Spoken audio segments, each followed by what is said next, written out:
We doing? How we doing?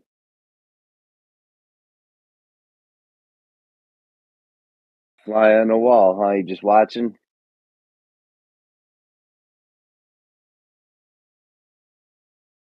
Were you listening last night to Peyton Asashillick explain how the Yutvos effect work?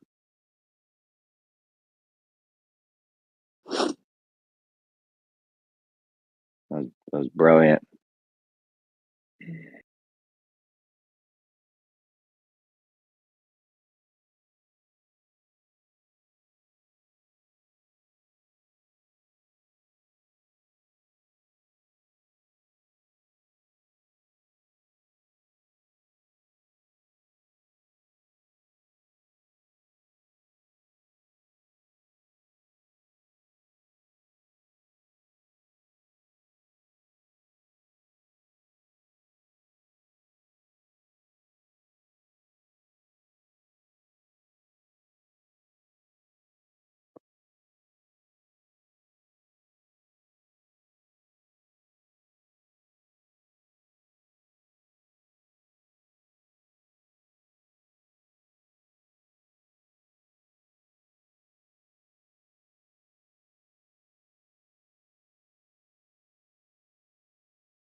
About to throw some coffee on. Heads will start rolling in any minute.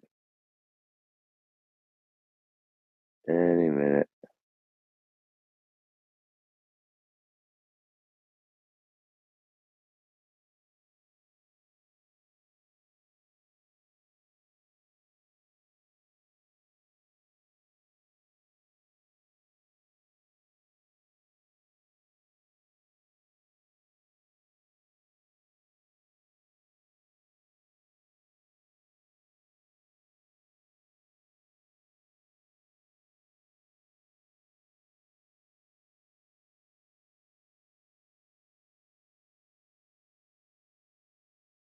Dude, I don't hide in here. I'm talking to someone on YouTube. I don't hide in here, dude. Anyone can come challenge me at any moment of any day. I spent 2 years in gems, bro. Nobody's hiding. Heads know right where to find me.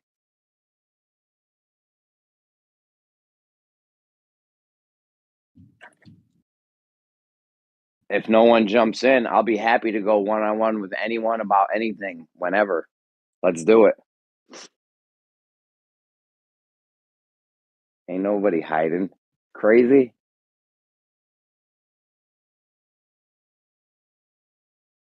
It's crazy talk. You must not know. You must not know what it is.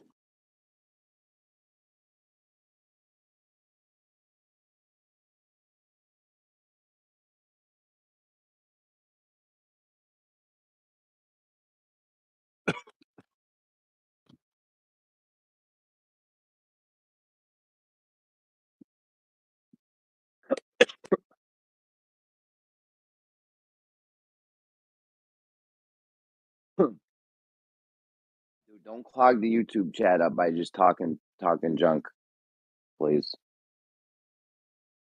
You just spam the whole screen out on YouTube talking about I'm hiding like a child, which is not even true.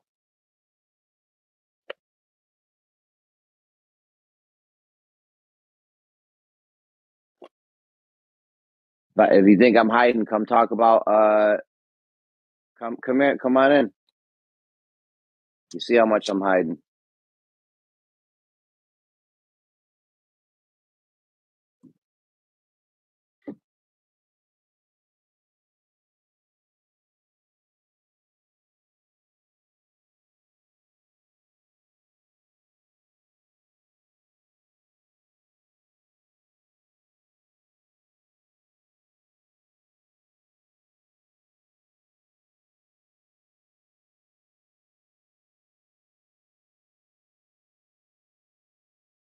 Oh God. What's up, Jazza?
Just held Paid Nax's feet to the fire, held his feet to the fire last night.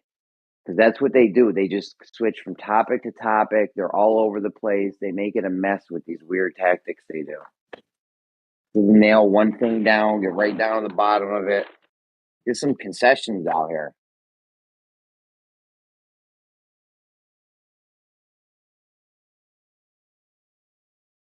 Just at least so the audience can recognize, like, okay, that was wrong.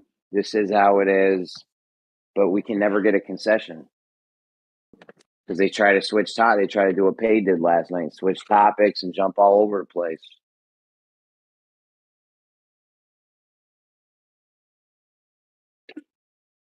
I'm not trying to do that. I'm trying to stick to one thing. Let's nail it down.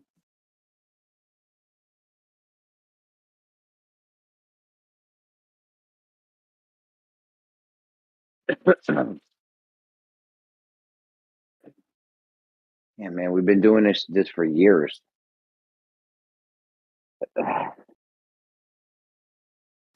It's still not flat. Or it's still not a globe. It's more of a globe than it's not flat. It's more of a globe than not flat? By how much? No, I'll rephrase that. It's definitely a globe.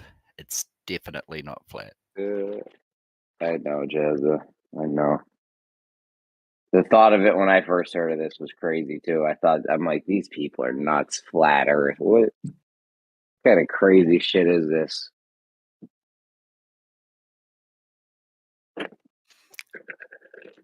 And I thought that too, but then I thought about all the evidence that you just hand wave dismiss to make the Earth flat because you say you believed in the globe, but you obviously never understood it. Otherwise, you wouldn't be a flat earther. Oh, let's go over some of that evidence right now that you think I hand wave dismiss away, but I actually don't. I actually debunk it. Go ahead. No, we're not going over anything because just like you said, Oh, I know. you just kiss it goodbye. I'm not gonna hand wave dismiss it or kiss it goodbye. We're gonna go. We can go over it if you want, and everyone can hear why I I really can't be dismiss it. bothered right now with going over it in front of your friends. Oh, They're going okay. to pat you on the back, and that's going to make you feel warm and fuzzy. And so it's a waste of time, really, isn't it? I mean, it's your call. Whatever you want to do.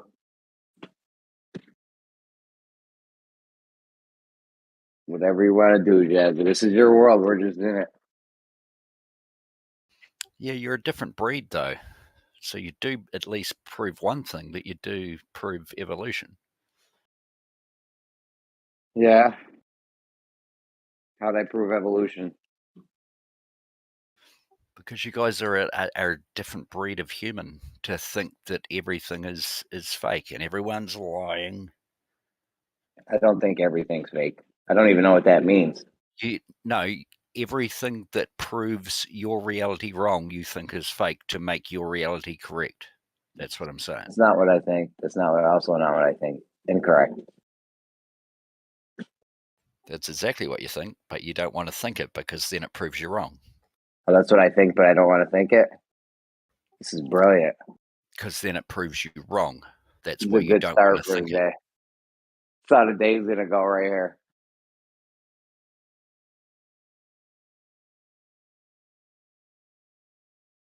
No, what I do is I look at what's going on around me, and then we try to figure shit. We're just trying to figure shit out, man. This isn't like something where we hate balls. You know what I mean? Like, I mean, I'm not a huge fan of balls, but some people like them more than others. Either way, we're just trying to go over the evidence, get down to the nitty gritty of it, and try to figure this stuff out. I totally get where you guys are coming from, but where I'm coming from is if you have to prove everything for yourself, you're never going to get anywhere. Sometimes in life and in reality, you just have to go, someone's done it for me. They're reliable enough and I can accept them. Unless I'm paranoid and I can't accept what has been found and told and taught. Why are you doing this wild stereotype fallacy on me? I'm not. I'm just saying how it is. Oh, Jeremy, if you just met Jazzaconda, this has been his shtick for about 5 years. Jazza, nice to meet you. We've spoken before, Jeremy. G'day, Crypto. G'day. You still doing the whole you're paranoid thing? It's Jazz's first day every day. Yeah, it's Groundhog Same Day. thing, year after year. I remember utterly destroying you on this years ago. It's Groundhog Day. I just had coffee with Bill Right. Murray. No real information, just sort of broad stroke ad hom fallacies. That's about it. That's all he's got. So what have you guys got? Absolutely nothing. Say Well, it again. observable reality. Yeah, Well, we I got a just gave you- reality reference. We got a reality reference frame here. Right.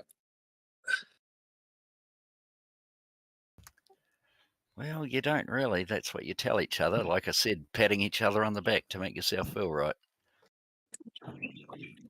Well, that circle jerk would actually be much worse in larger groups. Don't you agree? Larger groups.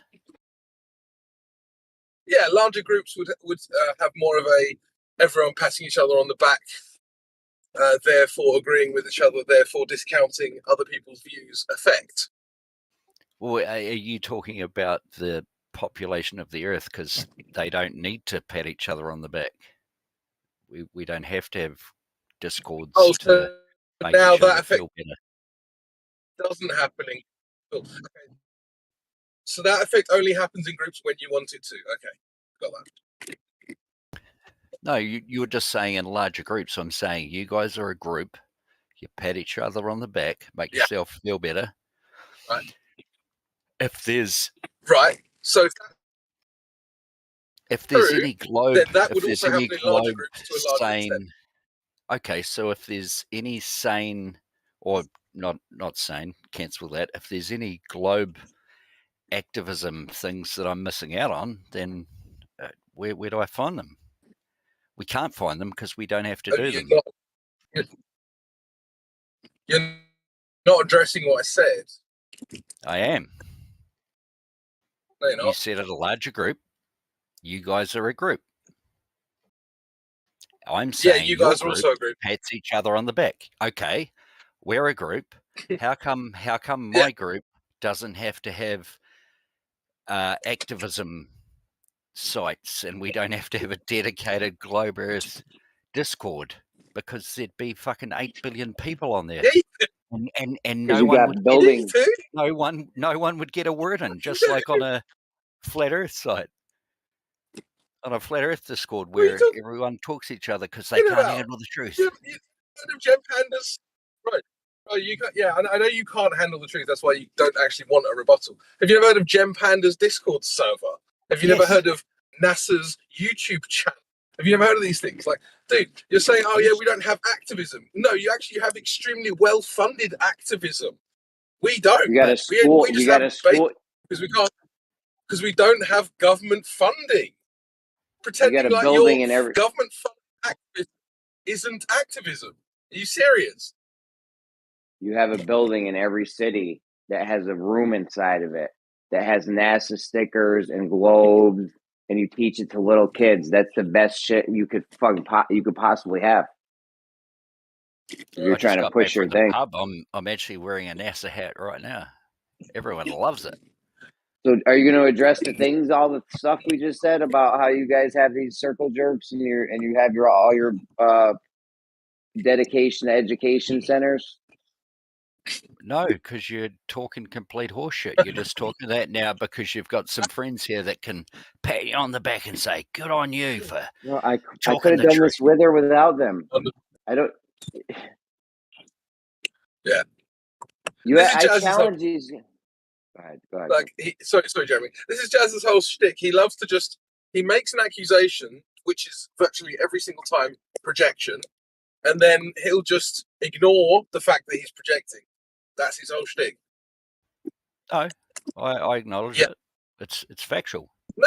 No, you haven't. Have you acknowledged that NASA is well-funded activism? No, Which was they're Jeremy's not. point. Well, then you're wrong. You're just not acknowledging that you're projecting. Well, either I'm wrong or you're narcissistic, because you can't be wrong. NASA, That did doesn't you say make any sense. narcissistic? That doesn't make any sense. Why would you being correct in this instance lead to me being narcissistic? Listen back to what we were just talking about. I said that you guys are a group of individuals that make a statement that is completely false because it's not backed by facts. In your opinion. In my opinion, yes. And you guys back each other up and make each other feel like you're right. And then I'm here. I'm the only one here saying that you guys are wrong, and you guys are patting each other on the back, giving a wee bum slap as you go. Are you talking about the peer review process right now? No, I'm just talking about reality in general. Oh, it sounded like you were exactly describing the peer review process. Is that a Freudian slip? You're talking about reality in general? Yeah, it is. No, No. It applies to global letters too, bro. No. Yes. You're the larger group.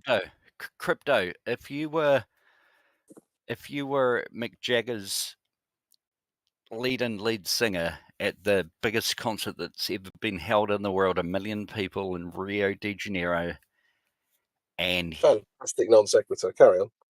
And you were Mick Jagger. Well, you weren't Mick Jagger, but Mick Jagger picked you out of the crowd, and Mick Jagger said, "Say whatever you want. There's 1 million people listening to you live right now." Would you go, "Ladies and gentlemen, the Earth's flat"? Why would I need to do that? What would that prove? Well, if you're right, then you wouldn't have any problem to do that, would you? Well, no, plenty of truths are not popular. You think that the truth, but also you think that the truth is a popularity Mick Jagger's flat anyway. You ever hear the phrase "the truth hurts"? Yeah, but that's the funny thing about people. Humans can decipher the truth. People can tell when people are lying. That's why people don't think that the fucking Earth's flat, because it's false. It's not a lie. So another baseless assertion. Cool. Have you got anything actually, like, other than baseless assertions and sweeping ad hoc? Have you got anything?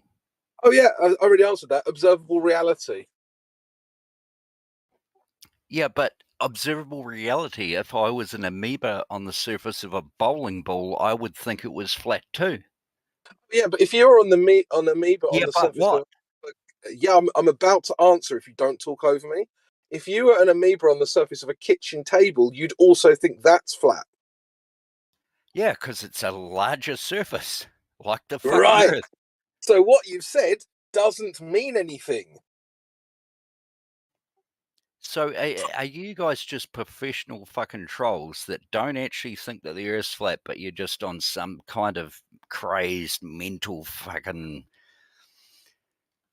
algorithm fucking AI game to another sweeping ad hoc? Cool. So the point, obviously, no, for anyone with two brain cells to rub together, the point I was making is that when you're very small, a large surface is always going to appear flat. But that doesn't mean that it's automatically curving. It might be flat. Okay, so when something's very, very large, that's a sphere, and it's very large, could it be curving? Well, if it's a sphere, we already know it's curving. But we don't know that the Earth... But no. Crypto, you don't know that it's curving because it's so big, it looks flat.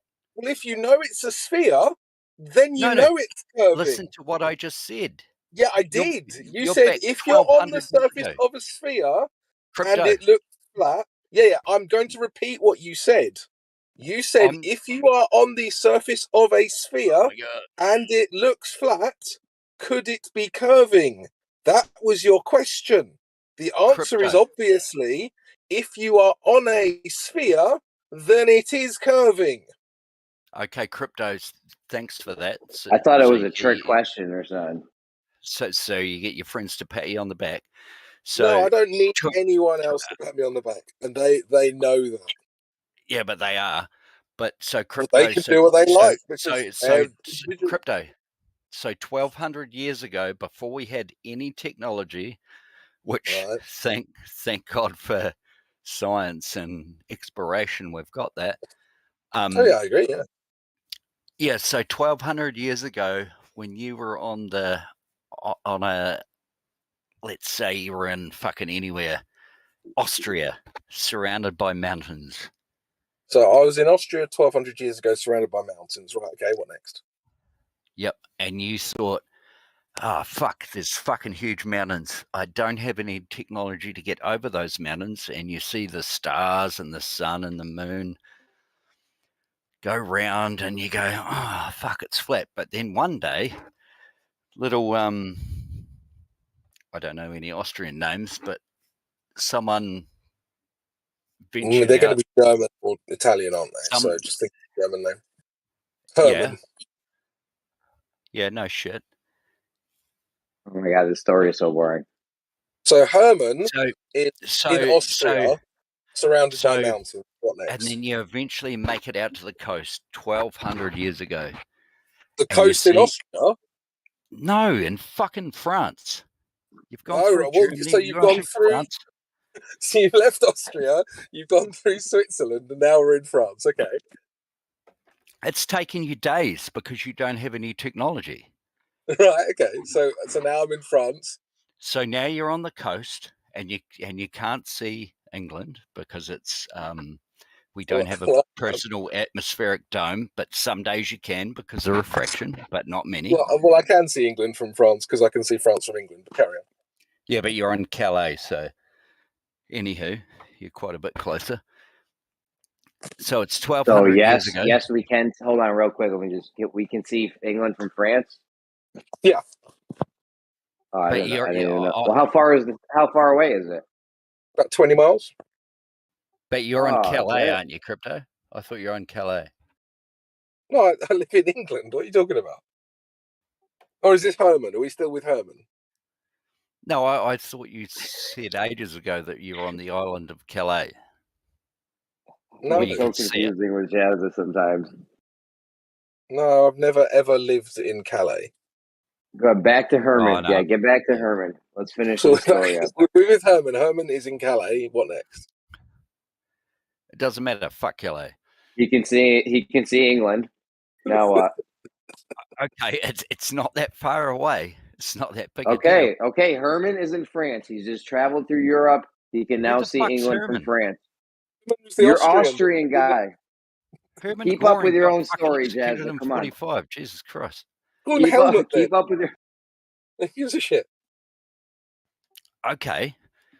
So we're back 1,200 You're years telling ago. us. Yeah, you're telling a story 1,200 years ago. The guy's name is Herman. He's in the Austrian mountains. He travels to France. He's standing on the coast. He's not an Austrian. He's an explorer. Where's he from then? Who cares? I know. It doesn't matter where the fuck he's from. Just go. Why did he give him a name? It doesn't matter where the fuck he's from. Let's just he's an explorer. He's traveled to France. He can see England from France. Now what? He's an explorer from New York. He's called Jeremy. Right, carry on. Jesus Christ. All I'm saying is you were in a place surrounded by mountains 1,200 years ago, and now you've made it to the coast. Brilliant. Right, so you're looking out at the beach and the sun's going down, and you're going, oh, fuck. The sun's the same size just about, but it's disappearing. Oh. Bottom up. And then... How is it? Okay. And then, holy fuck train, the stars. Holy fuck train, the stars. The stars are appearing and then going over in an arc. And then they're disappearing at the horizon as the sun comes up from the other side. Holy fuck. How the fuck could that work? And then 6 months later, you go, oh, fuck, the same shit's happening, but everything looks different, but fuck, it's cold. Oh, right. Okay. So now seasons are caused by the globe as well.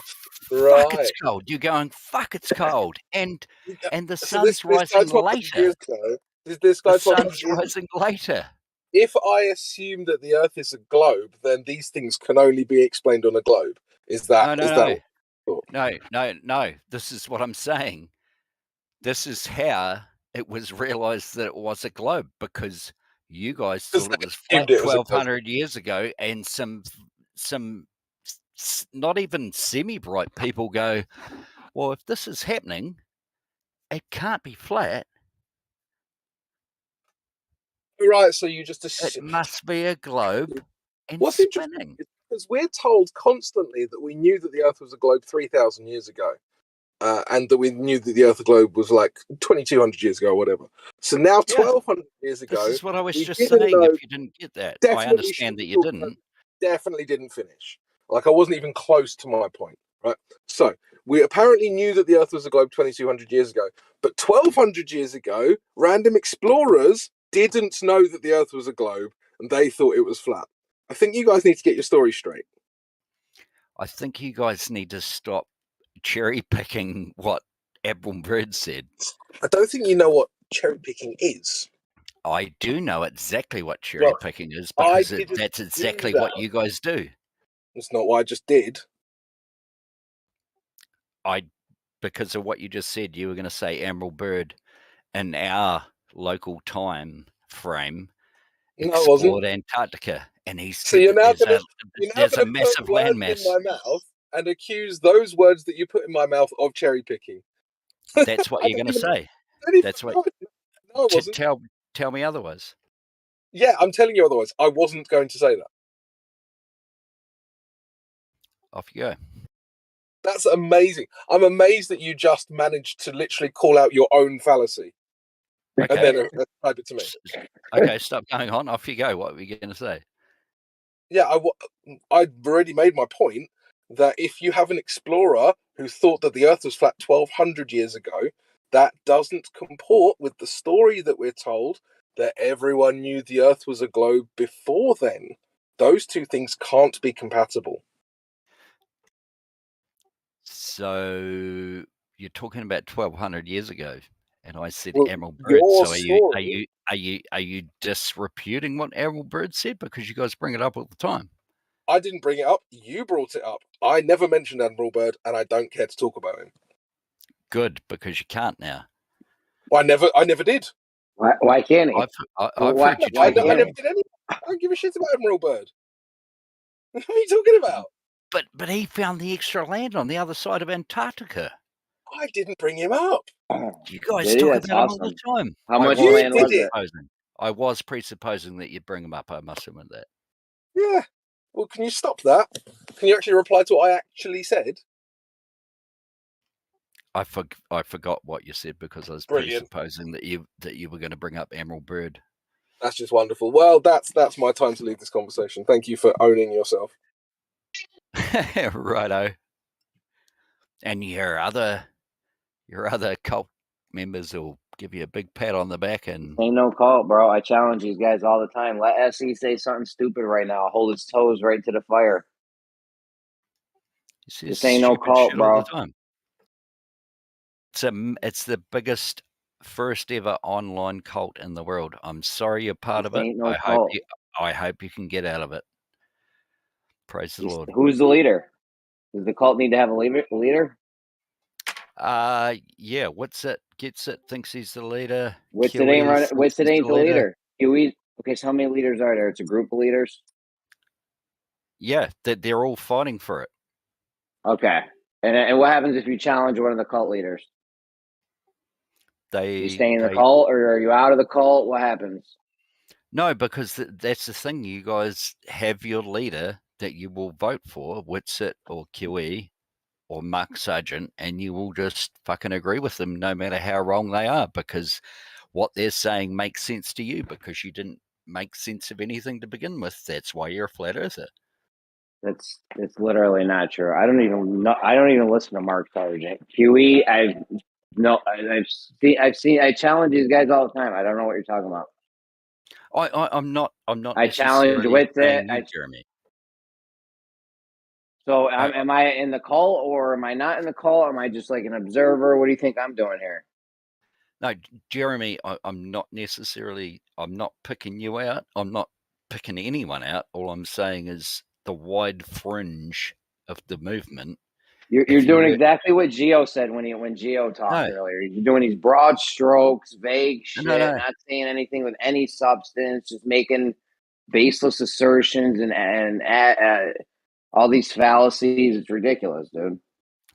All I'm saying is, I'll just say it really quickly. There is a movement of the flat Earth. There is a community. I won't call it a cult.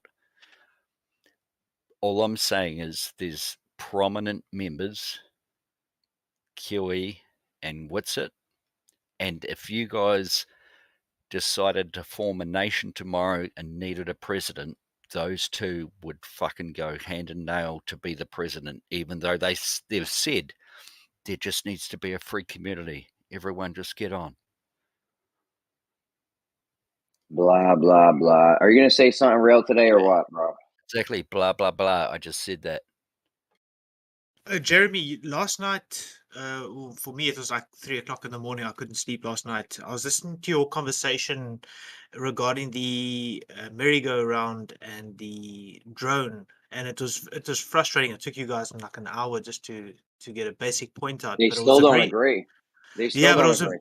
it was a very interesting topic, and I understood everything that you were saying, but the conversation ended very quick, abruptly, where you couldn't even get to your point, and I found it very very interesting to hear the rest of it, to make sense of everything. So I got everything that you were saying in the beginning, but I wanted to hear more because it was obviously leading to something quite interesting. Oh, the implications of that are insane. Yeah. Well, okay. So here's the thing: if you give the drone only enough gas, I think I made it clear about the non-inertial frame. It Yeah, doesn't make any sense to get your distance from that, right? Because I can make it look like you traveled 1,000,000 miles when the thing only went a meter. Like, so yeah. everyone understands that. Let me get you let me leave you where I was like, I want to hear more, I want to hear more. Is, for instance, I understand that the drone physically is only flying 1 meter from the one end to the other end, but and I understand that when the merry-go-round is turning, because you have to correct for it the whole time, that little curved line is going to be longer. So I've got that, and yeah, I want to hear more after that.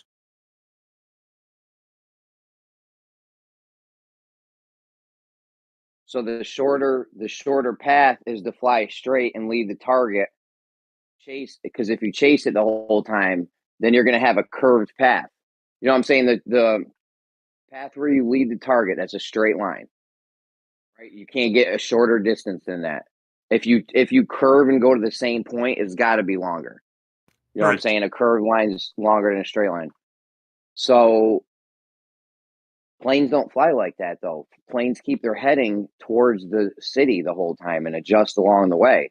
So they're taking the longer flight because it would be shorter if they were to just fly where Honolulu is going to be. I mean, they could have saved hundreds of thousands, millions, tens of millions of dollars in jet fuel costs by doing that, by flying 30 miles. If they could fly less distance and get everyone to their destination, they would do it.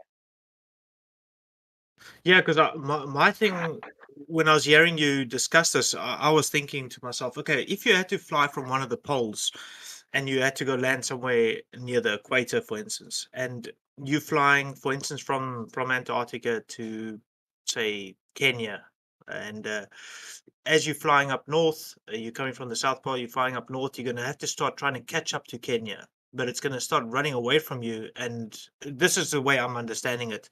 It's going to take, for instance, the plane flies at, say, 700 kilometers per hour. I don't know, plane speeds. And the Earth is at that speed doing 700 kilometers per hour, at that latitude or whatever you guys call it. It's never going to catch up to Kenya eventually. You're just going to be chasing Kenya the whole time, if I'm understanding correctly. Well, no, you'll catch up to it. You'll catch up to it. It's not moving that fast. It's just the fact that you have to take you have to take a curved path, and now you're flying like a longer distance. The plane is. It may not look like a longer distance on the when you trace it on the ground, because it'll look No, like a straight line. It'll look like a straight line when you chase it on the ground, I think. But when you trace on the ground, but the thing that actually matters is, like I said, like the merry-go-round, the non-inertial frame path that you trace on the ground, that doesn't even matter because that's not the actual path that the plane travels. Yeah, no, I agree. It's a very, very interesting topic that you brought up. But Fascinating. And I was the thing is though, it would catch Kenya, but you're like chasing it the whole time. Whereas this one, you just shoot to where it's going to be. You go in a straight line, and then you just travel the shorter distance. It's not a lot.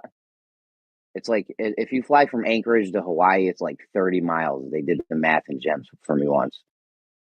And they were even arguing over it. I don't even know. It could be more, it could be less. They said it was like 30 miles. You'd be off 30 miles if you flew at Honolulu from Alaska, and you just kept that direction and didn't change your direction. Honolulu would turn out of the way, and you'd be, by the time you got to that latitude or whatever, you'd be like 30 miles off from where Honolulu is. Yeah, that's fine. But the fact that that path is definitely longer, it's 30 miles longer.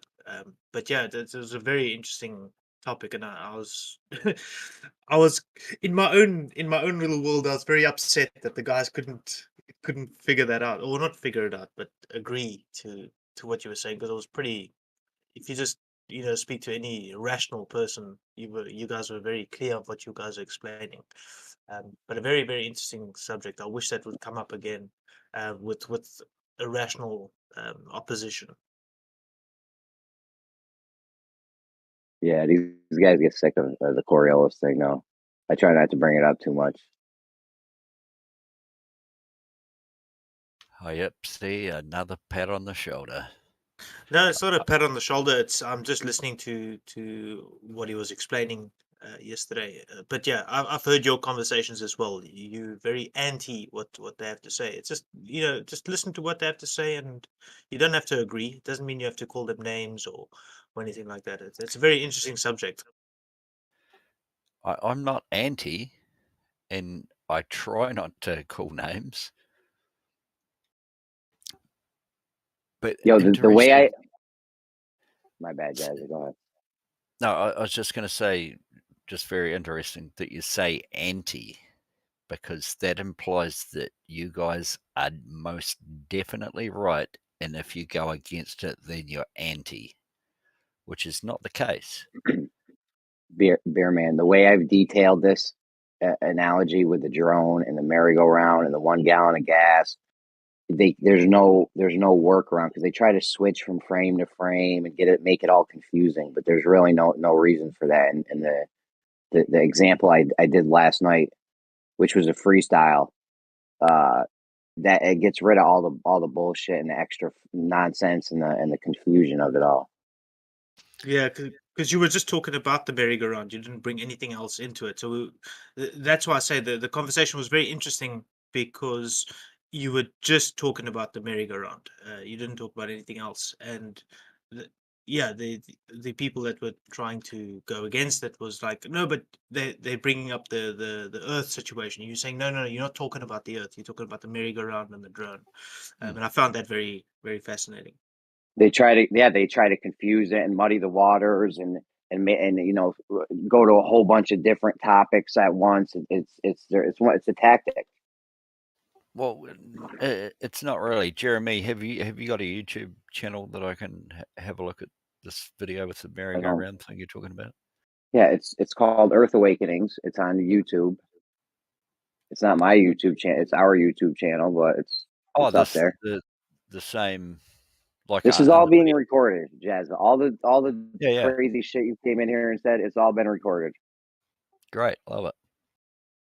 Yeah, Jazz, they were talking about this last night, or for me it was last night, or this morning, like 2-3 o'clock in the morning. I couldn't sleep last night, so I was listening to the guys chat, and it was just getting frustrating because Jeremy was mentioning something about a merry-go-round and a drone, blah blah blah. You must go listen to it. It's actually a very interesting topic, and I was just getting frustrated for me myself, because the guys aren't looking at this logically or listening to it logically. It was nothing. It's no gotchas or nothing like that. It was just a very interesting topic, and I bet you even kindergarten would understand what they were trying to explain.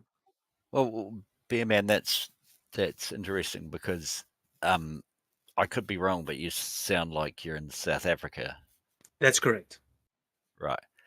But one thing you said is that if you listen to it correctly, you'll understand what they're saying, and a 4-year-old or a kindergartner could understand it, implying that that side is right, and if you don't understand it, then you're wrong. No. That's not how reality works. No. So, for instance, Jeremy was saying, if a drone is flying 1 meter, how far does the drone fly? And they couldn't agree to that the drone flew 1 meter. So, does that make sense?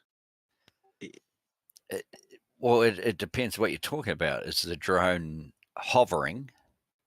No. The drone, it's got enough. Say the drone it's on fuel, and it's got and it goes at 100 kilometers per hour, and it's got enough fuel to drive to. Sorry, let me try and make this.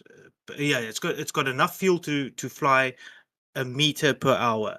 Okay, and it's left at 1 meter at the speed of 1 meter per hour, and it dies at 1 meter per hour. So that drone can only fly 1 meter.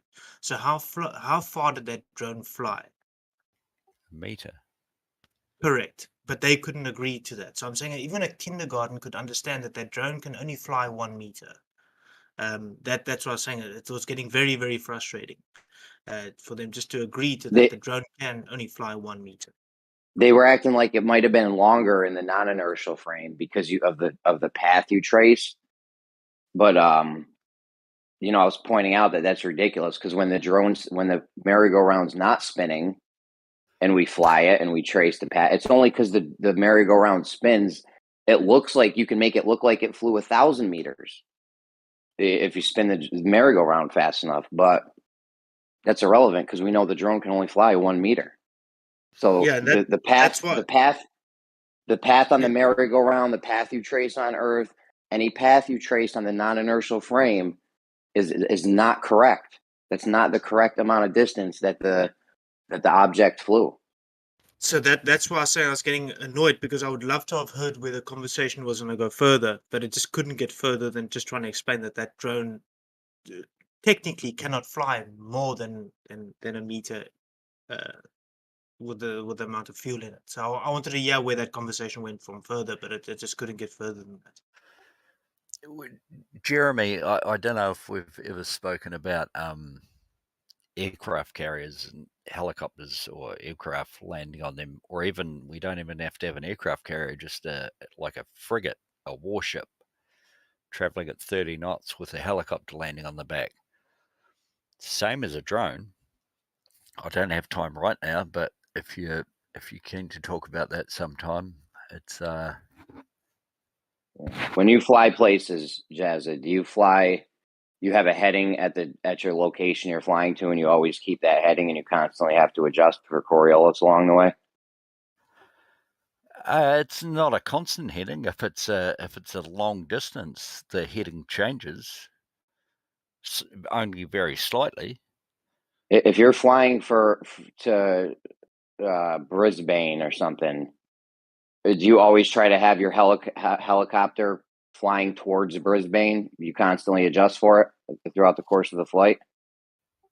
No, well, I wouldn't. I'd only get it 300 or 400 kilometres off the west coast of New Zealand. I'd run out of gas and end up in the drink or the ocean. Pick a city. Pick a city you're going to fly to. Okay, so from Wellington to Brisbane, in an airliner, an Airbus A320 or a Boeing 737, you're flying a track, but it doesn't remain the exact number. It does change because you're following a great circle track because the Earth's a globe. Yeah, but you would be constantly trying to fly at your destination, right? You see where you No. are, you see where the city is, and then you aim towards the city. And then if it moves a little bit or you get shifted out of position from wind, you adjust, and now you're flying directly at the city again, right? Yeah, you got adjustable wind, like the Spirit of St. Louis that flew from, what did he do? Old Charles Lindbergh. From, where did he go from? Was it Newfoundland or LaGuardia to the UK? And yeah, of course, you got to allow for wind. Yeah, but what I'm saying is you're constantly flying at the city, right? Your plane, your helicopter, you're always trying to keep it pointed at the destination, right?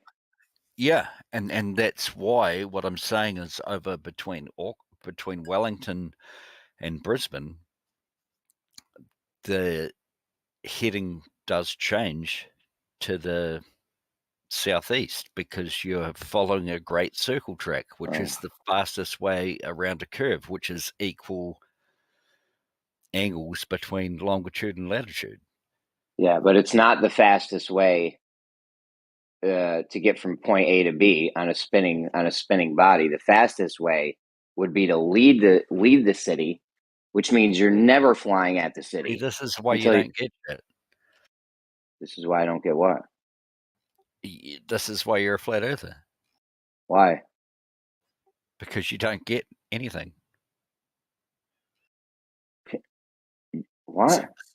So Jeremy, yeah, I think that's where the conversation was going to go to, and that's what I also wanted to find, or was hoping to hear, because I would also think the way you were doing the merry-go-round analogy or discussion, I would think that then you would aim, for instance, say it's going from left to right, the target's going from left to right, it's spinning around, doesn't matter what the speed is, your target will be to the right of your target, because then you can go in a straight line. Is that where that discussion or conversation would have gone to? Because then you could fly in a straight line, correct? That's the way I would understand it.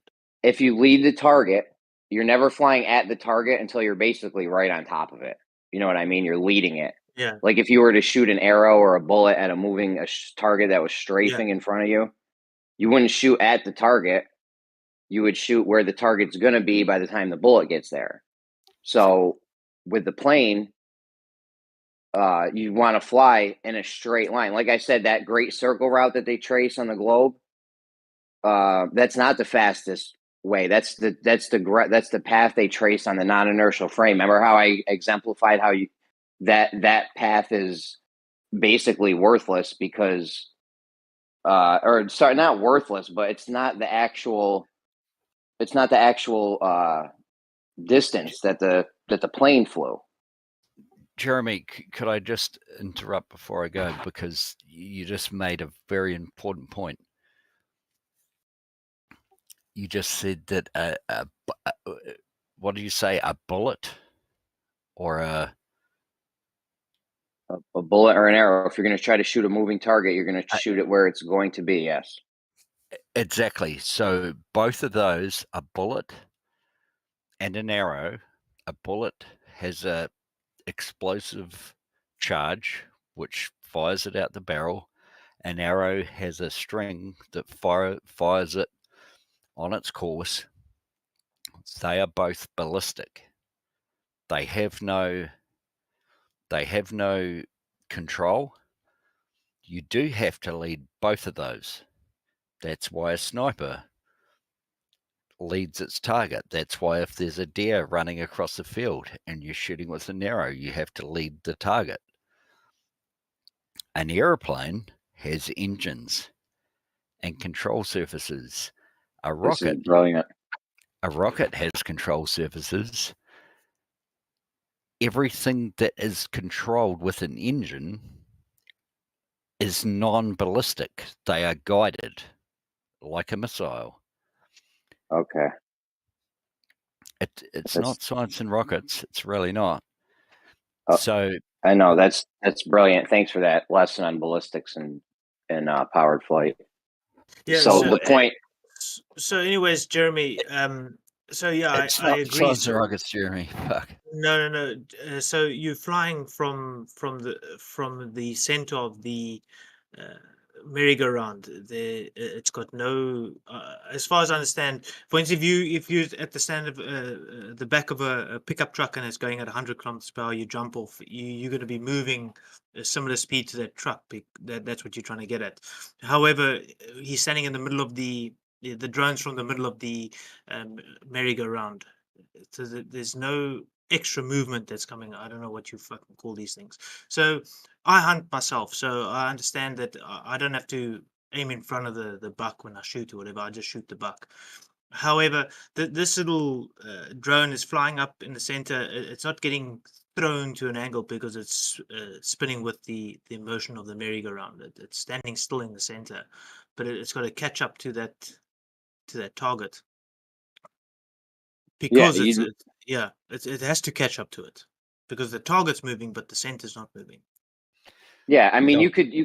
you could do this on the. They made me change it last night. I don't know if you heard.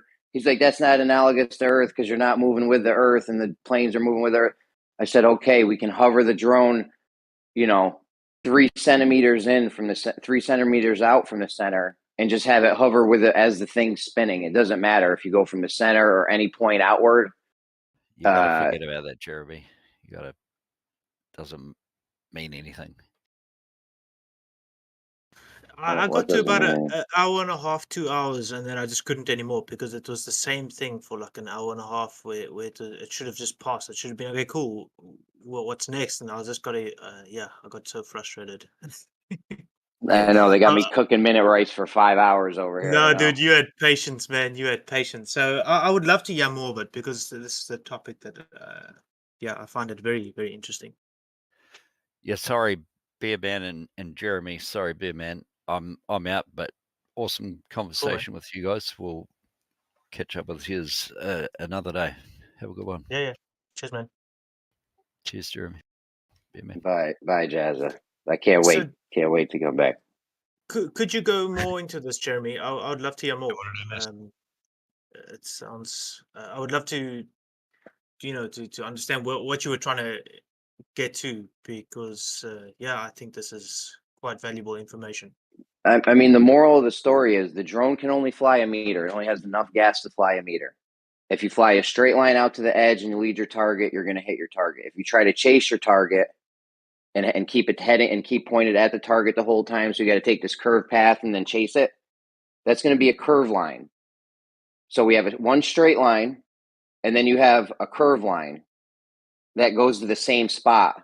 So you got 2 points: the starting spot the drone took off, and the other point is the landing point. Both of the drones are going from A to B.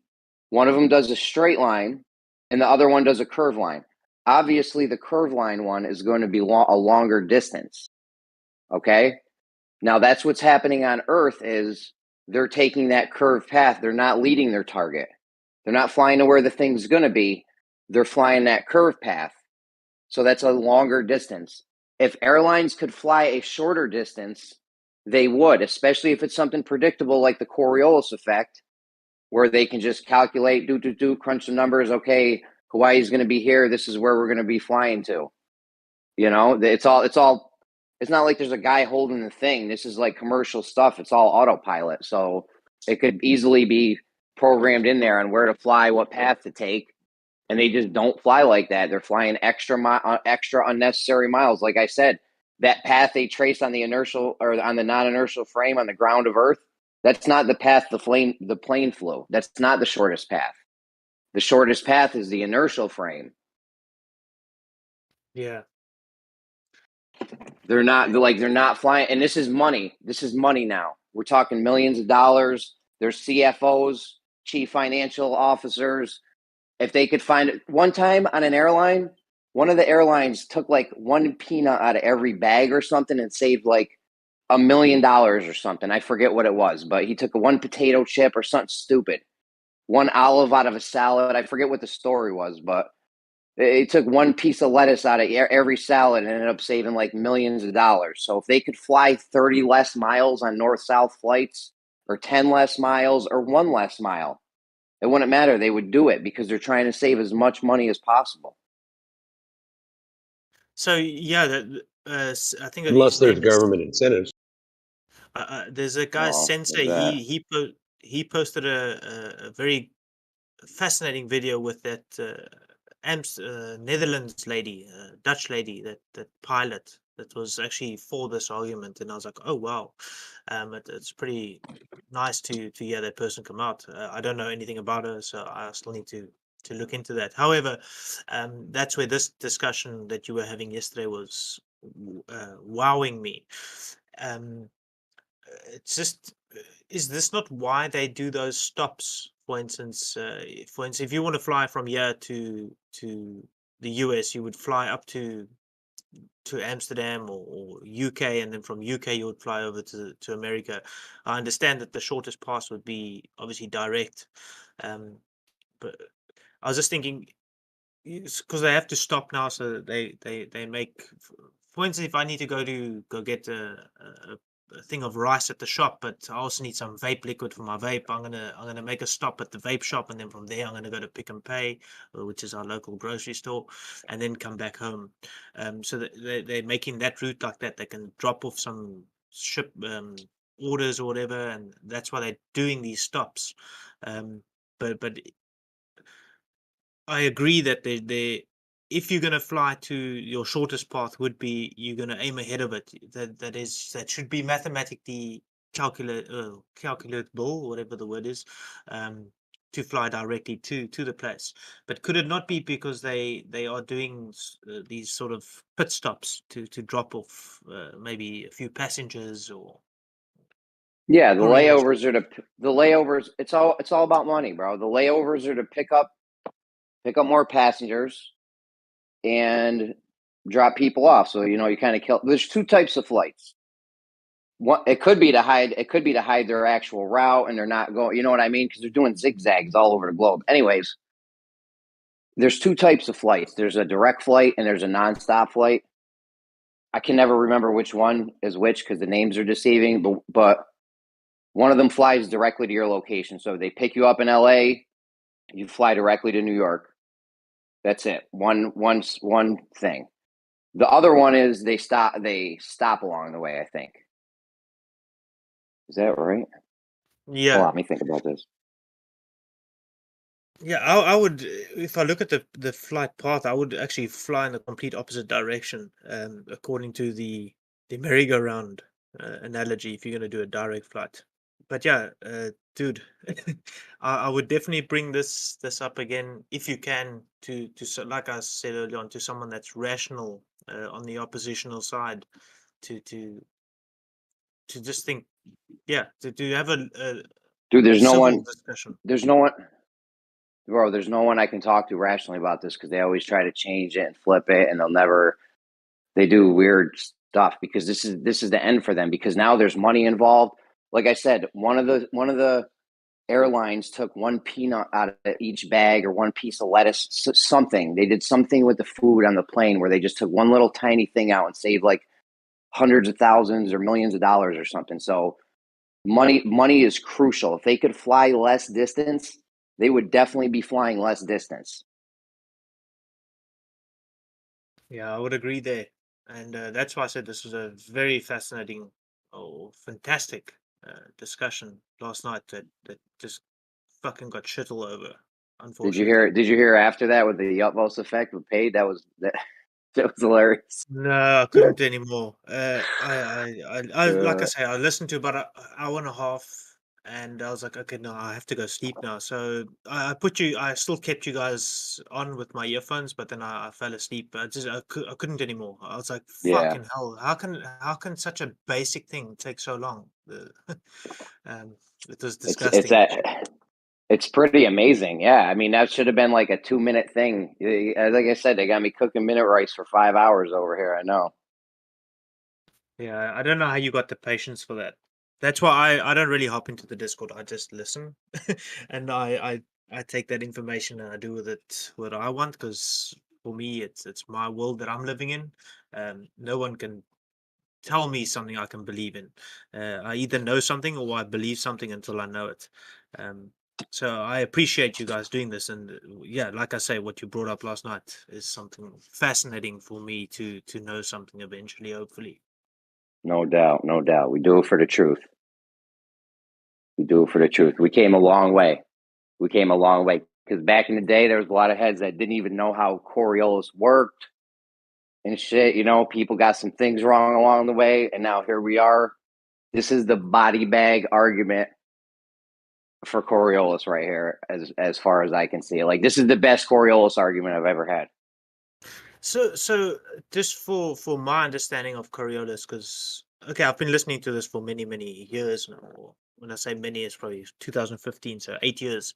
As far as I understand, is if like I use the pickup truck, if I'm at the back of a pickup truck and I jump off the back and the pickup truck's going 80 kilometers per hour, I'm going to be moving in the air a couple of meters at 80 kilometers per hour because I'm leaving that truck moving at that speed. So it's like me leaving the gun at X amount of feet per second.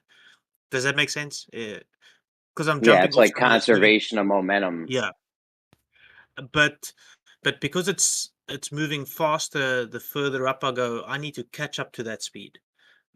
So I'm already leaving at 80 kilometers per hour, but 300 kilometers up the road, I'm doing whatever's moving is moving at say 100 kilometers per hour. I need to make up for that extra 20 kilometers. Is that correct? Yo, that's that, dude. Don't get me wrapped up with that. That's a whole other thing. New Perspective's been on about for a long time now. I personally think that when if it was a globe and it's all working how they say, when the plane takes off and it's in going 500 miles an hour tangentially, and then you go into an area that's 501, you're just in that medium now. Like, pretend you had a boat that was traveling across a river, but throughout the course of the river, the water was flowing at different speeds, and you put the boat in the water, boat's just going to be going whatever speed the water is going. You know what I mean? Like, if near the shore the water is going 2 miles an hour and it's like la la la, but then in the middle it's going 100 miles an hour, the boat's going to be raging along with it because that's just the medium that it's in. I don't know. That's not part of this argument though, with leading the planes and the merry-go-round and all that. So It could be because it's also a medium, or is a medium. So it could be, yes. So for instance, if you're going across a river and let's say this you on the one side of the bank and you want to get to the other side of the bank and the river's moving from right to left, and there's different channels in this river, and the one's going at 10 kilometers per hour, the other one's going at 50 kilometers per hour, and the other one, let's say it's going in the opposite direction, it's going upriver. Just giving this is real imagination now. It's going in the opposite direction at 30 kilometers per hour, and so on and so forth. But your path, and you're going directly straight across, you're going to zigzag in that river then, because the current's going to push you left and right. Does that make sense? yeah, but you're just going to be going whatever speed the current. If it's 50 kilometers, if you have the boat in the middle of the river and it's going 50 kilometers, like, the boat's just going to be going 50 kilometers in that direction. Now you can try to power through it and fight against it or whatever, but if you're just in the medium, I just feel like you're just be going the speed of the medium. I don't know. Yeah. But yeah, the ground would always stay where it is. So yeah, it's fascinating. It's just very disappointing not hearing more. See that great circle route shit they try to pull? That's irrelevant because that's not even the path the plane actually took. Like that's why I love this. I don't know. I freestyled a lot of that shit last night. And it worked out great, bro, because you can literally make it look like the drone, even though it only has enough gas to fly 1 meter. If you were to trace it out on the non-inertial path, the surface of the merry-go-round, you could make the drone look like it went hundreds of meters or thousands of meters, depending on how fast you spun it and how fast you move the drone. So that distance on the non-inertial path is totally irrelevant. It doesn't even matter. That's not the distance the plane flew. I 100% agree there. Yeah. And I'm not a smart dude. I'm, I made it through life thus far. But yeah, yeah, I will still survive understanding that argument. I hear you, bro. I barely graduated high school. Like, I'm not a genius or anything. This is just like simple. I don't know. Some of this shit, I try to make everything as simple as possible. You ever hear the phrase, keep it simple, stupid? Yeah. Yeah, that's a good thing. You know, you want to try to keep everything as simple. Sometimes it gets complicated, yeah, but if you can keep it simple, that way you don't get lost in confusion and all messed up and screwed up. Like Kosho No, comes in and tries to make everything as complicated as possible. It's crazy, and he's been like that for years too. Always trying to make things more complicated. I didn't like the fact that they were bringing in the Earth every time because you weren't talking about the Earth, you were talking about the merry-go-round, and yeah, it was just They weren't like I even said, it was ready to go. frustrating. They weren't ready to go to the Earth yet. Yeah, we had to keep it on the merry-go-round because they're still not ready for the Earth scenario yet. But yeah, keep it up. I appreciate that because it's helping me on my path, my journey, and yeah, I love listening to your guys' discussions. Just wish the lodge. When I say I wish, it's like once again, this is my world, it's my understanding. Yeah, for me, I'm like, oh my god, it makes sense, and I don't fight for either side. I listen to the discussions, and for me, what you were putting out was very basic, very easy to understand, and yeah, it was just it's a wow moment, and yeah, they just fought it. Yeah, I mean they're gonna fight this the whole time because there's no way because they have to fight this because now there's money involved and now it's real. You know what I'm saying? Now it's like okay, if these airlines could fly a shorter distance, they obviously would. They're not trying to fly longer distances to get to their destination. You know what I'm saying? No Yeah, airline would do that. Purposely fly a longer distance. If you could fly, if there was a way to fly a shorter distance, which there is a way to fly a shorter distance, by leading your target.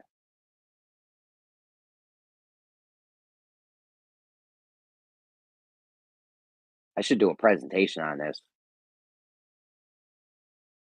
yeah, just like I said, dude, I'm I don't stand for either side. I listen to your guys' discussions. I was brought up that it's a ball Earth, and that the ancients believe that we'll fall off the edge, like everyone else was taught in school, and we all laughed at it. Admit we all did laugh at it, and what you guys are bringing to the table is fascinating. It's interesting. It's yeah, like I say, it's are we ready? Fed the correct information? I don't know. Um, and that's what fascinates me about this discussion. I've gone on a massive spiritual journey as well, big awakening. Well, I'm busy with that awakening, and this is part of it. But I wouldn't say it's part of it in sense of like this is going to change my life in the sense of wow, we were fucking told this big lie. But for me, it's okay. Don't believe everything that you are told, and yeah, everyone for themselves in their own way. But yeah, I'd say get information from people that you gel with, and if it makes sense to you, then keep it that way until someone else can make a different sense to you. But what you guys are saying and what you guys are presenting, a lot of it makes sense to me. Not all of it does. Um, and then a lot of the globe stuff makes sense to me as well. So either way, I'm saying that it's a fascinating topic. I've got my understanding and beliefs, and I'll stick with that. No doubt, no doubt. I know it's a big topic, and there's a lot of stuff, a lot of facets, a lot of ins and outs to this. Yeah, that's why I brought up the other day with my watch, that I was saying after 5 years it just couldn't predict the tides anymore, and it doesn't do it anymore, and that was a bit frustrating. And I was like, okay, well, why can't it predict further than 5 years? but then it could be a sales gimmick. But I mean, did I'll that take. mechanism on the watch just break? It could be just a planned obsolescence thing, or I don't know. No, it's a Ripcord digital watch, um, but it's pre-programmed as far as I understand. The more I looked into it, it's pre-programmed with its tides for certain places in the world. Majority of the beaches in the world, you can set it into the watch, but on the 1st of January 2023, it just didn't show tides anymore. It only gives you the time. And then I googled it, and then there's a few people that have that has mentioned it, and then some of the watches you can go get updated, but for me that shouldn't be much data. We can fit a couple of terabytes onto a little or gigabytes onto a small memory card, thumb drive. I'm sure they can fit enough data for the tides onto a watch. So it could be a sales thing, but it could be they can only predict so far with tides. And that's what got me onto, oh, well, maybe there's more to this. Yeah, that's another thing that's just text data. Like I said, like we were talking about not having the maintenance schedule, the maintenance logs for the ISS. Like it's just text data. The your tide thing, it's just text. Text takes up no data, dude. You could have I can't tell you how many books you could put on a flash drive or something if they were just text, no pictures in it. Tons of books. Like text takes up what's every digit? A byte? Yeah, even less than a bit. If I write a 1, yeah, 1 byte. If I write a 0 and then save that as a text file, that should be like 1 byte, right? I don't know. I don't know how bytes work, but it's a very small amount of data. Tiny, yeah. Very small amount of data for text.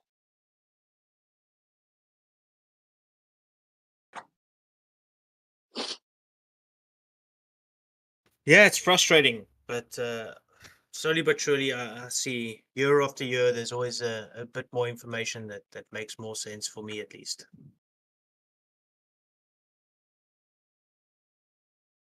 I mean, we've made a lot of progress in this argument so far. So, in this whole finding out the truth thing and all that, like we've gotten down to the nitty gritty on a lot of stuff, and slowly but surely. Yeah, and then And when it when comes the down to it, there's just stuff that's going to have to be done in physical reality. Like talking will only get you so you could talk till you're blue in the face. You know what I mean? And then there's another thing about doing stuff in reality that'll actually show you what's going on. So I mean, ultimately, there has to be some kind of physical thing done in reality to definitively end this. So what I've heard is when things do get done, there's always a counter argument to it. So once again, you take that information for yourself and do with it what you want, unless you go do it yourself and the way you understand it with what you've researched or learned, or if you went to college and you go do the measurements yourself, you do with that information with what you want. It's your responsibility. However, if you're lazy or you don't have the equipment, uh, listening to these discussions and experiments that you guys do, yeah, dude, I think a lot of it is done honestly. There's a lot of people that just do what parrot what's been done on both sides. Um, I've done a few of the things myself, and I was like, oh wow, I got the same result as what that dude did, and I was like, okay, cool. So I'll take that as that's the result that works for me. Um, but yeah, once again, it's I think a lot of the people are just parroting what's being done, and once again, your merry-go-round experiment is something that you can go test yourself, but it logically makes sense what you were explaining, and yeah, like I say, it's fascinating. So, say it took a year for that discussion for me to hear that discussion. I haven't heard it in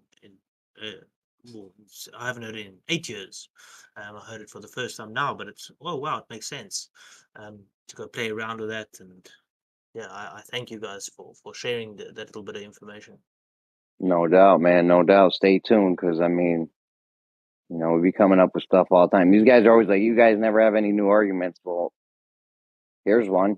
I've never heard anyone do this, have this leading the target with planes argument before. I don't know. I feel like we do come up with new arguments. It's not often, but every once in a while, new arguments do arise, and the Globers have no response to this. There's nothing they could say, because they know, everyone knows, if these airlines could fly less of a distance and save money on jet fuel, they would. They took peanuts out of peanut bags to save money. Like, they do everything they can to try to cut costs. Want to hear a new argument? I Yeah, got go one ahead. for you. All right, break us Check off out with what it. I posted. The B-1 nuclear capable bomber. It flies at 200 feet at 670 miles per hour. You think that's level flight? Or you think it's adjusting for a drop? So that adjusting for drop, I would imagine that you would just trim it at a certain angle. So for instance, if you want to go, so don't get me wrong here, Essie. For instance, if I want to go around a buoy in a lake, and I want to stay at 30 meters from that buoy, I can turn my steering wheel to a certain point, and I'll continuously go 30 meters around that buoy. I'm sure they can trim the plane to do that, if You that's think the way they can trim the plane to drop while flying at 200 feet? Where is it going to drop to? So At I don't think it's. 670 miles per hour? You think yeah, really? I think it is possible to trim it to if on their model, on that model, on the globe model. I think it is possible to do it. Have you That's ever just me. flown at that speed? Have you ever? No, I've never done it. I've never flown at that speed. I'm just saying, for me, I think it is possible. For instance, I can turn my boat around a buoy, and I can say 30 meters from the buoy, and can continue in a circle. I'm just saying, I think it is possible to do that. This is not like a killer argument, but I was just scrolling through my stuff and I just found this. This I made a while ago. But this is just one of many things, that you say, yeah, okay, sure, you're flying around a ball. Uh-huh.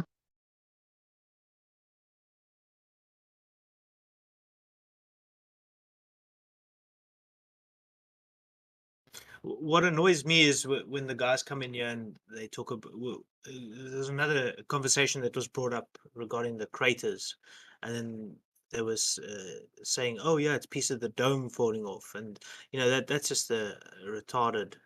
Sorry if that's not a word that you can use in the US, but yeah, it's a ridiculous comment to make that. Yeah, it's pieces of the dome falling off, because I don't think anyone's mentioned that the dome is something physical.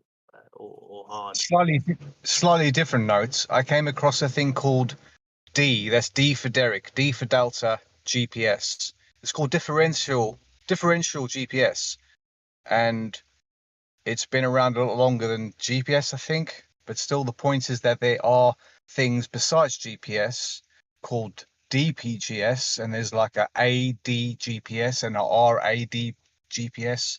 All these different systems. So a lot of them don't really sort of rely on the GPS, but more the. Have you ever heard of Have you ever heard of this DGPS? No. So Interesting you check it out. bringing up the GPS subject. So, for instance, my phone connects to GPS, so-called No, GPS immediately. Hold on. So-called GPS is what I said. Immediately. I've got an old school Garmin Nuvi 200 that my mother bought me when I was 21. This is a couple of years ago, 18 years ago, whatever. And that was my 21st birthday present. It was my first little GPS. If I use it today, it takes fucking forever to pick up a satellite signal, or so-called satellite signal. Fascinating. Or how my phone can pick it up immediately, but this old school Nuvi 200 it takes forever. yeah, I know. Sorry, I didn't mean to shut you down. I remember going to America in 2010, and my dad gave me an old Garmin he had, and I had to buy the chip online. So I had to buy the chip for America. Surely, if we got one GPS system, why do you need different maps? Blah blah blah, whatever like that. But interesting that that you said that old gear took ages, which kind of sounds logical. And they're using a thing called DGPS, which will get you like more precise, you know, and this, that, and the other. And even the likes of like airplanes and stuff like that would use this more differential GPS to, it's like when they go from a level to a level, yeah, so a coordinate to a coordinate at the same level. But still, this DGPS is actually the prominent system that we use. We don't use the GPS system as we think, and it's like you say, it might take you ages to get a GPS signal. That's because in the case of if you actually needed GPS itself. Cool. Yeah.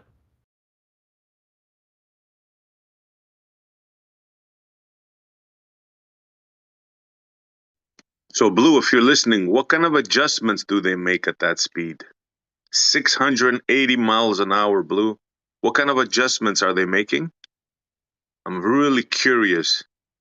Is it the 8 gravity inches that's every mile. keeping it? Sorry? They got to adjust 8 inches every mile. Yeah. Uh-huh. What are they using? The wings? How are they doing it? Are they trimming it? Is it the gravity? Is it the pressure, Blue? Isn't it always just a constant, I would say, downward trim? For instance, if you're turning to the right and you just turn the steering wheel slightly to the right, you're always going to go to the right, to the right, to the right. Wouldn't it be that they constantly going down, down, down, down, down? Well, the funny thing is they claim that they can just put the plane in level flight, autopilot, and the pressure makes it go around the globe. Like you can maintain level flight in their heads, right? And the pressure you can just keep it level and it'll go just around the globe just by the pressure. Well, Blue used to say gravity, but now they changed it, but no big deal. Yeah, so I'm not saying I know how they do it. I'm just thinking that's the way. If I had to think of how they would do it, that's the way it would make sense to me. Just think of something traveling 680 miles an hour, 200 feet above the ground, right? And it has to drop every mile. It has to drop 8 inches every mile. Yeah. They have a new reason. They say the trim of the plane keeps it spinning around the globe. Plane trim. Yeah. Just leave it trimmed, flight and level, and it'll go all around the globe all on its own due to pressure. That's what the ballers say.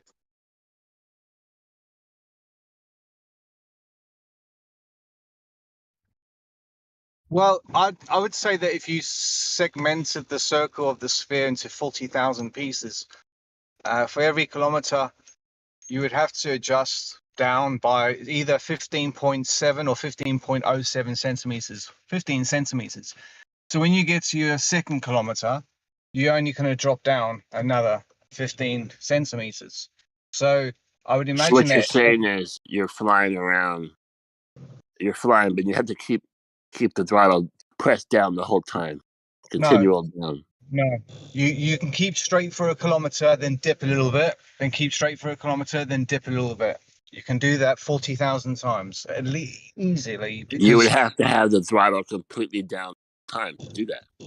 No, you got the gravity to pull you down.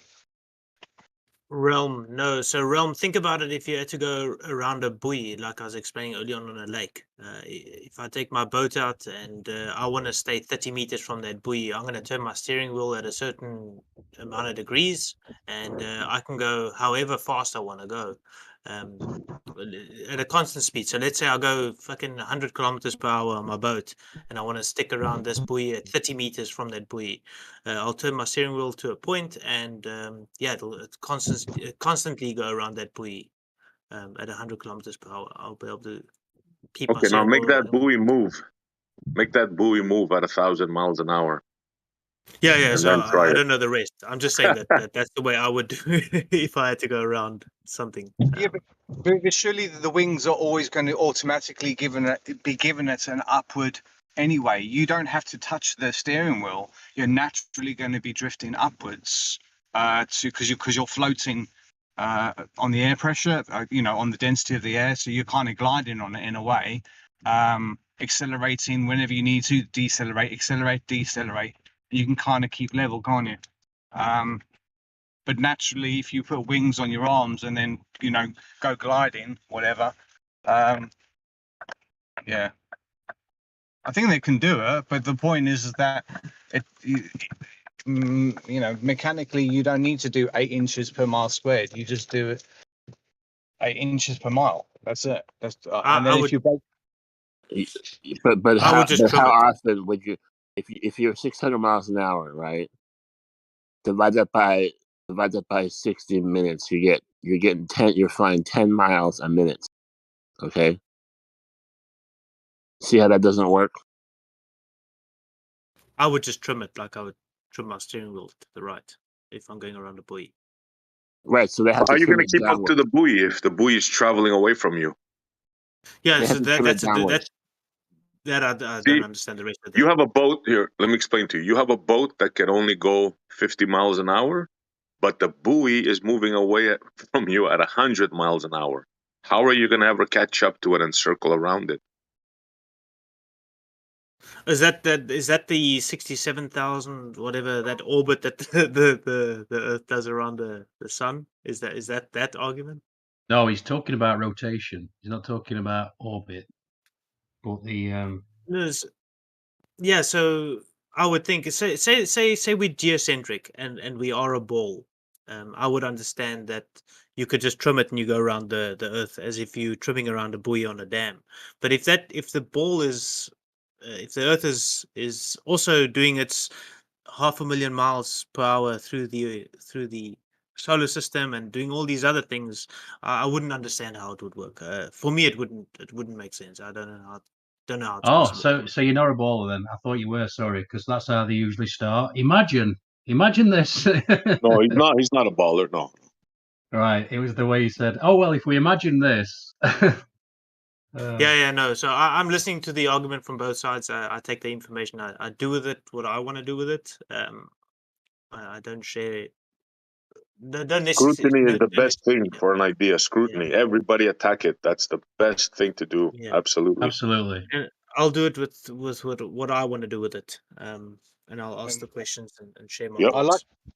I liked when you said, you just briefly went into like an imagine geocentric. With the geocentric model, sorry, I'll talk quickly. With the geocentric model, there's nothing to say that it was written around the perspective of people living in the southern hemisphere. So the periods that they've got and stuff like that might have looked normal in one way, but the numbers were different on like Mercury or Mars compared to what we've got today. So the point is that if you want to talk about geocentric and why they went away from it, who's to say that it all wasn't written from a southern point of view? So it's interesting you say that as well, and I'm sort of glad that was brought up now with the geocentric and heliocentric, because it was brought up here recently that the principle is a very interesting video to watch, and that opened up my mind even more in the sense of fuck, what are we? Where are we? Great documentary as well. Highly recommended to watch. From Yeah, my everybody side. should watch that for sure.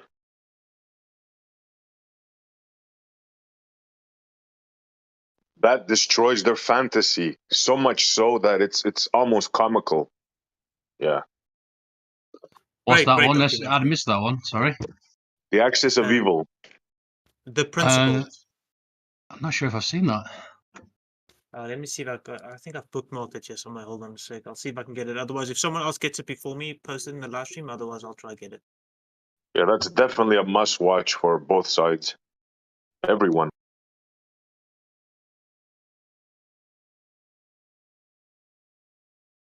What's a must watch? Principle. Oh yeah, I got it. Can you link it? Yeah, I'm gonna do it. Someone's on it now. Yeah, it's a great video. Great Nice. documentary. Does it go into Copernicus and all that, and Tycho Brahe. And If I'm not mistaken, yeah, it does. It's got to do with, you could see it either way. You could see it as a heliocentric, or you could see it as geocentric. Great stuff. It's a very, very good eye opener. Yeah, good stuff. Yeah, this killed their cosmology like years ago. This is old news, but very poignant. Like, there's no way around it. I think Essie actually posted this about a month ago, and that's when I first watched it, and I was like, "Holy fuck! Wow, more great stuff." Like I say, I listen to you guys almost every day, and even if it's only a half an hour out of 365 days of valuable information, that half an hour of valuable information is fantastic, which gives me an hour of good documentary to watch. Yeah, this is definitely a good one. Explains everything in their own scientists, their own paradigm, their own experiments. That's what I love about it. It's them doing it. So they Yeah, and can't say, well, yeah. And it's semi-mainstream as well, which is also great. Yeah. So you have a model, it claims it starts off with a big bang, it bangs everywhere. So everything should be distributed more or less evenly if your model is to be correct. They do experiments. What do they find out? Not only is it not distributed evenly, but it's like a flat disk. And even more shocking, like astonishingly shocking, is the Earth is at the center. Now that is just unbelievable findings, and they just whiz by it. Sorry, are you talking about the geocentric illustration with the Earth in the middle? No. Yeah, well, it's called the axis of evil, right? They found out that everything revolves around Earth when they did these the cosmic background, microwave background radiation. Yeah, they found that the Earth is at the center, and everything is flat, not evenly distributed everywhere. It's like a flat disk circling around the Earth. Everything circles around us. Unbelievable finding. Essie, I would say it's even more interesting that if you think about it as well, if you really look into it, wherever you are technically the center, no matter where you're at. So, for instance, if we're gonna do, say we had to redo the principal video, and you do it from where you're at, and I do it from where I am, we'll both come up with the same, I would say, data. But yeah, furthermore, the experimentation and the logic of everything, it could be either way. It could be a ball, could be flat. Either way, No, you bro, are no. central. You are the center. Yourself, your being. I know what you're explaining. You're explaining the bread rising, the raisin brands, but that's been disproven with this finding. That was the old model, right? That wherever you are in the universe, everything looks to spread away from you, so you're always at the center. But that's not what they found. That's not what they found. They found the complete opposite. They found a flat distribution of matter, not homogeneous, and the Earth at the center of it. Like astonishing find. Like there's no way around it. They did it twice or three times, I believe. The first time, they thought they got the numbers wrong. Yeah. It's a fabulous fucking documentary. So I appreciate you posting that a while back. Yeah. It's my pleasure, man. I mean, it's for everybody to see.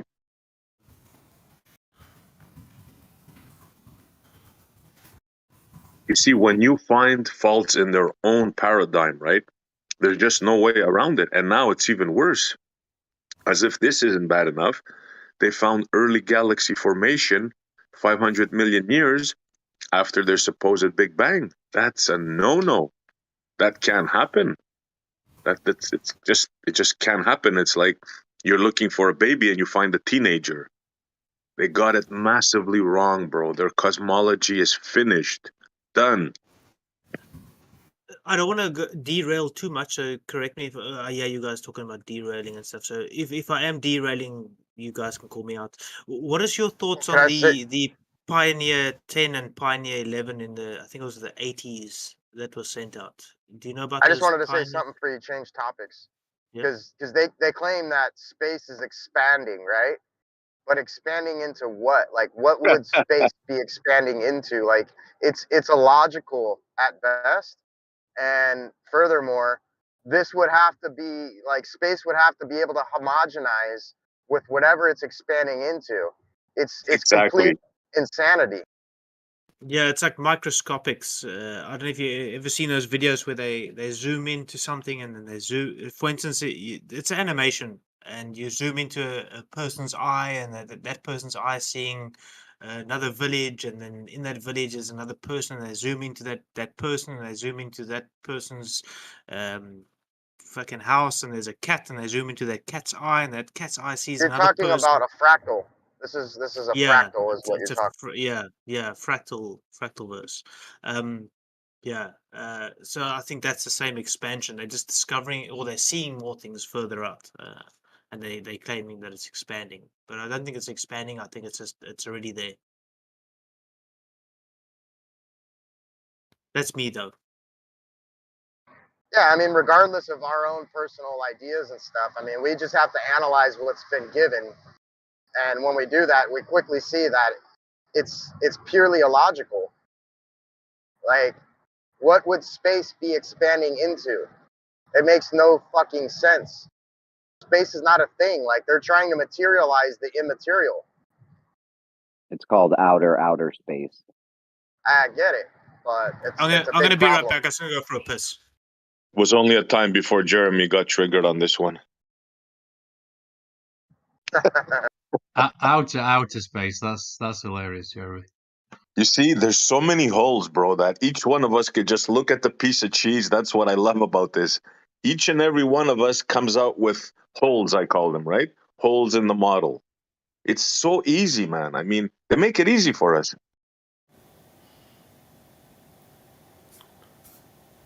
And how do you verify if your understanding of this is correct? Logic. It's called logic. Yep. Logic is your best friend here.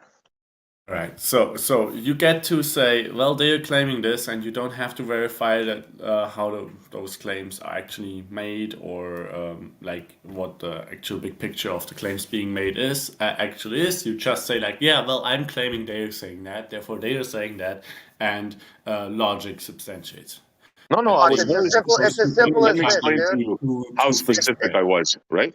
This is how specific I was. I explained to you how the Big Bang, your model, is supposed to happen. Why my model? And hold on. A bang. What makes this mine? Sorry? What makes this my model? Well, are you a baller? Do you believe in the cosmology? If not, I apologize. I do my best to not believe, to distinguish between knowledge and belief in general. So my beliefs are of no consequence, because Let me ask you a question then. Hold on.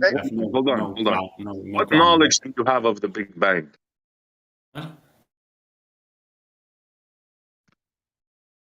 Did I come through there?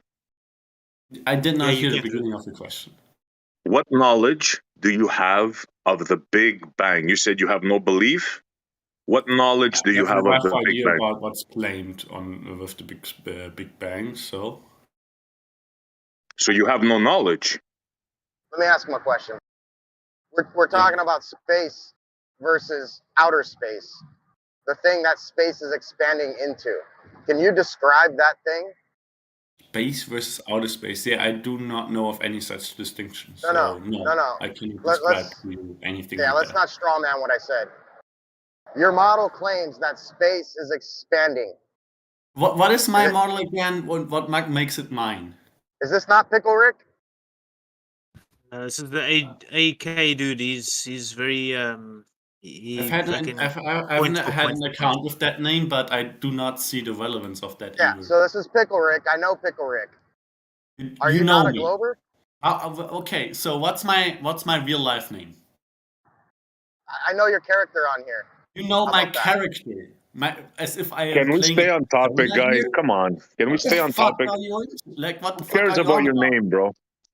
I'm a person.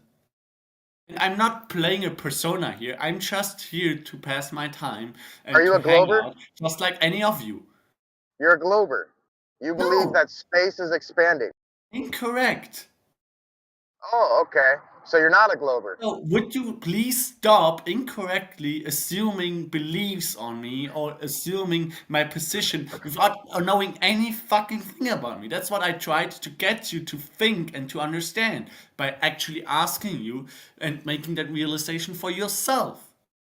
Okay, let's I'm start from the talking. beginning. Do you Yeah. believe in the Big Bang? Start over with it. It's all good, Yeah. guys. Do you It's all good. believe in the Big Bang cosmology? Let's start from the beginning. Yes or no? Again, I do not see how beliefs are of any relevance in this conversation. You Okay. subscribe to the Big Bang. Do you know the Big Bang? What do you mean do you know? Do you know about the Okay, Big this is Bang? gonna go nowhere. Knowing. This is gonna go I nowhere. know about See, I that. want I to go know back to about where that I was theory. early on Yes. with the Pioneer 10. I do So, not see do you know about how the Pioneer believing it 10? or not believing it is any relevant. I do not see how talking about beliefs and conjectures is any relevant in the subject. Did the Big Bang happen or not? Can I have a couple of minutes with him? So it might Oh, not seem man, like this is going anywhere, but if we This check the guy is redshift in this Glober. conversation, I'm That's sure it's got gonna go Glober nowhere talk. with this dude. I've heard these conversations. It's gonna go nowhere. Glober talk. Okay, Did the if Big we're Bang gonna happen or not? progress, okay, if we're gonna progress, we have to start with a baseline, right? So where would you like to start? We're What do talking you about the mean? Big Where would Bang, you right? like to start? What What do you is want to talk about? I just what? asked you how you looked into and how you verified that you actually got the things that they quote unquote claim right, and that you actually got that picture right, and that you actually educated yourself correctly. How you made sure that you understood it correctly. What And then I is That's a got fair the answer question. logic. That's a fair question. Well, if you think we have something wrong with your Big Bang model, right? You can tell us. But as far as we know, everything started in an infinitesimally small area. Then it banged, right? And everything spread out evenly, right? And they have a cosmological timeline. They look back, they see galaxy formation, and so on and so forth. They know when molecules were hot, and then they combined and all that. Are you saying that you're not agreeing with that model? Again, I do not see how my agreement is relevant to that at all, and why you would call it Just mine. trolling, bro. He's just I'm not trolling. trolling. Yeah, I'm it's bad. pointing something very simple out. You do not have to attribute this understanding that you just described to any person, especially not me, just because I asked you how you informed yourself. He's Then I 100% It's called explained to right. logic, him. bro. We This already is we your already model, explained to bro. you. This It's called creates an logic environment of implies such. hostility, and it's utterly unnecessary. Logic You have to implies such. understand. You have to take a step back and see that you're You're not willing to antagonizing engage. people, that you're putting people into little cupboards, into little categories, and say like, oh yeah, this person is dead, so I don't even Okay. have to listen to them. All right. You're Okay, not fair willing to enough. I agree engage, with you. man. Just Tell take me a what back you. seat, dude. Okay, Essie, I want to go back yeah, to what you're I gonna brought have to up go in before your own this. cage for people who, yeah, okay. Essie, remember I brought up the Pioneer 10 and Pioneer 11 probes that were sent. I think it was in the 80s. I could be wrong with the dates, but it was quite a while back. Well, I think it was sent in the 70s, but the data came back in the 80s, 90s, and then I don't know if you remember. I was still in primary school then, and we got all this information in the back that they found this new planet or whatever, or this whole thing, and I think the whole planet X came from there. But with Pioneer 10, there's very little information about it, but there's information about it, but it's very hard to dig into the good stuff. And Wiki's got some decent stuff on it. But if you dig further, there's some fascinating stuff with Pioneer 10 and some good images of Jupiter, which I would say is not animated. There are animated images, but you can see there's some very good stuff of Jupiter and I think Saturn as well, where you can see it's not animated. I think that's a fascinating discussion as well, which isn't brought up much in this Discord. So I'm not too sure if you're aware of Pioneer 10 and 11, or if anyone else is aware of it. I would love to hear more about it. I'm not really familiar with that. If you want to give us some details. Yeah. So I'm not too clued up on it. My memory is not that great. However, I'll post a link to the wiki of it, but definitely look into it. There's a guy that talks on, I think it's called the Fifth Kind, great channel as well. And he had someone that looked deeply into this, and he gave some information about it, and that's where I found out about it. But I'll post the wiki link about Pioneer 10, and I'll see if I can find the video where the Fifth Kind actually has the interview with a guy that actually looked into this. So but for you to be saying it, you must have found something. What? Yeah. So as far as I understand, they found another planet, or something like that. Oh man, I can't remember exactly what it's all about. I think it'll be in the wiki. However, if I'm not mistaken, they found another planet, and I think they called it Planet X, and I'm probably wrong here, but I think they said there could be life on this, or we could live on this, and yeah, it got put underneath the rug, and we never heard of this again. It was just a lot of the information was just wiped from this, but you do find the information about this on the net. The wiki, I think, has most of the information now. But for a long time, from the 90s, I remember it was a massive thing in primary school, where this was like, oh my God, they found something really, really amazing, and we just never heard of this again. It was quite a big thing in the 90s. But if you have a look at the images as well, what they post from the mission, or from the actual probe, you can see it looks pretty legit. It's not animated stuff. It's good stuff. It's what you expect to see. For instance, I'd like to see that video, dude, if you want to post it. Yeah. Okay, cool. Let me see if I can find it then. Just give me a sec. Hey, who's the guy talking that just sucked at it? What was his name? AK, oh, I think. Yeah. Yeah, it's just all you gotta do is get him to answer the question. All you gotta do is get him to answer the question, hey, did the Big Bang happen or not? And we'll go from there.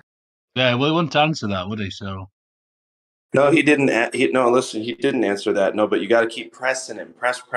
Did it happen or not? Did it happen or not? And then, he obviates. No, sure, easier to play games, dude. I know, but I want the audience to hear that more and more and more. Like, of course, they already know he's here to play games, but I want him to be so embarrassed he gets rid of his fucking internet account. That's what I want. No. That's the point. He's got no shame. What are you talking about? That's the point of him being here, to turn the conversation upside down. I know. Let's turn it around on him and make him feel horrible for even getting out of bed. Just give me a few minutes to find this video, because it will be in my liked videos, and my wife and I share my one account. So there's a lot of videos to go through here. Yeah, but I believe that, not to change subjects, but that plane thing that I found by accident today, just scrolling through my stuff, that's pretty, it's pretty damning, right? 680 miles an hour at 200 feet. What's want that? to be that pilot. That's not possible, is it? Well, it is, according to the U.S. Air Force. It's absolutely possible. That's how they. I thought the air was too sneak thick. in the nuclear bombs low, so the radar can't get them. Yeah. A jet plane going? No, that's not possible because the air's too thick, right? Well, the drop, yeah, that's my issue. How can you maintain that level flight at 200 feet and then be that constant speed, but then having to dip every so often? I find Because that you don't have to dip. That simple. So what? You don't have to dip. It's that simple. Oh, I thought you meant passenger plane. Sorry. If you're flying miles an hour, so you fly level, and you divide that by 60 minutes. Every minute you're flying 10 miles. 10 miles, there's 66 feet of physical curvature.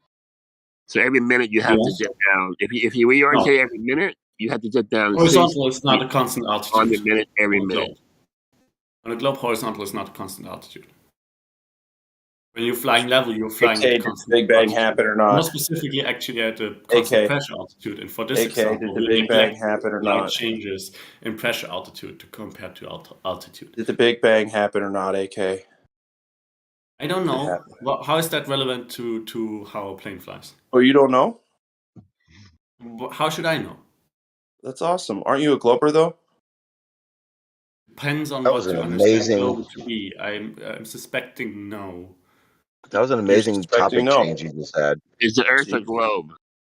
Awesome. I have not personally verified or falsified that. What do you think, Sean? What's up, buddy? Good. What do you think? Little Sean G in the house. Yep. I just jumped in. What do I think about which? Because I know someone's in here trying to switch topics and play games. So on which aspect are you asking? Whichever you want. I think you were talking about the Big Bang. No, I wasn't, but I was responding to that guy. That if you want to talk about the Big Bang, that's fine. Yeah, it did happen. It No, whatever absolutely you happened. want, bro. Whatever you want. Yeah. You're not here all the time. Okay. Yeah, the Big Bang absolutely happened. How do we know? Because we can see the event when we look in a telescope. I mean, pretty simple. You can see back in time. Is that what you're saying to me? Yes, we can see that an event happened. Yes. Okay. Okay.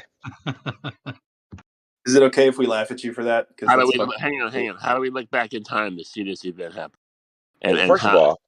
First of all, I didn't say we look back in time. I said we can see the event happen. Now, if you want to respond to that, we can. Otherwise, I'm not going to respond to how do we go back in the future. I didn't say that. How do we confirm the event happened, and what time scale? Do you know what the CD? Do you know what the CD in background looks like? Or if you're trying to go back to the future, you're gonna need a DeLorean, all kinds of stuff. I know. I let him have that one. What do you mean you let me have that one? You guys are the one making that bullshit up. I didn't say that. Brother, if you're a glober, I didn't say we go back. I didn't say we go back to the future, did I? No, I didn't. Yeah, you did. When you say that, you're just making yourself sound stupid. So go ahead and continue on with the Back to the Future bullshit. The first now we can guy talk to about say- the reality of it guy- and the fact that you actually do see an event happen, and that is what we consider to be the Big Bang. When now, do I see it? If you want to make it a semantic game, go ahead. But I When know do what I I see just this said. event happening? So continue. When do on. I see this event happening, Sean? When? In space. When? What do you mean when? Every Whenever time you we decide. look up, hold on. Every time we when you look up, we see something happening that happened a long time ago, or that's happening now. No, we see the effects of the event that happened. You know, the cosmic background. Okay, do you know what prove that? the event Hang on. Do happened you in know the what that first is? place. Do you know what the cosmic background, Mark? Do you know what that is? First of all, the CMB unlike points you, to I the haven't Earth being at sampled the it. center. Again, right? you CMB gotta is stay on Unlike you, I axis of haven't evil. sampled.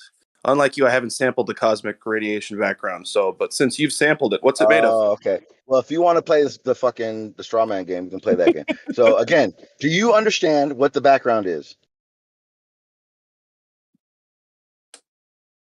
Yeah, the CMB points towards the Earth being the center of the universe. So did the Big Bang happen at the Earth? That's not what that says. Or that's what they say as in for the Hubble constant. But I'm asking a simple question that that the guy who was wanted to play the Back to the Future game, I understand how you're quiet now. But again, do we see an event Bro, I'm that getting ready happened? for work. Yes. It's pretty simple. So when you want to doubt we the checked Big, the when you want CMB, to, it says you that the Earth can't is at the talk center. every time I start talking. So wait, so calm when down. did you test You it? paused, buddy. So Chill the when fuck out. you don't need to test it, you see it. Oh, but what do you? What do you? How Oh do my you know what you're God! seeing? How do you know what you're seeing? How have you come to the conclusion that all How of do this you is know what seen? you're seeing? It's Because the I microwave see it. straw man background Because it's radiation. seen. Don't ask stupid questions. How do you know keep what it it is? cordial, guys. Let's let each other finish the Yeah. sentences. We have all day. SE, why don't you ask me questions so we're going to have a good conversation rather than these jokers who have no clue what they're talking about and want to just pretend they know it's flat. Yeah, but there's no need to call names in there. Let's I'll keep it find calm, bro. somebody. We all, You want me to find somebody have like ideas. that, Sean? Sean, I'll go find someone like that for you. Or Okay, we could talk to a let's keep joker who it thinks civil. Look, he knows. in order in order to see back where you're saying, Sean, right? It only seems logical that it's like almost looking back in time, bro. Think about it. It'd Because be like if saying you're saying you can see something that happened 13.5 billion years ago, what does that mean? No, see, when you say it like that, SC, it just sounds stupid. So you have to make it sound smart so he can believe it. Jesus fucking Christ. Hey, I bet you don't have a damn clue about this whole topic, and all you have is semantic bullshit you saw on some cartoon once. Do you talk? Do you understand how to talk seriously about a topic, or do you do this This is because all you think this projection. is how your point is made correct? Bro, you haven't Is that said how it works? anything. You haven't said Okay. anything all day. All you're Because just all trying you to sat do here is saying try to is claim that Back to the people don't know Future what they're talking. and Now you're bullshit talking points over me, bud. that have nothing Now to you're do with talking what over I'm me. actually saying. Now Yeah, you're I am. talking over me. Yes, I am. Now I you're am. talking over me. I am, because you Now don't you're have an talking adult over me, conversation. and you're going to If you're say not going to that have an as adult you. conversation, I'm going to treat you like a bitch. Yeah. So. On, please. Yeah, Jeremy, who was asking? then you Who need was to asking me then say about the the same Pioneer things 10 about them, video? okay? Bring the Make quality sure you do content. that. Okay, but Because when I don't came in, overtalk. it was to have a conversation. And if they're going to come at me with all this semantical bullshit, I'm going to act like this. And you know that, Jeremy. Yeah. Yeah, but this is useless. Okay, Act who like was asking me about the So Pioneer 10 video? I think it was Andy, if I'm not mistaken. I can post the links now. So I'm fucking going to Joker post. ass motherfucking flat earthers, fake flat earthers who yeah. think they know Whoa. what the fuck they're Apparently, he talking didn't about. even realize that he was muted. I just unmuted him, and that's what he's still on Oh about. my god. Wow. Yeah, cheers, dude. You And didn't post that. Wow. Poor kid. yeah, was it you, Andy? Okay, cool. I'm gonna Yeah. post. I'm gonna post. It should be on the timestamp. If it's not on the timestamp, it's watch from 105 on this video that I'm gonna post in the live stream, and then I'm gonna post two more videos. I think one or two more videos regarding this Pioneer 10. It's very interesting. It's fascinating stuff, and this I think his name is Matthew LaCroix. He's a great dude. Good work is what he's doing from his side as well.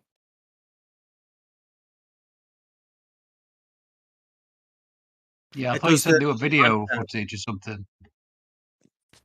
What's up? Well, maybe we can have a 5-minute like one-on-one somebody with Sean without going crazy. Yeah, relax, guys. Come on. Yeah, so Andy, sorry guys, I posted the 3 videos in the live stream with the original Fifth Kind where I discovered this Matthew LaCroix, and then there's 2 more videos where they talk about it as well. But like I say, it's very, very good stuff, and it's the 9th planet. I see there now. It's the 9th planet. It was brought up in the 90s. I remember it was in the early 90s. I was still in primary school, and it was a big topic, and then it just got taken off the radar. But yeah, good stuff, and I highly recommend you guys look into this as well. If that's from me, though, who am I? So you believe in the heliocentric model then? Not necessarily, no. Oh.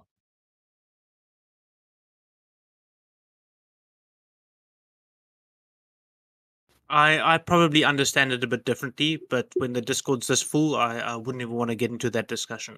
But when the Discord's quieter, I wouldn't mind discussing my viewpoints or whatever. Just when it's this full, it's too difficult to actually have a civil discussion. I mean, I don't even know if it's an open system. I don't know if you can go out of it. In my eyes, I don't think you probably can. So, do you like Einstein or Newton? Picard or Captain Kirk?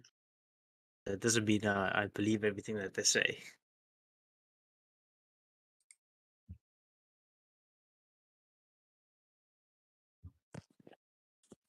Hey, Beerman, are you familiar with the CMB? CMB? No, what's that? Cosmic microwave background radiation. I'm familiar with where the microwave came from, and then I'm familiar with the Van Halen radiation belts. Gotcha. I just didn't know if you were familiar with how they gathered the CMB data and then analyzed it, and what a lot of the opinions of the CMB were. No, Most of them analyzed it and realized that based on the CMB, that the Earth appeared to be at the center of the universe. Really? Can you give a source for that? A quote, Sure. You can just look up So Edwin so Hubble's so wordplay. Napalm was talking to me. So I would agree with the center of the universe part. However, I would see it as the being is the center of the universe. I wouldn't say that the world is the center of the universe. I would say the actual being is the center of the universe. So, for instance, if there's a cat in the road, 500,000 kilometers from my position, he would be the center of his universe. I'll be in the center of my universe, if that makes sense. Yeah, you just have an outlook where the observer is the center of their own personal universe, kind of thing. Yeah, something like that. But like I say, the Discord's too full to have a civil discussion about that. Yeah, no, I get it. That's cool. That's interesting. Maybe sometime we'll have to have a discussion on that. Yeah. Andy, you get my videos though? You got the links there? Yeah, dude. Yeah. Yeah, good stuff, dude. And Fifth Kind's channel is also fantastic. Definitely check out his stuff. It's good stuff. You were making me think about Tycho Brahe for whatever reason. Probably because I'm looking at that Professor Parks as well, and he's got that as his picture. So his model's really weird. Worth looking into his story. I always enjoy looking into history anyway, but his is sort of like a geocentric with the heliocentric around it. It's very very odd. So look past the animation. A lot of the stuff, if you look in the wiki as well, the Wikipedia of Pioneer 10, they would actually mention that this is a animation, but then they would show the actual as well, where they claim is the actual, and you can see the difference, and it's very good stuff. But we don't get that anymore. We got it in the earlier years, but not anymore. I think everything we get now is animation, but previously we got the raw footage, and it's really good stuff. What's the problem with something being animated? My understanding of animation means, or something being animated means that it moves. So animated, in my sense, would be that it wasn't taken from a man-made device, for instance, a camera, and you take a photograph and cool, this is the actual image. And an animation for me would be you could take that man-made device and you could take an image, but you can completely distort it or enhance it or make it look better. For me, it's like looking at an animated chick on Instagram. She would look fucking gorgeous, but you see the real photograph and you're like, oh my god, it looks nothing like the actual You mean thing. altered? Okay. Yeah. So you can make it look better. What does that mean? Oh my god, I'm not going down this route with you, dude. I'm sorry, I can't have a discussion with you. We've tried this in the past. But anyways, have a look at that stuff. It's really good stuff. Because my understanding is that, loads of different instruments, like, okay, you can have your consumer electronics, your point and shoot camera, right? And the goal of the point and shoot camera is that what you perceive with your eyes is basically what you want to capture, or usually want to capture with your camera, so that you have direct correlation between how something would look if you visit a place and how something looks when you take a picture of it, right? But as soon as you get into like telescopes, infrareds, all the other kind of X-rays and so on, right? You're going into a realm of stuff that you cannot easily see with your eyes. Cannot never even see with your eyes yourself, right? You get into instrumentation that way, and a visual representation of it, so that you can see it with your eyes, is obviously already prepared in some way or another, right? So I don't see your point with animation to make it look better, being something malicious or something that distorts the data or the facts that are recorded from that. So I'm not really worried about the part of data and that. I would say, just for instance, it's not digitally changed afterwards. I would say the camera refracted that light into a lens, and it took a photograph. So the data from that in that camera captured it, and then they're giving us that raw capture. For me, that is not animated. If you take that capture and you put it onto a computer, and then you go and fuck around with it, that is fucking around with it, which in my sense is animated. That's my definition. You won't be able to change my mind just yet. Not you, at least, because you just ask question after question after question. I've heard your discussions. We've had discussions. It's very difficult to discuss these sort of things with you because, like I said, the Discord's too full, and you're one of the people that are too full to have this sort of discussion. So the entire reason you're not willing to engage the thought that I just presented is because of my person. Correct. Well, that's your loss. No, it's not my loss. Could It be. is. It is your loss. Yeah, for you, it's my loss. But for me, it's not my loss. You just told me that you're not accepting something that is said, the content of something that is said, because I am me, and that's an ad hom fallacy. Oh, fair enough. It has to be wrong because I said it. It's essentially what it comes. No, not at all. Not at all. Comes down to. And that's your loss. If you judge the content of what someone is saying, cheers, Brady. I can't do it. How do I mute this guy for then myself? that is your loss, and you can operate that way. But Okay, I AK. hope you won't. Hey, bud. AK. He's told you multiple times that he doesn't want to engage. Yeah. Did you hear him say that? He has insinuated multiple times that I cannot talk in this Discord because I bring too much things. No, he said he didn't want to have discussions with me in this. He cannot have discussions with me in this Discord. Yet he's still discussing with me. AK. Hey, bud.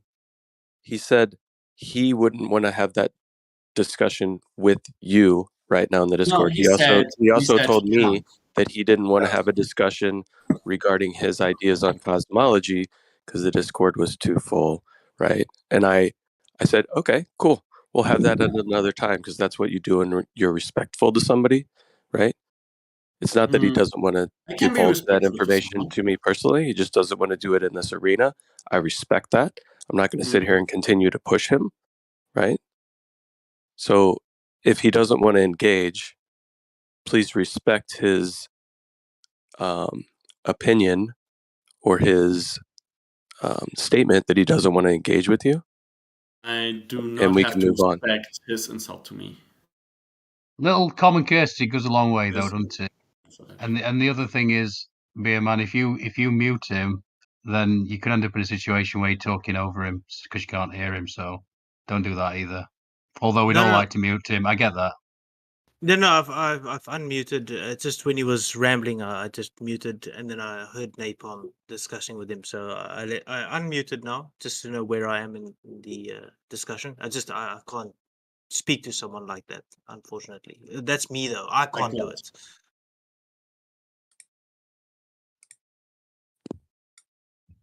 Like what? What's wrong? So, Beerman, you were talking about Pioneer. If I'm not mistaken, now take this for what it's worth, but we do have a regular Glober in here who claims that his uncle was in charge of that whole project. That'll be fascinating to speak to that person because I think there's some valuable information to come from Pioneer 10. You say that, but when I tell you who it is, you might retract that valuable statement. Was it AK? No. Who was it? It really doesn't matter who it came from.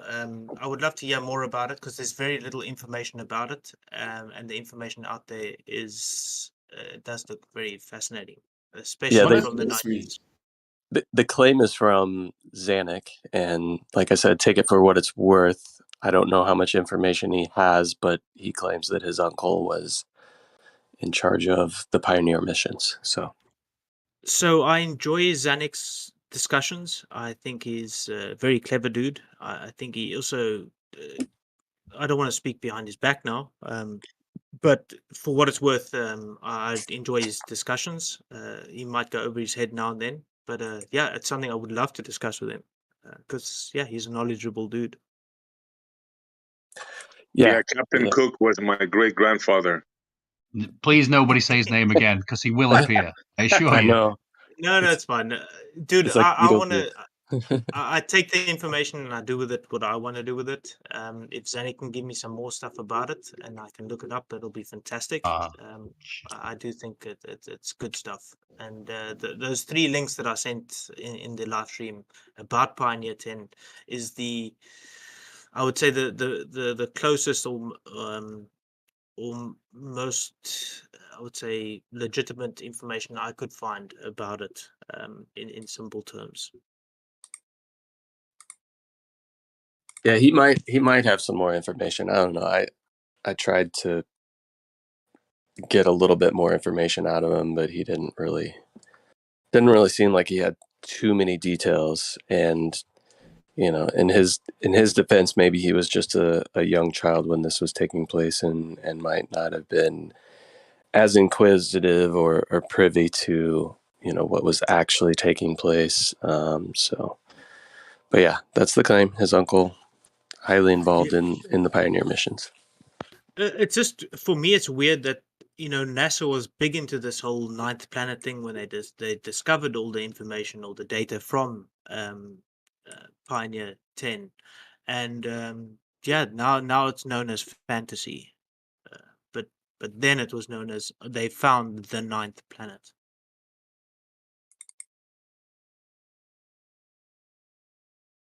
That's what's intriguing for me, at least.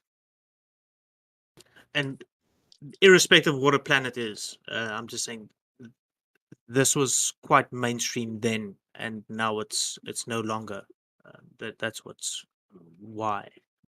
You know what I mean? Do you? Oh, sorry. No, go ahead. I'm done.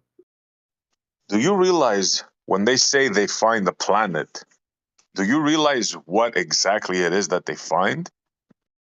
Not at all. No, I got no idea what they're finding. Okay, let me enlighten you, because this really, when I saw this, that totally shattered any belief I had in any of this, shall we call it, cosmology, right?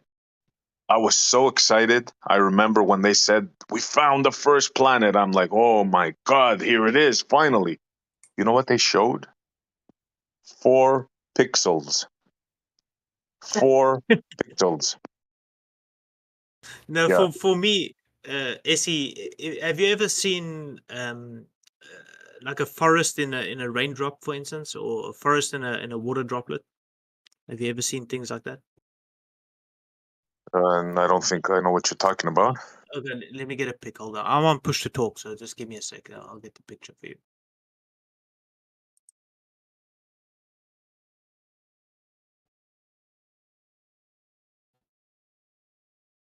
Let me find this now. Hold on a sec.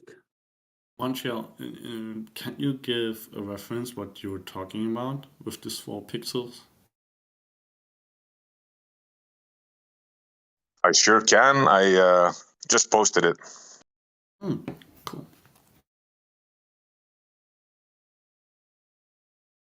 This is your planet.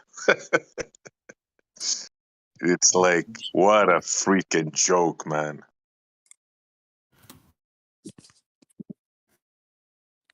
Is this like exoplanets where they have like a pixel and a half of light, and then they get an artist's rendition, makes it look like something from Star Wars, and then they claim all these things about it? Yeah. Yep, exactly. That's the actual picture, and then an artist goes to work. Yeah. Okay, see, I'm dropping the picture there. Let me know when you see that. Pillars of creation. Yeah. Wow. Pillars of creation were located 70 light years away.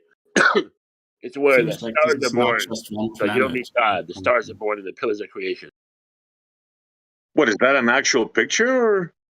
Yeah. So see, so for instance, that's refraction and things like that. The way the light is refracted into that little water bubble. So that's why I say this Discord's too full to have a civil conversation. But I think this is definitely a conversation to have with civil people in a just a civil discussion to have.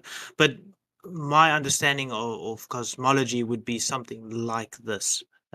Just imagine this in a much larger scale. Yeah, that's pretty cool, I must say. But yeah. Yeah. But yeah, I think everything is light, and we're all light beings. And yeah, that's why I say this is not a day to have this sort of discussion. I don't think today's the day to have it. See, you learn something new every day. First time I seen this. Yeah, there's plenty. You can actually have a look at them, and you can do it yourself as well. I've done it myself. I've got some pictures here saved somewhere. But yeah, it's pretty cool to take this sort of photography. And there's photographers that specialize in this sort of photography as well, where you can do it yourself, or which you can view yourself.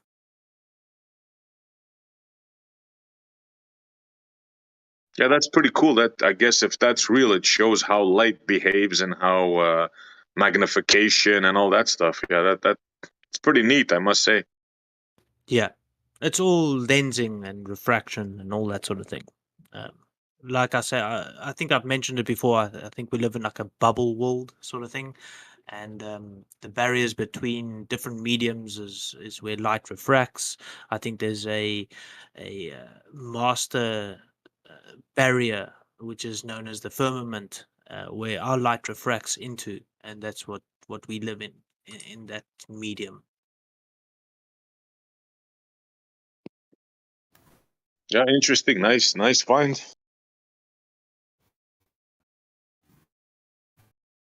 Yeah, I can agree with you that everything is light, Beerman, for sure. As you boil it down, everything is light. Everything is comprised of light. I think people like humankind has a large misunderstanding of what light is, what the nature of light actually is. I think we just conflate light simply to be only visible light, what we see in a very small spectrum. But that's a very, very, very small portion of the overall larger picture. Yeah. If you think about it, cosmology is based on light. The macro and the micro, right? It's all based on light. Yeah. Didn't Tesla talk about that as well with the frequency vibrations and things like that? Who did you say? Tesla. Yeah. Yeah, he spoke about frequency and vibrations and something else. I can't remember the three things, the fundamental of reality. Yeah, I can't remember the quote that was attributed to him, but I think it was like, if you want to understand the universe, think in terms of frequency, vibration, and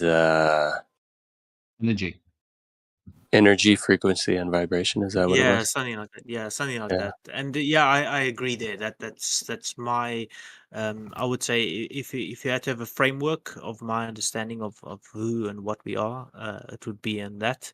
But then again, it would be a discussion with a less full Discord. Yeah. No, I get you. Why less? We can put some time aside for you. Why is that a problem for you? It's just the name calling, the ridiculing. It just takes too long. A discussion that should take about 4 or 5 hours will take maybe 4 or 5 years. No, bro. No. We'll clear the floor for you. Listen, we'll clear the floor. Anybody interrupts, they'll just get muted. There's no shit shows in here anymore. Those days are gone. So take that out of your mind. I like to have a discussion, and I'd like to hear other people's thoughts on it as well.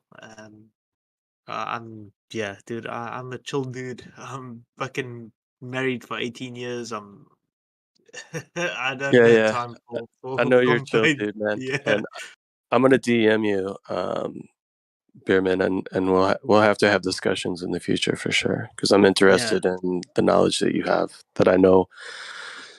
And I know and I understand why it's not always shared, but yeah, I'll DM you, bud. Cool. Thanks, buddy. Yep.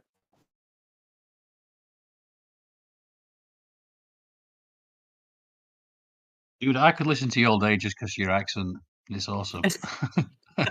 Thanks, man.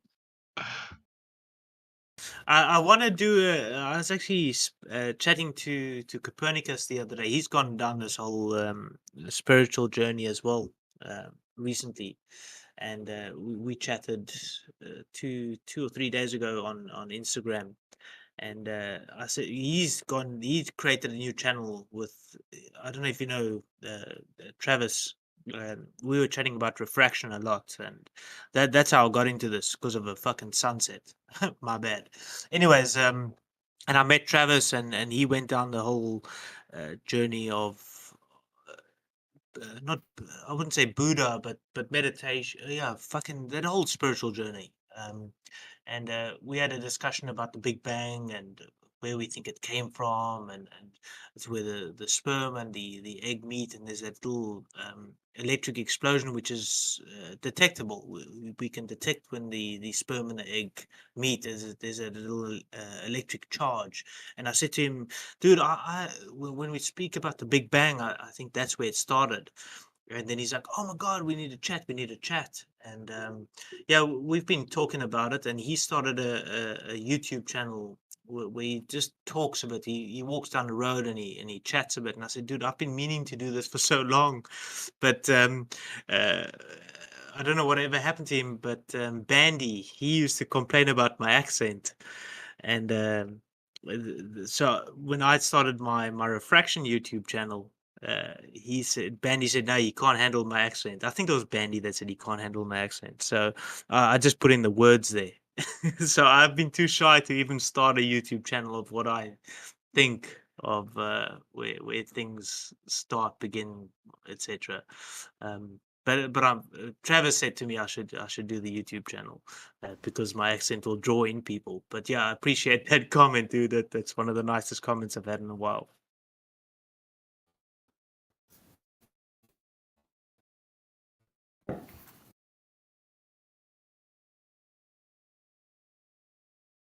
So how about that plane? What do you guys think about the plane traveling at 680 miles an hour, 200 feet above the ground? And I have Blue telling me that it turns by itself, that they just keep it trim, and it hugs the earth 680 miles an hour, 200 feet off the ground. What do you guys think? That would never work. What do you mean if they keep it? It would crash. It would crash if it wasn't flat.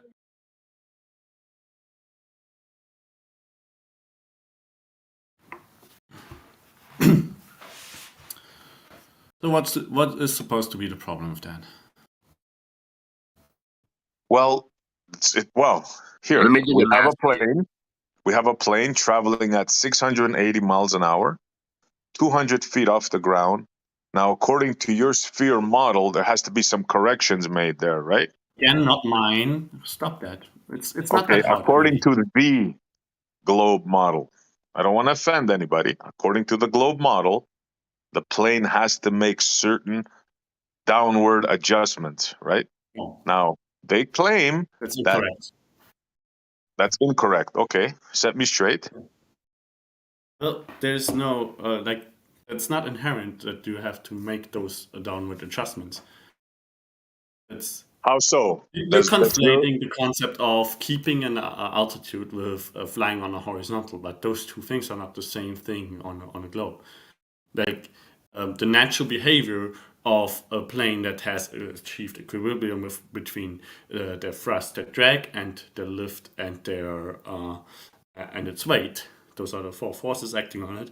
They also have to be in equilibrium, and then you're flying level. And so the natural behavior of a plane on a globe is not going to be to fly in a horizontal, because that would require to increase altitude, which would require the plane to increase its thrust and have an excess of lift compared to its weight. That's what's required in order to gain altitude. That's not the natural behavior of a plane, so it would keep its altitude. And the only thing that's still remaining is physical orientation change that you have to admit is quite gradual, with 1 degree over 60 nautical miles. I did the math. You're going gradual, and it should. There's no surprise. Let him finish, Gajrik, and then you go next. Go on. So this should be naturally achieved if we consider why a plane flies in the first place. That is the pressure differential between the bottom of the wing and the top of the wing. That is what makes a plane fly, and therefore also what makes it orient itself. Now, if we consider like why do we have a pressure gradient or air around us in the first place, then we can see that air consists of matter that's subject to the same effects as, for example, a steel ball and a brick. So the parts air consists of fall down just like anything else. So if it falls down over a globe, then it would vertical would change its orientation for air as well. And if it falls down over a flat Earth, then all verticals are parallel to each other. So the behavior of a plane would effectively be the same on both of those cases. There's no problem. I was so waiting for you to get ready to get finished because you said a whole lot of nothing. It's all hot air, bro. Look, if you're going 680 miles an hour, if you divide by minutes, it's going to be 11 miles, 0.33 a minute. Okay? 11 miles, 0.33 is 85 feet of physical curvature. Every minute. You have to, if you reorientated the plane every minute, you'd have to dip 85 feet on the minute every minute. That's the problem. So all that hot air. He's traveling 11 miles a minute. You're conflating again horizontal and a change in altitude, like that the change from horizontal you don't have to a change downward. That's you don't have the horizontal on a globe. That's not conceptually correct because the constant altitude would be held on an. You don't have the horizontal on a globe, bro. Guys, one at a time. What's on a globe? Well, fortunately for us, there is a force pulling us down all the time. Was it the Yavos effect? No, it's called gravity. The gravity will pull your plane down. That's correct. Towards the ground. It would never get you around the globe. Actually, it does exactly. If you didn't dip the nose of the plane, you'd be flying backwards. No, I just explained how that is incorrect. No, this dip the nose thing. This dip the nose thing was debunked at least 10 years ago now. You can't debunk it now. You can't debunk it now. Yeah, I can. It doesn't work. I just explained you don't have to debunk how it is. If you didn't dip your nose, no, you don't have to dip the nose. Gravity pulls you down. North America to the Antarctic, would you be flying backwards? Yes or no? What? No. If you didn't reorientate your plane, which means dipping the nose down, starting in the North Pole, by the time I got to the South Pole, would you be flying backwards? No, that's dumb. You would be, and no. that's that's dumb. What you mean is overhead. That's the dumbest thing you've said yet, and you said a lot of dumb shit. That's just a take a globe, the one you got in school, start at the top. Take a Lego, put it at the North Pole on your globe. Now start coming around the globe to the South Pole. If you don't dip that plane, you orientate that plane, you'd be flying backwards. No, that's the dumbest thing you've said, and you've said a lot of dumb stuff. And we know that doesn't happen, so we know it's flat. Okay. No, we know that doesn't happen, so you're a dummy. Blue, can you help this guy? I don't think so, but I'll try. Gravity vectors are radial vectors. They're always pointed toward the center of the mass of the Earth. An airplane has got two things to be considered. One is the center of gravity of the airplane. The other is the center of lift. Typically, the center of gravity of the airplane is in front of the center of lift. That means that if you don't do something in terms of putting a downward force on the tailplane, the airplane's nose is going to be wanting to point down. So we force that nose to be up so that we have a positive angle of attack and achieve the amount of lift that we're looking for. For that reason, and because the gravity vector is always pointed toward the center, the airplane is constantly reorienting itself in terms of that frame of reference that you're talking about. Does that make any sense to you? Gravity would never reorientate your plane, bro. You have to reorientate your plane. You have no idea what I just said, do you? Take a ruler, slide over your globe. You have no idea what I just said, do you? Do you understand the concept of center of lift and center of gravity not being the same? You see how you went into space until you orientate your plane downwards? See that? Did you understand anything I told you? Yeah, you claim that gravity will get you around the globe. It's nonsense, bro. Did you learn that in school? Explain center of lift and center of gravity to me. I think I did a pretty good job.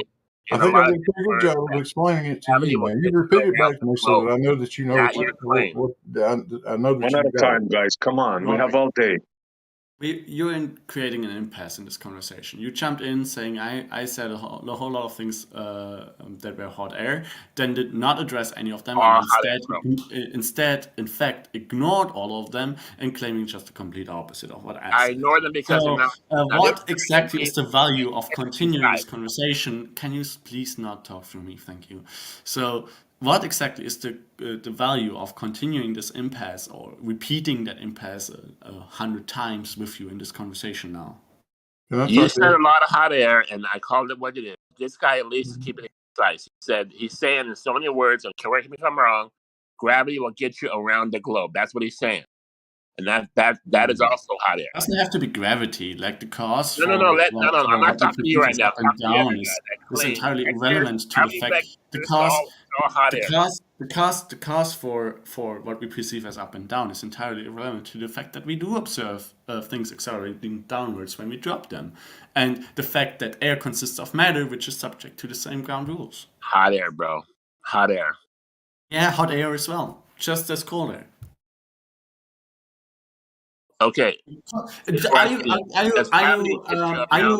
you claiming that air does not consist of matter, just like a steel ball?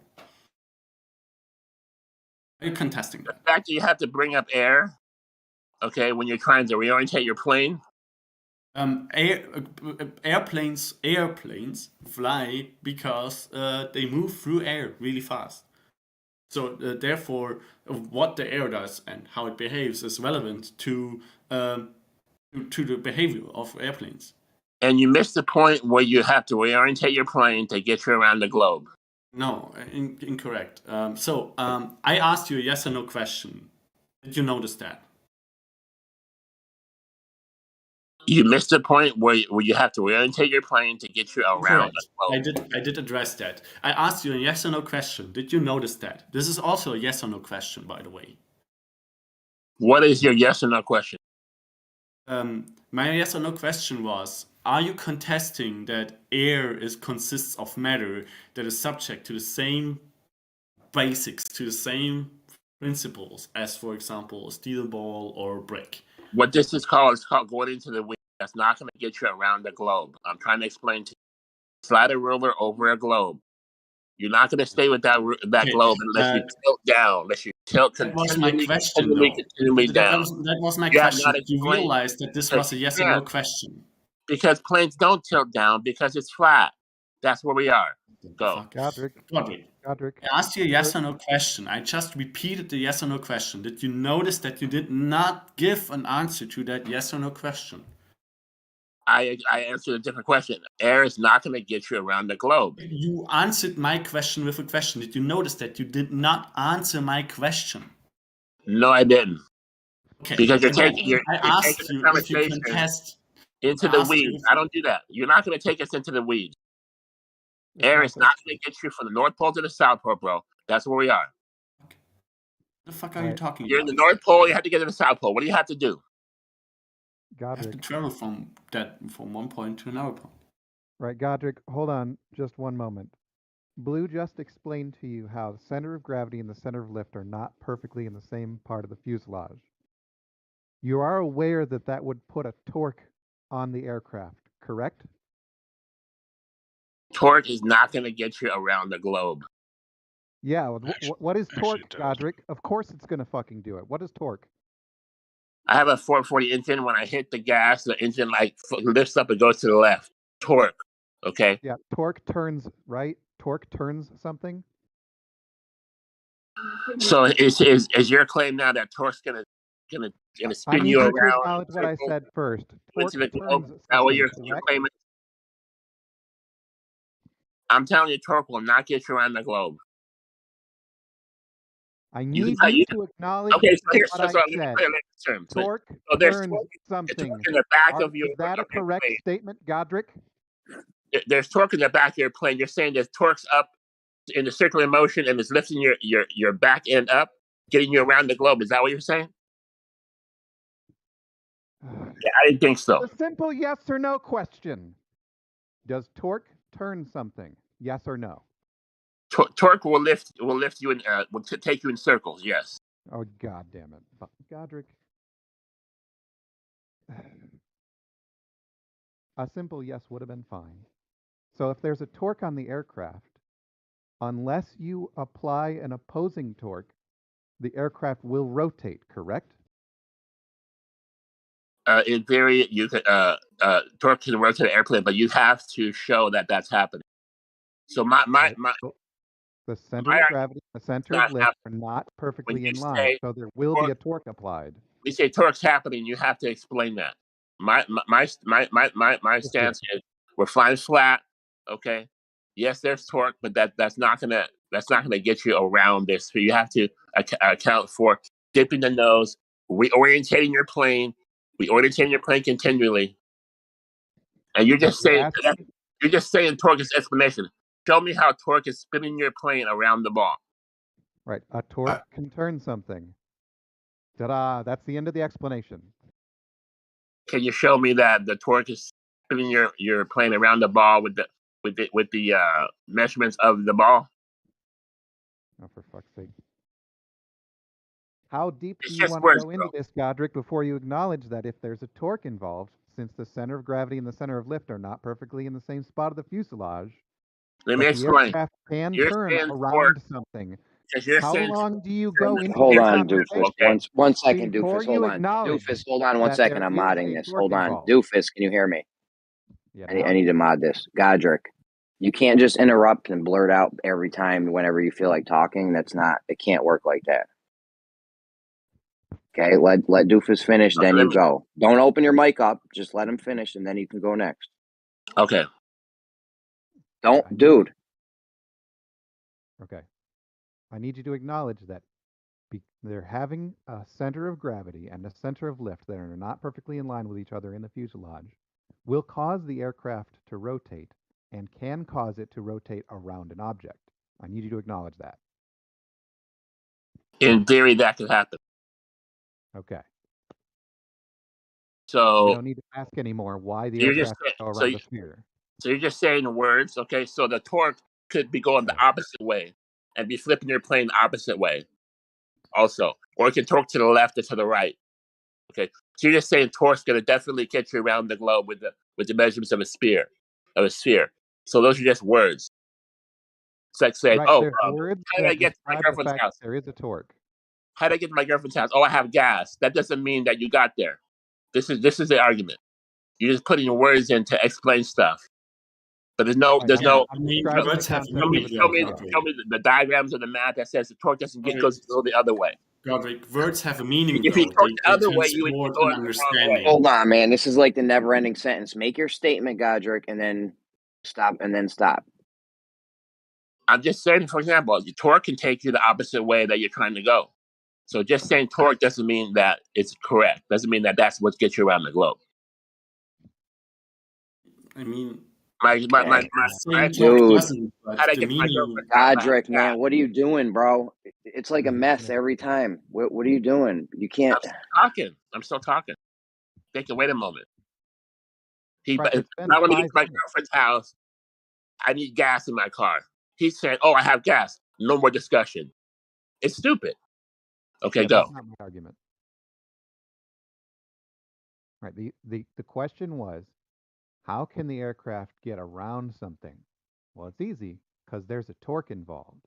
The reason we know there's a torque involved is because the center of gravity and the center of lift are not in the same place. Now, if you make one of those vectors, either the center of gravity or the center of lift, or the gravity vector or the lift vector, different from each other, you know which way that torque is going to be. In the case of the center of gravity, we're not going to change that vector because the aircraft isn't going to suddenly shed mass. We'll just assume that it doesn't immediately do that. But we can change the amount of lift. Now, if the amount of lift is greater or less than the gravity vector, we can change which direction the torque is. If we trim the aircraft so that our altitude is not changing, then we've set it up in such a way that the torque will be necessary for us to get where we're going. That's it. That's just an explanation, bro. Yes, of course, it's an explanation. The thing you asked for was an explanation, and of course, me giving it to you is just an explanation. It's only going to be an explanation because that's what you asked for. Now, can you draw that on the paper? Can I draw what I just said on paper? Sure, I can take the words that I just gave you and put them on paper, and it will still be, quote, just an explanation to you. So, can you tell me what you actually require? I want to know if you know what you're talking about. If you know what you're talking about, you can draw it. Where's the torque coming from? How much is it? Which way is it going? And how does that apply to a plane? You're going to use. I'm checking to see if you know. Godric, my man, bro. You can't do that, dude. You can't take 3-4 second pauses and then the other person goes to talk and you just start talking again. It's messy. You need to say like blueberry pancakes when you're done talking so we know you're done and the other person can go without being interrupted, please. Blueberry pancakes.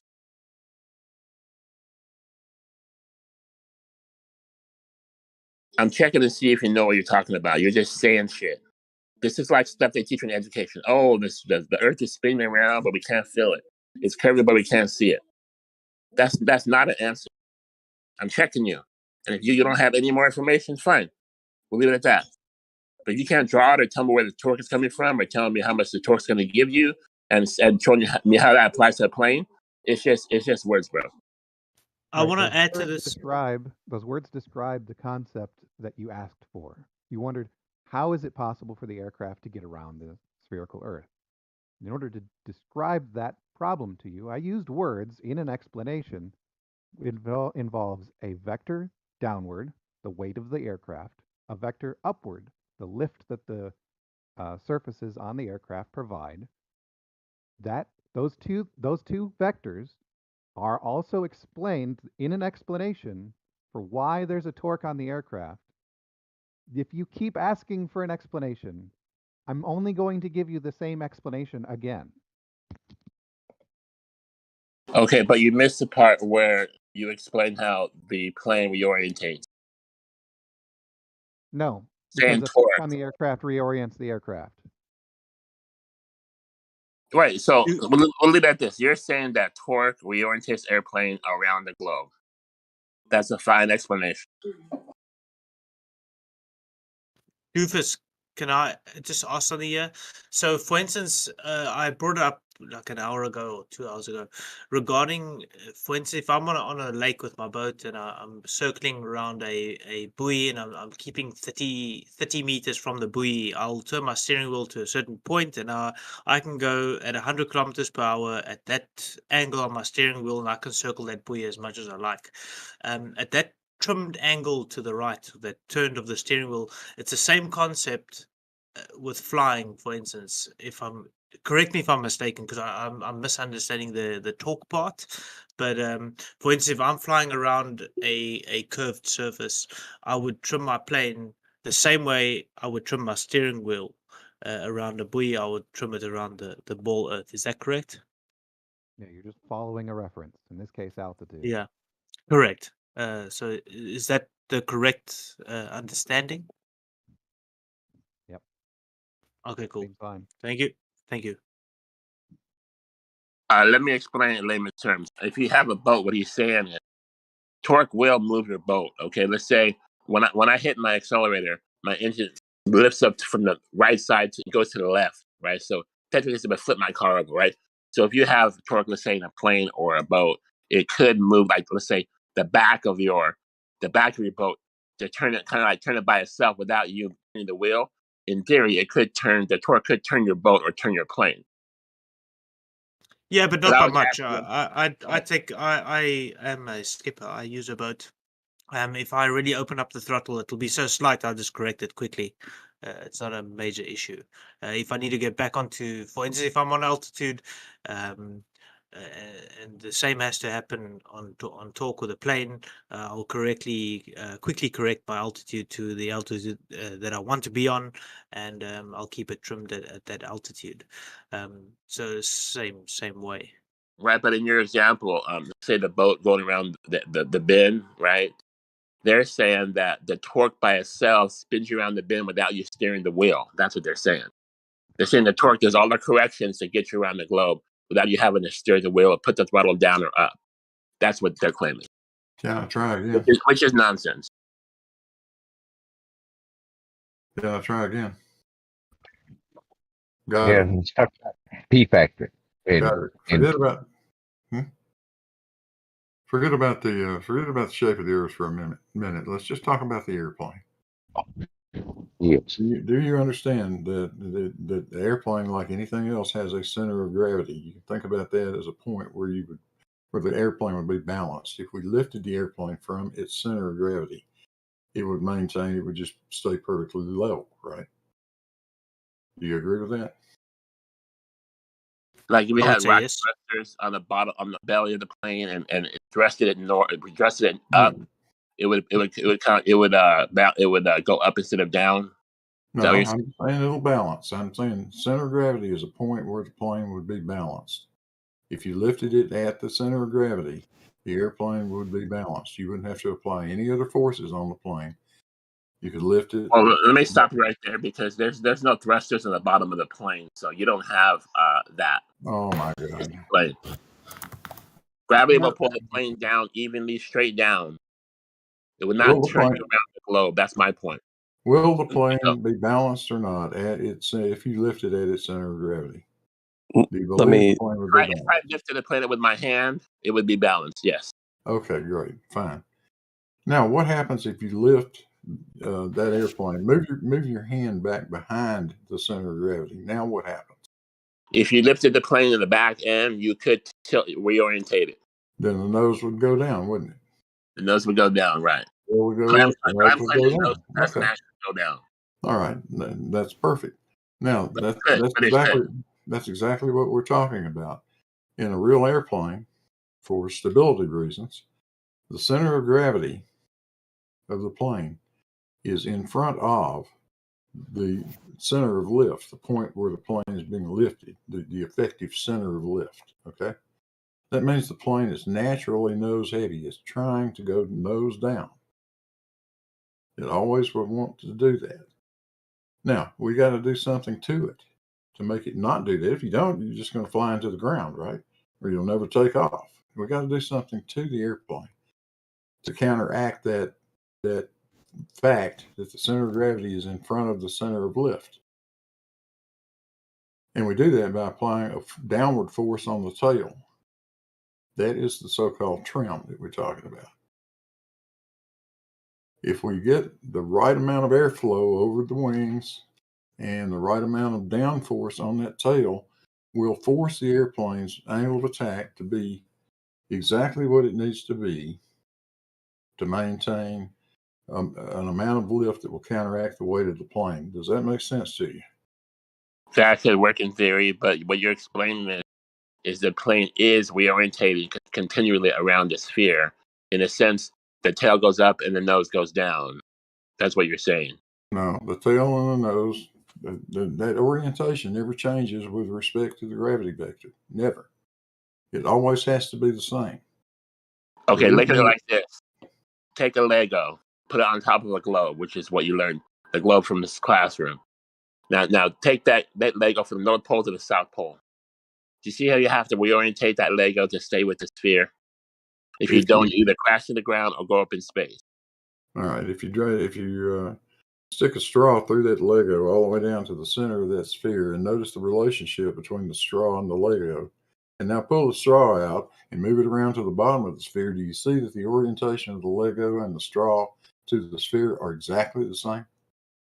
Because that's what's happening. Only if you continually reorientate that plane, continually. And I'm saying that you cannot prove that's happened. Remember, if you but the same way you can't. Globe, go ahead. Yeah, I'm saying the same way you can't prove that it's flat. So I'm not arguing for either argument. I'm just saying either way you can't argue it, because same thing if you throw a paper plane in the air. If you drop it from where you're at, a little paper aeroplane, the nose may be heavier. It's going to go down. Yeah, this sort of argument I don't think is a good argument for either model, because Absolutely Wait. I agree If with the that. You nose, cannot if the nose tell. is going You down, cannot define the difference. You cannot determine the shape of the Earth by looking at this one phenomenon. Okay, It let would, me. work it would appear to you exactly the same no matter what the shape of the Earth Either way, is. yeah. Makes no Yeah, difference. so flat's not a shape. So if I throw a paper plane over a flat Earth or like my room, okay, and if it's going to go nose down, it's going to crash into the ground, just like you were saying, right? Correct. So we make the nose go up. That's cool. It can balance out the tendency to go down and continue to fly over the flat ground.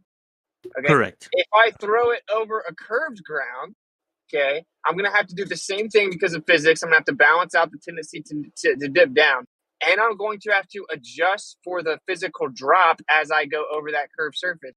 The globe position is gravity just perfectly accounts for it naturally. You don't have to worry about it. No, you see there are these big long things sticking out the side that oppose gravity. What's it?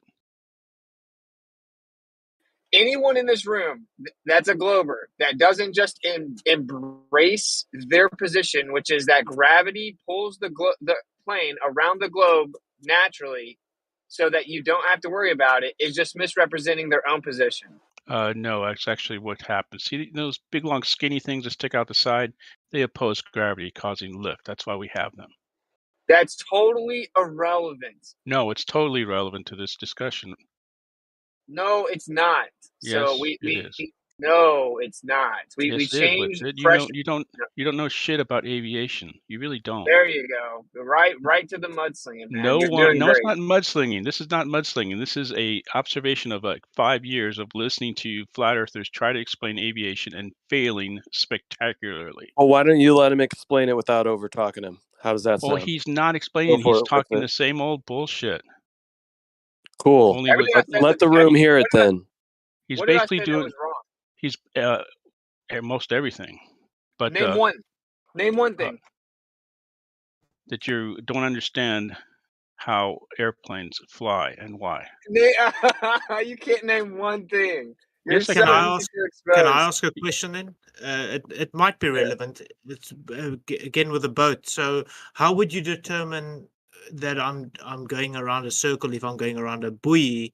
If on my boat, for instance, and I'm turning I got my steering wheel at say 10 degrees or whatever the angle is, fucking 70 degrees. I don't know what angle it could be, but I got to turn my steering wheel at a certain angle to remain 30 meters from the buoy. I'm going 100 kilometers per hour, and I'm going around the buoy. How would that determine the shape that I'm going around? That I'm actually going around a buoy. How would that determine that?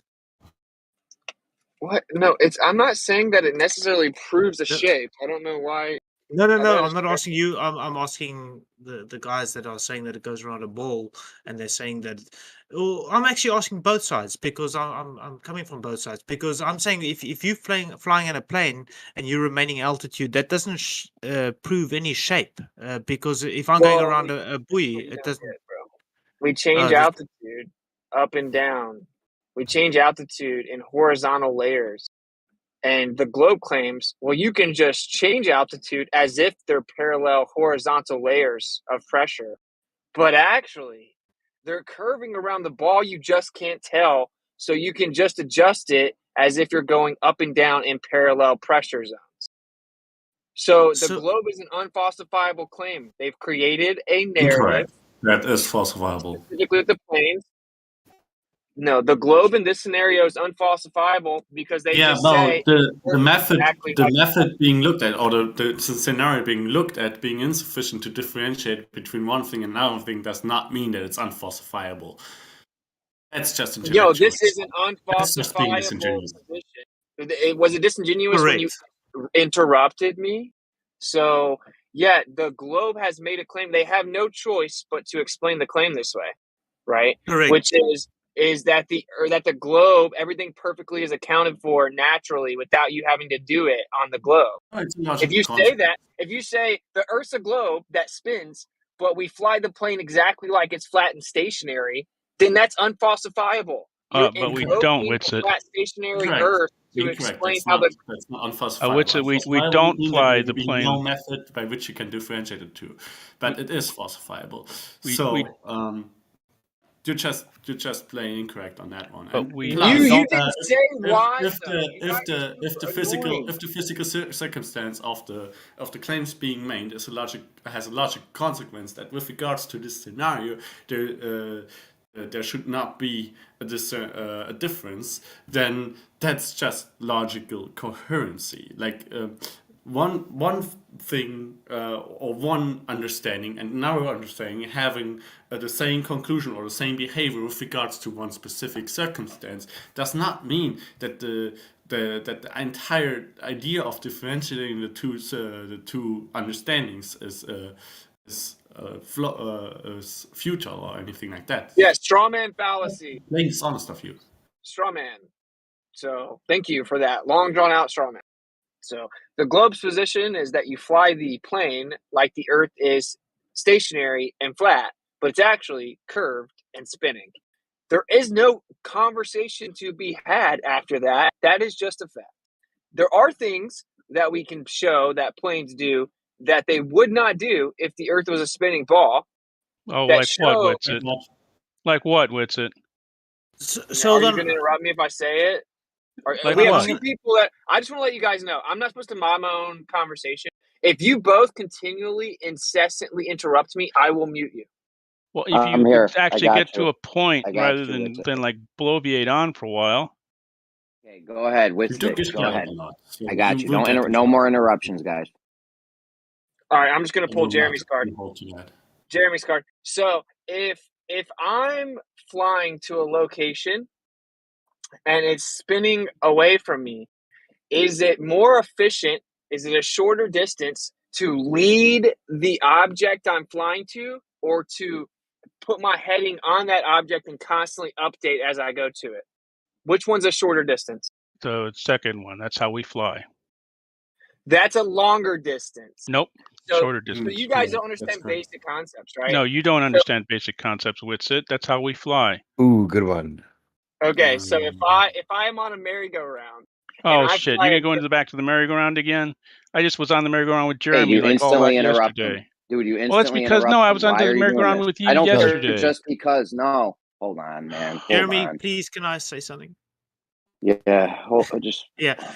So hold on. I was gonna say I want to agree with the point that I want to say that you can't determine the shape of the Earth if you're going to keep altitude, but I'm going to agree with the merry-go-round with the spinning Earth. It won't work. It would be better, like we were discussing earlier on, to point ahead of the target than to follow the target, because that's going to be a longer distance. That's correct. That would show Can I a explain why that's stationary wrong? Earth specifically. Yeah, if you can show us why somehow leading the object that's in motion wouldn't be a shorter distance than constantly updating, we would love to hear it. All right, I will be very specific, so it may take some time. Leading the object to get to the destination along a path that is straighter in the inertial reference frame will be a shorter path in the inertial reference frame. That much is correct. However, aircraft need to use air in order to arrive at their destination. The reference frame of the air mass becomes the reference frame that you need to minimize that distance in. If the reference frame of the air mass is rotating, then the shorter path in the reference frame of the air mass will become longer than the reference frame, or the inertial reference, or they will become longer in the inertial reference frame. Doesn't matter because the aircraft needs to use the air to get there. So the shortest path in the reference frame of the air mass is the one you need to take. Incorrect. So the globe claims, because the globe claims that the Earth's atmosphere does not move in lockstep with the Earth, which means there's a difference there. So therefore, you need to account for it to minimize distance. If the Earth's atmosphere moved perfectly with the Earth, then sure, but that's not what happens. It moves separately. The atmosphere moves with the Earth. We know that. Dude, what are you doing, Paid? Paid, what are you doing, bro? Witsit was in mid-sentence. Yeah, and you'll note that... No, that's not your cue to go. Let Witsit finish it up, and then you guys can go next, man. Yeah, so the Earth's atmosphere moves separate than the Earth according to the official model and according to the laws of conservation of energy and momentum and just basic fluid mechanics. So if we're going to be moving in the air that's slightly separate from the Earth spinning, then the fastest and shortest path would be to lead the destination. All right, you'll notice in the explanation that I gave, I didn't reference the reference frame of the Earth. I gave reference to the reference frame of the air mass. The reference frame of the air mass is not stationary. Dude, we're flying to a place on the Earth through the air that's moving separate from the Earth. Therefore, leading the object would be a shorter distance. The air You basically can say it again. Hold on a second. You can say it again after I've already explained that you need to shorten the path in the reference frame that's important to the aircraft. Saying it again won't change. That is the inertia. You need to minimize the length in the reference frame that the aircraft deems most important, which is the air. Okay, so it's in the air. It's the air in relation to the Earth because that's where we're flying to, a location on the Earth. And the air flows with the Earth, basically, for the most part. Oh, now we're back. We're back to the just patently false claim. No, it does. It does. No, That's why there's still winds. Well, where I'm right now, the winds are still. Non sequitur. So the winds are still right now, so the atmosphere is moving with the speed of the Earth. We know this. As you go higher, the Earth is going to be further and further behind. Or the atmosphere is going to be further and further behind the Earth. No, actually, that's not true. But basic fluid mechanics. Nope. Basic fluid mechanics, which you don't understand, obviously. Fluid mechanics. So now the ballers are claiming that the atmosphere doesn't move separate from the Earth. Hold on a second, Witsit. Fluid mechanics would say that were true, that the air would lag behind if and only if the fluid is in contact with something outside that is stationary. Relatives. Oh, okay, we supposedly have like a downward force that isn't a force. We can thought of as a. That doesn't address my point. Oh God, that's it. Probably. If higher up you have no wind as well, then relative to when the air higher up is in stationary relative to Earth as well and has no movement relative to Earth as well. Oh, if you higher guys up are just the imploding. wind, then Sorry, I thought you were done. And actually, the air over the United States flows eastbound for some odd reason. Gee, I wonder why that is. There you go. If we change the subject, somehow it'll make you right. Yeah, what happened? Why does the air flow eastbound over the United States in most of? Then you most double of Europe? down on the red herring fallacy, changing the subject. So let's go back to the subjects, right? There are this is the overall recap because this is boring. So we say that the Earth's spinning and curving, but we fly the plane like it's flat and stationary. We don't. Just like though. Yes, we do, and no, that's we why don't. when. Yes, we do. No, we fly the plane. we don't. We fly the plane, establishing an assumed horizontal level parallel to the ground. We go up and down in parallel horizontal pressure layers. We claim that really it just horizontal for intents and purposes, but it's curving around the ball. But you can treat it like it's flat and stationary. Gravity will take care of the rest. When it comes to that, you hold on a second. In the meantime, though, when we're flying from, say, Los Angeles to London, we're up over Hudson Bay on Great Circle routes. That's not. Hey, I'm gonna give you a I know warning. that you guys don't understand this, but you can have a circle on a flat plane. Yeah, that's a longer distance on the flat plane. Why would an airplane fly a longer distance? They think the Earth's a globe. No, they don't think the Earth is a globe. The Earth is a globe, and they fly in the shortest route over a curved surface, which is called a geodesic or a great circle. Then why don't they leave the object? Hold on. I explained this last night about how the geodesic or the path on the non-inertial reference frame is irrelevant because we can take a drone, fly it 1 meter to the edge of the merry-go-round. Fuck. We can take a drone, fly it 1 meter to the edge of the merry-go-round, and if I spin the drone fast enough, you can make the path look like it actually traveled hundreds or thousands of meters. So the path on the non-inertial frame is irrelevant. It's about the path the plane takes, which is not going to be the path, which is up which is over not the Hudson Bay. path, which is not the path that the non-inertial frame traces out. Hey, hold on a second. The drone in your example used the reference frame of the air in order to get where it was going. That's my question too. It doesn't change the fact. It doesn't change the fact that the path on that traces out on the non-inertial reference frame is irrelevant, because you can make that path will be longer than the path the plane or the drone or whatever you're flying actually takes that's happening above a non-inertial reference frame. The path that is relevant and the inertia or the reference frame that is relevant to all aircraft, because they are aircraft, is the reference frame of the air mass they're flying through. This is true for every aircraft. I have no idea why you think that this is not the case. I'm telling you right now, the path that you trace, any path, whenever there's Coriolis involved, a moving object above a non-inertial reference frame, the path you trace on the non-inertial reference frame is not the distance the object actually moved. The distance the object actually moved is the distance it's traveled in the inertial frame. Coriolis has little or nothing to do with Great Circle routes. Yeah, so I don't know why you brought it up. But so. Oh, that's our point. That's our point, though. So stop bringing it up. Stop bringing up. You guys say the planes Great fly in Circle the routes short. are why we fly from Los Angeles to London up over Hudson Bay. And I'm telling you right now, that is not the shortest path, because if It is the shortest path, Jeremy. That's why airplanes lines fly it. NASA, do you have to be muted, dude, to have a conversation? Does someone have to act like you're a child and hover over the mute button every single time you're in a conversation? Hold on. The shortest path is never going to be the path that you trace on the not. If you're saying planes fly a great circle route and you trace that on the non-inertial frame, that is not the shortest path. I exemplified that with my drone example about how you can fly 1 meter, but you can make the drone look, you can make on the non-inertial path, you can make it look like it flew 1 meter and 1 inch, or tens or hundreds of meters, depending on how fast it's spinning. Okay.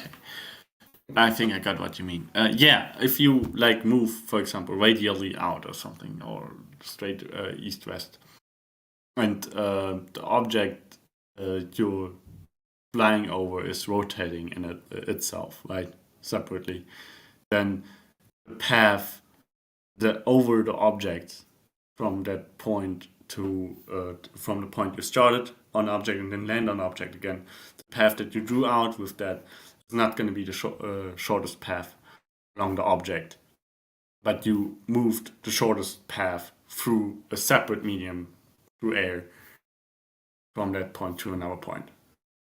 That's entirely irrelevant right now, because we're talking about the path you're taking relative to Earth, and it's like, we're not considering if there's something outside of Earth or not. We're not considering the rotation of Earth or not, if it's stationary or not. That's not relevant in this case right now, because we're just talking about the path that you trace out. You're saying that. God. Hold on, Jeremy. I know. Hold on. So he's saying that it's not, it's irrelevant if we're going via the. We're not measuring via the Earth, but the plane is not flying through the Earth. So that's actually a very good question. So, okay, so if the plane is flying through the air, why aren't we measuring the distances flying through the air? Why are we measuring it via the distance via Earth? I think that's a valid question. Because it's very hard to track the air parcels and to keep the for the path of an airplane, or individually every time. It's very hard to keep track of which part of air. Hold on one second. Listen, whenever there's Coriolis involved, the path on the non-inertial frame, the merry-go-round, the Earth, whatever the case may be, that path is not the path the plane actually flew. The distance the plane actually flew will be shorter than that. How do they not understand this? Yeah, why would you measure it on Earth if the plane is flying in the air? Hold on a second. We definitely do understand this. Don't throw out that we don't. The problem is, you think that the inertial reference frame is the one that the aircraft should take the shortest path in. In the actual case, aircraft have to use air to get where they're going. So the air, the reference frame of the air mass that you're flying through, is the most important reference frame. which is the reference frame you need to minimize your distance through. Not the ground, not three-dimensional space, but the air mass. Okay, if you whenever you have the Coriolis effect, okay, if you ever have a Coriolis as many effect, fucking times as you want to say it. dude, don't interrupt, please. Right, but We you're let just you going get to your say whole it thing the out. 16th time today. Bro, why are all the Whenever Glovers interrupting, man? whenever the Coriolis effect is involved, there's going to be two different paths. One path is going to be the path you can trace out on the ground. The other path is going to be the actual path that the object moves. Okay, there's two different paths. The distance on the non-inertial frame that you trace out is always going to be longer path that the plane actually took. That's a fact. Do you disagree with that? I don't disagree with that. Okay. However, the aircraft needs to minimize its distance in the reference frame of the air mass. In this particular case, since the air mass is not stationary with reference to the inertial reference frame, it needs to take a shorter path in a non-inertial reference frame. Okay, so now that we agreed on my first point, when the planes trace a path on the ground in the non-inertial reference frame and they fly this great circle route that you think is the shortest path the plane can fly, it's actually not, because we know that the shortest path is in the inertial frame, right? Right, and if you do that, you take a longer path in the non-inertial reference frame, which is the reference frame of the air. Taking a longer path through the air would be really dumb and waste a lot of money for no reason. No, the non-inertial path is the path that traces out on the ground, and then the inertial path is the path the plane actually flies. Do you understand that part? Right, and in order to do that, you have to take a longer path in the reference frame of the air mass. In order to take the shorter path in the inertial reference frame, you have to take a longer path in the reference frame of the air mass, the stuff that the aircraft uses to get where it's going. Okay, there's two. I don't know why you keep saying that same thing over and over again. There's two paths: the path the plane takes, and then the path the plane. Stop interrupting, please. There's two paths. One path is the path the plane takes. I don't know why you keep bringing up air mass. It's irrelevant. Anytime there's Coriolis effect, there is this issue where the object that's traveling has a different distance than the distance on the non-inertial frame. Do you understand that? We don't. Coriolis is a minor effect in this case, Jeremy. We want to fly the shortest distance across the globe, which, unfortunately for you, is a great circle route. Absolutely not, because the shortest distance is going to be the distance you fly in the inertial frame, which would be you leading the target, which would make a curved path Airplanes on, are not on the ballistic. non-inertial reference frame, not a. Jeremy, can I ask a question? What's up? So say now we got a person standing south, and he's shooting a heat-seeking rocket, and there's a dude running from left to right, and he shoots that heat-seeking rocket on that dude running from left to right. But then on the same position, there's a guy shooting a rifle, and the rocket and the rifle, or they say there's two rockets. The one is heat seeking, the one is not heat seeking, and he shoots the guy on the left shoots the guy fucking directly on him, but now he's running left to right, but the guy on the same position is shooting, say, 40 meters to the right of that guy running left to right. Which rocket would hit the guy first? The guy that's shooting the heat-seeking rocket, or the guy shooting the normal rocket, but he's aiming to the right? Does that make sense? I don't know about the speed, but I'll tell you the one where you lead the guy is going to be a shorter distance, because that's how it works when you're dealing with rotating reference frame and an inertial reference frame. It's just basic physics. Yeah, so for me, the guy that's simple. Yeah, so for me, the guy that's shooting the rocket that's shooting a straight line is going to hit the guy first. The heat-seeking rocket's going to hit him last, because he's following that curved path. Does that? Yeah, assuming they're going the same speed. Yeah. I'm saying they're on the same speed. They're exactly the same speed, but the guy on the same position shooting one rocket, but 40 meters ahead of the guy because he's done the mathematical calculations for Coriolis, and he's going to end up on that position at the time that rocket's going to hit him. But the other guy's shooting the heat-seeking rocket. He's aimed on that guy, and it's going to follow him. It's going to as he's moving. Yeah. This is like the merry-go-round. If you have a drone that can fly 1 meter and the edge of we're only going to put in a gas-powered drone. There's only enough gas for this thing to fly 1 meter, and you fly it to the edge of the merry-go-round. It's 1 meter. Now, if you do that, if you lead your target and you fly it to the guy, the drone's going to drop right on top of the guy if you let him. If you don't lead him and you try to chase him the whole time, the drone's never going to make it to the guy because it doesn't have enough gas because that's now a curve. Yeah.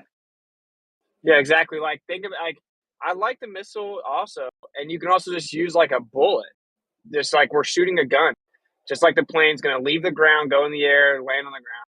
We're on the ground, we're shooting a bullet. Now the globers want to pretend that there's two different sets of physics for bullets and for planes. Coriolis, we can selectively choose when it matters or whatever, but that's not how physics works, right? So north to south, great meridian flights would have to account for Coriolis. The Earth would be moving underneath him. The air would be, because the air is technically not moving in lockstep. So just use the bullet in your mind. If I shoot the bullet, I'm going to have to lead the moving target for one to even actually hit them. Unless my bullet's magic, it can follow them once I shoot them where they currently are. If we then compare the two distances, clearly the bullet that led the target is going to be the most effective path. Isn't a bullet ballistic? I think remembering airplanes are not ballistic. That's just me. The best part about this is you can use whatever you want, Peyton has to show the outcome's going to be the same. The thing is with this whole argument, there was a time, I forget exactly how the story goes, but there was a time where one of the airlines took out one peanut from each bag of peanuts, or took out one olive from each of the salads or something, and they ended up saving hundreds of thousands of dollars, right? So if you're talking about traveling less miles, no question they would be traveling a less distance if it was possible, they would travel a less distance, obviously, to save. You want to travel less distance. Yeah, That's you correct. save so much money, it's insane. Yeah, it's correct. That's why they fly great circle routes, because it's the shortest distance over the sphere. Yes. No, it's exactly on point. They fly the shortest route. It's not. They just keep on. He just keeps on bringing up the Great Circle Route because that's what they fly. That's irrelevant to the question. No, it's definitely relevant to what Jeremy just said about the airplanes flying the shortest route to save money and time. No, it's not relevant at all to the question. 100% on point, Jerry. 100% bang on. No, it's Great literally Circle Route. not. Hold on. The Great Circle When you're Route is talking not about the saving shortest money, path. We just went through this. The Great Circle Route is not the shortest path. It is the shortest because path. you're leading the geodesic. Geodesic and your definition hold on, is the guys. shortest Guys, path. hold on. In this idea you have where this geodesic straight line where you don't turn left right is the shortest path. You're not leading the target. You're constantly chasing it, adjusting for Coriolis. Like in my drone example with a merry-go-round, you will, if you have this gas just to make it, you'll never make it if you don't lead the target. Coriolis is a minor effect compared to the winds. There you go. Now we're back to the actual cop out, right? So like if you took the atmosphere off the Earth, yes, the geodesic would be the shortest path. We get it. You guys can read Google definitions. You understand that circles are the shortest path on a ball. Oh my God, pretend you're teaching us. We're talking about the actual Earth, how it has an atmosphere in your model. It moves separately. Therefore, the geodesic would not be the shortest path because you need to lead your destination because the Earth's atmosphere moves separately from the Earth. No, the shortest path is always the shortest path. Let me break this down the geodesic real quick. So the Great Circle Route on the globe would be the shortest path if you have wheels on contact with the surface. Now, if you are flying something or something is ballistic or you're in the air and you are dealing with a moving surface, the Great Circle Route would no longer become the shortest route because that would be the idea of the heat-seeking missile compared to the leading the target. Does that make sense? It does. Well, no, it makes sense to them. If They're just the going to keep saying aircraft that. is not using air to get where it's going. So if the aircraft Oh, the is aircraft does using not fly in the air. if So aircraft it's is on the using- ground the whole if time? Oh, Jesus Christ, dude. If Hold on, the let him aircraft finish. is using air to get where it's going, then the reference frame that becomes most important to the aircraft to minimize distance in is the reference frame of the air mass. That's our point. Leading the It target. would be it would be the inertial path that the plane takes, which means leading the target. Would you agree that the plane is inertial and the Earth is not inertial?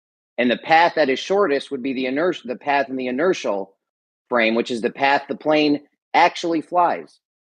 The aircraft, by definition, is not an inertial reference frame. The air, by definition, is not an inertial reference frame. In order to minimize the distance that you need to travel, you need to minimize it in the reference frame of the air mass. That's Okay, let me just explain. Wait, Whenever you have do it again, and I'll do it again. Whenever you have the Coriolis effect, there's two different paths. The shortest path is the one where you lead the target and then you aim for where it's going to be. Anytime the Coriolis effect is involved, don't let them derail you with air mass or whatever. It's non sequitur. The shortest path is where the plane leads the. Can I just finish? You can address this after. The shortest path is the path in the inertial frame that the plane actually flies in. If you trace it out on the ground, the non-inertial path will always be longer. So if you're flying in a straight line on the non-inertial path, that means you took a curved path in the inertial frame. But if you were to take a straight path in the inertial frame, the frame the plane's in, because you have to be inertial and non-inertial in order to have the Coriolis effect. So you can argue about air mass all you want. It doesn't change the fact that you claim there's Coriolis effect happening, and that this would be true, that the shortest distance would be the straight line in the inertial path. Oh, Jeremy, you should become an aviation consultant. You could make $1 bazillion by saving the airline's money. Wow. That's not helpful. No, it's helpful because he's full of shit. He is, but you're saying, Jeremy, that the motion of the air is completely irrelevant to how aircraft function. No, I'm telling you that the plane has an inertial path and the ground underneath it has a non-inertial path. There's two different paths you could trace out. You trace one on the ground and one the plane actually takes. Do you understand that part? I understand that the air needs to use the aircraft needs to use the air, and the air is a Oh my God, total nonsense. I don't understand. Is Flat Earthers denying this? I don't understand that. Dude, it's Flat so Earthers aren't funny. denying that, are they? You know what's even funnier, dude? Is like this dude jumped in and said, "Well, if that was true, why don't you go tell the airliners that they could save tons of money?" That's his entire argument, dude. His entire argument is that they would do this to save money. And your answer is, if I assume the Earth's a globe, if I assume it's spinning, I assume that planes fly on it, then you must be wrong. Well, don't you think the airlines would have figured it out by now, Whitsitt? Or are you the smartest person on Earth who has figured out something that no one else has figured out? They figured out the most efficient way to fly planes is to completely disregard the movement of the Earth entirely. No, They that's found out the way incorrect. Totally. They found out the way to fly planes most efficiently involves them going where the air is going. Actually, it's just going a straight line until you're there. Over the surface of the sphere, which is called a geodesic or a great circle route. They will vary from this route for tailwinds and avoid headwinds if necessary. Normally, however, in most times, they're fairly over close. Like at least 40,000 miles in the last year and a half, maybe even more. And not once does the plane turn unless it's landing. It's a straight line.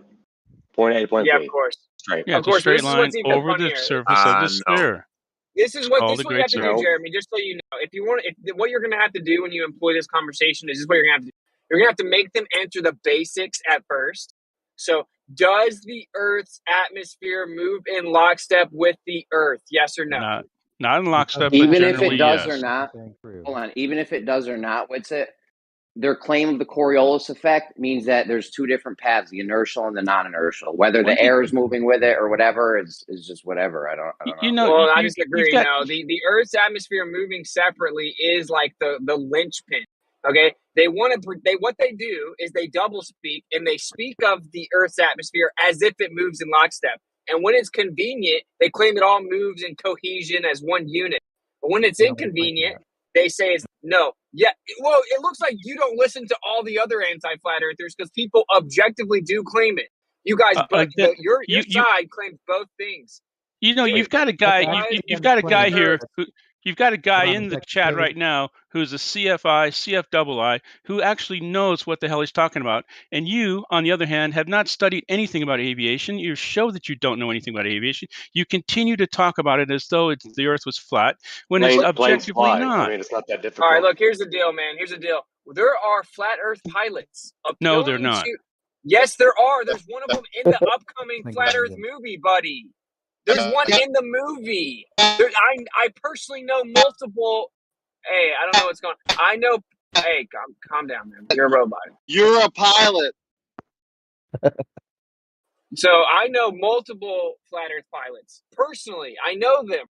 So you appealing to the credentials, that shows how disingenuous you guys have to be in this conversation. You have to claim that not one single pilot on the entire Earth thinks it's flat. And that's just He's hilarious. a pilot. Paid NASA Shield's a pilot. I would hope that all pilots are flat earthers. Otherwise, they probably crash the plane. They all fly the plane like it's flat. Yeah, you were rebutting it. Just a quick one, because I'm still new to this topic. I was trying to Google the Great Circle Route. What does that actually mean? What is the Great Circle Route versus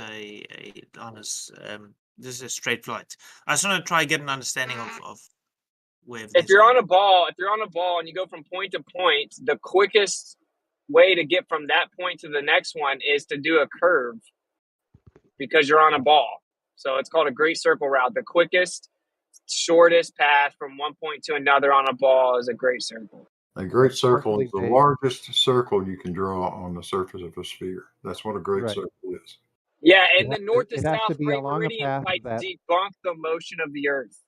That's another pilot right there. Blue Marble and NASA Shield are pilots. Of course. You can ask them anything about pilots, and they're pilots. You don't have to refer to the chat or do whatever, Paid NASA Shield. You're a pilot, sir. All right. Okay, so hold on. Beer man. Okay, cool. Yeah. It has to be along a path that would complete a circle that can cut the sphere in half exactly.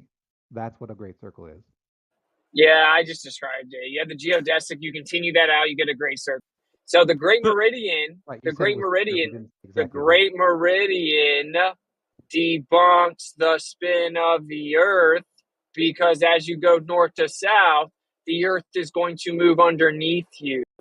Okay? They want to then double speak and claim the Earth's atmosphere moves with the Earth as if in lockstep.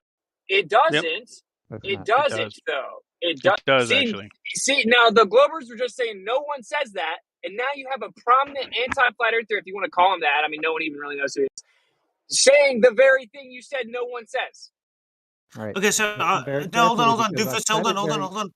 Doofus, hold on. So, with your explanation with the Great Circle Route, so Senad is a ball spinning, and I'm standing at point A. Let's say I'm standing on the South Pole, and I want to throw a ball to Kenya.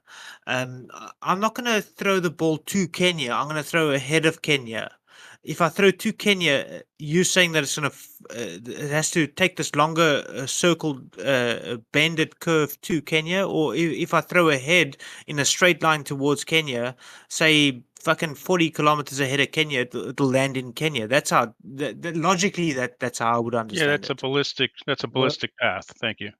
Yeah, but hold on, I'm throwing from the South Pole. There's no turn there. It's still a You have to ballistic know what path. they're saying. And what they're saying is simple. You fly it like it's a straight line, but it's not really Are you a going to straight tell us what line. the globe model says, or can I That say it? is what it says. Gravity makes No, everything I'll go magically ahead and look like say it's it because flat. that's what because somebody who's here actually knows the globe model. I know it better than you. If you throw a ball, that ball has a less significant amount of drag compared to its mass. The aircraft has to use the air to give thrust, and it has to follow that air mass.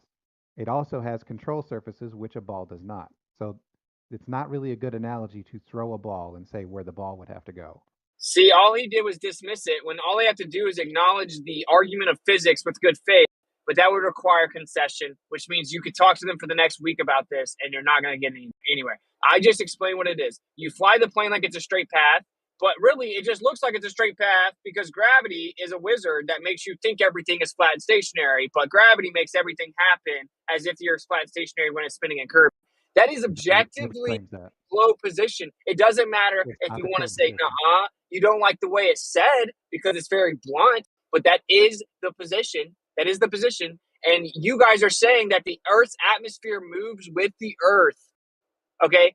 But it doesn't. So which one is it? I get that it moves with the Earth, but it's technically separate. Does every glober in here agree that the Earth's atmosphere does not move in lockstep with the Earth? The atmosphere not having perfect adherence to the surface of the Earth does not make the atmosphere an inertial reference frame. The key point in my initial description of how an aircraft has to get where it's going is that the reference frame of the air mass is non-inertial. If you say, okay, the air is not in lockstep with the surface of the Earth, that does not change the fact that the air mass is in a non-inertial reference frame. You don't know. Okay, if but it's the in plane lockstep or is the not. plane. That's Hold her on, point. Rocky, real quick. The plane is inertial, though. The plane is inertial. There's an How? inertial path and there's a non-inertial path. Whenever there is Coriolis, this is just facts of physics. Whenever there is Coriolis effect, there will be an inertial path, the path the object is taking. Then there'll be a non-inertial path, the path you can trace out on the non-inertial reference frame. Ignore it. Maybe ignore that again. Ignore that one more time and talk about the air mass. Right. That's what he's going to do. Saying the aircraft, because Jeremy, you keep saying the aircraft is inertial. The aircraft is definitely in the air. The air is non-inertial. So how is the aircraft inertial? Whenever you have the Coriolis effect, there is an inertial path. Stop interrupting. Whenever you have the Coriolis effect, there is an inertial path. That's the path the object is actually going to take. And then there's a non-inertial path, the path you can trace out on the ground or the non-inertial reference frame. Okay, that is period. Doesn't matter about air mass or whatever. Anytime the Coriolis effect is involved, there will be those two paths. Two corrections. One, the air definitely does matter to an aircraft because it's an aircraft. Two, how is the aircraft inertial if the thing that it's in contact with is non-inertial? I need an answer to that question. If you have the Coriolis effect, I'll say it one more time, maybe you'll ignore it again. Answer the fucking question. I'll say, dude, stop interrupting. For someone that freaks out, when you get interrupted, you're doing a lot of interrupting today. Yeah, do it every time. He does it every time. So anytime there is the Coriolis effect, it doesn't matter what's going on. If you have the Coriolis effect, there will be two different paths. One of them will be an inertial path. That's the path the object actually takes. Then there will be a non-inertial path, the path that's traced out on the non-inertial reference frame. Dude, can we please do it like this, bro? I'm just a silly flat earther. I don't understand basic things. I just have some basic questions. If you guys can just answer the basic questions in order without long, drawn out non-answers, if you could just answer my yes or no question, then maybe you guys can help teach me what's going on. Okay? Question first. Does the Earth's atmosphere move in lockstep with the Earth? Yes or no? Compared to the rotation speed, close to it. Right. I don't know if you guys know what yes or no is, but if you guys could just answer with yes or no, that will help the silly flat earther understand it. But see, that's a fallacy to stage it as yes or no, because it could be almost, right? Almost means no. Right. Witsit, the answer to your question is no, but I did ask Jeremy a question first. I need an answer to this question. How is the aircraft inertial if the thing that it is in is non-inertial? I can explain it to you. The reason is because you have the Coriolis effect. Anytime you have the Coriolis effect, the object traveling, the plane, the drone, whatever it is, will have an inertial path. That's how, because this is how the Coriolis effect works. Okay. So since do you understand how the Coriolis effect using works? the air to get where it's going, it is definitely using a non-inertial reference frame in order to maneuver to its destination. So how is the aircraft inertial? Do you understand how the Coriolis effect works? Because if you did, you would know that the plane has an inertial path. The other path on the non-inertial reference frame will be a different path. You understand that? I do understand it. And the aircraft is using the air in order to get where it's going. And the air is in a non-inertial reference frame. So if the air is non-inertial and the aircraft has to use the air to get where it's going, then the aircraft is in a non-inertial reference frame. Our plane, let me just real quick, are planes affected by do planes have the Coriolis effect? Anything in motion in a rotating reference frame is affected by the Coriolis effect. However, the aircraft uses air to get where it's going. In order to maneuver, it has to use the air, which is a non-inertial, which is the reference frame for the air mass is non-inertial. Dude, this is getting very repetitive. Can you guys just please entertain my... Jeremy keeps doing this. The point is, the plane has, anytime there's Coriolis effect, the plane has an inertial path. It's affected by the Coriolis effect. The plane has an inertial path. Do you understand that part, Doofus? Yes, I do understand that it has a path in the inertial reference frame. However, the aircraft uses air to get where it's going. That air is a non-inertial reference frame. So any effect, thrust, lift, tilt, any of those things are happening in a non-inertial reference frame. So the path you need to minimize is the one in the non-inertial reference frame. Absolutely not. The path. Hold on, just the path. He keeps talking about the air mass and all that. It's irrelevant. This is just based on the Coriolis effect. There's two different paths. When the object leads the target, it has a shorter path than when it doesn't lead the target. When you draw a great circle route out on the globe, that is not them leading the target. That is them following the target and keeping a heading. That is a longer path than if they were to lead the target. Jeremy, you just matter what he's going to come back and talk about the air mass again and how the plane has to get lift. It's irrelevant, dude. You're full of non sequitur stuff. Right, you're saying the air is irrelevant to aircraft. Listen very carefully to your own statements. You're saying that the motion of the air, the thing that the aircraft uses, is irrelevant to how aircraft work, which is dumb. Don't do that. I'm telling you that for this argument, it is irrelevant because no matter what, the plane has to fly through the air. Not relevant. It's all about the inertial path and the non-inertial path. But keep bringing up more irrelevant stuff, maybe. Okay, I would say that what's relevant to an aircraft is the air that it's flying through. It's going to fly through the air no matter which path it takes. If it leads the target, doesn't lead the target, it's still got to fly through the air. It's completely irrelevant. Yep, it would fight more air to follow that inertial path, that shorter path in the inertial frame. It would fight more air going that way than it would if it were to take a shorter path in the reference frame of the air mass. So another dumb question then. So another dumb question. Go ahead, Bearman. Yeah, I just want to find out. So does the air spin with the Earth or does it not spin with the Earth? It doesn't matter. That's irrelevant. It does matter. No, Jeremy, it's not irrelevant because dude, this is what I'm saying. Can we just have like the basic questions answered? The easiest way to elucidate the dishonesty is the Globers won't answer basic questions. Okay. I did. And like, okay. So does the Earth move in lockstep with the atmosphere? The air that's my is question. not moving in lockstep with the Earth. However, that does not make the air an inertial. However, that does not make the air an inertial reference frame. Not being in lockstep with something else is not the necessary condition for an inertial reference frame. Okay, so hold on. Sorry, buddy. So if the plane is in the air, why is it stuck with the Earth's reference frame? I'm just trying to understand everything here, guys. The air is the reference frame that is most important to the aircraft. The air is on average over the whole Earth. Is it just me that feels like they're being tortured, or? The Earth. No. Sorry, hold so on. it's back to the Hold on. merry-go-round. Okay. Hold on. Wait a second. Hold on. You're saying the air is a reference point? Is that what you're saying? The reference frame of whatever air mass you're Reference measuring frame? through. Yeah. So how do is- you have a is- reference frame that you can't see? I know I was in the middle of saying it. I'm like so I was in the confused. middle of saying it, right? Okay. Oh my jeez. god. The only one that acts like a child. No, that's not true. NASA page shields here. I have a question. It's well, I don't know if it's so the air at the top of the atmosphere is supposed to be moving faster. Can someone explain to me why this is?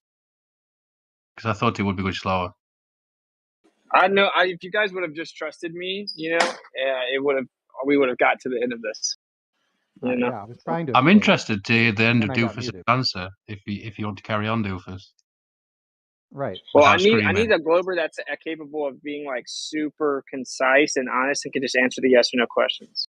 I already Good did luck, answer the buddy. question. I said no, it is not in lockstep, but that's not the necessary condition for the air to become an inertial reference That's frame. not a yes or no answer. It is, because it starts with the word no and then carries on to say it's irrelevant. Your point is not useful because No, you're jumping the gun, air dude. is not Witsit. What the fuck? Oh my god. You do it constantly, dude. What's wrong with you? Okay, so hold on. So I was going to find out now. So he keeps saying the air is not with the Earth. So, but he mentions the conditions. When he says conditions, does that mean the medium? So, for instance, if there's a cold front coming through Cape Town, South Africa now, that cold front is moving with Cape Town as the Earth is moving, but the air will remain the same. But the conditions, the actual say more dense air because we have a cold front at the moment or whatever the fuck's happening with the conditions that is moving with the Earth. Does that make sense? My question. The air in total around the entire Earth, on average, has roughly the same angular velocity as the Earth. There are systems within that air mass that can move in various different directions. In fact, Hadley cells are a good explanation or good evidence that the Earth is rotating. But we can get into that discussion another time. But the Hey, air man, is pretty close to being roughly the same angular velocity as the surface of the Earth pretty much everywhere. Hey, okay. All I want for my birthday is for you guys to just answer some yes or no questions. Is that an agreeable term? Yeah, but I did. Well, can like just yes or no's, so we can get through the list without it taking like an hour. Well, yeah, but then your point is irrelevant because it's not an inertial reference frame. Any other Globers want to give me a birthday present? Because he's obviously not capable of the birthday present. How about I answer? I mean, the answer is no, and the air is not an inertial reference frame. It's yes or no, not yes or no and. Just yes or no. Yeah, like what you're doing is you're But you preemptively can say assuming where I'm going. not a yes or no Dude, answer. this conversation should take 5 minutes. Yeah, you want to repeat the same vicious cycle of redundancy for 2 hours. Okay? Instead of jumping the gun and assuming what I'm trying to say, preemptively telling me I'm wrong, just answer the questions. If you have nothing to hide and the Earth's a spinning ball and you know your argument's right, there's no way yes or no closing the questions should actually be that terrifying. 30 minutes ago, you got your no, Witsit. For fuck's sake. If you ask the question again, the answer is still going to be no. What's it? I would appreciate that questionnaire because I'm going to take it from I would say non-biased and very uneducated, I would say, way, because I'm asking questions and I would actually like to go through that little quiz to see where I stand. So yeah, if you could ask. Okay. Yeah, I mean, I'm just winging it, but basically what Jesse's trying to say is I'm asking loaded questions. I'm not. You know, like how long since you beat your wife? You know, like there's no way to answer that question properly. Anyway, okay. So the first question is, does the Earth move in lockstep with the atmosphere? For the 40th time, the answer is still no. It's been no for fucking 30 minutes. Oh my God. So for me, I would think sort of yes, because if with the current model, so you guys can correct me if I'm wrong, but this is where I'm going to say I'm asking for these questions. I would say yes because say gravity does exist, I would say that little air molecule is stuck to the Earth, and if the Earth is moving, it's going to move with it. So that's the way I would understand it. I would say So yes, it's moving it with moves just like if you have a blender, right? And the stuff that's inside the blender is moving with the little piece in the middle that's spinning, the blade that's spinning. All the stuff is moving with it, but it's not moving in lockstep with it. As you get closer to the edge of the blender, it's further and further behind the blade in the middle. So it can move with it, but not in lockstep. That's why I asked about lockstep. Okay, and the answer based on basic physics is no. So then the second question is: so is the detachment from the Earth and the atmosphere, the difference between the two, increase with altitude? The higher I go up from the Earth, is the atmosphere more and more detached from moving in lockstep with the Earth? So I would say no. However, I would say it goes faster the higher you are up. Well, you would have to say that, yeah. And that's not even the model. I'm saying that's me. That's my understanding currently. Right. Well, you're applying some logic. Go ahead. Hey, Doofus, you didn't really the want to example answer that the you- questions. You didn't want to answer him. Beerman is instead, so you can't keep jumping in. You had your chance to answer him, and you screamed and yelled and didn't want to do it. So Don't say I didn't want to answer, because I definitely gave an answer. Well, I love all you guys, in case you're wondering. So anyway, as you go higher, there's only two options, right? Like either the Earth's atmosphere is moving in lockstep, it's moving at the same rate as the bottom, which means it has to be going faster and faster the higher you go, or it's going to be more and more behind the Earth as you go higher. There's basic fluid mechanics. So the questions are: first one, does the Earth move in lockstep with the atmosphere? The answer is no. Second question, does the difference increase with altitude? The answer should be yes. So hold on. Yes, So I would because agree. the blender example is a poor analogy. The reason why the blender example is a poor analogy is because on a spherical Earth, there is no outer wall in your blender example that is analogous. No, the gravity well acts as the blender. So that's if you don't have something replacing the blender in the analogy, then you don't even have what you claim keeps the atmosphere to the Earth in the first place. That's incorrect. The blender is not the analogy for gravity. The blender is applying a torque. Gravity is not applying a torque. Dude, the Earth's spin is what's causing that. The blender the gravity will create it. containment, the blender containment is gravity. Okay, if you don't have something containing it, you don't have the Earth's atmosphere moving with the Earth in the first place. The outer wall of a blender is applying reverse force to the forward motion of the stuff in the blender due to friction. In the globe model, there is no outer wall or containment that is applying a reverse force due to friction for causing the air that is farther away from the surface to have a slower velocity. That friction doesn't exist in the globe model like it does in your blender. Okay, so are you saying the Earth's atmosphere does move with the Earth? Hold on with it. One thing real quick. So this comes back to the old question of how can you have gas pressure without containment? The answer to that in their model is gravity, right? The gravity well is what holds it there. So that it acts as a container. So now they want to have their cake and eat it too. They want their container without their container when it's convenient. No, that's not what's going on. Jeremy's hold on a second, because that's directed at me. No, that's not how that's described. Gravitation is only a downward acceleration. It is not capable of stopping forward momentum. Okay, that's incorrect. That Witzig's example of the outer wall of the blender is capable of doing that gravity cannot do. First of all, I don't think that when he says Witzig, it's directed at you. Secondly, downward acceleration is not all that gravity is. It's the effect of gravity. You don't even understand your model. So, and the point here is you can't have your cake and eat it too, which is why I'm telling Jeremy this is the most efficient way, because I've been down this road so many times. I know what they do. They always double speak when you ask this line of questioning because they have no choice. So they start to double speak. So, like, if we're talking about specifically that the Earth's atmosphere doesn't move in exact lockstep with the Earth, okay, then why not? Why does it lag behind the Earth? Why does it not move in lockstep with the Earth? If there's nothing that causes the friction, there's nothing containing it, the blender's not analogous, then how come the Earth's atmosphere doesn't move in lockstep with the Earth? The air that is around the surface of the Earth is a fluid, and in a fluid, convection currents are a thing.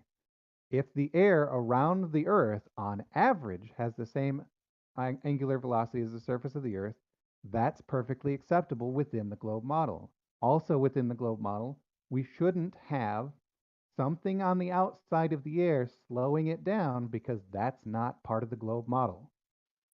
All right, well, my mom's calling me for my birthday. Okay, Just, hold on, what's it? Because you asked Yo, the happy questions. birthday. Happy birthday, What's it? Happy birthday, dude. Happy birthday, bud. Don't listen to these stupid fucking Globers. Talk to your mom. Go No, ahead, he's dear left. man. No, I had questions and he's left now. Fuck.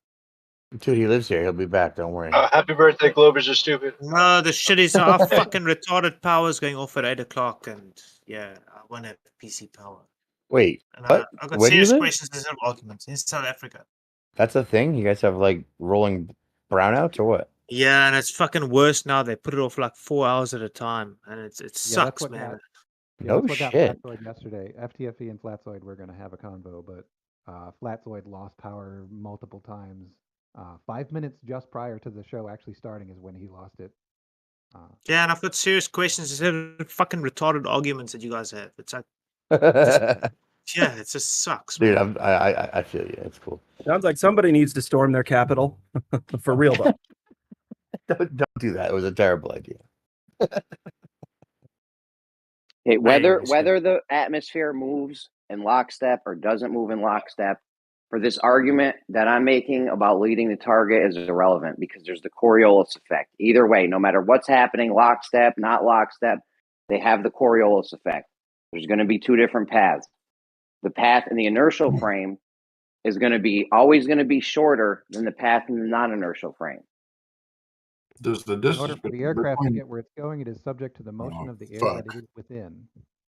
That's irrelevant. Totally irrelevant. Go ahead, Blue. Irrelevant. Air is irrelevant to aircraft. Jeremy. Go ahead, Blue.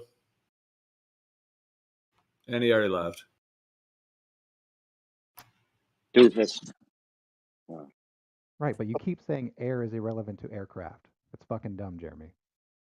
No, for this argument, the plane has to fly through air. Yes, that is not relevant to the argument that I'm making about the path of the plane, which the path of the plane will be the inertial path, and the path it traces in the ground will be the non-inertial path.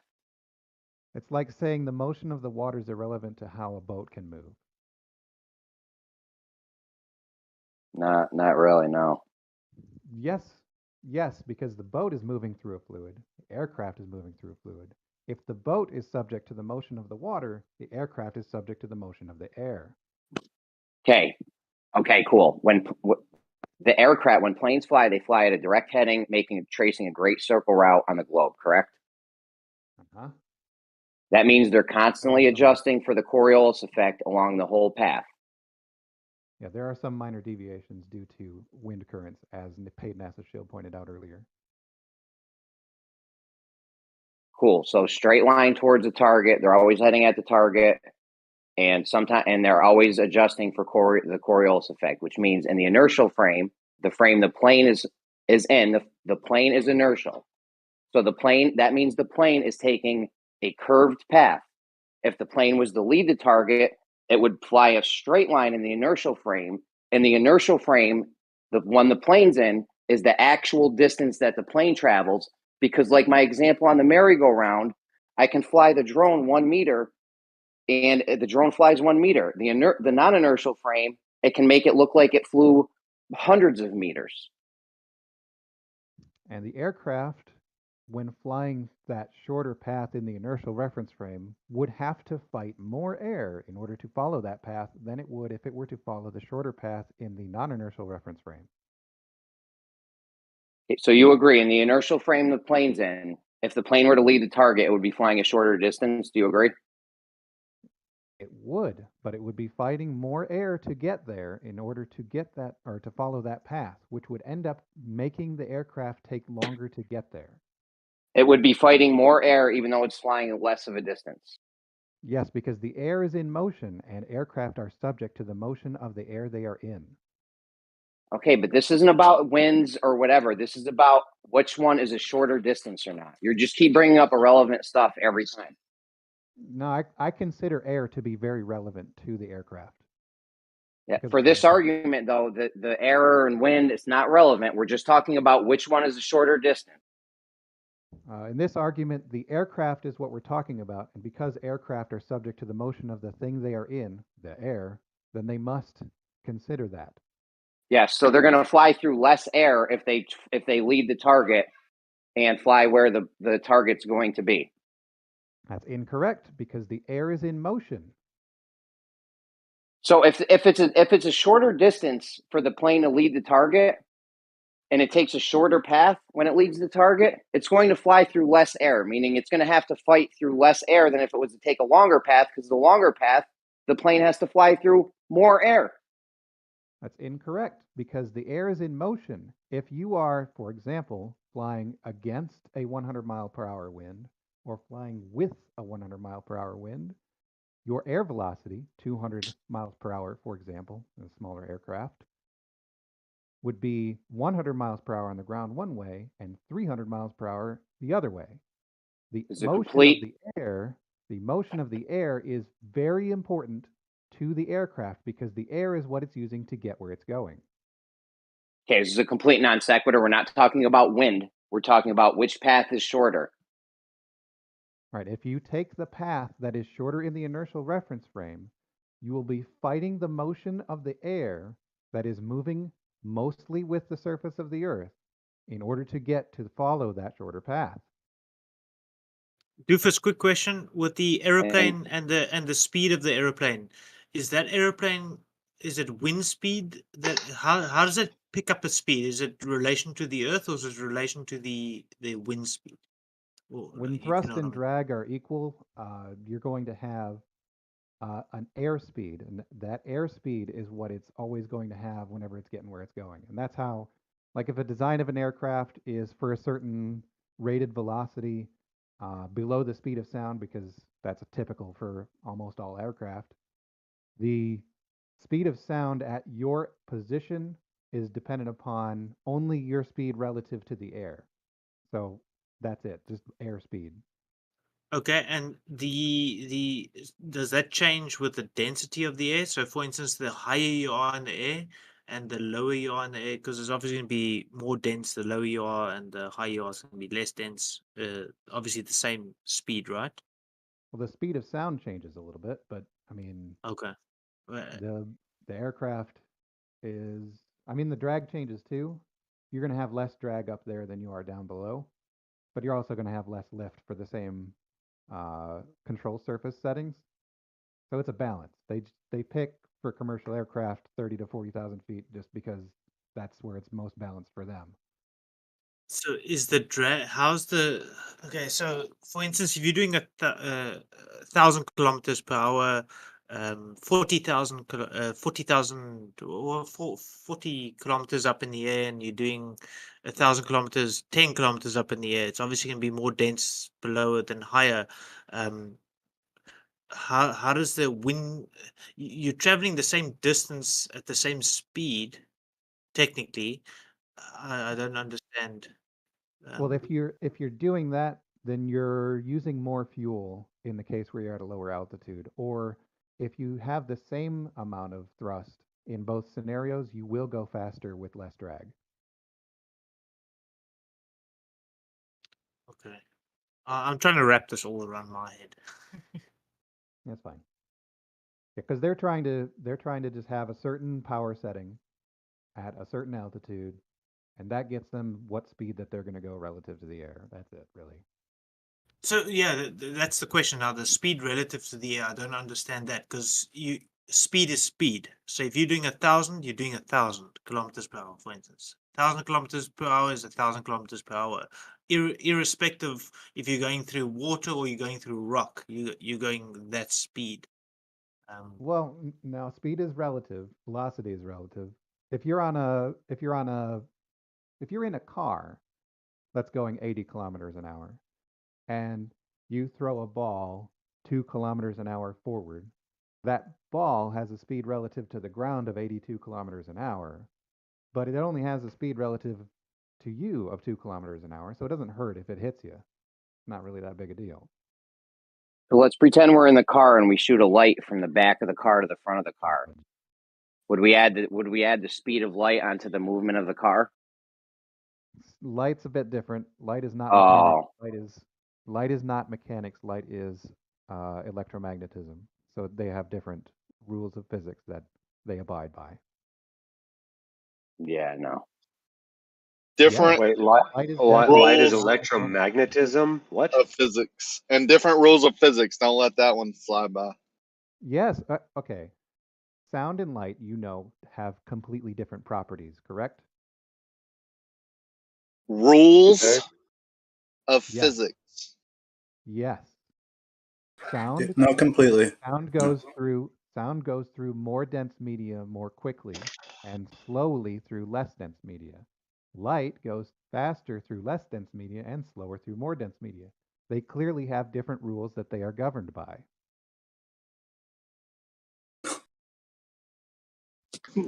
Now you're saying the medium is the rules of physics you're talking about? I mean, I honestly thought you were talking about something else. No, the things that they do when in response to their surroundings is different. That means that they have different laws of physics that apply to them. So now it's laws of physics, not rules of physics. I mean, that's kind of where I'm going. Like, which is which? All of them. Don't Okay, be so crazy. Doofus. I was- Doofus. So hold on, Napalm. So Doofus, if you're flying from the South Pole, you on the pole itself, and you want to fly to Kenya, why wouldn't you fly? And it's spinning from right to left. Don't ask me the directions. I'm just giving an example. It's right to left. Why wouldn't you aim? Why wouldn't you fly the plane straight? To say you do the calculations, you say if I fly 40 kilometers right of Kenya, I'm going to land in Kenya. If I fly in a straight line, I leave those controls perfectly fucking straight. I'll just fly in a straight line relative to the air. Why won't I land in Kenya? That would literally be the quickest path, logically.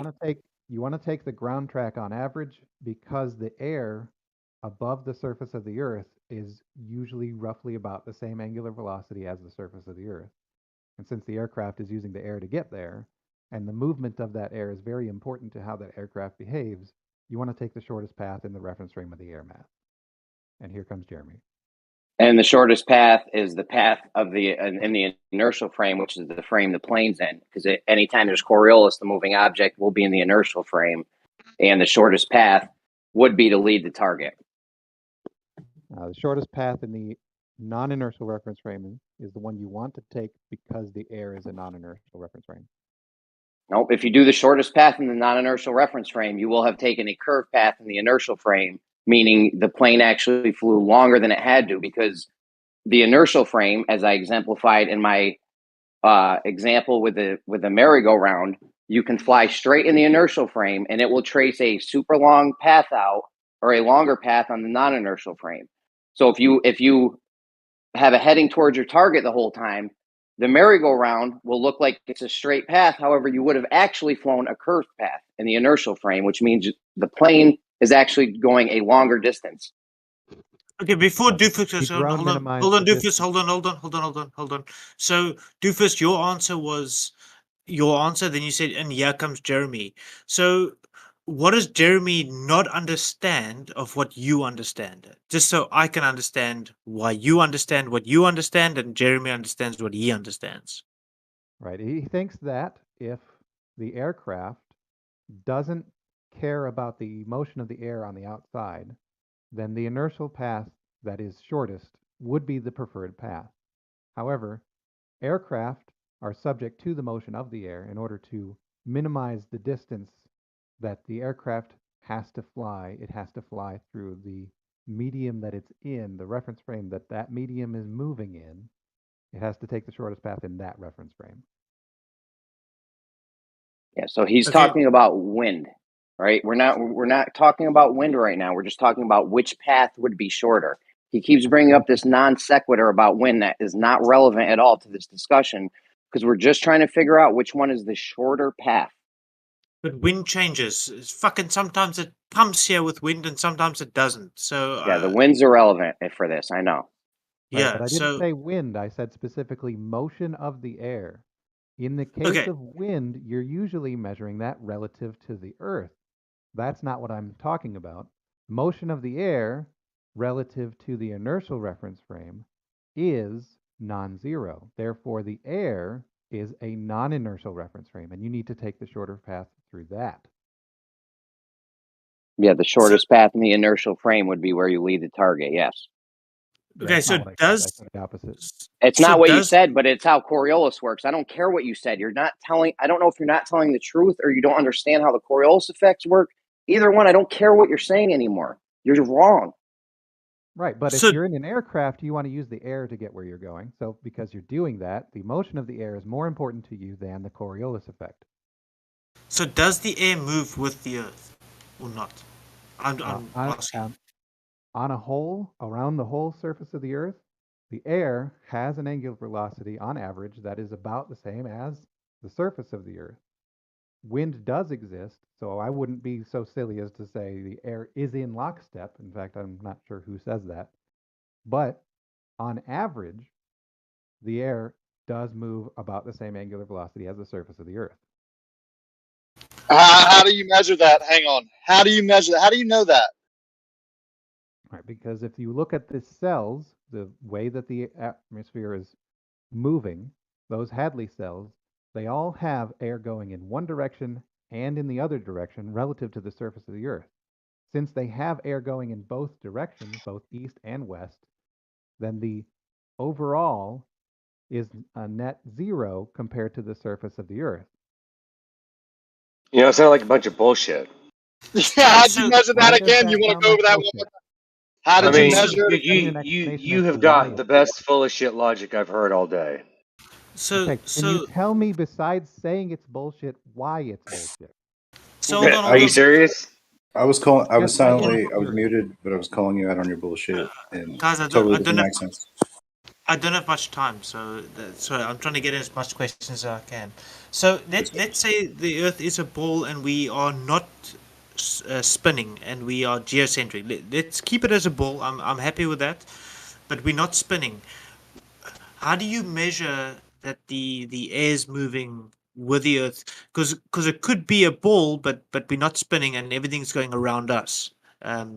That's the other. So it's geocentric versus heliocentric. Because I'm happy to say it's a ball. I'm happy with that. Where I'm coming from, I'm coming from. I'm trying to understand where it's coming from. So I'm happy to say it's a ball, but we geocentric. We standing still. How do you measure that we're spinning? That's something I'm trying to figure out. Right. The aircraft example is not a great example because, as I mentioned earlier, the Hadley cells, the air is going one way and the other way. So basically, the average is zero. But you can instead pull up something that you've affixed to the surface of the Earth, say a mechanical gyro compass, and observe its behavior. Its behavior will change uh, depending on whether it is not rotating and whether it is rotating. Once it is rotating, I mean the rotor on the inside, not the whole device. Once the rotor on the inside is rotating, that device processes towards true north, which can only mean that the Earth must be rotating. What? That's the usual response I get. Okay, I'll have to listen to that again on the YouTube. It's fine. I'll make a note of it just to hear exactly what you said. But yeah, It was more bullshit. thank you. No, not necessarily bullshit. Whatever you said, well, say it again. Say it again. So I can just. Otherwise, I'll listen to it again. I'm Okay. just trying to. It's shorter this time, probably. Mechanical gyro compass. The rotor on the inside of it must be rotating it, so the device is in operation, and it processes towards true north. That precession is a torque on the system. The only reason why a torque could exist in a uniform direction on that system is if the thing that it is attached to is rotating. In this case, the Earth. Okay, so yeah, so for instance, there's this chick that takes this bicycle wheel and she spins it. Well, she lets it go and it just falls, and then she spins the gyroscope and it stays in one place. You're saying the only reason why it's staying in one place is because that's spinning as well as the Earth is spinning. That's why it's staying in one place. Is that correct? In that smaller scale example, the Earth's rotation doesn't have any effect on that particular demonstration. Wait, Okay, isn't a I'm too new to tire this. isn't that tire thing bigger than the gyroscope thing? So I'm confused. What? No, when you have a mechanical gyro compass, typically these days these things are going nearly 20,000 RPM, and they're a pretty heavy hunk of metal. It's the angular the moment about So how do we rotation know is what huge. affects what? How do we know what's affecting what and what's not affecting what? How do we know these things? You're just saying these things don't affect these things, and you just know it. Right. Well, I mean, in the absolute case, the rotation of the Earth does affect that smaller scale demonstration that he mentioned. However, it is well below the level of precision of the instruments being used in order to measure. So, in the case of a mechanical gyro compass, the moment about the axis is huge, which makes the precision necessary not as small. So you can have something that's less precise and still be able to have the effect or the Earth's rotation affect it. Okay, so and somehow all those words that you said prove that the Earth is a ball, right? Those words that I said prove that the Earth is rotating at a minimum. I mean, it has to be a ball, right? Because I mean, you can't have a flat disc rotating. I mean, I guess you can, but we're not on a record. Well, I mean, you are, but the funny part is if it was spinning like a record, it wouldn't precess to true north. It would only precess in a vertical axis up. So that wouldn't be useful. Doofus, a quick question regarding the ancients and their understanding. So, like I said, I don't get into this Discord much. So I don't think the ancients were that stupid. I think they were very similar to us. If anything, they were way more advanced than us. Probably more spiritually than materially. But I think they had a very decent understanding of where we live or what we live on or how to navigate and things like that. So, oh man, what the fuck's my question now? Shit. Well, Hold on, give me a second. I kind of want to save you some trouble because I usually don't take much of what the ancients had told us for granted. I take what I personally measured as more important. Okay. Okay. No, so yeah. So for instance, they could plant their seeds. They had a calendar. Everything worked fine. They had, I think it was 13 moons or months or whatever you want to call it. But they had their calendar pretty much sorted. I think what's that? Graham Hancock had a decent understanding, or he has a decent understanding of their cosmology, and it worked fine for them. Why did it change? Is it because they found something new, and it's still not 100% accurate, but it's similar to the previous time because it worked perfectly fine in the past? Or how does that work? I'm not entirely sure because I don't know. I don't have the background necessary to find out exactly what their cosmology was and the particular dimensions of each of the cycles that they were observing. All that stuff I haven't really looked into. I can tell you what I observed today myself. That's all I'm here to talk about typically. Okay, yeah, because if I'm not mistaken, the like I say, I'm happy that it's a ball. I'm fine to go with that model. However, I'm not happy to go with the 100% we are spinning. I'm happy to say that we are geocentric, always spinning. One of those two, or it's the alternative, which is a flat Earth. So I'm between the three different models. I'm trying to figure out between those three models which one is it. Well, my argument proves that we're not spinning because if we were spinning, they would lead the target and fly a shorter distance and would save the airlines, millions of dollars of gas. Like I said, they took a peanut out of each bag once and saved $1 million, or an olive out of a salad. So they would absolutely fly a shorter distance if they could. And if this Coriolis effect was a thing and Earth was spinning, they would definitely be leading the target to fly a shorter distance. That would Yeah, it's require just them to encounter more air, which would end up costing them more fuel. They just would for encounter less air. Hold Beerman. on, Beer Man. Hold on. They would encounter less air because it would be a shorter distance. If you fly a shorter distance, you fly through less air. If you fly a longer distance, you fly through more air. If you fly against air that is in motion, you fly a longer distance in the reference frame of the air than if that air was going at your back. For instance, if I were to fly 100 miles to the east and the wind was blowing towards the east, I would use less fuel than if I was flying against that eastward wind. He keeps talking about wind. We're not talking about wind or which way the wind's blowing. We're talking about which path is a shorter path. We're not talking about wind. We're just talking about which one is a shorter path. And you keep bringing up wind, and they would encounter more wind when they fly the shorter path. It doesn't make sense. It does, because in that example, that's the air mass moving in one uniform direction. Now, take that and move the mass in a rotation around a spherical object. If you were to take a straight line path in the inertial reference frame, you would encounter more resistance due to the air trying to not keep you on that path than you were to if you were to follow along with that wind or that air, the motion of the air. Well, that's contradictory to what Kosho says, because Kosho tells me that when we adjust for the Coriolis effect throughout the course of the flight, it actually uses more fuel when we have to adjust for it. So maybe you could sort that out with him.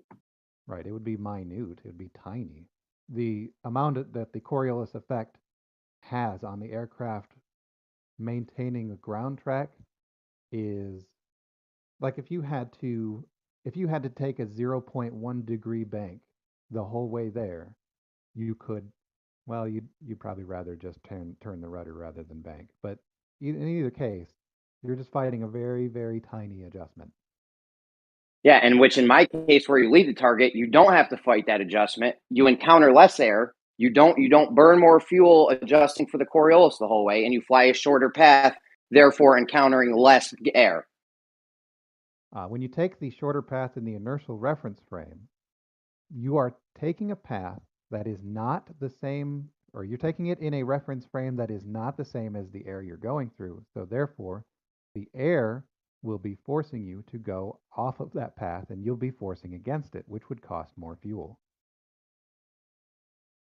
Nope, it costs more fuel to adjust for the Coriolis effect constantly, because that's what would happen. I mean, that's what Kosho told me. If you're saying it takes less fuel if you have to adjust for the Coriolis the whole time, that's weird, and you and Kosho can battle that out maybe. It takes less fuel to not have to fight the air the entire time that you're trying to follow the shorter path in the inertial reference frame.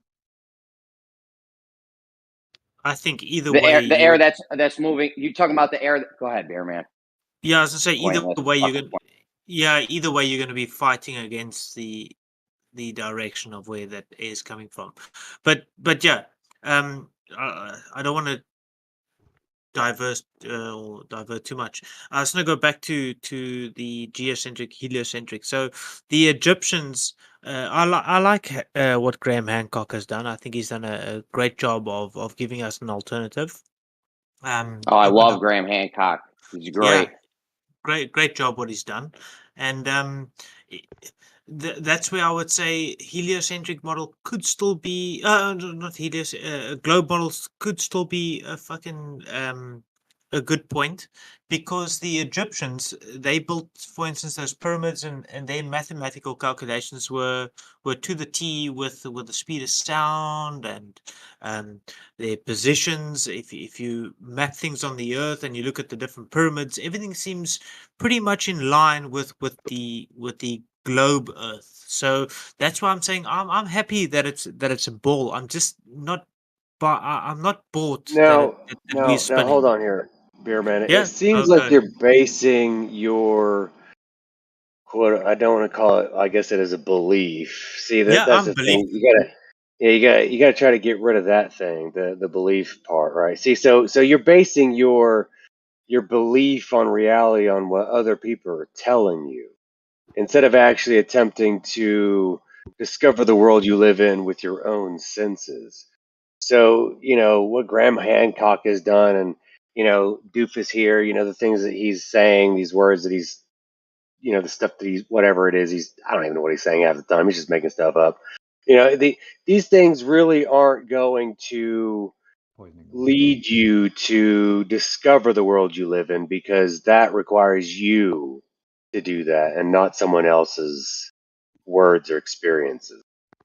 I want to respond to that. So, dude, I got a totally different knowing to where I live. I'm trying to get it to an understanding of everyone else's I would say understanding. So I don't think I live where I live. Don't get me wrong. Like I said to the guys maybe 2 hours ago, dude, this is a conversation for a totally absent Discord, maybe with 1 or 2 guys in this Discord. I'm trying to understand of the I would say the understanding of when I speak to other human beings about where we live. But yeah, I don't think we live where we live. I'm completely I, yeah, I don't even know how to explain it. If anything, I would say we live in our eyeball. But yeah, that's probably the best explanation I can give is an eyeball. But I'm trying to get an understanding of what, because I'm alive. I'm speaking to you guys.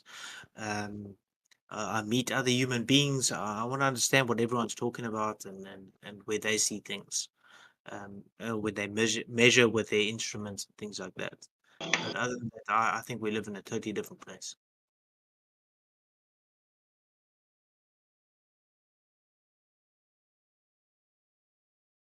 If that was too weird for you guys, I do apologize. So I mean, you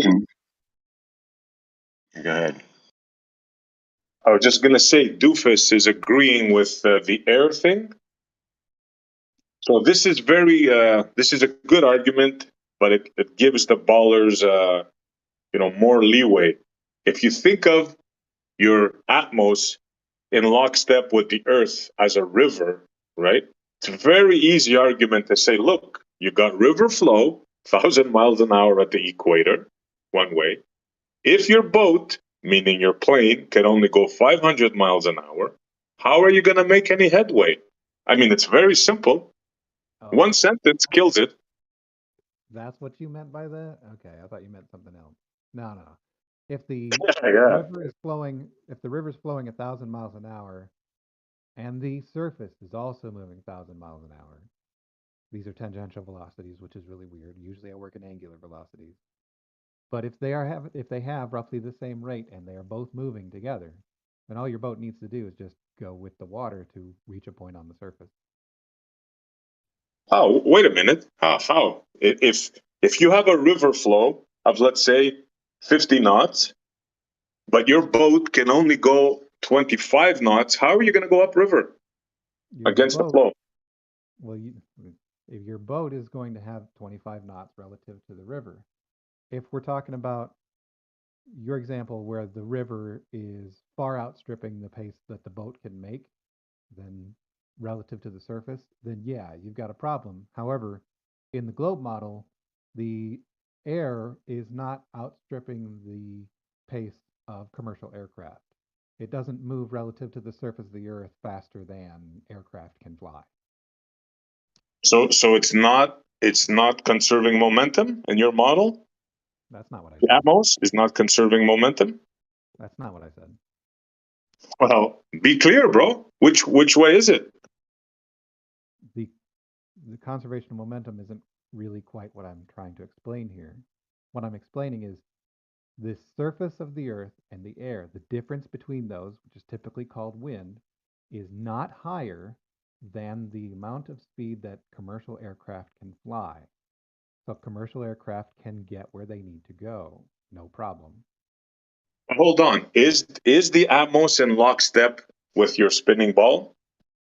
You're doing this again? We just had this with Witsit. The answer is no. However, that does not make air an inertial reference frame. Yeah, but what do you mean? If you got a lockstep Atmos, let's take the equator. It's traveling at 1,000 miles an hour, east to west, or whatever the direction is, right? You got one way Atmos coming at you at 1,000 miles an hour. There's no way around that. It's either lockstep or it isn't. No, that's a false dichotomy. The air can be a fluid and be subject to fluid dynamics, and also have an average angular velocity that is similar to the surface of the Earth. What? How? You mean it can have different? It has a different lockstep than the Earth at different. Please be more specific. Right. The term lockstep is the problem. There's no lockstep when you're talking about a fluid of non-zero volume. There's no such thing as lockstep. However, on average, the air has the same angular velocity as the Earth because it's been doing it for so long. Okay, so we're back to the river, and it's flowing at a certain lockstep, right? It's flowing at, let's say, 100 knots, but your plane can only go 50, right? How does that work? Right. How do you make headway? How do you progress into this oncoming Atmos? It's not oncoming relative to the surface of the Earth. Relative to the surface of the Earth, the atmosphere has roughly the same angular velocity as the surface of the Earth. The air, moving 1,000 miles an hour with respect to an inertial reference frame, has nearly the same nearly the same tangential velocity as the surface of the Earth at 1,000 miles per hour. So when you go in an aircraft in that air, you're going relative to the surface of the Earth there. So let's do it this way. We have a plane on the runway. It's going to take off in the direction that the Earth is spinning, right? So when it takes off, right, that plane is traveling at what speed? Let's say it's going towards the rotation of the Earth, right? 1,000 miles an hour. It's going towards that rotation, and the airplane takes off. What speed is it traveling? Relative to the surface of the Earth, would be the speed the aircraft can travel. So does it keep the 1,000-mile momentum when it takes off the Earth? It has that lent to it upon liftoff, yeah. And it keeps that momentum? Until it applies a force, which it's doing with thrust. Okay, so fine. So it keeps that momentum. So the plane is going 1,000 miles an hour plus whatever other speed it achieved, correct? To take off, correct? Yeah, only relative to the inertial frame, not relative to the surface of the Earth. Okay, so how about if the plane now takes off in the opposite direction? Right, relative to the inertial reference frame, it'll have less than 1,000 miles per hour tangential velocity. However, relative to the surface of the Earth, it still has whatever rated speed the aircraft has relative to that surface. That's it. So when the plane takes off the other direction, what speed is it traveling relative to the spinning Earth at 1,000 miles an hour? Relative to the Earth, it's traveling at the speed that the aircraft is rated for. What do you mean? Well, you can't have it both ways, bro. You said if the plane takes off with the Atmos, it's gonna have 1,000 miles an hour plus the takeoff speed. Now I'm telling you, if it goes the other way, sorry. Yeah, in the inertial frame, not relative to the surface of the Earth. Okay, in both examples, when you're going either east or west, the speed relative to the surface of the Earth is the speed rated for that aircraft. So it doesn't conserve momentum when it's flying the other way? That's where the difference occurs. How? What? You're saying when it flies towards the direction of the spin, it maintains the momentum. But when it's flying the other way, shouldn't it be going backwards? Should it be? Because if it maintains the rotation going forward, right, 1,000 miles an hour, when it's going the other direction, what's going on there? Is it flying backwards? What's going on? backwards compared to the inertial frame? Sure, but I don't know why you would use that as a reference, since the aircraft is trying to get somewhere that's on the surface of the Earth. You should use the Earth as a reference frame. Because planes don't fly backwards, bro. That's why. Right. But you're assuming that what's happening in the inertial reference frame is what's happening relative to the surface of the Earth, and that's not the case. No, I'm not assuming anything. If your atmos is going in lockstep, in other words, if you go into a river flowing one way, you're gonna get the momentum of that river without paddling, without nothing. But if you go in the water the other way, in other words, your nose facing towards the current, your boat is going to be going backwards. I will. You see what I'm saying? So you got to work this out in your head, bro. Actually, that's it. But I want to point out one other thing, SE, because you said aircraft can't fly backwards. There are several examples in YouTube where an aircraft has an airspeed of, 60 miles an hour, but they're working against a higher altitude wind that's 80 miles an hour going in the opposite direction. So while their airspeed is 60 miles an hour one way, and the wind speed is 80 miles an hour the other way, the plane relative to the ground is actually going backwards. Yeah.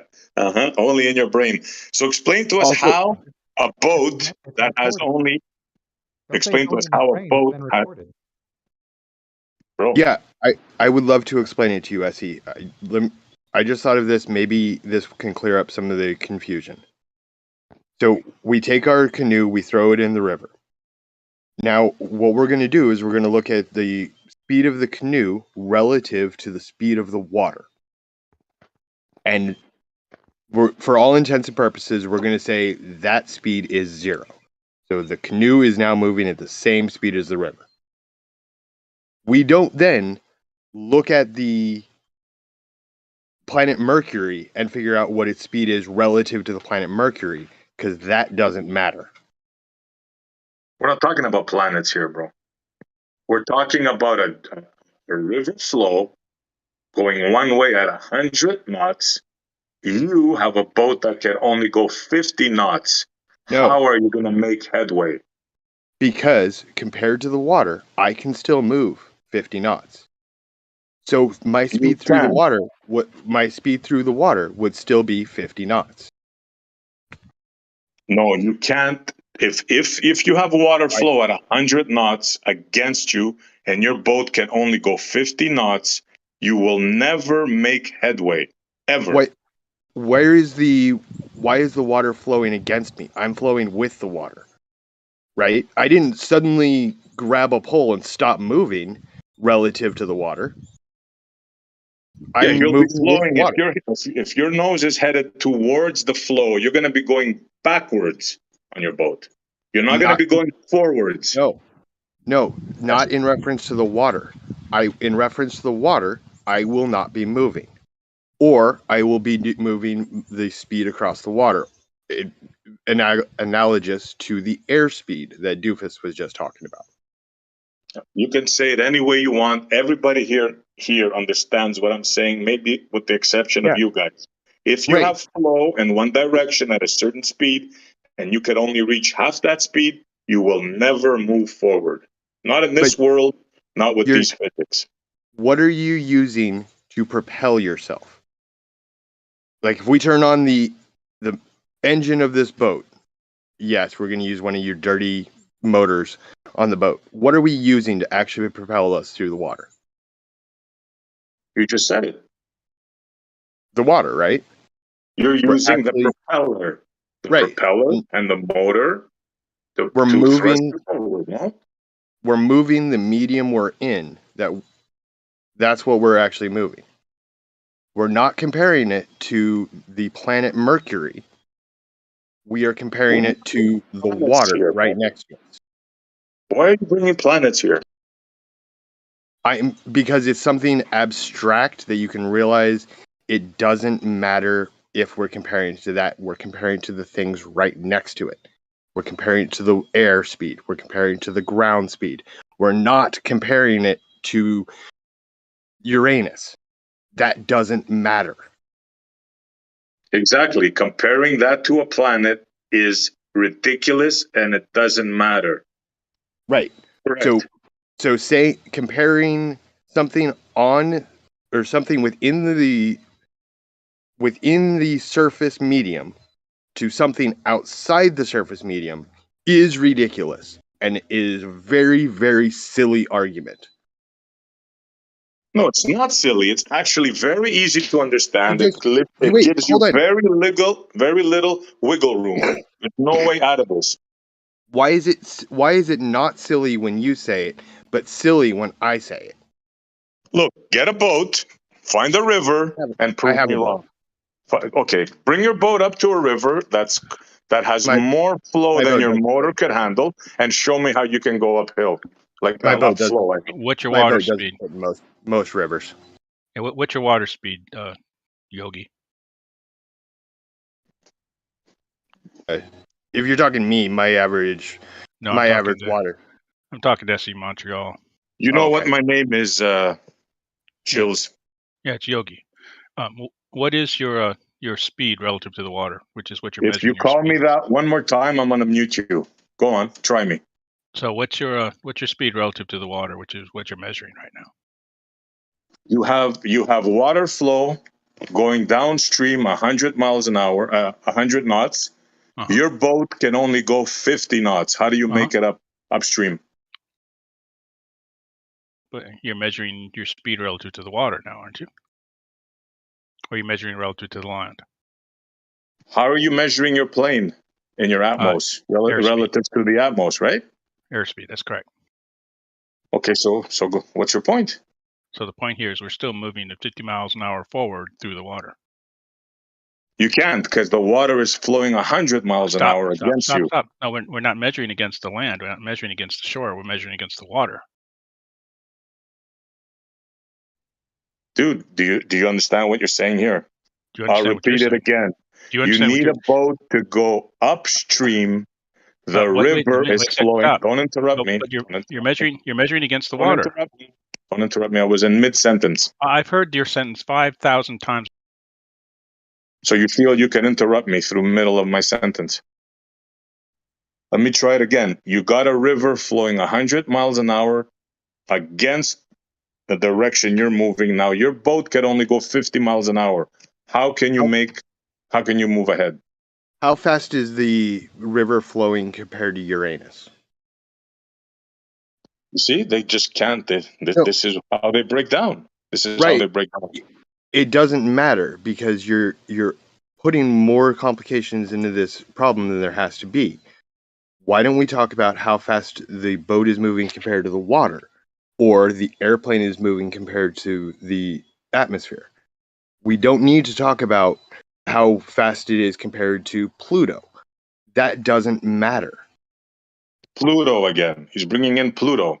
Did you know that it was demoted? By the way, it's no longer a planet. Hey, Essie, when you're measuring airspeed, you're measuring against the air. When you're measuring water speed, you're measuring against the water. You are conflating two different things. Now, if you want to talk about the shore or the Earth, okay, but that's a different thing than airspeed. Do you understand this? You could say it any way you want, bro. No, it's important. It will not change the fact. This is an important distinction. When you're flying in the air, measuring airspeed, you are measuring relative to the air. Do you understand that? Any way you want, any way that makes you feel better. If you have a down current at 100 miles an hour, you cannot go forward if you can only go 50 miles an hour. There's nothing that you can say or do that's going to change that physical fact. Nothing ever. Do you understand the difference between ground speed and speed through the medium? Yes or no?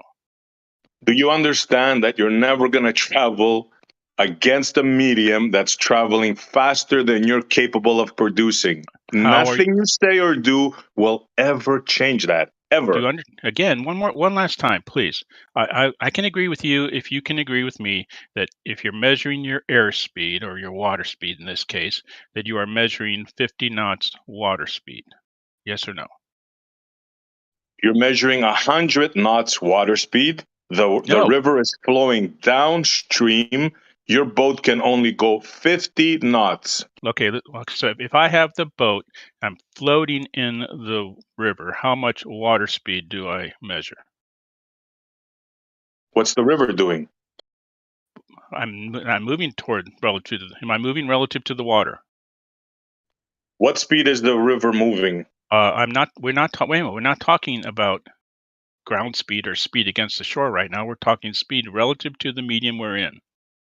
I'm floating on the river. What is my speed relative to the river? How fast is the river flowing? Again, that is not the point here. I am floating in the river. What is my speed relative to the water I'm floating on? What speed is the water moving or still? That's the shore speed. Do you understand the difference? You don't understand the difference between the speed, what we're calling water speed or air speed, and ground speed or shore speed. You don't understand this difference? Whatever you say, bro, you have to answer the question: is the water moving, It doesn't or is the matter. water not moving? It doesn't matter in this case. Yes, that's the whole thing Because here, buddy. we have no speed relative to the medium. Yeah, do you agree with that? When you're floating in the water, you have no speed relative to the medium. It depends. No, it depends on a whole lot of Nope. things. Nope. So, Nope. Yep. No, If it the does water's not. flowing, Can you not? you're flowing with the water. I'm measuring relative to the water. Do you understand this? Hey, SE, can I try telling you a story? It might illustrate this. So sure. I was a kid. We were traveling across the country. We were taking our little 15-foot Hobie Cat over to Florida, and we got to the Mississippi River, and I was reading Tom Sawyer because I'm a dork. So I was like, "Hey, I'm going to go sailing in the river." I put my boat in the river, and I try to go upstream, and I am sailing, and all of the speedometers and everything on my boat are reading, 10, 12 knots. So how fast was I moving? I don't know. How fast was the water flowing? About 10 to 12 knots. You were going upstream or with it? I was trying to go upstream. The speedometer on my boat says I'm moving 10 to 12 knots. Okay. And the water was flowing against you at 10 knots? Yep.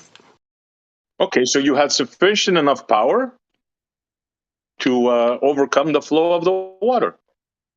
Nope.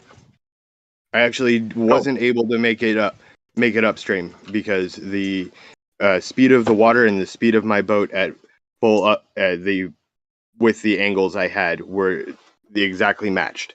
So my speed across the ground was 0. My speed through the water was 10 knots. Okay, so you're making my point for me. Thank you. No, you're not understanding this. See? You won't admit that the speed through the water is 10 knots. The boat does not know how fast anything other than its speed relative to the water. It doesn't know what its ground speed is. Can I try something? Sorry, I'm actually going to try and explain to SE, I think, what you guys are trying to say. Go ahead and interrupt me. No, I'm trying to actually. No, have at it, bud. I mean, all I've been doing is trying to get in here for all morning. But you go right ahead. You're more important than I am. That's actually, I never said anything like that. I was actually trying to help your argument, but go ahead.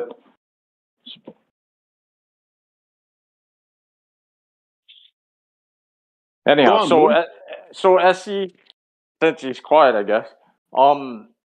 Think about it. I think this is what these guys are trying to say. Think about it like this. Let's say you're on a train, right?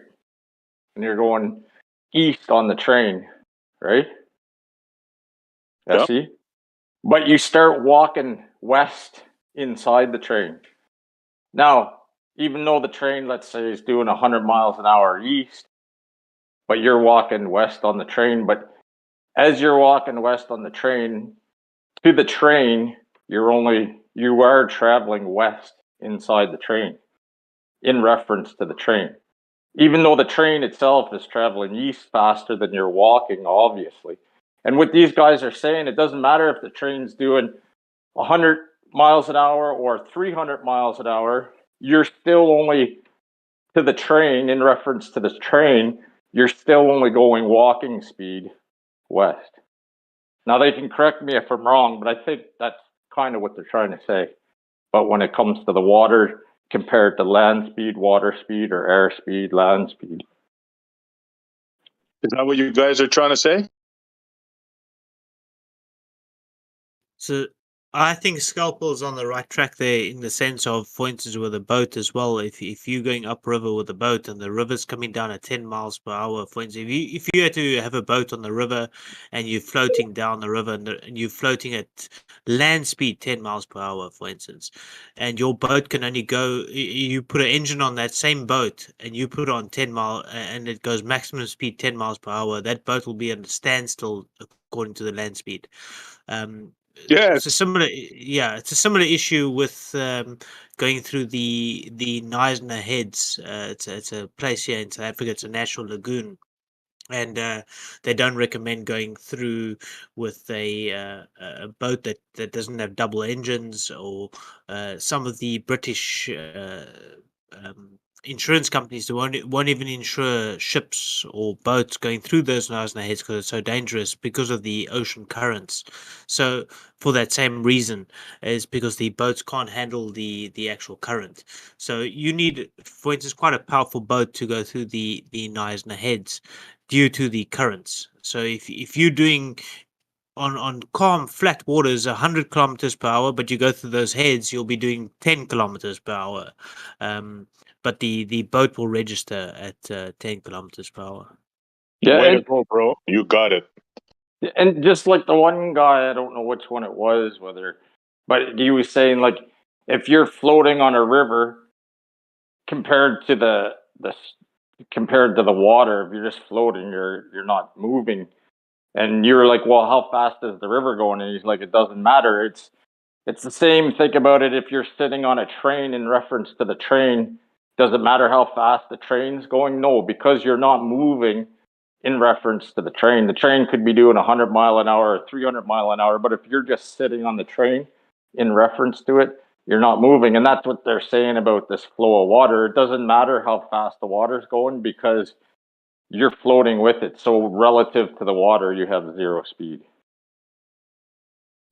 I see how you're looking at it, and I see how you think they're looking at it, but it doesn't make sense because Well, they didn't correct me one way or the other, so I don't know if they agree with what I'm saying to try to make their point, but I think that's the way they're understanding it. So what do you guys think about what God said? Is that your position?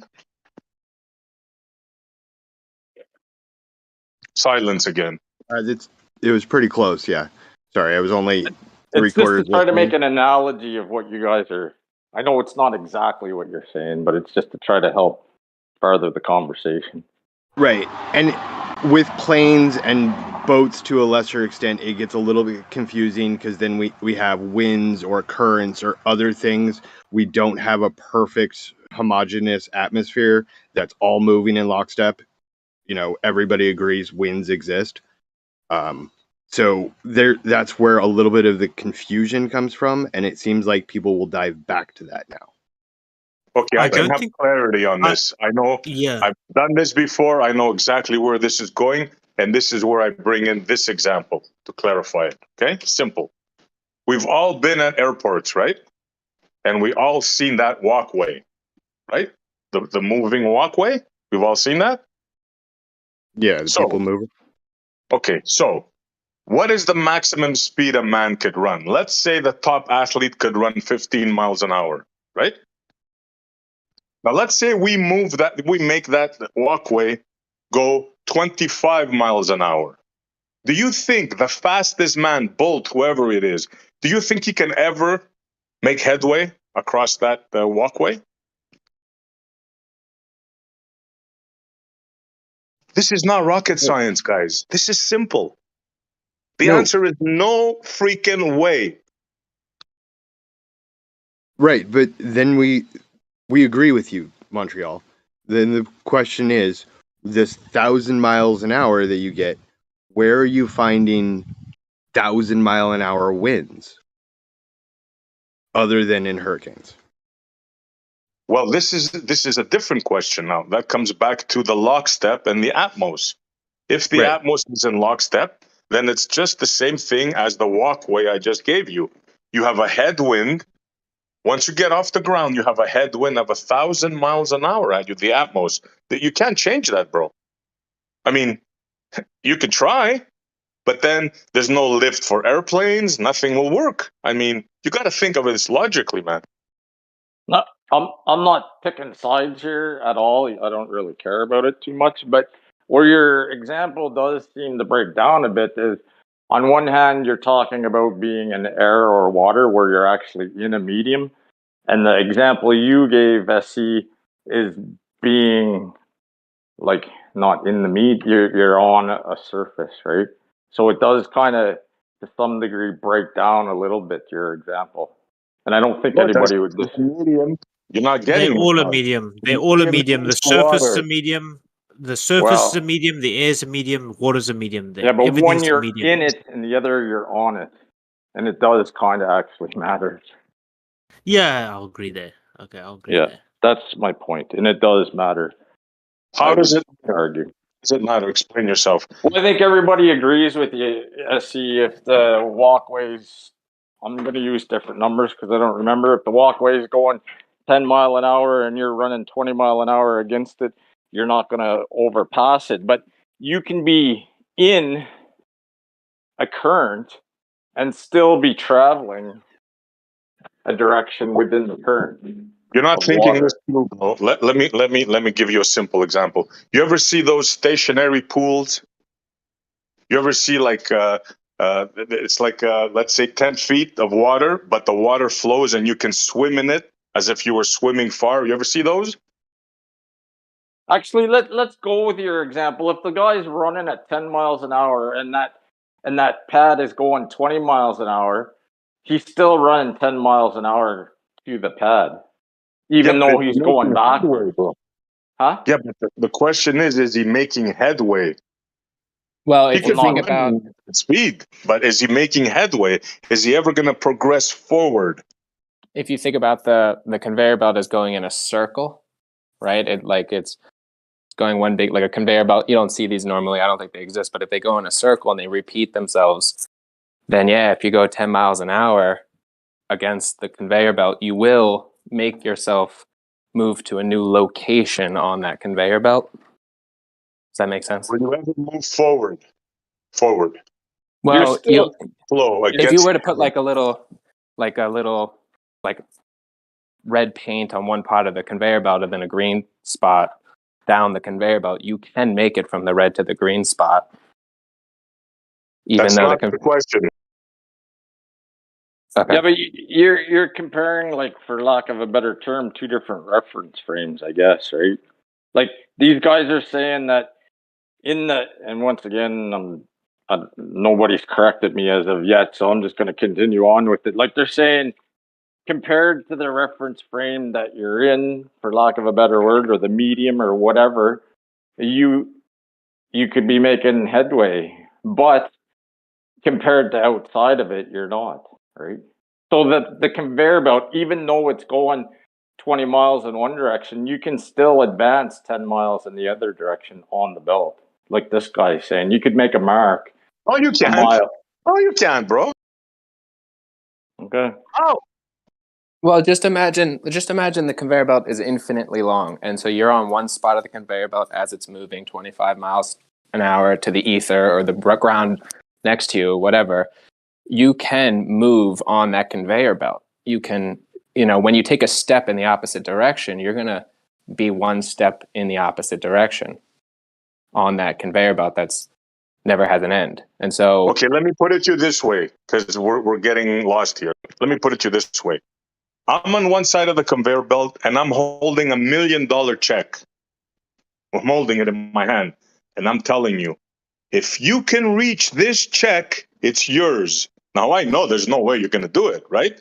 Because I'm going to set the parameters. I'm going to make the conveyor belt go 25 miles an hour, and I know your best time is only 15. My $1 million is safe, bro. You will never, ever reach that check. Do you understand that? It goes back to the train example, though. If you stand at the train station with $1 million check and the train's taken off, I'll obviously never outrun that train. But if you stand at the back of the train, even though the train's advancing at whatever 100 miles an hour, let's say, I can simply and easily walk to the back of the train and collect my $1 million check. You see Yeah, the but it's not difference the there? same analogy, bro. I don't know, how but you that's cannot what see these that. guys are I saying don't get it. that's what these guys are saying, I think, anyhow. Like I said, I haven't been corrected yet, but that's what these guys are saying when you compare yourself to being in the medium, like air or water. Don't That's you why get it, bro? You're enclosed in a train. You're not feeling the air. I mean, can't you not see this simple thing? How can you Yeah, think this is analogous?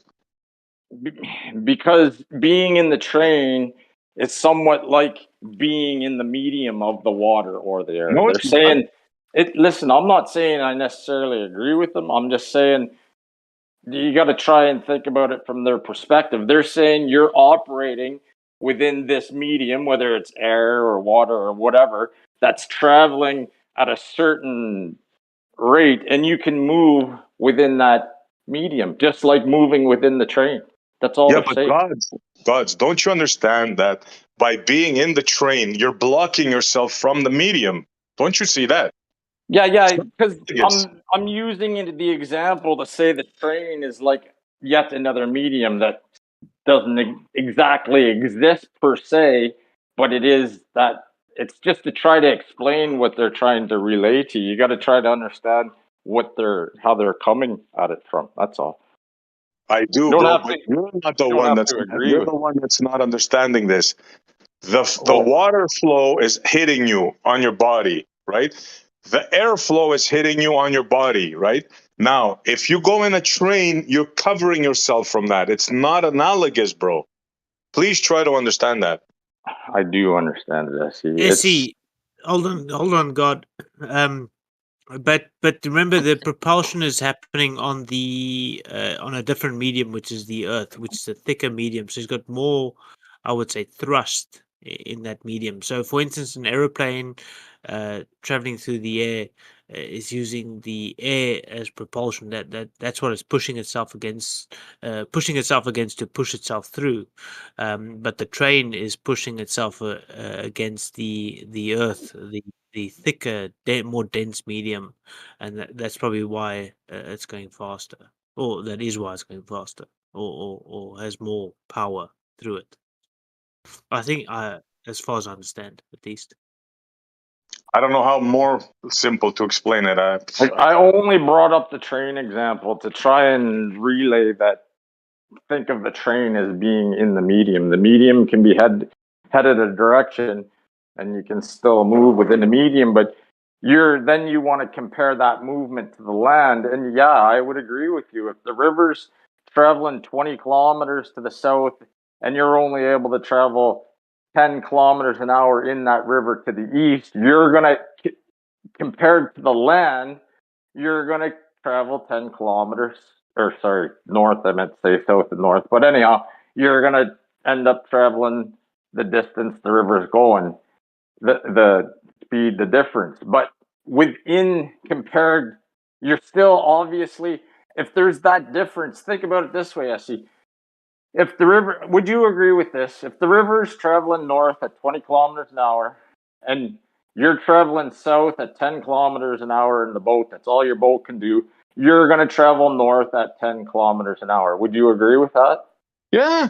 Okay. That's my whole point. Yeah. Okay, so then you are actually traveling 10 kilometers an hour in the medium.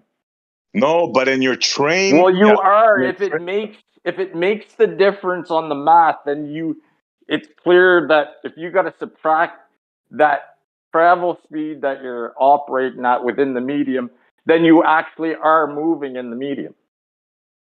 In the medium, but you're not making headway, bro. Why don't you understand? You are in a making scenario headway. of a plane flying. Hold on, bro. Hold on. In a scenario of a plane flying in the air, it will never make headway. Same thing as the river. It will never go upstream the ground. You'll be traveling through the water, yeah, but you're never gonna make headway because you can't, bro. You cannot. Well, I you're mean, you're making headway. You're just not making you're not making the headway that you envision compared to the land. That's all. But you are making headway. no, you're not. How can Okay. you, if you're going backwards at 10 miles an hour, how are you going forward, Gods? By your Okay. own admission. So if you think you're not making headway, you have a river traveling south at 20 kilometers an hour, and you're traveling north at 10 kilometers an hour, and the river is only 10 kilometers long, and then it goes into like a big whatever lake. Okay. So you're traveling north, the river's traveling south, there's a 10-kilometer distance. Now there's a guy beside you, and he's just not traveling, he's just floating there. Who hits the lake first and by how much?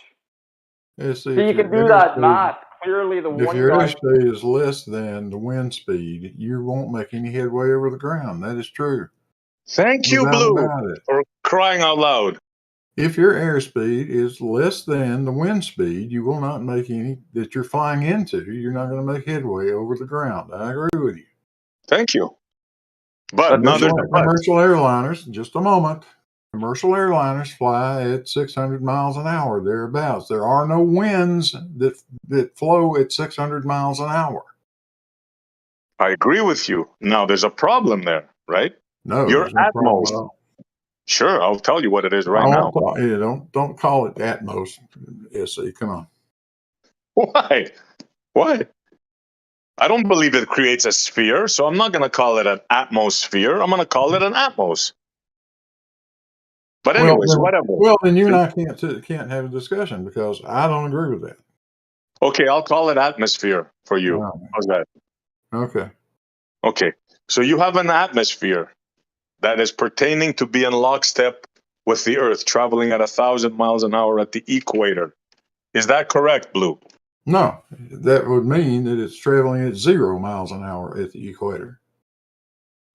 Zero. Okay. Oh, perfect. So it's in perfect lockstep with the Earth, correct? If we eliminate winds and any other movements of air inside the atmosphere, we could say that. Okay. So we have a rotating sphere, atmosphere, and it's in lockstep, meaning that the atmosphere, all the wind, all the air, and everything that we breathe is traveling at 1,000 miles an hour in lockstep with the Earth at the equator. And we agree on this. If it were, yes, and if it were, you have no airspeed relative to the ground. Perfect. We agree. Okay. Now we have a plane that takes off in the opposite direction of this atmosphere, moving in lockstep. Okay. What happens to the plane? Well, the plane reaches speed it needs to take off. Jetliner generally around 150 miles an hour, thereabouts. And that's its airspeed. And if there is no wind, that's also its ground speed. But hold on. When the plane takes off in the opposite direction, right? Yep. When it takes off, it's in lockstep with the air, with the atmosphere, right? Now the atmosphere is traveling at 1,000 miles an hour in one direction. No, it will not be. Yeah. It cannot be in lockstep with the atmosphere if it takes off. Not the plane. Well, you said it was. You said the atmosphere is in lockstep with the Earth. I said, right? okay, yeah. Let's pretend that could be true, which actually is sort of true on a day when there's no wind. Okay. So you have an incoming atmosphere at 1,000 miles an hour. Nope. Your plane takes off. What happens? No, you don't. You have no wind. You have no wind. Relative to the runway in the airplane, there is no wind. There's no movement of the atmosphere. When you're on the ground. There's no wind when you're a foot off the ground, 100 feet off the ground, 30,000 feet off the ground. If there's no wind, there is no wind. See, there's no movement of the air relative to the ground. Why can't you see that? Right. Can I ask? Hold on. Is he hold on? So same thing with Blue Marble. So the question would be then: say now you on the South Pole, and you going down to the equator. That atmosphere is then moving at 1,000 miles per hour, right? So because it was 0 miles per hour at the South Pole, but now it should be 1,000 miles per hour at the equator. Is that correct? I'm not sure I understand your So question. you're flying from the South Pole, where it's in lockstep with. You're saying now it's in lockstep with the Earth, because I said, there's I said let's pretend that yeah, could be true. That there yeah. are no So winds and the atmosphere is homogeneous. correct.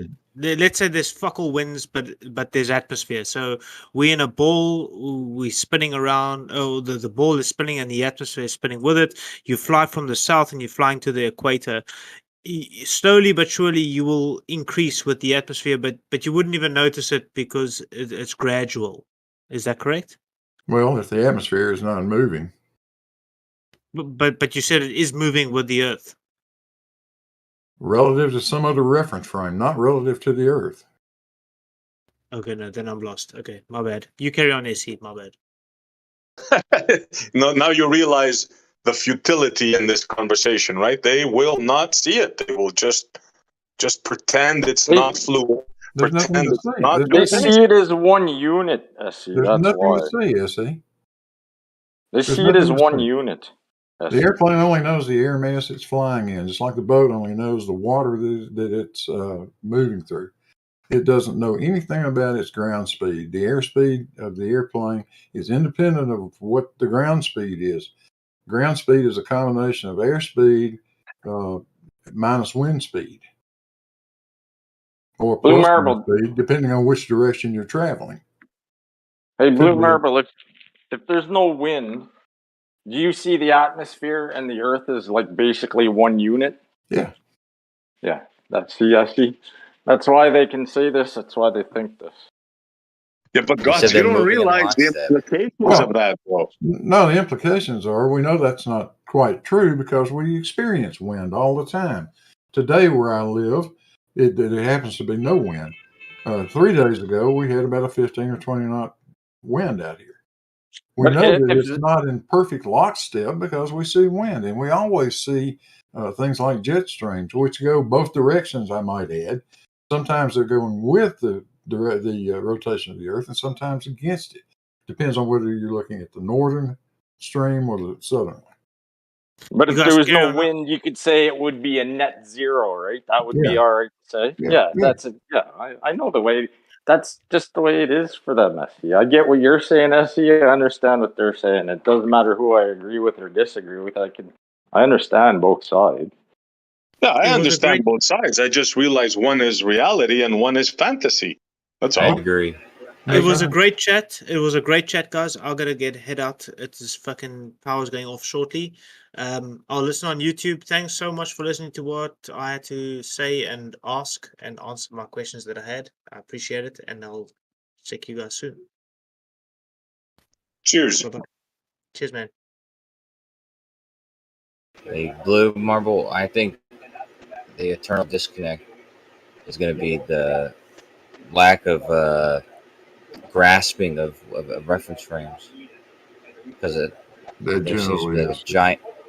a giant disconnect between what a reference frame is, what it represents, and how it is applied in these circumstances that we're talking about currently. Because yeah, it just seems it seems so drastically misrepresented by people arguing against what we're saying. I think that's a little cheap, Koshal. I think people can understand reference frames and still disagree with the idea. Come on, man. Okay. If that were the case, then the conversation currently, people wouldn't be conflating two separate reference frames and describing, the speed of what's going on. So, like an airplane taking off, like Blue talked about it going 150 miles per hour, whatever. There's literally no connection between that and 1,000 miles per hour in a different reference frame that the air is doing. All right, so that's if you're talking about the 150 miles per hour of the airplane and there's no wind, then there's always no wind in reference to that speed. So that's just how that reference frame works. You don't combine two reference frames to describe an event.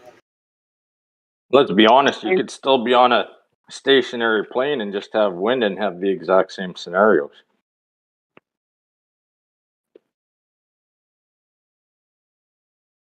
Coriolis? What'd you say to that, guys? Disagree. Yeah, that's where they're gonna. Yeah, no, that You doesn't. threw that. You I threw them mean, off, you'd have to be more specific what you're saying because I don't even know what you're saying.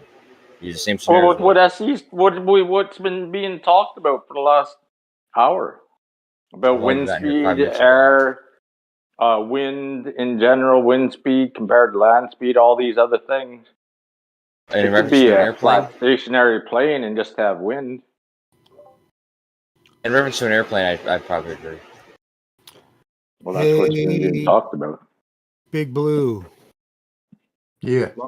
Long time. Hey, Dan. Can I ask you a theoretical question? I don't Like, know. well, like, let's say we worked in a hangar, you and I, or let's say a small storage unit, but an enclosed, something sheltered from wind. And let's say we found a balloon, a balloon, and hung that in neutral buoyancy in front of us. I know it's potentially at the speed, that it lifted off the ground or that I let go of it or that the earth was spinning potentially. But it seems to me that it would naturally hit the walls if the earth was turning and it wouldn't be affected by the wind. So at some point it might have momentum, and without resistance, it may not slow down. I was wondering what you think of that in that situation, in that experiment where we're locked in a room where wind is just out of the question now. And so we know we got our initial speed, but would it decay for any reason? Is there any drag without wind resistance? Would it eventually bump into the wall or seemingly quickly bump into the wall at a 15 degree per hour drift? I would. You think it would? No, I don't. Why would it? Well, because the earth is supposedly moving and there's nothing to keep this moving with it. Well, the medium it's in is going to keep it where it is. If the medium's not moving, if that air is totally still in that room as you described it, where would you get a force from that would cause the balloon to move? From what? The earth moving? Yeah. The building is moving. I mean, in your model, the building is moving.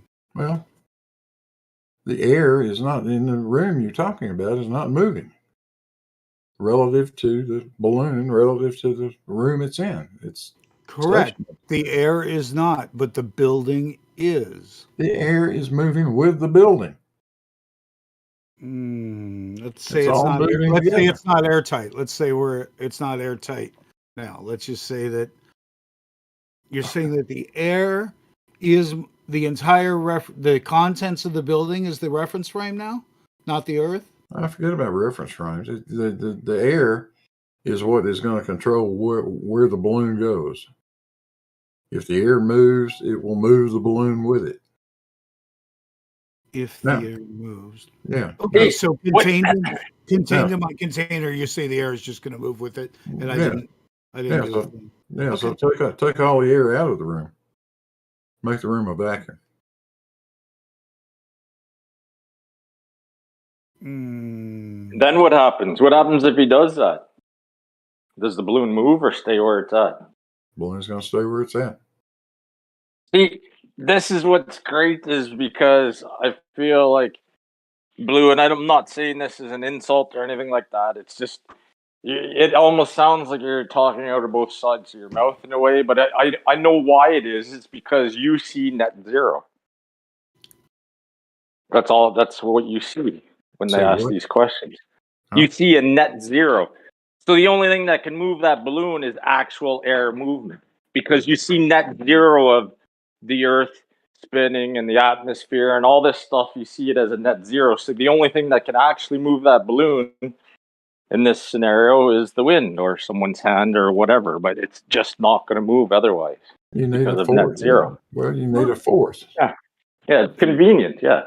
And I'm interested in drag and momentum and when does it finally want to separate from the momentum it had when we started. Right. You would think there'd be some degradation of momentum at some point. I wouldn't. Why? Because the Earth Right, is because you moving. believe in net zero. Supposedly, Is that the the Earth first is law? I don't moving. even know what that means. I mean, I really don't. You don't know what net zero means. I know, Sonic but I uses know it all what the you're time. talking about. Net zero. Is that a phone company? Net zero meaning everything equals out. There is no any which way. If you have a summation of forces that are net zero, is that what you're talking about? It sounds like Basically, yeah. If all the Yeah. forces are balanced, equilibrium is calling net okay, zero. then there's Yeah, no net force on it. yeah. Clearly, you haven't talked to Danik long enough if you don't know what I mean. So whatever's in my box is in my box. It doesn't. I can't expect it to feel what's outside of the box. That's what you're saying. Well, to play devil's advocate a little bit, what if you take that same example, your helium balloon in a room, except it's not a room anymore, it's a cube van, a moving van, and you're driving down the road. Does the balloon move within the van after the van's already maintained a highway speed of whatever, blah, blah, blah? Well, that's And then you... That's a pretty good point. Well, what happens? What happens when you press on? What happens when you press on the brakes, though? What way does the balloon go? Forward or backwards? The opposite way you think it would go. I've already seen it before. Yeah, it's pretty cool. Actually, it's pretty cool how it happens. Well, yeah, because you of the air. Pressurize the air slightly toward the front of the vehicle, and that'll push the balloon backwards if you're talking about. Yeah. So I guess I have another question then. If the air is moving around in general, is that due to drag and friction, or is that a gravitational? Is air attached gravitationally? Well, air's got mass like anything else does, and it's being acted on by So it's gravity like drag. anything else does. It's I just didn't say it was drag. It was just. You see how they have like a contradictory position? They claim that the mass of the gas is being held down by gravity, but then they claim that there's nothing there to cause drag. Yeah, and gas goes every which direction. Do you know what just drag not up and is, down. Richard? Can you define drag for me? Does the atmosphere go behind the Earth as you increase altitude? Does the atmosphere go behind the Earth as you increase altitude? Yeah, does it get further and further behind the Earth as you increase altitude? Not that I'm aware of. It may in certain areas because of the direction winds are blowing, but Winds are a totally different thing. So, like, according to basic laws of physics, either you're going to have some type of energy source that's increasing as you get higher, that's making the Earth's atmosphere speed up, right? So that it can stay with the lower part of the Earth's atmosphere as it spins around with the Earth, or it's going to be slightly behind the lower layers of the atmosphere. well, actually, in terms of physics, that is not true. It is true, though. It's called the law of conservation of momentum and the law of Well, conservation of energy. there is no dragging force up there. There's nothing on the other side of the atmosphere to slow it down. Wait, so what keeps the gas from going out into outer space? Well, gravity is the main thing. So gravity acts as containment for the Earth's atmosphere? Yeah. Okay, so there is some type of containment, and it's going down, and its vector is down relative to the center of mass. And there's no physical barrier up there that would produce drag on the atmosphere. It doesn't have to be a material barrier. Well, sure it does. Gravity itself can't be drag. Well, air can be drag, can it not? Air You guys can be just drag? see it as one solid column, don't you? Air doesn't. What do you mean air can be drag? Yeah, air is material. Is Air has mass. gravity pushing down towards the Earth? Of course it is.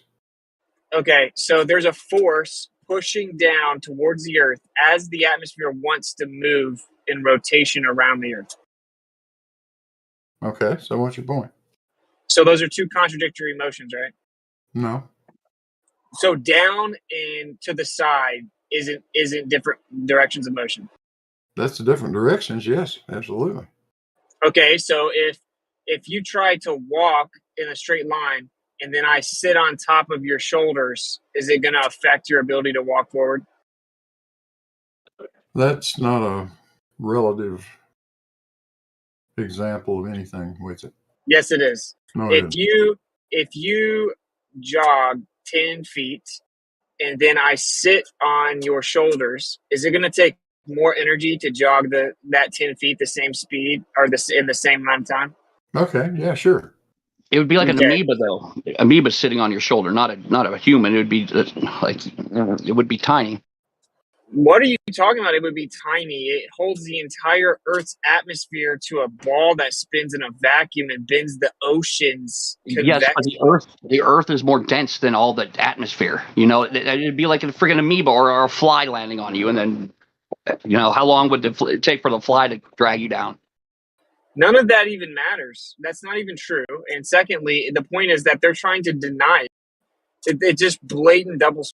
So if the gravity is acting as containment and it's pressing down, and this is what holds the atmosphere to the Earth, and the Earth is spinning, so the atmosphere is trying to move with it, then it's going to drag behind the Earth. The higher you go, it cannot continue to move in one.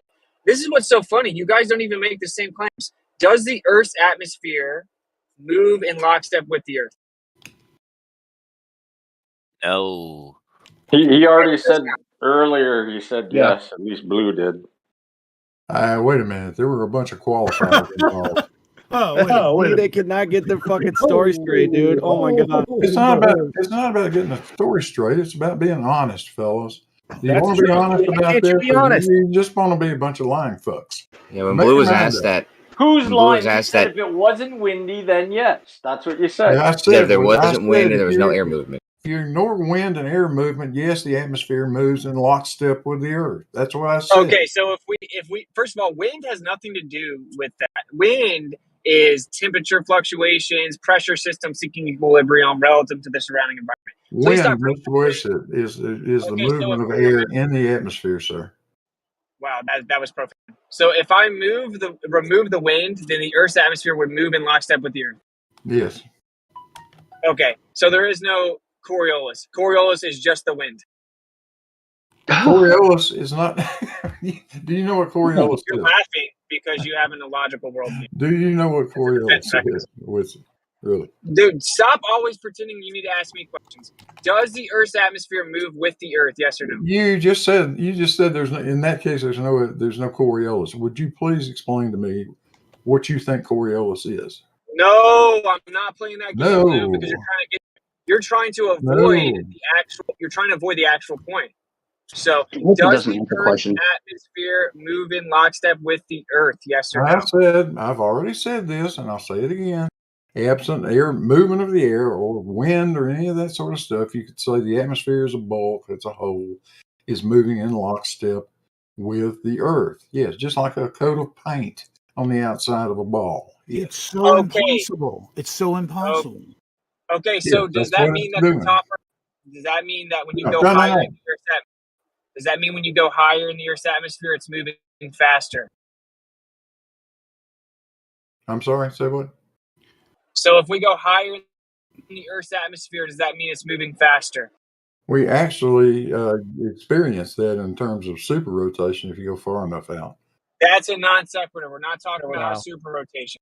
You know, for instance, at 300 Are miles you- an are hour, you you're asking- going 15, Are you- 15,000 miles an hour, at 300 miles out. Are you This is asking basic me? physics. Are you asking me if a bigger ball has a larger circumference than a smaller ball? The answer would be yes. Okay, so then if it's moving in lockstep with the Earth, then as I go higher, in order to maintain its lockstep relationship, it has to go faster and faster proportionate to altitude. Proportionate to what though? Is it Dude, in relation to to what? altitude. Dude, in relation to what? To the Earth Earth, itself, or to To some keep other up frame with of the Earth. reference, or To keep to some other frame of reference? What are you talking about? To keep up with Oh the my Earth. God. Do they have a few catchphrases, right? If It's the atmosphere gravity, is moving in refraction, latitude, and reference frame. And they think if they just say the terms that everything goes away.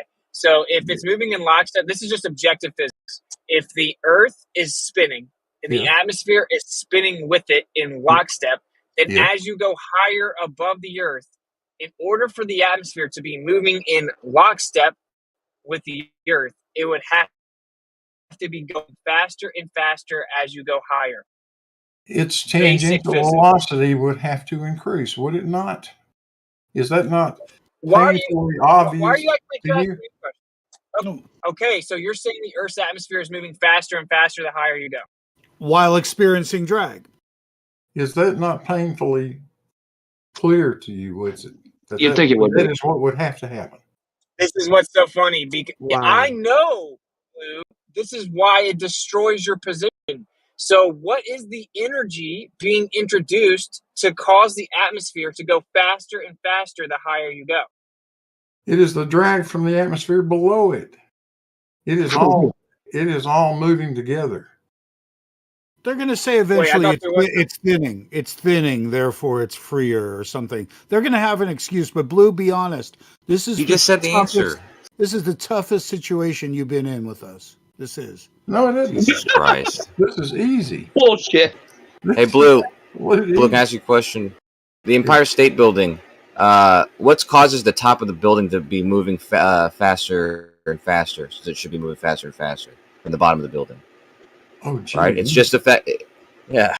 Well, It's it like must it's be just bending. Of course, it's bending, right? It's Yeah. not. I don't know. It's just not Don't- even. Don't you think Dude, this is so funny. You guys are don't you think the trying to radius to the point of rotation at the base of the Empire State Building is smaller than the radius at the top? That's Of my course it point. is. Why are you pretending you're having to teach me that basic concept when I'm the one that brought it up? What's funny about that? I don't pretend to try to teach you anything, Witsa. I brought it up, so why are you pretending you have to explain it to me? I'm not trying to explain anything to you, Witsa. I was talking to Kosha. Okay, did I bring that up? I don't know if you brought that. Well, okay, fine. No, I apologize, Witsa. Go ahead Well, and teach me. apology accepted. No problem. So Blue, I'm based on the glad you're law of here. conservation of energy, in order for the atmosphere to go faster, there has to be an additional introduction of energy. This is common sense. No, that's not true. So something can go faster without more energy?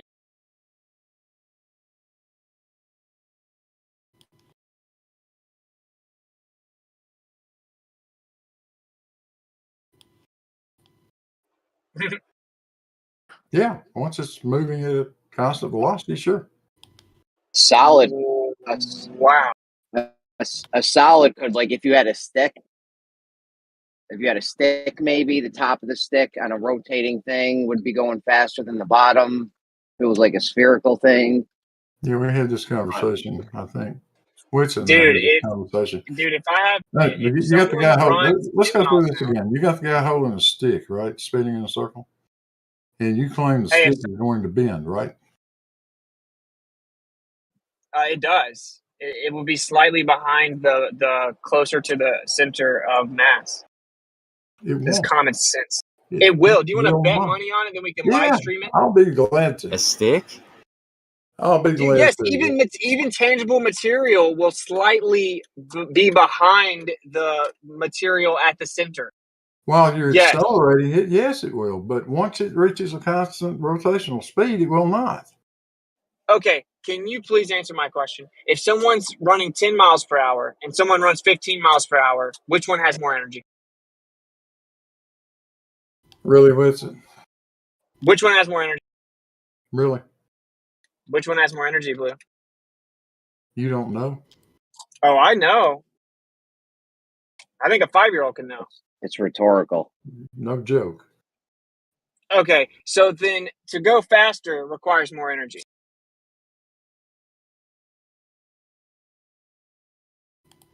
Let me give you an example. All So right. you brought up To super rotation. accelerate to a faster speed will take more energy. Yes, absolutely. There you go. So you brought up super rotation in a desperate attempt to divert, but it's a perfect example of this. So in your own paradigm, there's something called super rotation at the top of the Earth's atmosphere. and it's not even fully agreed upon as to what causes it. But people typically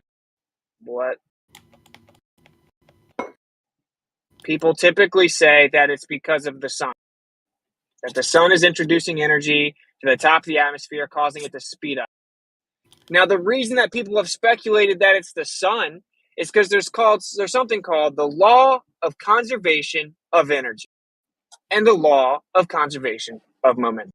So for the Earth's atmosphere to be going faster than the Earth, there has to be some additional energy introduced to the Earth's atmosphere for it to go faster. Yeah, and that would seemingly be the case, would it not? And that's the reason why there's a lot of conjecture about what actually causes that. Yeah, but the point is that the only reason there's conjecture is because there is a requirement to explain additional energy because of a law of physics.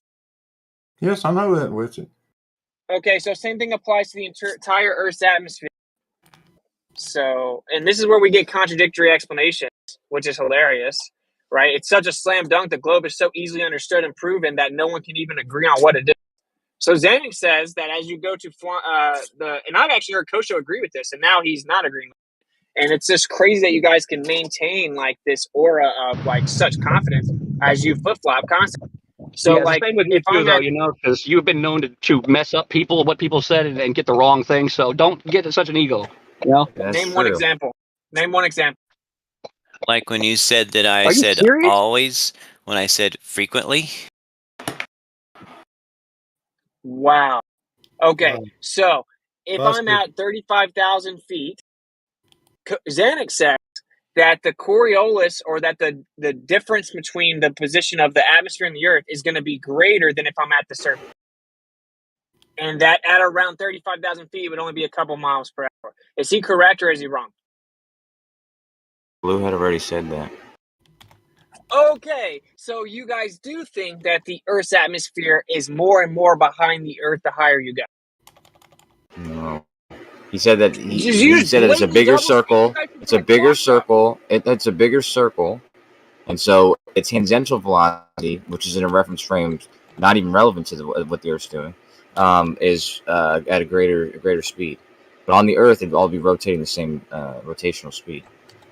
So, Buddy, listen, tell me if Xanax correct or incorrect. He says that the air that's 1 foot above the surface is going to be moving closer to the speed of the Earth, more in lockstep than the air 35,000 feet up. Is he wrong or is he right? yeah, I wouldn't say that. I wouldn't agree with that. Okay, so Xanax wrong, even though Xanax understands he has to perform his answer to basic physics. No, hold on. Let me. I could say that because what Blue's saying about the friction would be what, like, let's say the air was not moving with the Earth's rotation, which not the case. But let's say it wasn't, and then it eventually became moving with the Earth's rotation. It would have been because the surface of the Earth is applying friction to the air above it, and the air above it to the air above that. But so yeah, what Zane's saying, I guess, would be sort of true if the air was not already in lockstep, but I think it's basically in lockstep. So No, it's not basically in lockstep. That isn't. You guys want to have your cake and eat it too. So the Earth's atmosphere is not in lockstep, but it's basically in lockstep. So we can pretend it's in lockstep whenever it's convenient for certain arguments, and then whenever it's not convenient, we'll say it's not technically in lockstep. I agree with Blue said it briefly, succinctly. He said it's in lockstep basically if you disclude the effects of wind and air movement, which is wind. But yeah, it's that, and then it's in lockstep. So when Xanax said that as you increase, you're going to have more and more drag, he's incorrect. I don't agree with that. Okay. Blue, do you also think he's incorrect? I haven't heard what Xanax said. What did he say? He said that as you go higher and higher, there's more and more drag. So if you go to the... Do you want to bet he said it? Yep. Let's bet it. Okay, what do you want to bet? What do you want to bet? $500. That you admit you're wrong all the times you're wrong, maybe. No, you want to bet $500? Xanax said it. No, I want to admit all the times that you're actually wrong and you don't admit it. That would be nice. Immediately change the subject. Globers are like children. So, like, wait, you changed the subject to $500, dude. Now you're yeah, I kept it in the realm of what we're talking about. So Xanax said that you said that Xanax didn't say that, and then I said you want to bet on it. You said yes, and then I said okay, let's bet $500, and then you changed it to me admitting when I'm wrong. No, okay. I'm saying if I win, you need to admit that you're wrong when you're wrong. That's what I want. I don't want $500. I want you to admit. Okay, I want $500. So do you want to bet the $500 that Xanax said that? Okay, how are we gonna do that? We're gonna ask Xanax. I have the recording of it. Oh, let's hear it right now. How about you just? How about just for the sake? How about just for the sake of the argument? Because I'm not going to bet you $500. How about for the sake of the argument, you just play it so we know what Xanax actually said and not what you said. I'm in my Jeep, buddy. So Xanax So even you're been lying in here. Again, you're lying. Okay, gotcha. See, so like this is all you have. This is all Globers have. And all you have is lies You're about more what other people say, dude. I'm not lying about anything. I talked to Xanax about this for 3 different days in a row for hours at a time. Xanax said specifically that as you go higher, the Earth's atmosphere will drag more and more, but that at 35,000 feet, he did the math, that it would only be a couple miles per hour. And when you correct for wind, you wouldn't even notice the 2 mile per hour difference.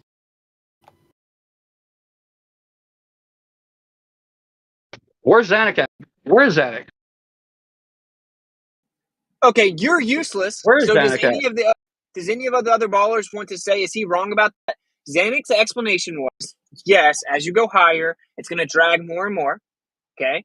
But that if you do the math, at 35,000 feet, it's super small amount. It's only a couple miles per hour. By the time that you correct for wind in the plane, that's going to be a significantly greater correction than what you would have to worry about for the 2 miles per hour. When you correct for wind, the correction that was for the 2 mile per hour difference would be factored into that automatically.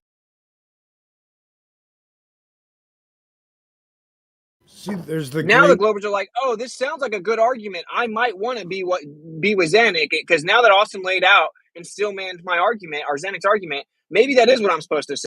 So now they're quiet and hesitant to address what I said. No, we disagree with you, dude. I verbally disagree with you. Don't straw man us, man. It's a bad look for you.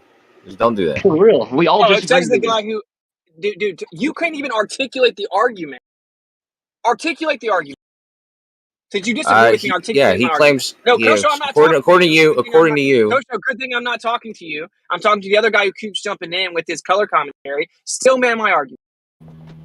You're saying that as you go up in elevation, that the drag or the friction, whatever, it gets dragged behind, like it pulls behind, so it has to catch up. Whatever. It has to catch up. So you don't even understand it. But you're so confident and arrogant to jump in with your derogatory color commentary over and over. Derogatory? Hey, what did I say derogatory? You're always wrong. You never understand it. We all know you're wrong. Blah, blah, blah. You always lie. You're always wrong about stuff and knowing everything you're trying to do. Then you always say we're wrong. You know? Go on mute, man. You can't even keep up. So, and this is the actual point. This is the point, right? Like, based on basic physics, if we have the Earth's atmosphere moving with the Earth, right? But it's not in perfect lockstep with the Earth, then why is it not in perfect lockstep? Wouldn't basic physics tell you that since there's nothing on top dragging it and there's something on the bottom rotating, that the rotating thing would imply friction onto the upper part, and the upper part wouldn't have anything to slow it down, so it would maintain its velocity tangentially. But gravity is slowing it down. You don't seem to understand. You think that there's a vector down relative to center of mass. So I asked a specific question. See if you guys can answer it instead of just blatantly skating past it. If the Earth's atmosphere doesn't move in lockstep with the Earth, why? The Earth's atmosphere is part of the Earth. Imagine it just the density levels get less and less as it gets higher. Okay, everything has its layers. Okay, the atmosphere is part of the Earth. Dude. It's you guys part of the can't Earth. answer basic questions. Can any Glober just answer the question? It's part of the fucking Earth. It's not part of the Earth. That's the dumbest thing I've ever heard. So What's it part of? Then the space? What's it part of? The space? Dude, It's if either you part of think Earth the or atmosphere space. is part of Earth, then you should just sit this conversation. Then you think it's part of the space. Then, so you should sit this out. What do you think? That's called a false dichotomy. That's a false dichotomy. Retarded. Yeah. So, is it so really? Okay, cool. Well, then what is yeah, it by part of? definition. No, it is a dichotomy. It's either part of the Earth or it's part of the fucking space. No, it's not. No, that's a false dichotomy. Give us another. Then what's the third thing it could be then? It's just the It's air. its own thing. Could I Exactly. respond Independence. to Witz's question? Yeah. Wait. So I want to. Does the Earth move in lockstep with the Earth? Yes, or does the atmosphere move in lockstep with the Earth? Yes or no? No. Okay. Why? Well, because it just so happens that it's fluid, and so we have hot regions like the equator and cold regions like the poles. This causes air to rise at the equator because it's hot and move out towards the poles where it gets cooled and then sinks and then flows back in. And so this creates a constant circulating of the air.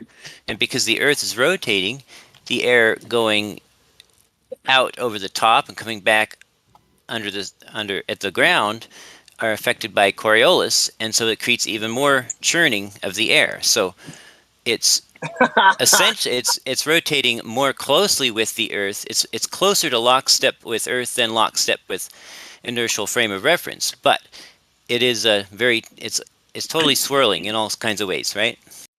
Wow, dude just conflated the two that makes sense. and mixed them That makes all sense. up. And then this dude says it makes sense. Okay. That does make sense, actually. I mean, No, there's it parts of doesn't the make that are sense. He that are brought up lockstep. Coriolis. He brought up wind patterns and temperature as a complete non sequitur to the question, and then tried to smooth Coriolis in there and said it exaggerates the effect. So the question is, the Earth is moving, and if you're saying it's just because of temperature fluctuations, then the atmosphere does move in lockstep with the Earth, and there's just movement within that. That's totally different. So you're saying it does move in lockstep with the Earth? No, the air moving towards the poles at the high altitudes is taking a different radius than the air moving towards the equator near the ground. So that it's not going to be exactly lockstep, even on average. It's going to have a slight minuscule difference, even if it's parts per billion, right? So you can't say it's lockstep if it's not absolutely perfect, right? But it's still closer to the Earth than to the inertial frame of reference, right?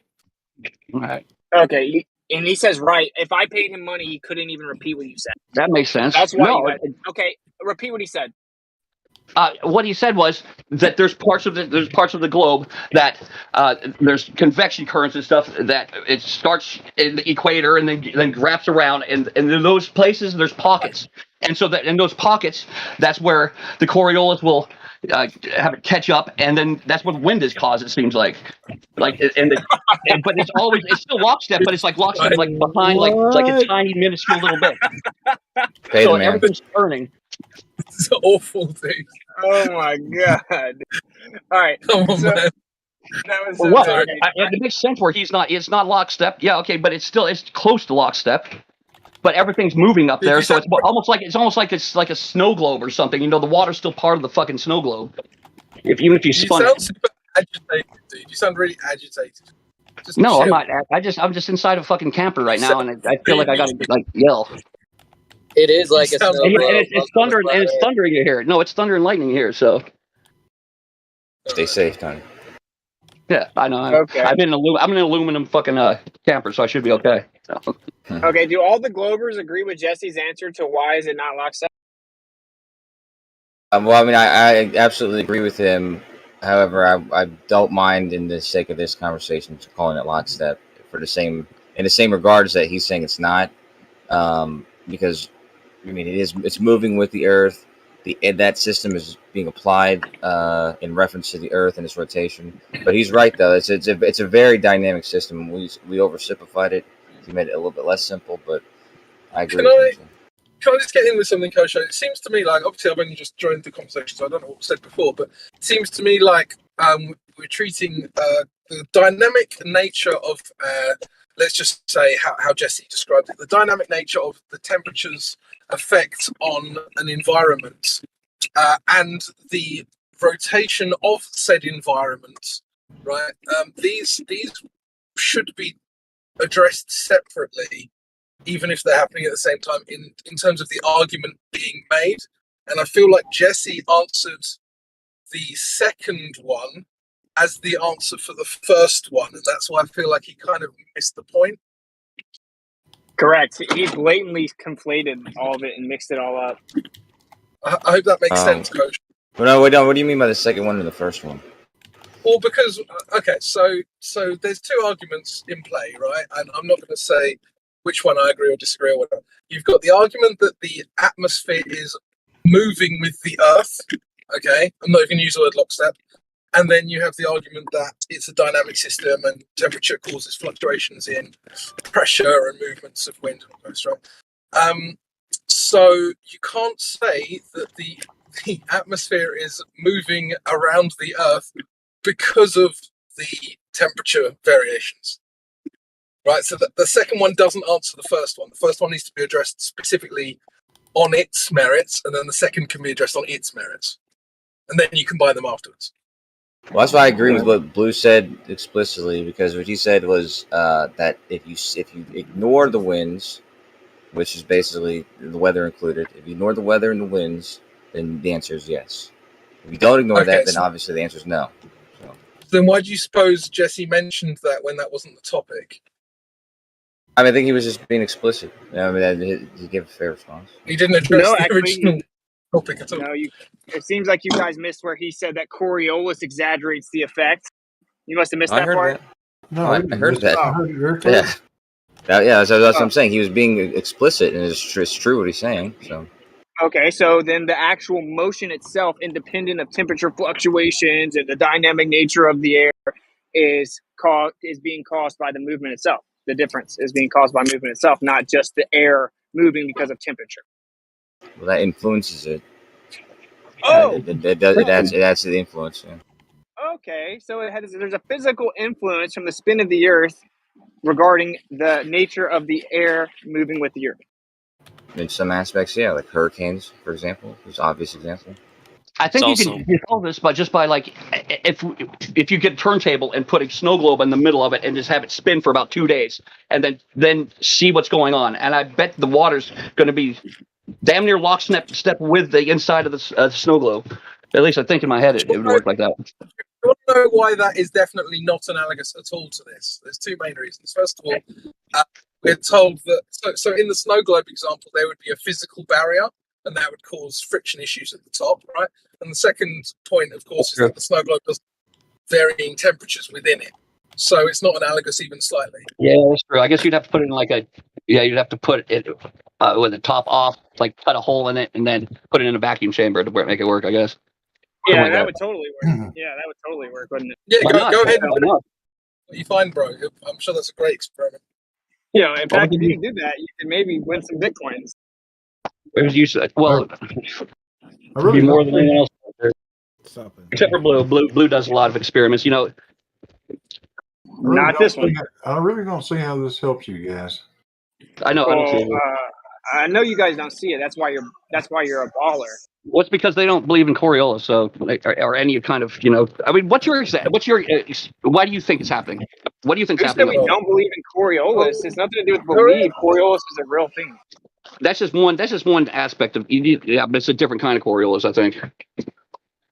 But to tell me, can you guys answer questions? Because it seems like you guys just throw questions at us. And if someone came in this room, honestly, that never heard of this, and they listened for about an hour, they'd hear one side asking questions, the other side answering it. Who do you think they're going to think has the answers? They're going to think that the followers are constantly contradicting themselves and double speaking. Yeah, what's funny is that you complained about no one answering questions, and then you bloviated for another minute over the answers you would have received. Maybe just wait for the answers, and then you'll get them. Man, I changed what we were talking about for 1 fucking second. It's not like no one in here does that, You talked for about a minute. I was literally about to answer your question, then you just carried on talking, so I thought it can't be asked. Oh, because I talk in here so much, Well, you talked then when you were complaining about no answers. You talked over and you're diverting it by talking for another minute after me. I'm addressing what you shouldn't do so that we can move past it. Well, or you guys can just answer some questions instead of asking them. Yeah, but don't talk during the time when the answers would be happening. How about when I am done talking, asking the question, or saying what I was saying, then you talk? Doesn't get it. There's only one person who can talk at a time, bro. If you ask a question and then talk for a minute after the question, the chances of that being answered are very low. Why? Because the attention span isn't that high? You guys can't remember what I said a minute ago?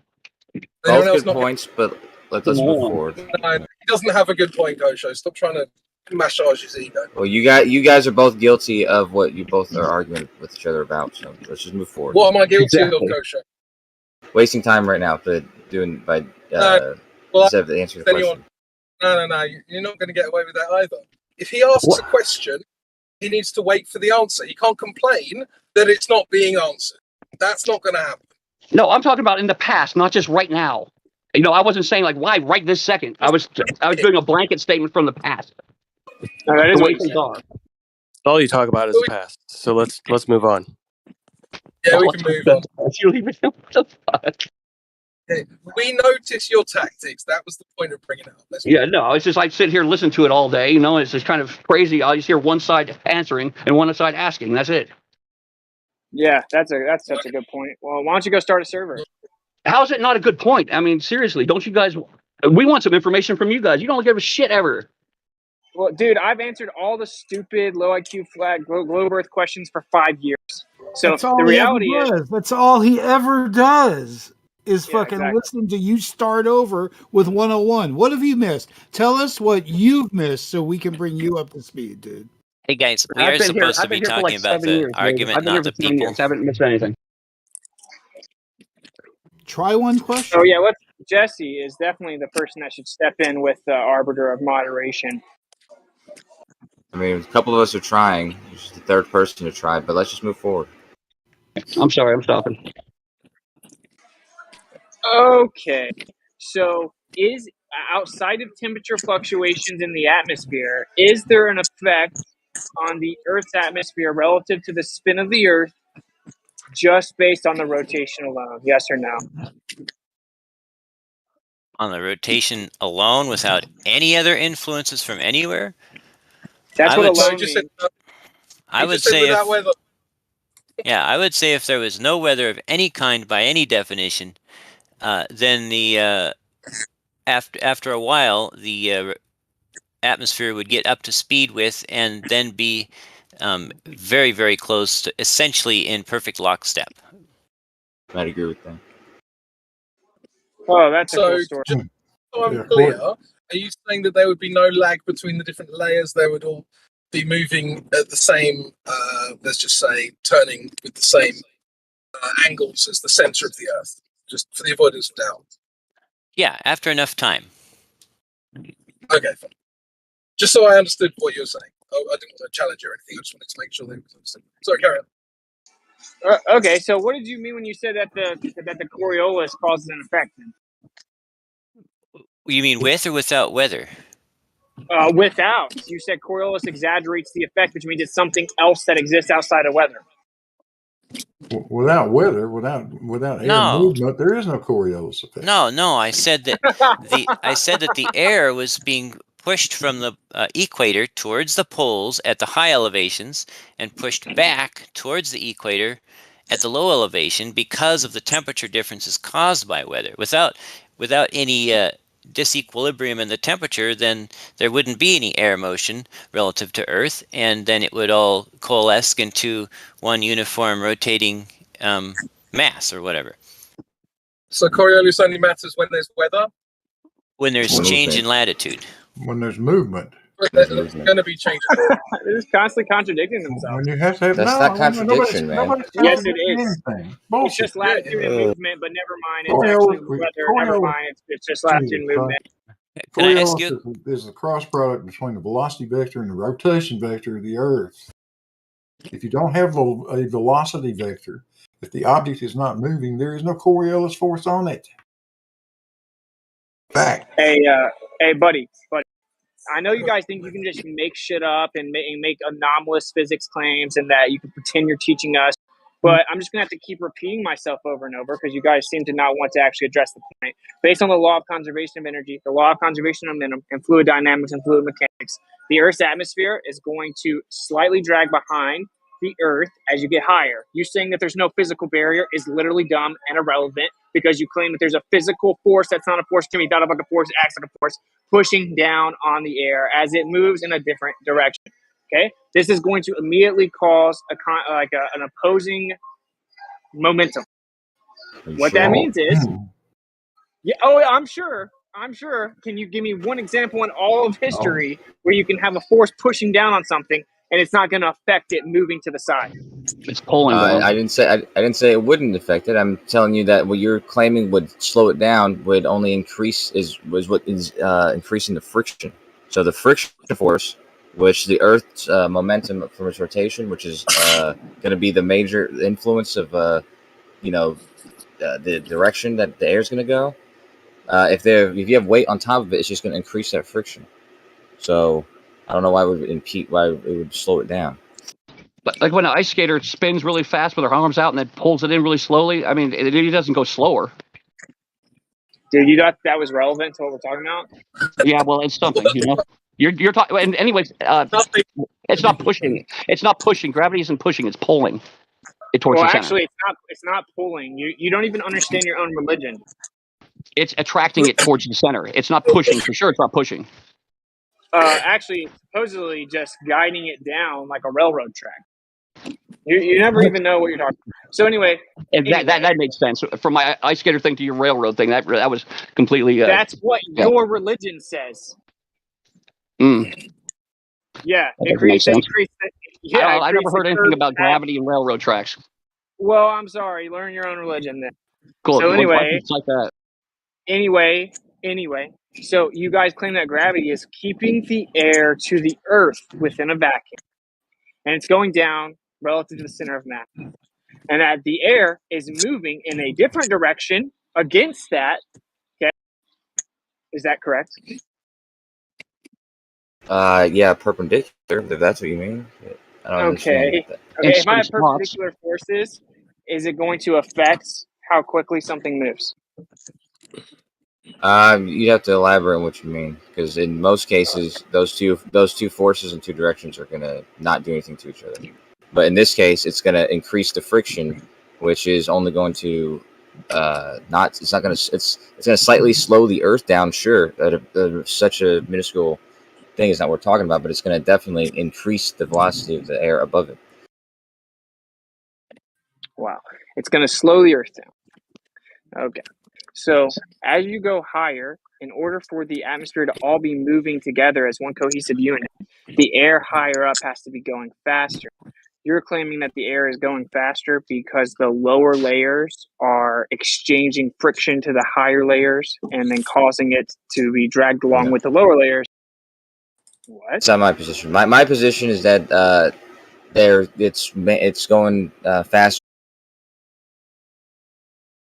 Been saying it would increase its speed due to the friction, so it would eventually match the same rotation. Oh my god. Does the Earth's atmosphere all move as a cohesive unit with the Earth? Despite the bringing up wind is irrelevant. For the weather, then yeah, it does. Okay, so then that means that there has to be more energy the higher up you go. You mean closer to the sun? Okay, if that's what if anyone wants to stamp that answer, we can go there. At least you guys are actually understanding you have to answer it for once. So is that the answer? The answer is that it's closer to the sun? I don't know. The particles get more excited closer to the sun. I'm just guessing. I'm just throwing something out there so we can keep going since I derailed it earlier. Do the other guys in the room agree with that? Do you agree that the atmosphere is sun powered? Oh, that's an interesting silence there, guys. Anyone want to talk about that? Well, everything's sun powered. You guys ask weird questions, man. You guys know if the atmosphere is sun powered. I'll go ahead and answer it. Yes, I think the atmosphere is sun powered. So you agree with his explanation? You agree with his explanation? No, I don't. Can you call it out because it's ridiculous? Like, No one wants to call it out. Okay, fine. Okay, what do you guys think happens then? Can we have like 5 minutes where you guys tell us what's really going on out there? Yeah, Please? the Earth is stationary, and the atmos is a dynamic system that fluctuates relative to where the gas is introduced, relative to the electric nature of the atmos itself, and then the temperature fluctuations and the pressure deviation and pressure mediation causes this constant process from the dynamic system to constantly seek equilibrium, which is why we have weather patterns over a stationary Earth. How do you Seems like explain? pressure rise though. Yeah, I guess. I don't know. Seems like pressure would rise after like a long time. Yeah, but then it gets higher and it cools, and I mean, this is a dynamic. I don't think anyone disagrees that there's a dynamic system in play, right? So unless you're challenging that there is a dynamic system with either, then I don't know why what you said makes any sense. Do you have any explanation for the persistent east-west or west-east trade winds? Yeah, for one, it's just like a toroid. You can actually look at it mapped out within a toroid, and it's perfectly matches exactly what would happen in a toroid. But what makes the air move west to east or east to west consistently? First of all, it doesn't do anything consistently.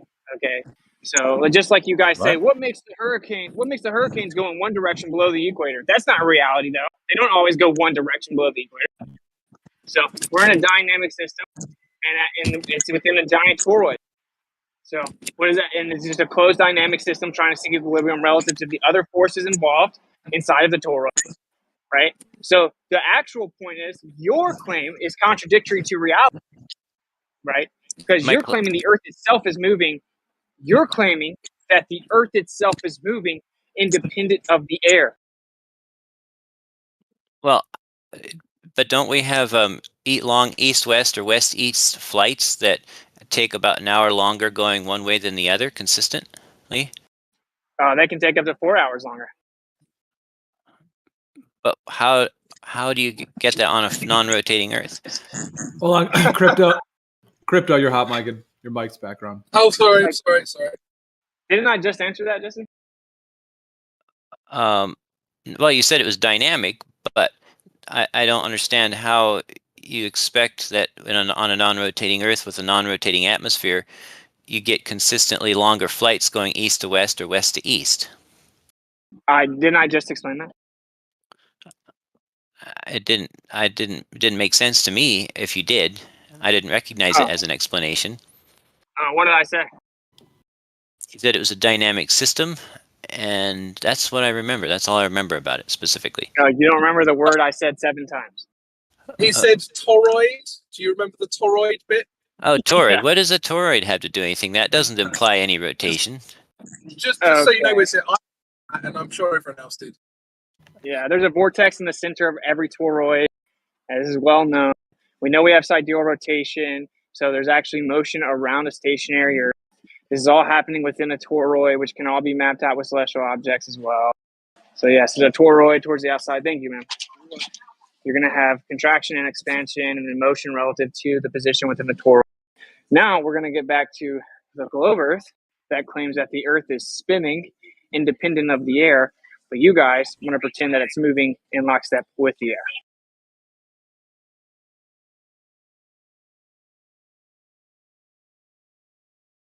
You make I'm not where I can show you pictures, so I'm sorry. I mean, make messy dance partners. If we can't figure that out, you know? He's asking a question he's asked all of us separately several times, giving the same answer several times. This claim that all toroids have a vortex. You've all contradicted yourself. How would I prove this for myself that all toroids have a vortex in them?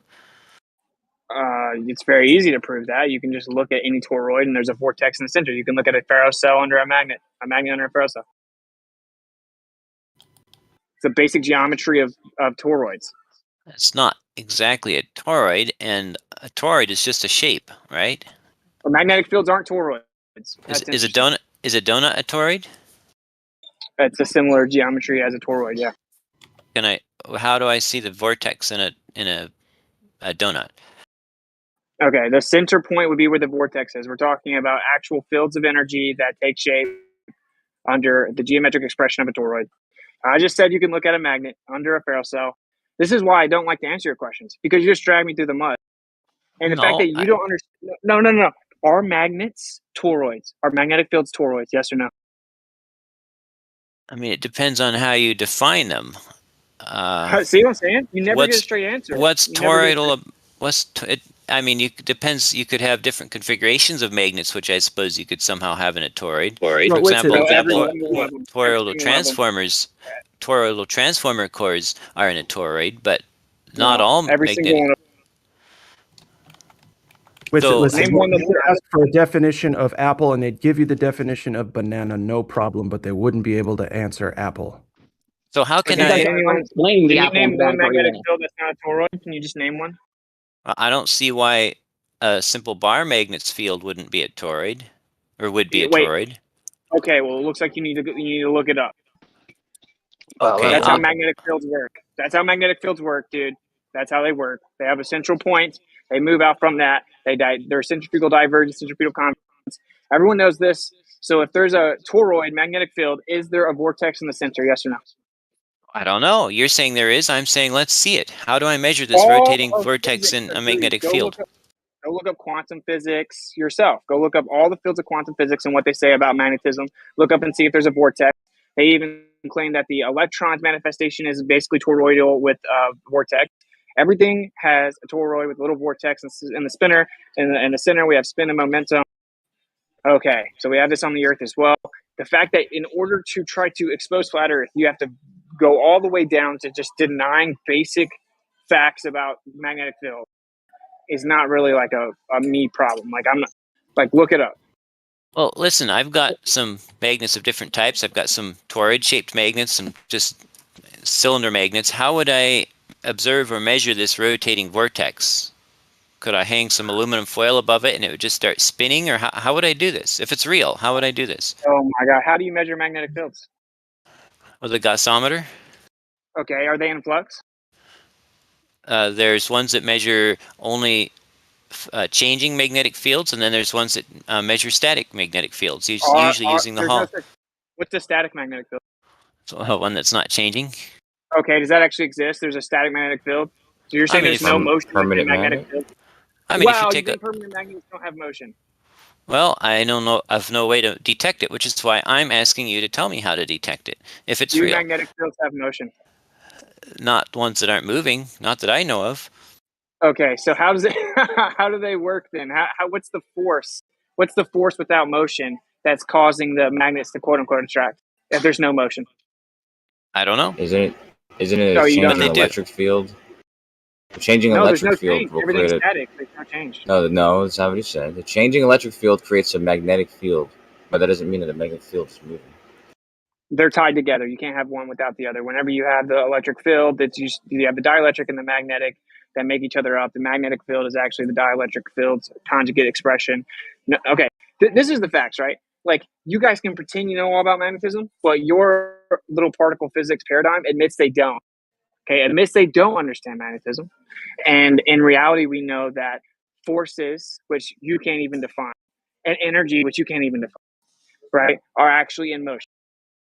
It's very simple. The magnetic field causes things to move towards it because it's mediating pressure.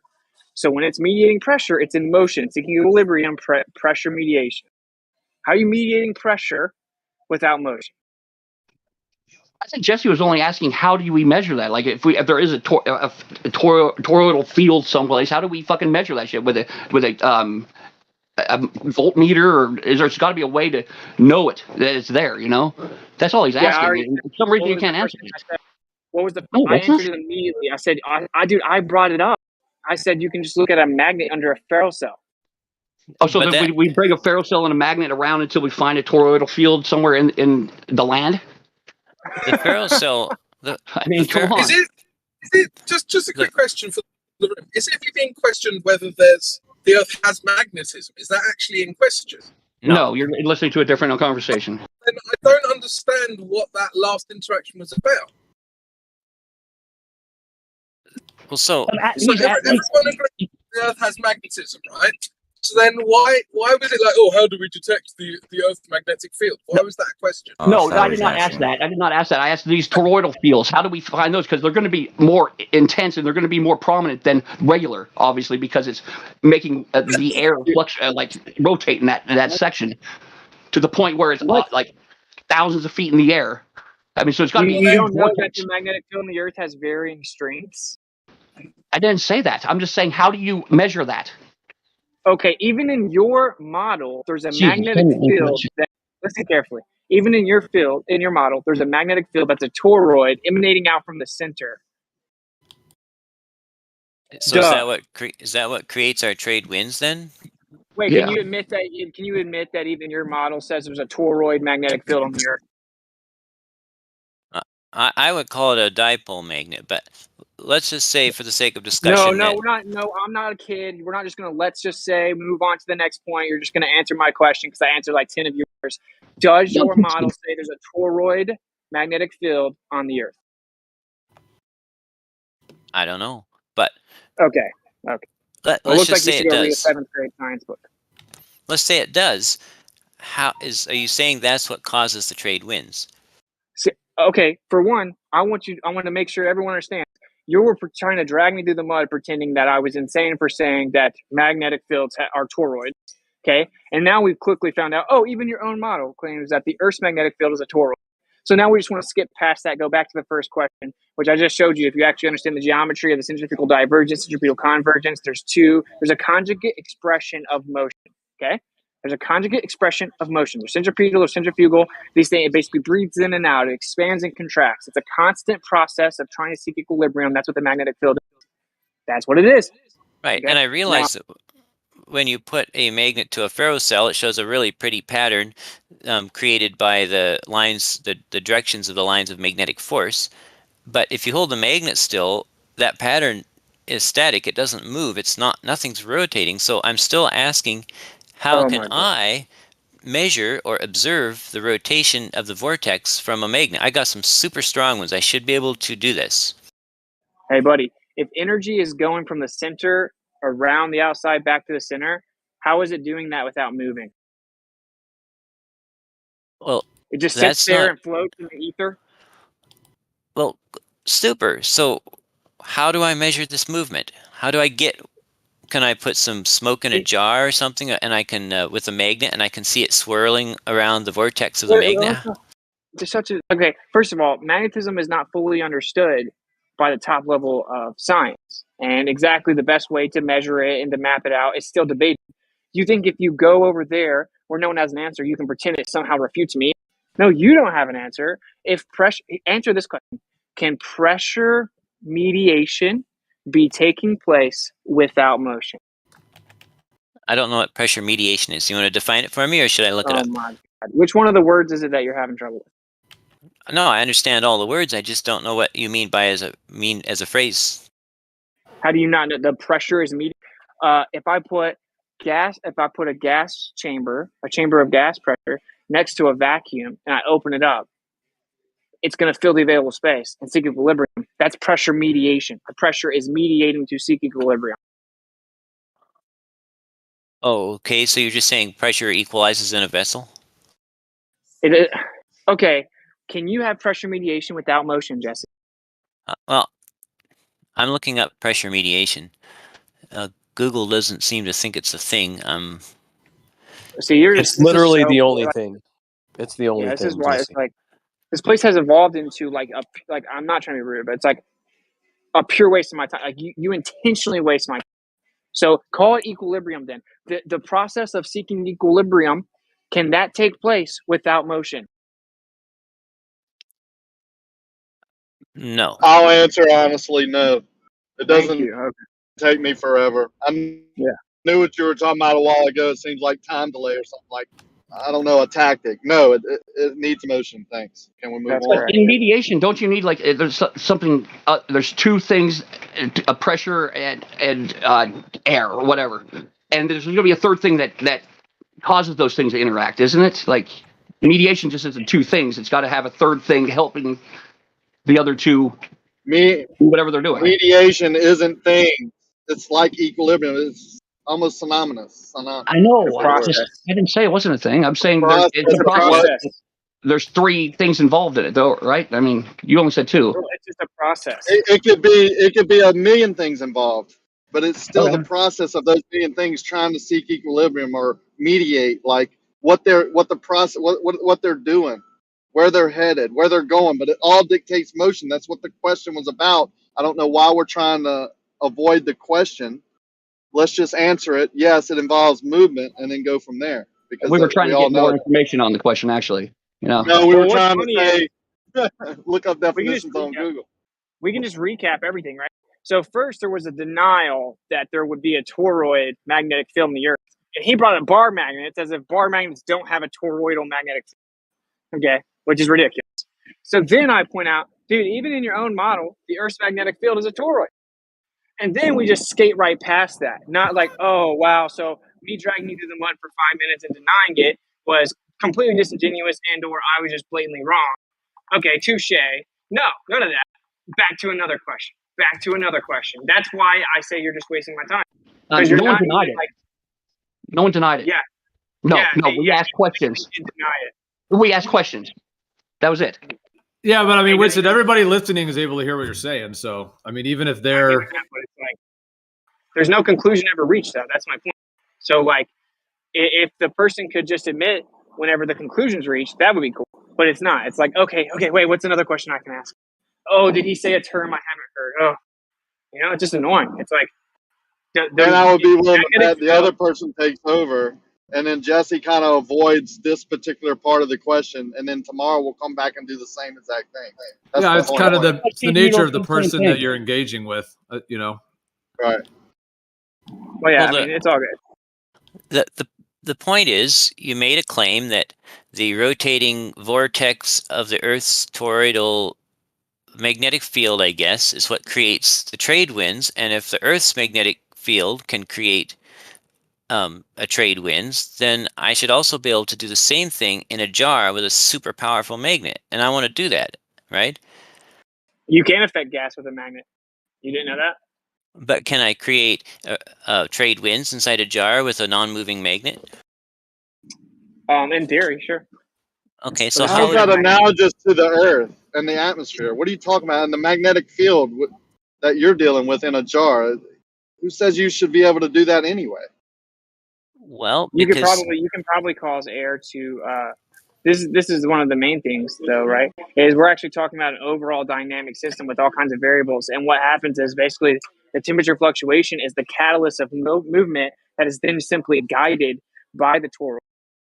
Okay, so you would have to do all kinds of things in this experiment to actually imitate it. But what's really interesting is you just want to keep avoiding that your own model says there's a toroid.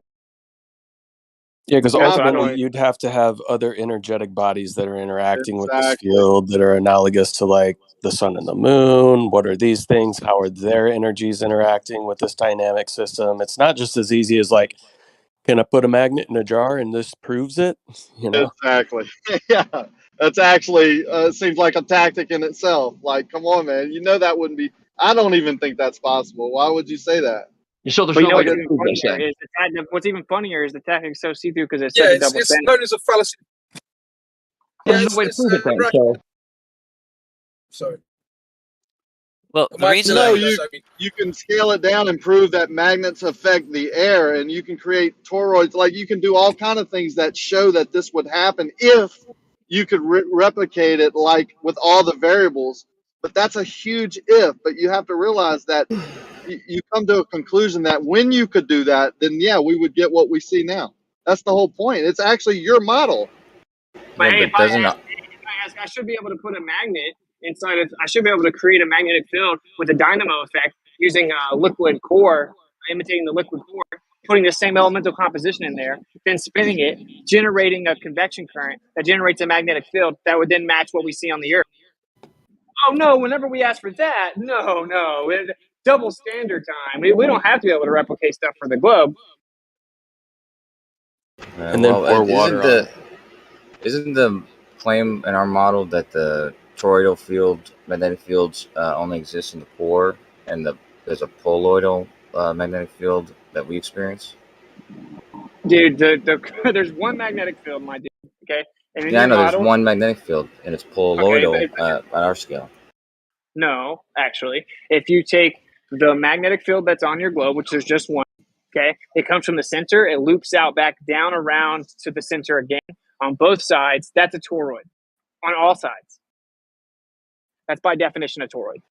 The Earth's magnetic field on the globe is a toroid. All magnetic fields are toroids. All toroids have a vortex. They've even discovered that on the quantum scale that these particles have the same type of geometric expression. They usually quantified the area as a sphere, and they admit that they have spin and momentum and intrinsic vibrational resonance, and that they're all in motion and in flux. But if So all magnetic fields are toroids, then what's a poloidal field and what's a solenoidal field? Like when you make it the solenoid magnet. There's not just toroidal magnetic fields. Back to conflating to the magnet itself as opposed to the field. That'll show me. I mean, it should shed light that there's not just toroidal magnetic fields. No, he's right though. You can all create coherent magnetic fields in different shapes, and one of those basically forms a ring magnetic field. Okay, hey, how do you see the magnetic field? Yeah, it's difficult, but it is there, and it's measurable, but it's contained within a ring area. How do you no? So you're saying you just measure randomly different areas, and you're like, oh, it must be here, but not there. Let's draw a shape. You can use magnetic field probes to measure it. Okay, so all the magnetic fields are toroids. It's just a fact. It's just a fact. Well, anyway, because some to have of us. a coherent magnetic field, there has to be a perpetual exchange of energy that can continue on. Okay, and so there's pressure mediation taking place in the form of geometry, a conjugate geometric expression that is perpetual, seeking equilibrium. You're going to have a movement from the inside to the outside, back to the inside. This is going to result in centrifugal divergence and centripetal convergence. These two are intertwined. It's like two sides of the same coin. You cannot have a perpetual coherent magnetic field that sustains itself perpetually without there being these two conjugate geometries. So I've got two cylinder magnets that are each 375 pounds, and they're stacked together of pole. That's the pole. They're not that heavy. They're just 3 inches in diameter and each like an inch thick or something. So help me out here. Do this. If this works, then this will be amazing for your argument. It's already. It doesn't matter if it doesn't. What do you mean for my argument? My argument is that the Earth has a magnetic field that's a toroid. Your own model says that. That's the actual argument. You want to focus on your misunderstanding of magnetism, pretend that it's fully understood by you when it's not by anyone in the world, and then avoid the actual implications, which is that even in your own model, the Earth's magnetic field is a toroid. Well, that's the actual. No, I'm just saying that I'm not aware of any demonstrations that show on the small scale that a magnetic field has a static magnetic field has a rotating vortex, and I know of no demonstrations of how to test for that. And so I'm asking you, since you made the claim, to help me understand how I can test that using a powerful magnet and a jar and maybe Why don't you just some Google smoke. magnetic field vortex. But yeah, I know I've seen Ken Wheeler's stuff, but I need some evidence. Not just Ken Wheeler.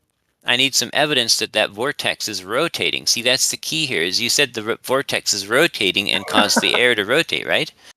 What do you think a vortex is? It's a shape. Okay, so you think that we have a static like vortex shape just sitting there? Well, look, you made an interesting claim. Is this a demonstrable claim or is it not a demonstrable claim that the vortex causes air to rotate? First of all, I said that it's a dynamic system that's within a toroid, and toroids expand and contract. They have two conjugate geometries of motion.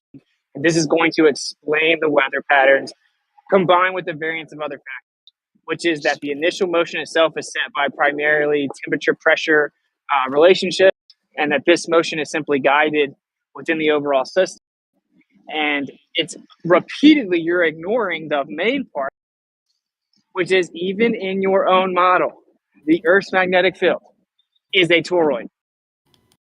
So can you agree that the Earth's magnetic field is a toroid, yes or no?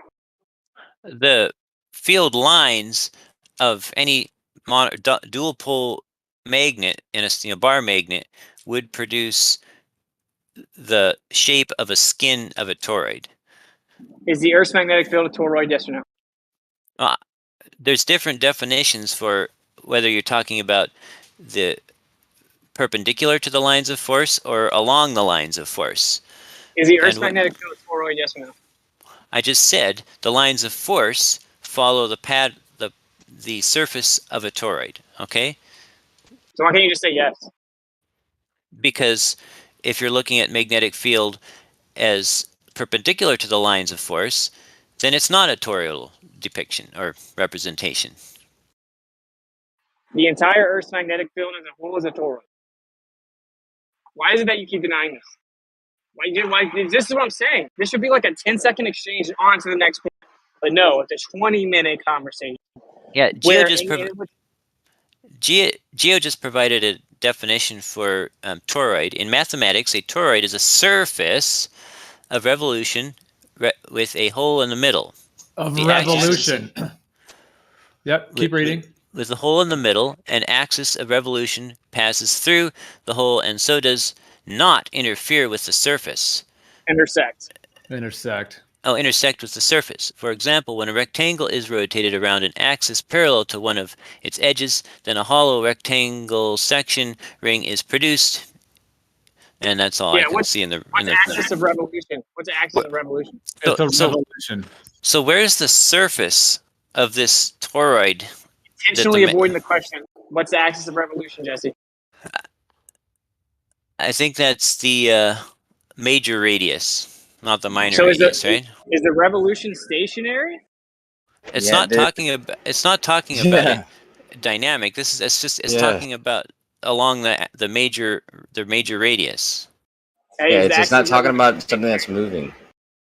Okay, so the revolution is stationary. Yes. Yeah, a surface of a surface of revolution, which is what they said there. They typed there in the Wikipedia, and then I just clicked on surface of revolution. A surface of revolution is a surface in Euclidean space created by rotating a curve around an axis of rotation. So that's what a surface of revolution is. Right. It means that's right. Rotation, so you create a shape that way. Right. Rotation was used in the creation of that shape of surface, but nothing in that surface is rotating once it's created. It's just if you're drawing it. It's like if you're drawing a circle with a compass, you scribe around, you're rotating the compass, but then the circle's not rotating, but the compass rotated while you drew the circle. Right.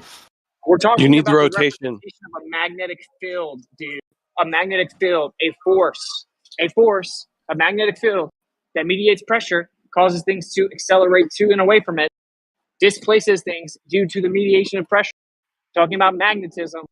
Okay, so you just hyper-focusing on the geometry, saying, "Oh, it's just geometry." No, it's the geometry of the magnetic field that is constantly seeking equilibrium and mediating pressure. But didn't it why say do you think something? Why do you think magnets attract? Do magnets attract what the magnetic field stationary? What's that? So dumb. Okay, so when magnets quote unquote attract, is the magnetic field in each situation stationary? You mean for permanent magnets? Sure, Jesse. Yeah. So they attract to each other, but the magnetic fields are stationary. Can you provide evidence that magnetic fields are stationary? Well, just by measuring. It's like saying you push these two toroids together, and showing and that they don't move, but they somehow become one toroid without any type of movement of the field. Intensity and direction don't change.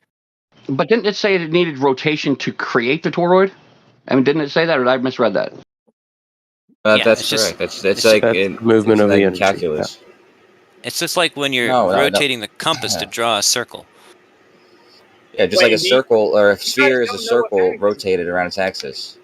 Hey, can you define magnetism? Let's do that. Can you define magnetism? They can't. Well, you guys know all about it. You should definitely be able to define it. You're teaching us how you know all about it, so we'll define it. It's a physical phenomena produced by the motion of electric charge resulting in attractive and repulsive forces between objects. Motion. Interesting. You or the read ability. a definition that says motion. Oh. Unless you super glue the magnets to the surface, they'll still be attracted to each other and not Dude, moving. Kosho, you keep Holy fuck.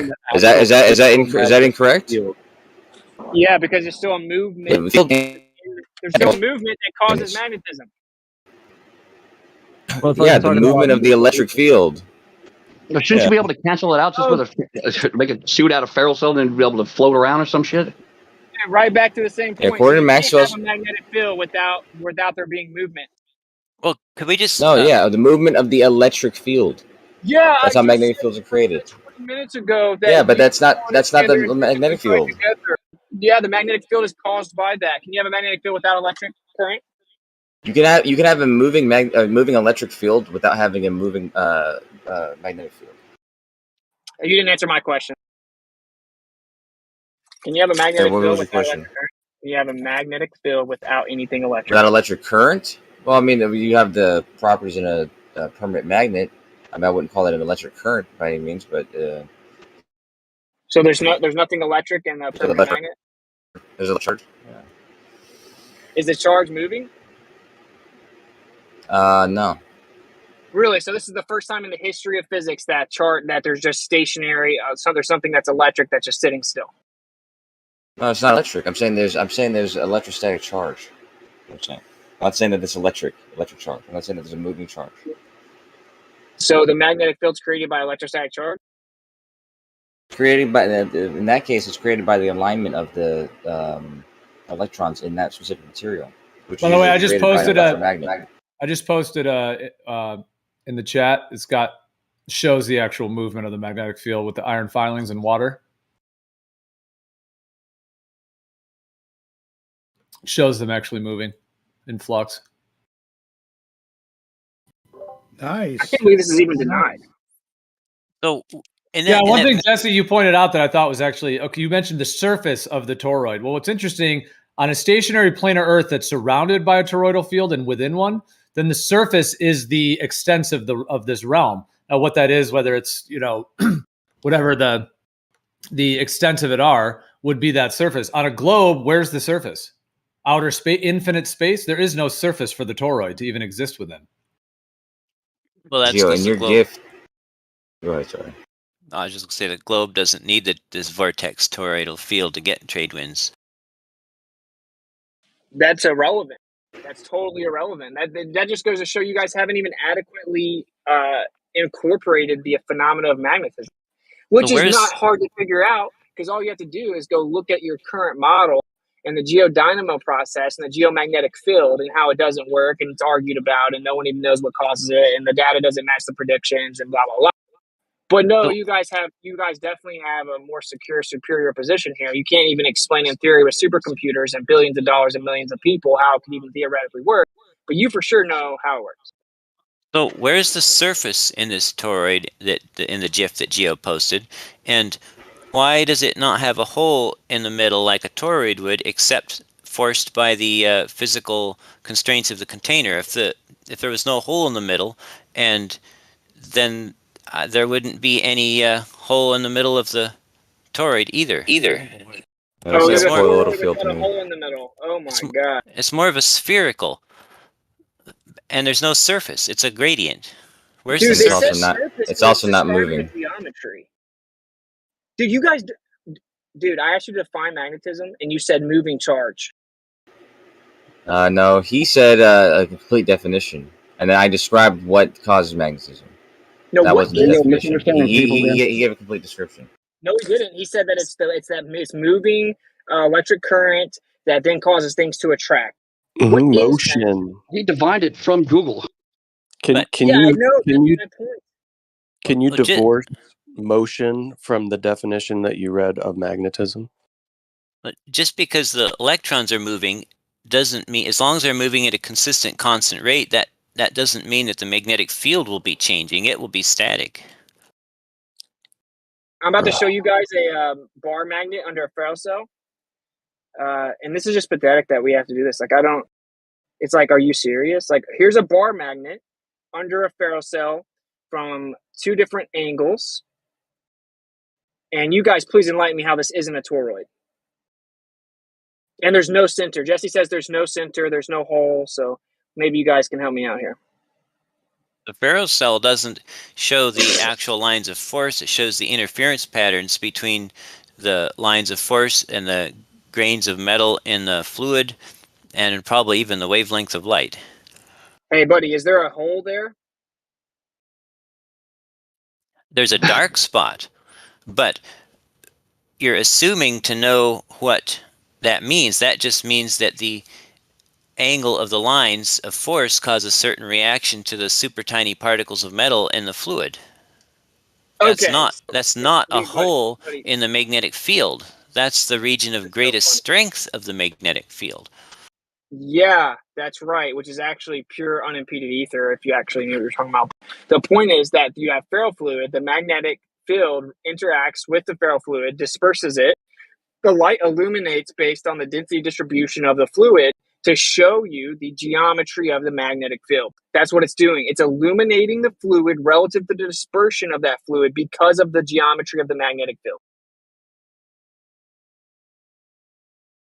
But that's not the magnetic field we're seeing. That's the effect it has on superfine particles. I just said that. I literally just stated that. Yeah, he did. But just because something causes a picture which looks like a toroid doesn't mean that the something that caused it. I mean, I could take a pencil and draw a toroid. Does that make the pencil a toroid? You're using a magnetic field to draw a toroid, but that doesn't mean that the magnetic field is a toroid. Now you're just being ridiculous. I was like, dude, you can't go to the curve evidence on this one, right? Like we see the effects of curve. Oh, we see the effects of what's going on. It's not actually what it's saying. That's just refraction in that ferrocell. Jesus. It's not funny because you're being intentionally disingenuous and it's annoying. Now, hey, could we just close one thing out? So are you... Can you address that you're wrong and that this clearly has a toroid? No, I just explained why the ferrocell is not accurately representing the actual lines of force or the field of that magnet. It's showing light where there's magnetic field, and it's showing dark where there's magnetic field. It's rather arbitrary. It doesn't have anything to do with the actual shape of the magnetic field. When you actually use the iron filings and look at the actual lines of force, like the GIF that Geo posted, then you can see that it's actually not a toroid. It's an apple. But could we just confirm that? Are you agreeing basically that as far as you know, I can't actually reproduce the trade winds inside a jar with a super strong magnet? No, I'm currently slam dunking on you about your patently false claim that bar magnets. Then why did the ferrocell disagree with the actual iron filings in the water that Geo posted? Hey, buddy, does this picture show a vortex? Yes or no? Yeah, Jesse, you're poking the bear and getting wrecked. You got to at some point pull back or something. Well, to be fair, he did try, right? I mean, you're just going off into such like inane reactions to all of this. It just what's the purpose here? I mean, well, if Kosho really believes, or if Witsit really believes that the magnetic field of the Earth is creating the trade winds, then I should be able to do that same thing in a jar with a super strong permanent magnet. But I'm asking him how I would do that, and he doesn't want to say he doesn't know, and he doesn't want to tell me how to do it. So I think he probably doesn't really believe that. I don't know. I think you're actually projecting that you can't say you don't know whenever you get thoroughly exposed for not knowing something. You said that this doesn't have a vortex. Does the picture I dropped last have a vortex? Those definitely look like vortices. Okay, that's a ferrocell image of a bar magnet. No, it's the results of a magnetic field on a ferrocell. So it's not a ferrocell image of a bar magnet. It's not an image of the magnet, nor is it an image of the magnetic lines of force or the shape of the magnetic field. It's just what happens with the ferrocell. It is the shape. Yeah, it's what happens because the ferrocell contains ferrofluid, which reacts and aligns with the flux lines of the magnetic field. That's right. That's why it always looks the same. Yep.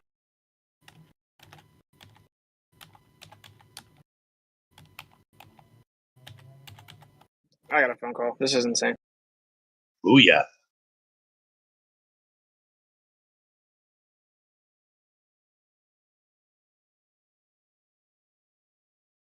We're fluxed, guys. Hey, Blue, thanks for coming. Thanks for coming big time, really, because you never bring, rants and raves, and you represent an entire audience of normies who don't have to be Globers. You're closer, you're almost a normie and not a Glober. And you represent, what people are, see in academia, and you've gone beyond to do stuff. Well, I'm almost an asshole. What's that? I said, I'm almost an asshole. It's just that we need to be challenged and we need to hear them. They need to give us the room to work. It's like we're counterpunching. So they need to come in the ring, because all we got to do is watch the way they fight. And it gives us a real edge. It really does. And I'm not fighting. I'm just trying to learn how I can test these claims for myself. And it seems that most of them can't be even tested. Gio take them fucking on faith. nailed it. Jesse, he nailed it. He gave you, go back and look at that. I mean, they drop a magnet in and it visualizes what you were asking to visualize. No, It's like you're scrambling to come against it instead of coming against it. You feel me? Hey, Dan, and was a toroidal shape formed in that water filled with iron filings? It probably suffered from the shape of the box in terms Yes, of... it literally is. Those iron filings And was it moving? are showing you a toroid. Was the field moving? Wait, does the iron filing show a toroid? No. Okay, so this is the problem with Here's you guys. another one. Here's another one in water. This one shows it really clear as well. The video on this is called the electric Coriolis effect, which is kind of funny they called it that. But it shows an absolute toroidal vortex. You see all of the little metal filing things that are creating an exact vortex pattern, which ironically, this is exactly what the northern and southern star rotations look like. Thank you, Jesse Gordon. Speculation station, but if the sun and the moon are some type of anode and cathode, that's a very good representation there. Well, this is two circles independently formed. So yeah, somebody built a toroid, a cross section of a toroid. But this is what's super funny, right? So this is the realistic, actually accurate situation. Modern physics does not fully understand magnetism. We consistently discover new things that don't work with the mainstream paradigm, right? Particle physics cannot explain what magnetism is. There's all kinds of new theories as to how to explain it. No one on Discord trying to purport to defend the mainstream narrative could possibly fully understand magnetism because their paradigm that they're defending admittedly doesn't understand it. Admittedly. Okay? The ferrocell image is one of the greatest inventions of the 21st century. Okay? It's the first time that we've gotten close to having some type of visualization of the magnetic field. It's consistent. It happens every time. Every magnetic field shows a toroid. It is the ferrofluid being dispersed by the magnetic field, and then the light illuminates based on the density distribution of that fluid relative to the magnetic field. So we do not just see random chaotic geometries that just so happen to always look like a toroid. It is the way the magnetic field expresses itself. But why didn't Geo's original GIF show a toroid? It showed does. more of no, in the plastic cube, it showed more of a sphere. And if you look at the lines of force, the closer they get to the center, the straighter they get. And if they were allowed to go to the very center, they would have been perfectly straight. That's not a toroid. That's a sphere. Oh my God. Dude, now he's saying it's a sphere, right? You can draw a sphere around a toroid, and it can be very close to looking like a sphere, right? If you look at the actual lines and the directions that everything is moving in his GIF, it matches the ferrocell image. You can literally overlay them. Also, toroids can have some variation. They can be more oblate, which is a word we all know well. They can be more oblate or less oblate and more spherical, depending on the alterations that might be applied to it. Like if you were to change Right, but hold on. This is how they tiptoe. Remember what Neil deGrasse Tyson said. This is how they tiptoe into saying, "Well, it's an oblate spheroid energy." We got that part right. The oblate spheroid. But regardless of the exact shape, a toroid does need a hole in the surface in the middle, right? Hey, is this a Natural Journal article that says stable magnetic vortices? Or are they just making it up? Are they just making stuff up, I guess, in this Natural Journal here? I'm looking for your post. How Well, long I'm about ago to was post it? What's that? I haven't posted it yet. Oh, okay. Yeah, I'm So like how? I'm super multitasking. Oh, understandable. But you must understand that if you haven't posted it yet, how can we answer what it means, right? But just the title alone, it literally says stable magnetic vortices. What are they talking about? There are no vortices. I haven't read it. I haven't read it. I don't know what they mean. So if Zanuck came in the room and started talking about this exact same thing, right? Because it's things that we can experience, we can test, we can replicate, and it is undoubtedly the case. Would you be giving him the runaround the same way you're giving Witsit right now? Me? Yeah. Oh, he and I got in a good argument one time. Okay. Kosho. Would you give Kosho the runaround? I think both of them were on the other side of the argument from me. You definitely argue differently when you're talking to a flat earther than when you're talking to one of your fellow cult members, right? Like you guys intentionally don't bring the conversation down to the conclusion. You guys refuse to ever acknowledge a conclusion if you're walked through the path to the conclusion being contradictory to your initial statement. You do it every time. You're one of the worst about it. As soon as it gets to the conclusion, you're like, well, what I'm trying to ask, you try to flip it, this psychological tactic where you flip it like I'm the one avoiding things in the process of avoiding the conclusion. And you do it over and over as if it's super convincing or something. No, but it's not. Everyone sees what you're every time it gets to the conclusion, you try to flip it around and act like I'm the one avoiding something while you're in the process of avoiding it. Jesse, you know that we know you're doing that, right? What's that? Well, I know you believe that anyone who disagrees with you is doing that. And see, then that's he does just it more again. exactly. Like, no, that's not true. If someone actually draws to the conclusion, then that's cool, right? We can agree to disagree as long as we get down to the conclusion. But every time we get to that conclusion, if it contradicts your initial statement, you just either it'll get dead silent in here, or someone will bring up something else to pretend a red herring fallacy. Every time, bro. If a Glover walks me through a path and the conclusion is, I'll be like, oh, damn, maybe I was wrong. I say that. I will literally say, oh, I don't know, maybe I'm wrong. Oh, I didn't know about that. I'll have to look into it. Maybe I'm wrong. Or, yeah, I guess that does make sense what you're saying. Why is that so hard to do? Well, if the thing makes sense, then it's not hard. Winning, it's about our view. I just dropped a nature journal that's about like a modern method of creating a visualization and an image of the magnetic field showing the vortices within it. Well, earlier, whenever I told you there was other types of magnetic fields other than toroidal, colloidal, solenoidal, you didn't really say anything. Yes, I did. I said there's no coherent magnetic field that doesn't operate as a toroid. And then you conflated magnetic field. You conflated it to the actual magnetic field. A what? Colloidal magnetic field. It doesn't exist.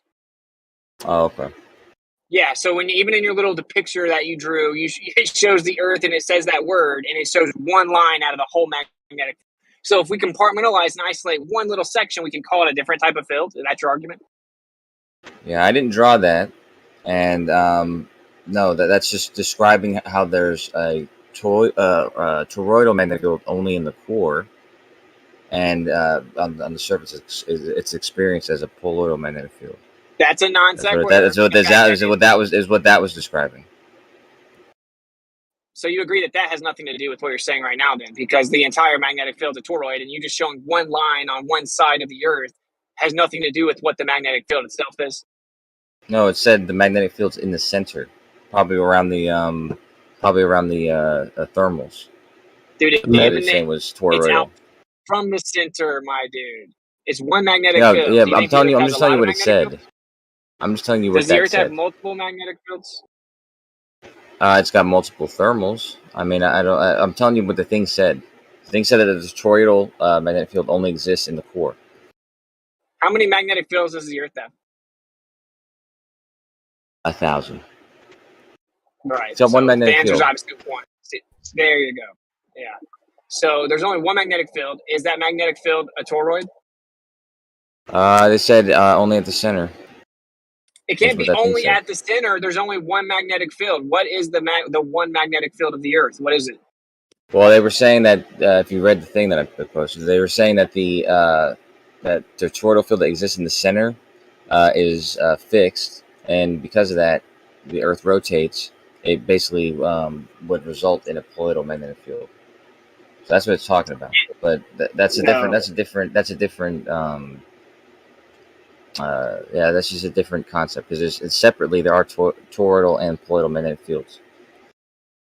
Well, right here on good old Wikipedia, it says Earth's magnetic field, also known as geomagnetic field, is the magnetic field that extends from Earth's interior out into space, where it interacts with solar wind, a stream of charged particles emanating from the sun. So they say it's not just in the core; they say it extends all the way out. I know, of course, but I'm saying the thing that I posted from Canada is just saying that the toroidal field is this only in the core. So it said. Dude, poloidal refers to one compartmentalized section of a toroid, dude. No, it's a magnetic field. Yes. Yes. Cite it. Cite poloidal magnetic field that it's not just a compartmentalized section within the toroid, a certain type of motion. Okay. It's a certain direction within the toroid. Sure, hold on. Okay, great. It's insane to me. Can't have a coherent magnetic field without a toroid. That's what makes it coherent. It's perpetually stable. It's a perpetual exchange of energy. That's what a force is. It's a field. It's a field. I can't figure out what this paper you dropped is about. It's behind a paywall for me. It has something to do with X-raying and diffraction and super tiny microscopic stuff and 3D image reconstruction. But that's about all I can make out from the previews. So, do you have access to the whole thing? Now, how about this? How about you read everything it says before the paywall instead of you selectively choosing, just like when you tried to selectively read Geos. This is how I know you're intentionally being tactical, because you do it read the whole thing you can read until the paywall. Read it out loud. Don't skip anything. X-ray pyrography is a diffractive imaging technique which uses circularly polarized X-rays to probe the magnetization of the ferromagnetic sample. By rotating the sample and measuring from all directions, Donnelly et al. Were able to reconstruct a 3D image of the magnetization of the pillar. They found two types of magnetic vortices. The first type consists of parallel vortex and anti-vortex loops, similar to smoke rings, pictured left. In this second type, these loops cross over each other, forming singularities, pictured right. That's all I can see. Isn't it funny that he wanted to leave the vortex part out of it? That was totally not tactical, though. You totally didn't do that on purpose. It says that there's a vortex and an anti-vortex that was discovered through the new imaging process and method, but you left that part out. Well, this is talking about at the microscopic level. So I don't know what the. Well, everyone can read all of it. I didn't want to just hog the airtime.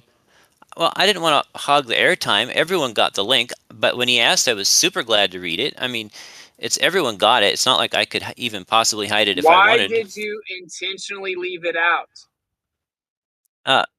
Because I didn't read the whole thing. Didn't want to hog up the airtime. Apparently, I mean, thanks for being courteous. Okay. Hey, you literally brought it up. You brought it up to try to say that it has nothing to do with what I was saying. You don't understand why I would invoke it, and it literally says vortex in it multiple times. That's a really bad faith argument on your part, Witz. It literally says stable. It literally says magnetic vortices in the title. You posted it. Everybody saw it. I can't hide that from everybody, and why would I try? I'm just saying I can't figure out what it's exactly about. If you had to steelman this paper's argument or point, could you? I haven't read the No, whole paper. you haven't read any more than I have.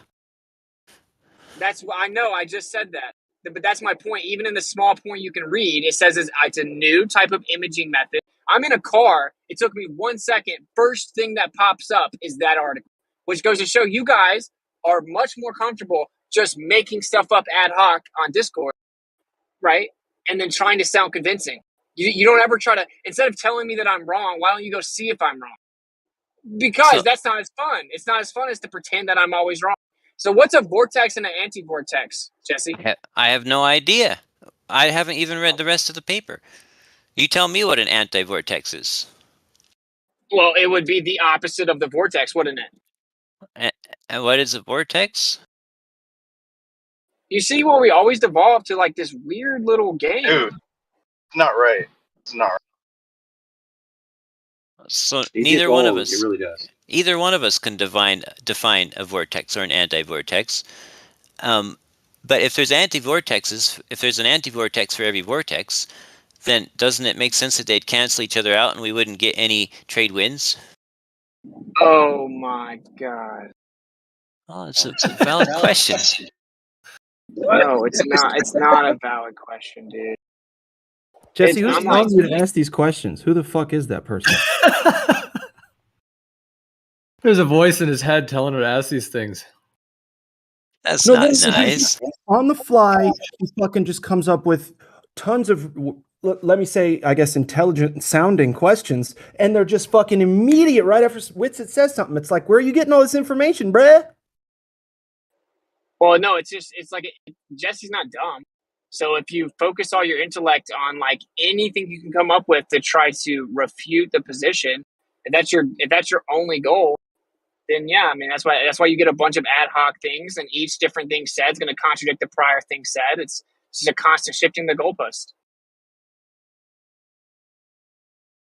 That's not hard to do.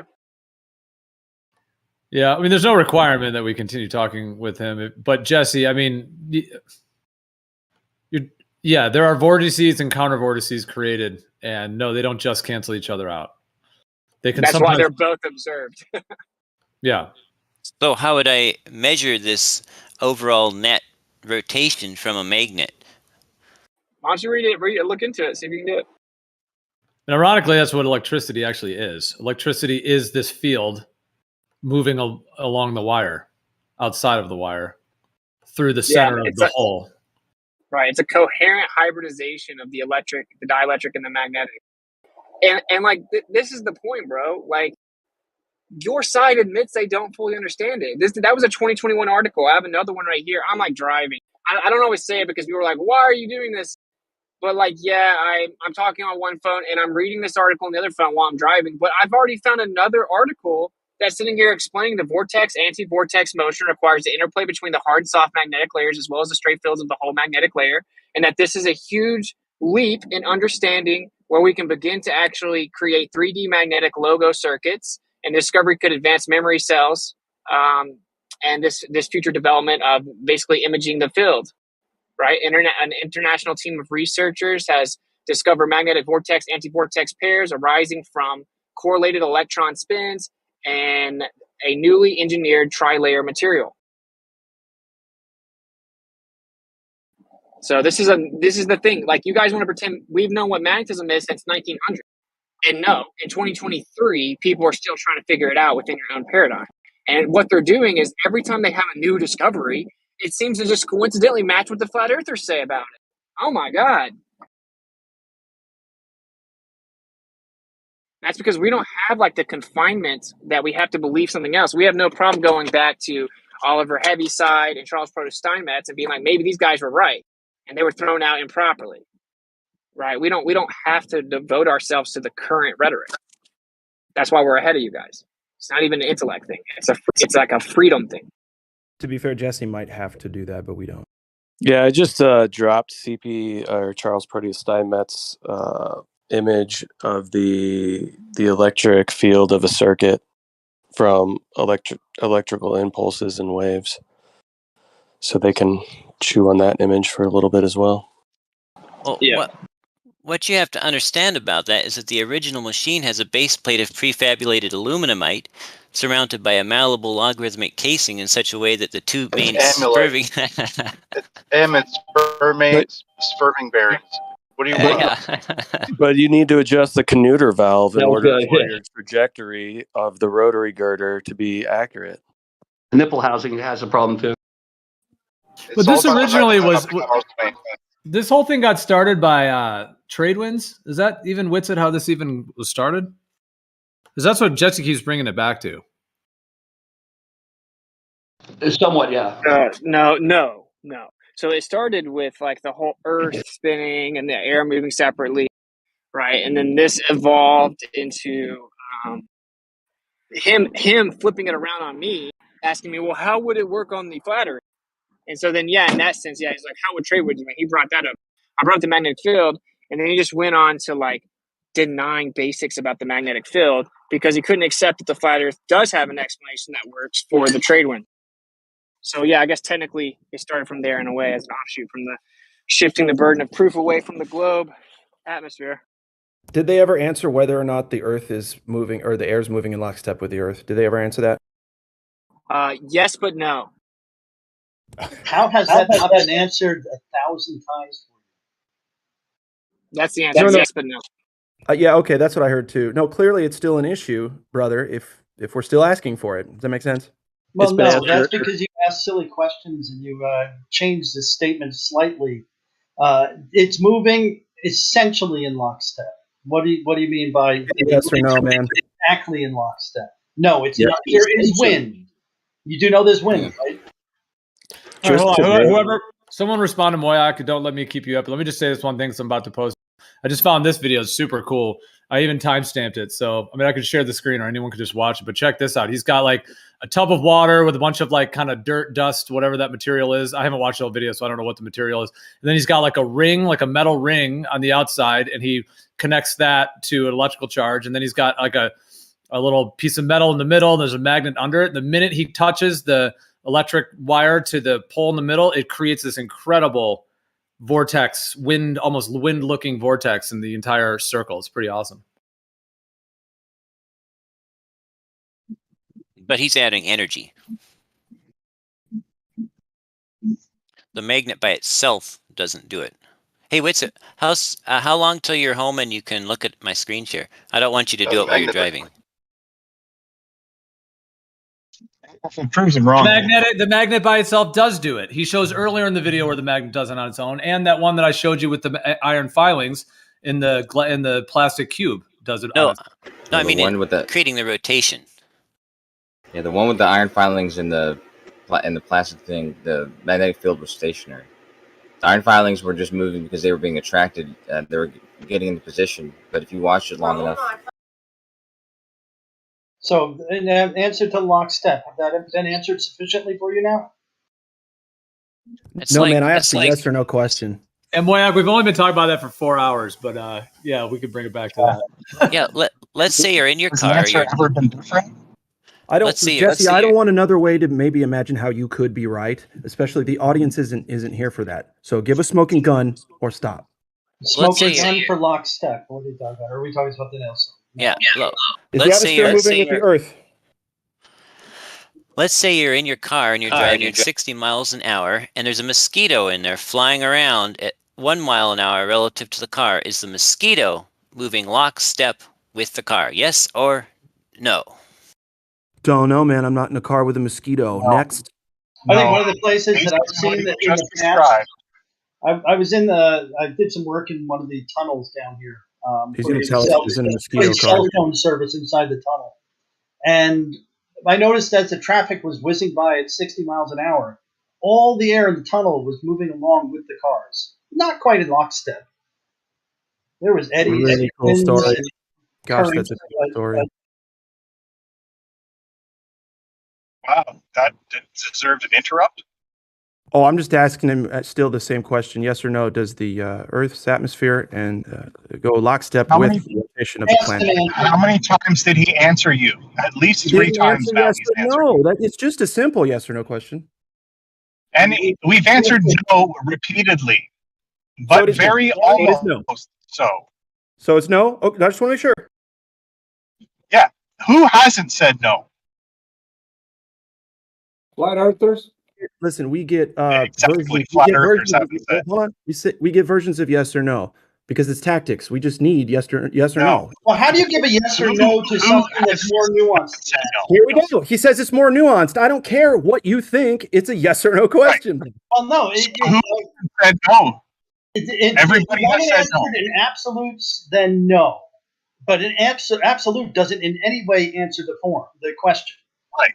So you want to. And earlier, I said, it's a no.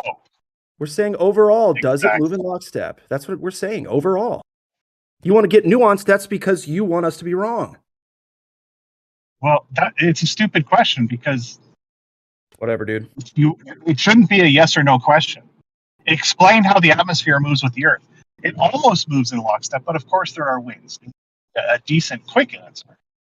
All right. How about this? Can we round it up a little bit? Within 200 miles an hour of the speed of the Earth? Yes. Yeah, that sounds good. Yeah. How's Plus that? or minus 200. How did you determine that? Can somebody please prove to me that you can go 17,500 miles per hour in the first place? Oh, in that respect, then I'd say within, still 200 or 300 miles an hour. It doesn't go 17. ISS move that fast? What atmosphere do you have going 17,000 miles an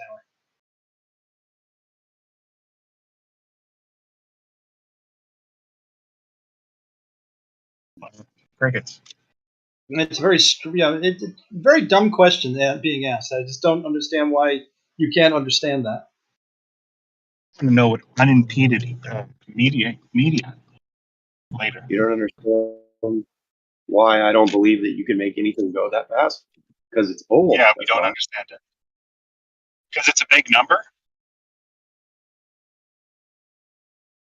Is the air in my car? I don't know. 17,000, that sounds. Here we go. Off in the weeds with cars and fucking stakes in the ground. Let's go. I'm sorry. Is the air in my car moving along lockstep with the car? Can you answer that? Yes or no? Dude, bro, I don't know. I'm not in the car.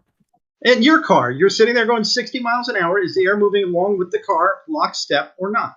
I don't know. I'm not in a car with mosquitoes. You've never been in a car going 60 miles an hour? You've never had this this experience in your life? Wow. I've never sat in a car going 60 and then saying, I wish a mosquito would come by. Oh, look, it's coming by. Now I didn't say mosquito. I never thought I'd think about life. Needlessly argumentative, Your Honor. It's in a How about in my car right now with the air conditioner? Oh, shit. So your air's not going in lockstep with the car? Yeah, I would say no because air is a fluid medium. However, your body is going in lockstep with the car when you're sitting in the seat. Is it? When I put on the brakes, it's going at different speed than the car.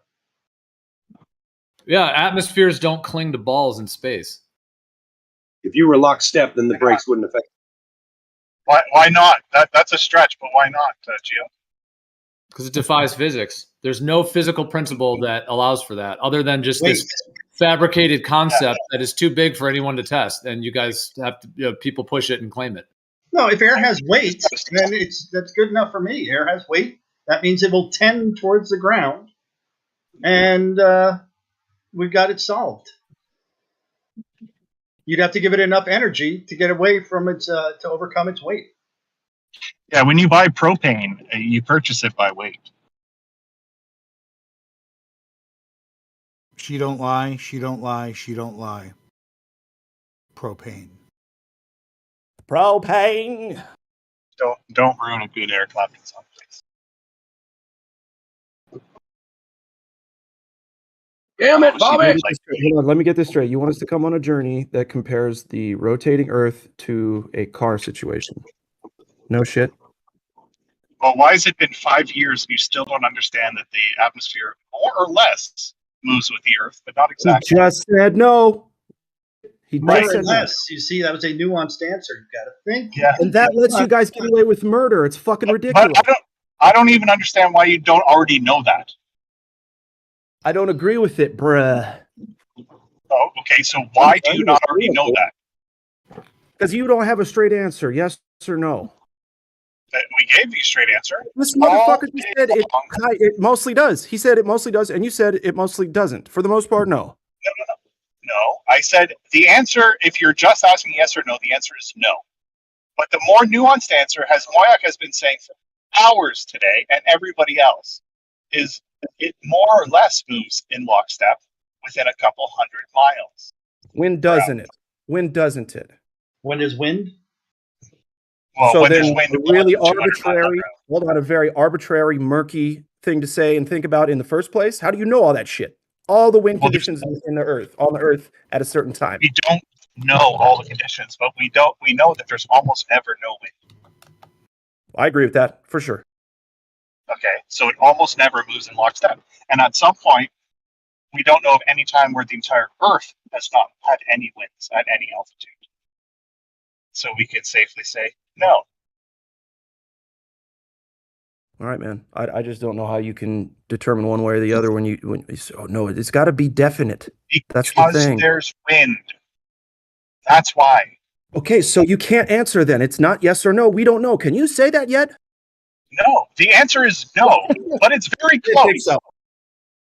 They can't say I don't know, guys. They can't say I don't know. We do know. And you should know too. Listen, the answer is very simple. It's no until it's yes, and it's yes until it's no. What's the problem here? Correct. You know what? That's true. I should just. I'm gonna check myself. You're right. You're right. That's not an. Whoever says except for retarded flat earthers.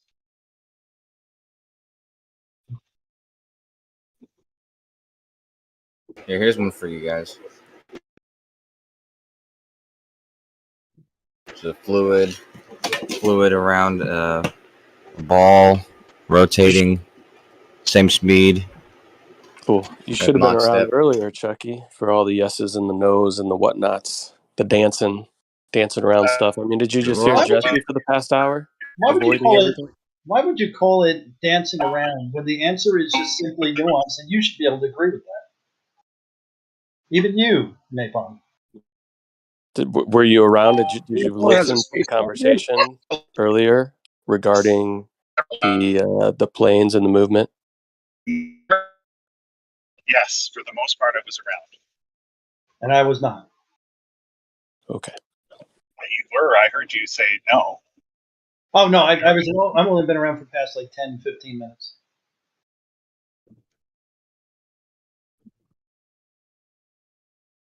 Well, I forget who said no. But I was at work, so I was only partially listening. But nobody said the atmosphere moves in lockstep with the Earth. Did they?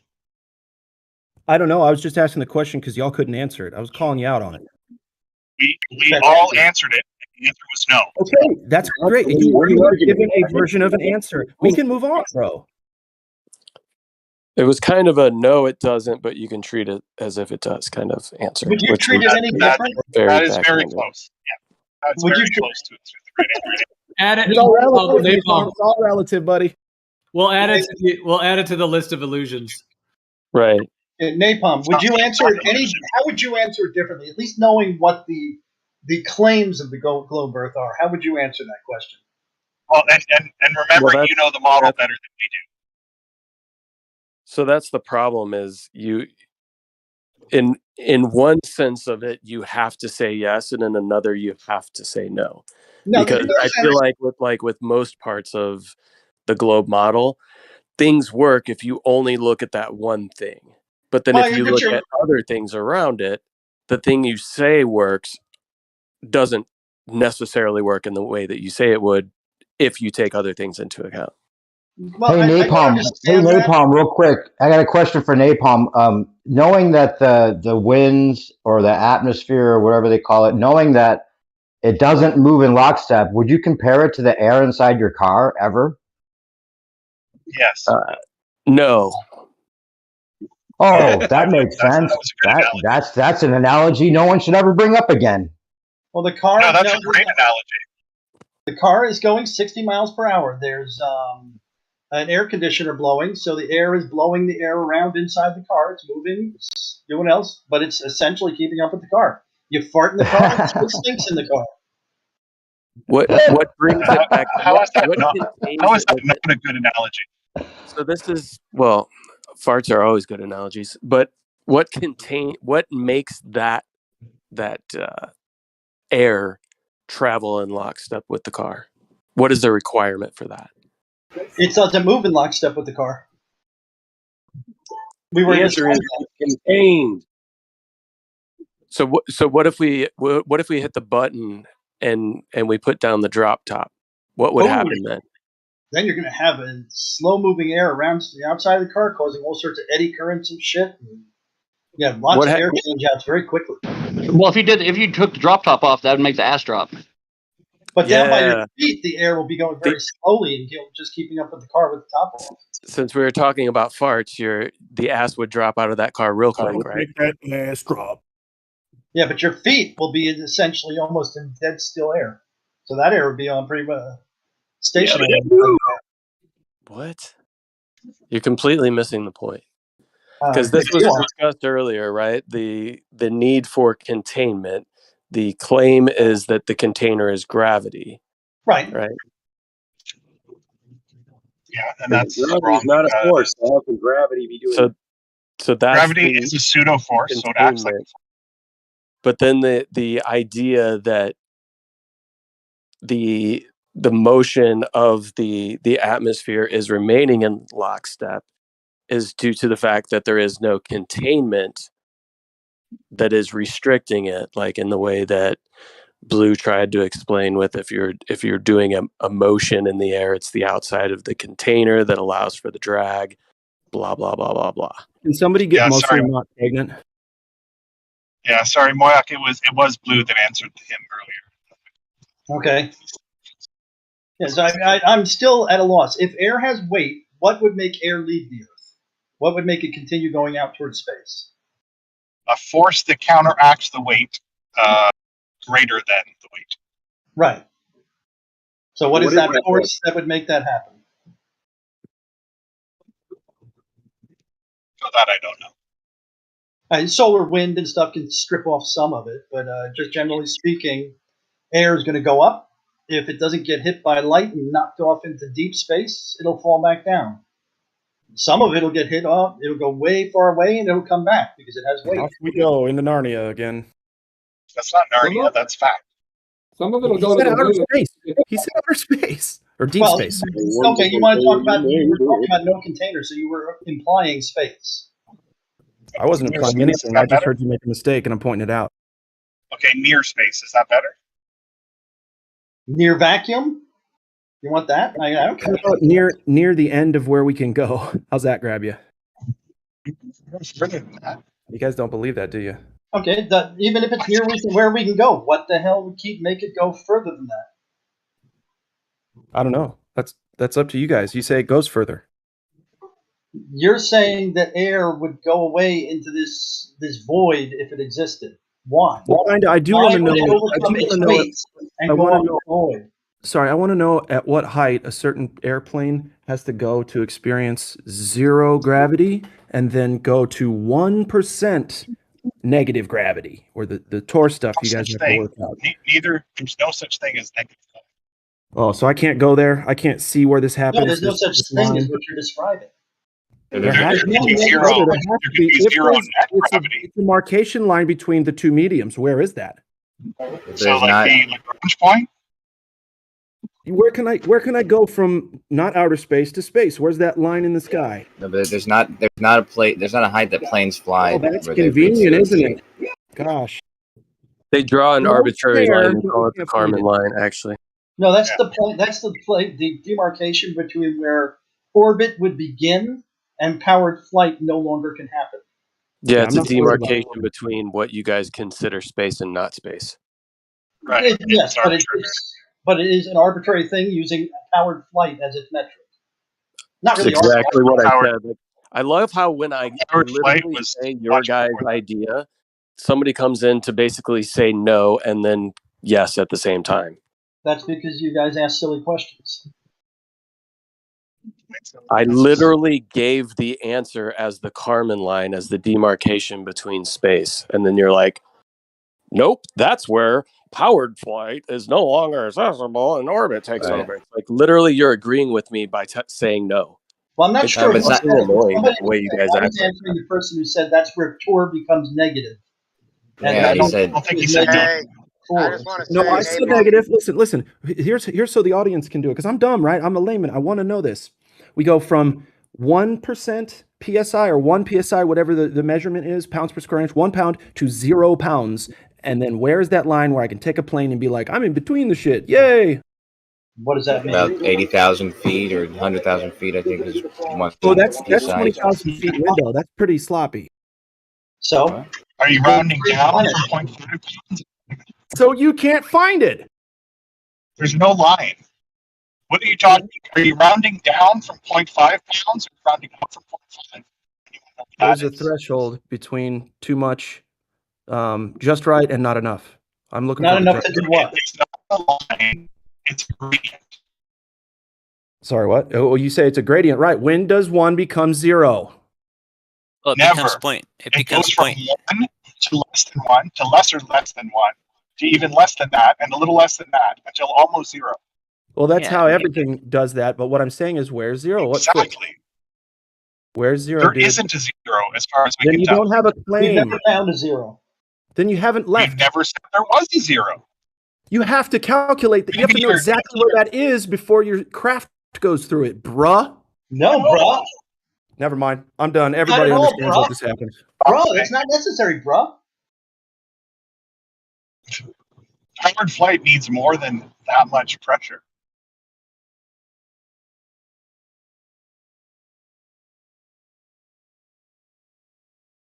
Yeah, no. Airplanes fly as high as they can, and then it instantly becomes 0.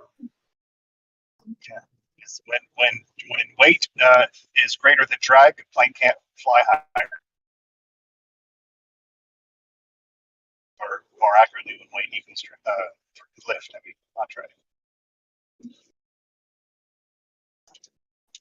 Just want to remind you guys, it's Friday. Tomorrow we're doing the shit show Saturday. I hope to see you all there. Okay, thank you. Friday. No, that's not a thing. We're not doing that. Oh, yeah, it's next week. Sorry, guys. Next week. No, it's never a thing. Can we do it April 31st? You're not invited, Jeremy.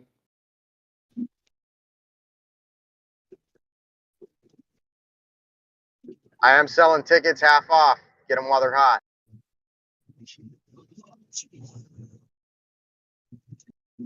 I'm down. Give me like 6. They might be scalped, but it'll get you in. Don't worry. Is that the half that's off, the scalp half? So this question you have, it has to go to 0 at some point, but our model says it never goes to 0. At least we've never found. How does it get to Someplace -1 if it goes to doesn't 0. go 0? How does it get to -1? There's no such thing as -1 pressure. There's -1 relative pressure. Well, no, there's exponents, and then what you're talking about, like 10 to the -17, it's just an exponent that's negative, and a negative exponent just means a fraction. I can have 10 to the negative 17 tons. What is 1 times? Can the guy who just asked about negative? What is 1 times 10 to the -1? What express that as a different number?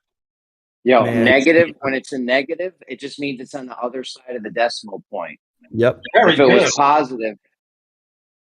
Right. So what is 1 times 10 to the -1? Sorry, is that a height in the sky where I can find this distinction? No, it's a number. Oh, then never mind. I think it's like 0.1. You know, it's a number. Oh, good, yeah. What about 10 to the power of 0? Ooh, that one's isn't that just wait a minute, hold on. Hold on. You got it. Isn't that got it. it's also one of Got it. wait. No. Really? No. got Wait. Yeah. I mean, you're right, I think, but also like I don't know, because I don't deal with that enough. But that's I guess you are right. Yeah, never mind. That's weird.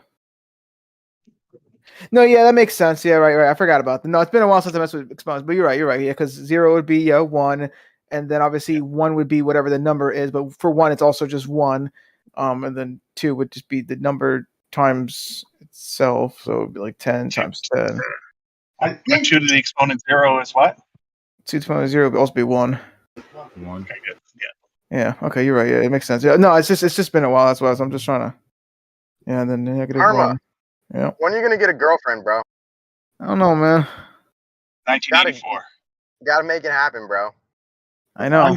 One tour is about 0.01 psi.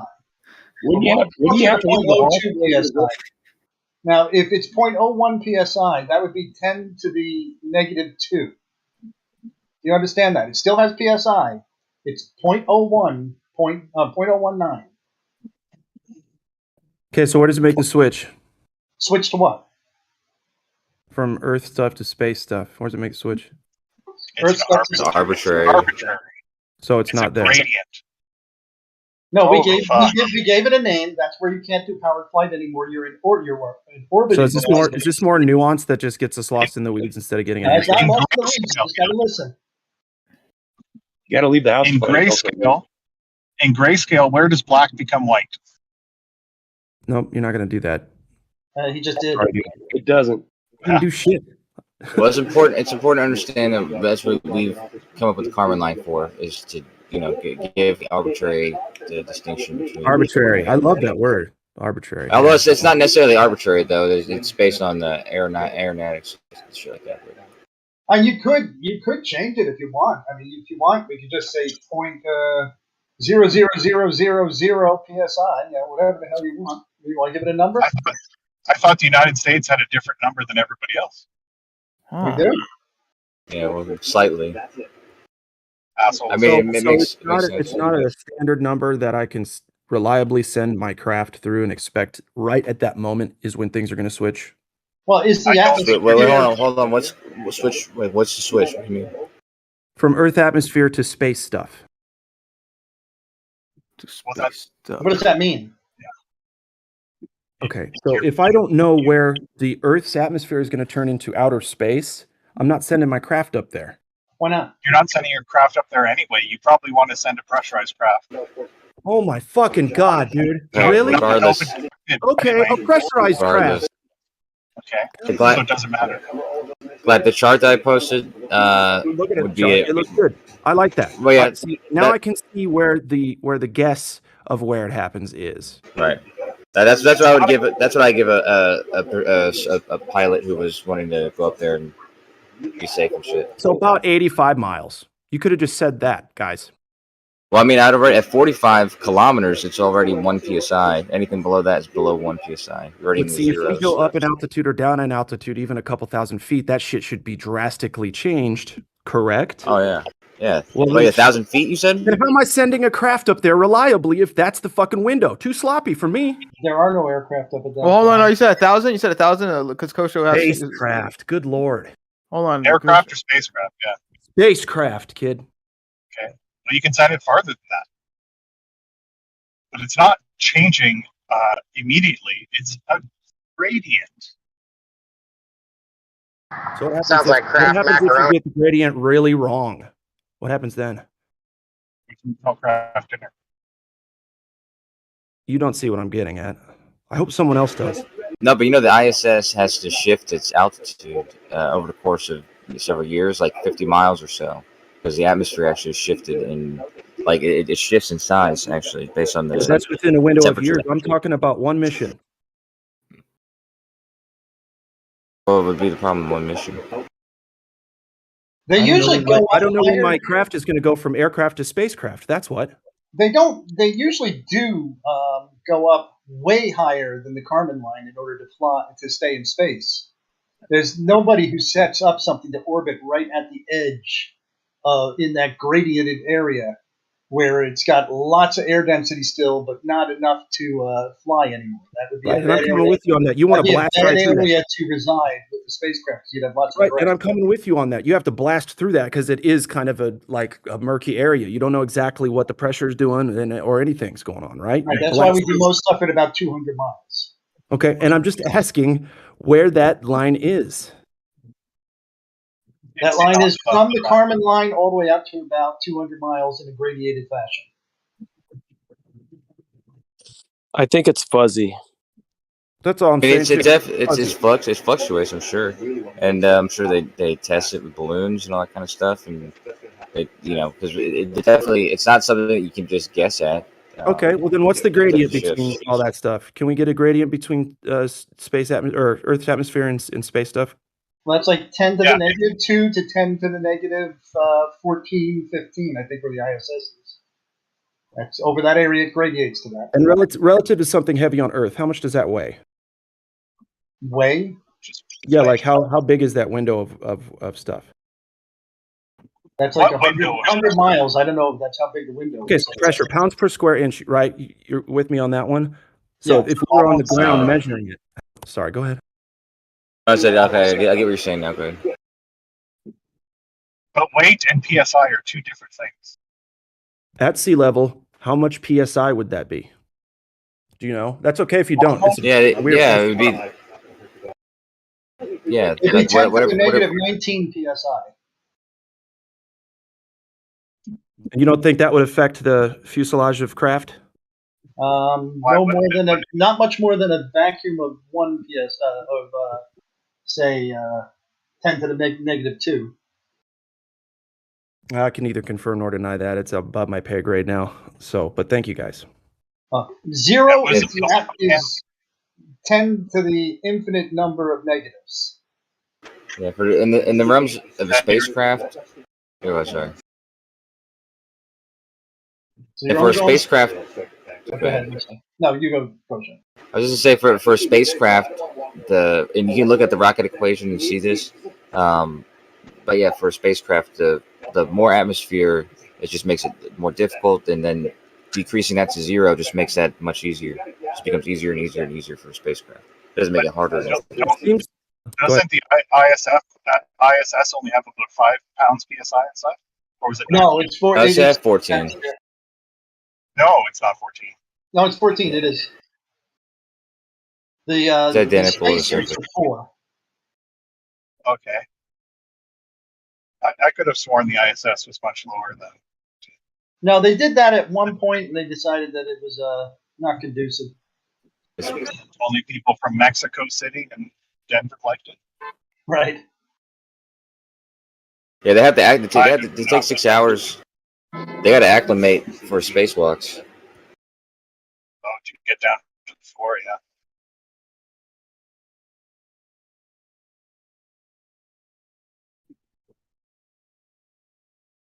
Yeah, we don't take. So it can be a space station, but only 50 miles up, right? What's that? If it's above the Kármán line, 50 miles up, then it's a space station. It's outer space. Yeah, space station's about 250 miles up. Well, yeah, no, but he's saying like if, anything above 50 would be considered a space station. That was what he was on about. Yeah, but it'd be a very short-lived space station. Fair enough. Like it'd be a pseudo space station or a pseudo space station. We should call it the pseudo International Space Station, or PISS for short. Yeah, space station running at the Kármán line at 17,000 miles. It's only funny because that's what they drink there. I don't think they drink their piss. I think they drink the water that they separate from the piss. Right. Down here, you drink your piss too, if you really want to get down to it. I actually believe that piss is just a fractionation now off of something else. So, like, in a way, it's just even cleaning something, you're getting the clean piss out of it, if you like. But I probably listen to Pete Shea talk about piss too much. It's fucking warped my mind. I'm sorry. Are you taking the piss right now? Distillation works. I mean, I don't know. I'm not taking the piss. I'm giving the piss. I don't know. Yeah, but I don't know what your phobia is of drinking piss water. If it's been distilled and filtered and distilled and it's now just water. Yeah, I mean, look at it. It's just in the way that everything is the dodo. Every liquid is piss. I actually can rationalize this out somehow. Maybe I drank the water. No, I don't mean it's urine. I don't mean that it's urine. That's a different animal. Most water we drink has been through well, an animal. Water isn't a chemical. Water is a general definition. So groundwater can be all different types of things, or what is just a natural liquid can be just defined as water. So I think given that loose definition for water, I'm pretty sure that you could just say that, like, piss is not necessarily urine, just like water isn't necessarily chemically pure H2O. Chemically speaking, it's a polar molecule, and it's actually a dipole antenna. Ooh. But if Yeah, you think of, dipole antenna? Yeah, it's a dipole antenna. You mean a polar molecule? It's a receiver of signals to modulate. So I told a story not long ago where there was an AM broadcasting station that had a down power line, and when the firefighters and people showed up to deal with it, the wire was whipping across the grass outside. It was like tall weeds, and the people that were there said they could literally hear the AM station being broadcasted through the grass. And the reason why is because the water within that grass was acting as an antenna, being that water is a dipole antenna. Yeah, but that doesn't. No, but It's literally you're saying, the sender and receiver of consciousness. It's literally what gives consciousness to matter. So you can't. water and matter. Radio station is conscious. Yeah, but you can't just send a signal. Oh, go ahead. I thought you were finished and you kept going. Go for it. Go for it. Well, you can't just send a signal to an antenna and expect to hear something from that. It has to have a speaker. You have to have a bunch of other stuff. You can't just have a what you call an antenna. Send a signal to it and expect to hear the radio station. How is it that they were able to hear the broadcasting of the AM station through the power transferring through the tall weeds? And how was all that happening without a They speaker? probably smoked. They probably smoked half of those tall weeds. And no, dude. Yeah. Did you hear it? Dude. I wasn't So there. No, this is something you can do yourself. Can you? Yeah. Have you done it? No. Okay, where's your evidence for it? Listen, dude. Ken Wheeler said so. It's Oh, fact. well, definitely believe it now. I changed my mind. So you said it's a receiver of consciousness. So is a radio station conscious? A radio station is not conscious. No. So why did you say that water can receive consciousness? Because it's literally what modulates the signal of consciousness. Consciousness is literally a signal that we're all tuned into, and it's only by the water that we get consciousness. Water and matter, right, together creates a being. Water and matter. What does it modulate to?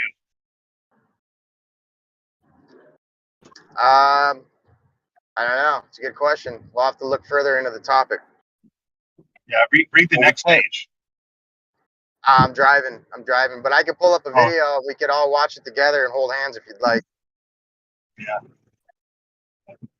It's like pressure mediation, right? Doesn't mean anything. Everything in nature is revolvent by means of temperature and pressure mediation alone. Yes.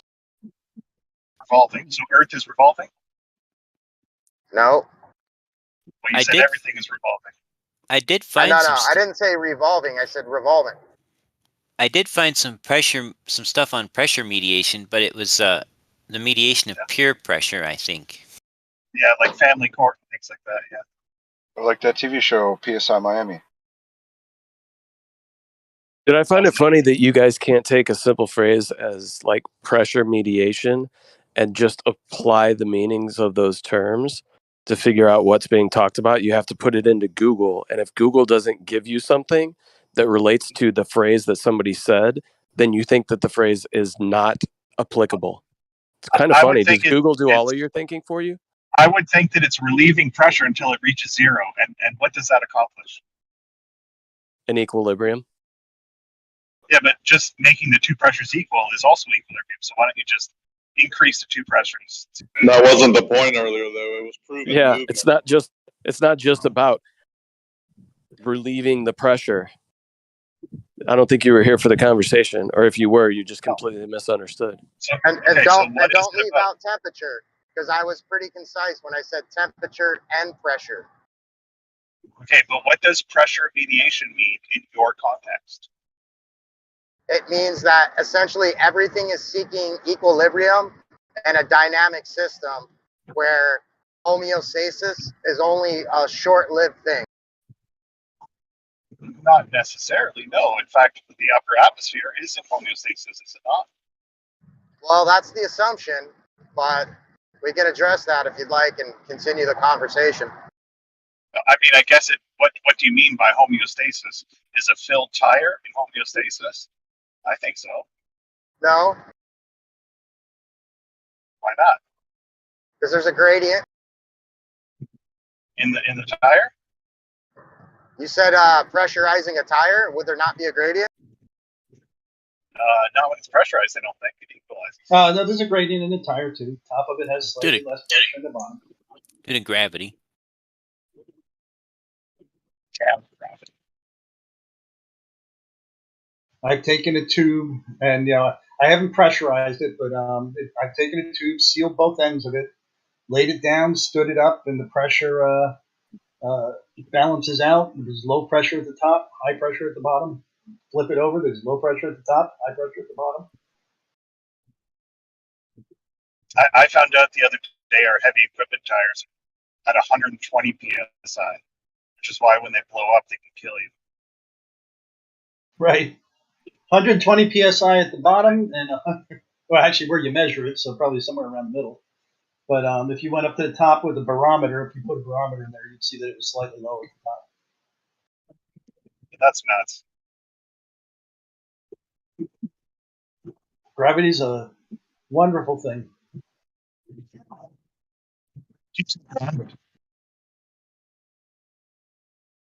Or we could call it electrostatic force. I don't care.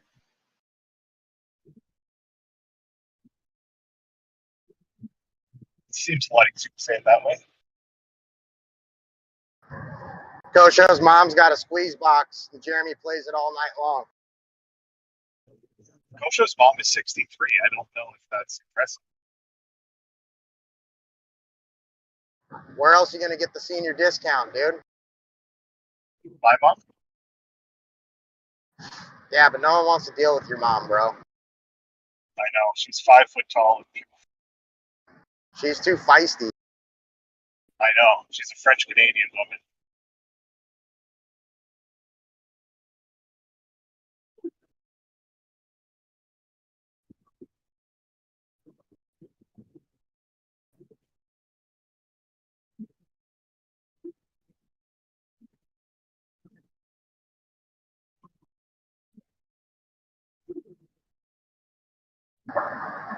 Are you talking, or are you just hot micing Kool-Aid?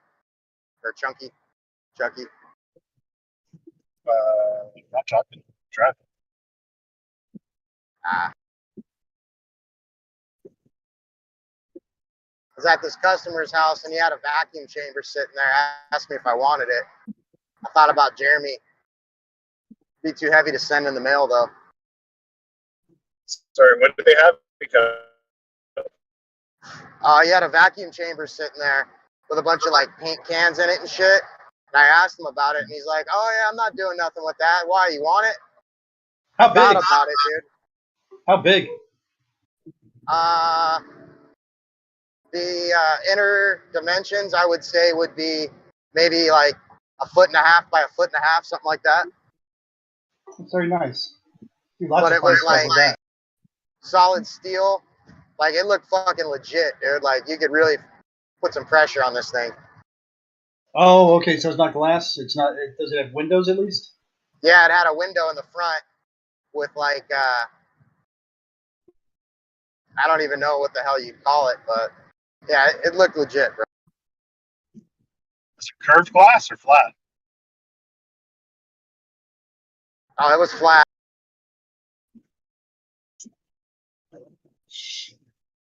I think I'd want round window on that.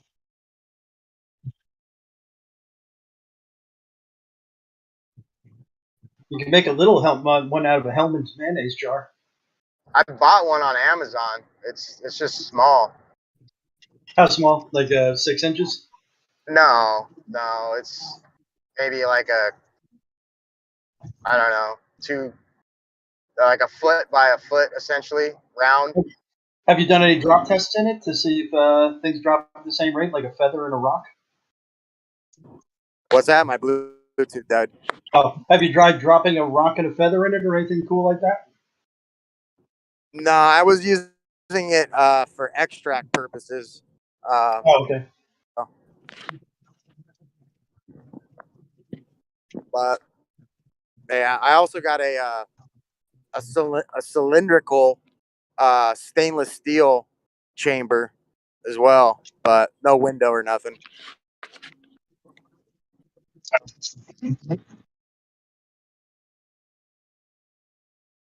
They don't sell any cool stuff around in the local shops. I want to get myself like a 4-inch clear pipe that maybe 6 feet long.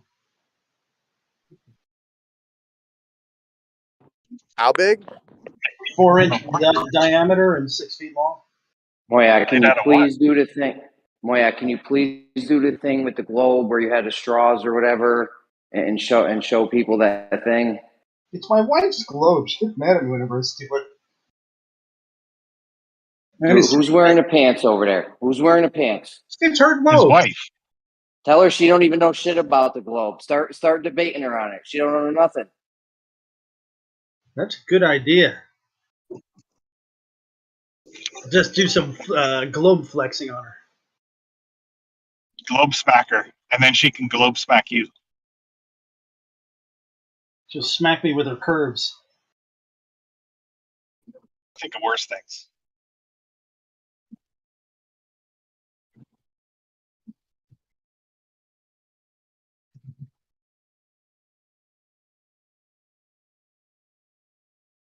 So I don't suggest you bring it up when she's trying on pants. Okay, I just thought of something. I don't need my globe anymore. I got a 36-inch exercise ball.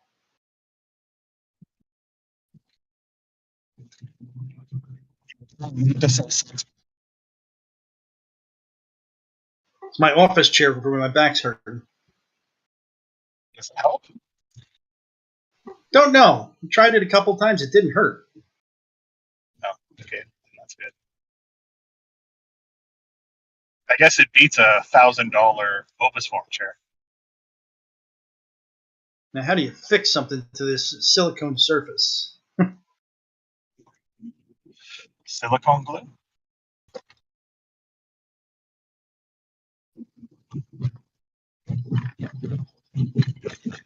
I'm Canadian, so I'm just saying.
All right, tape holds my little straw straight up. Hang on.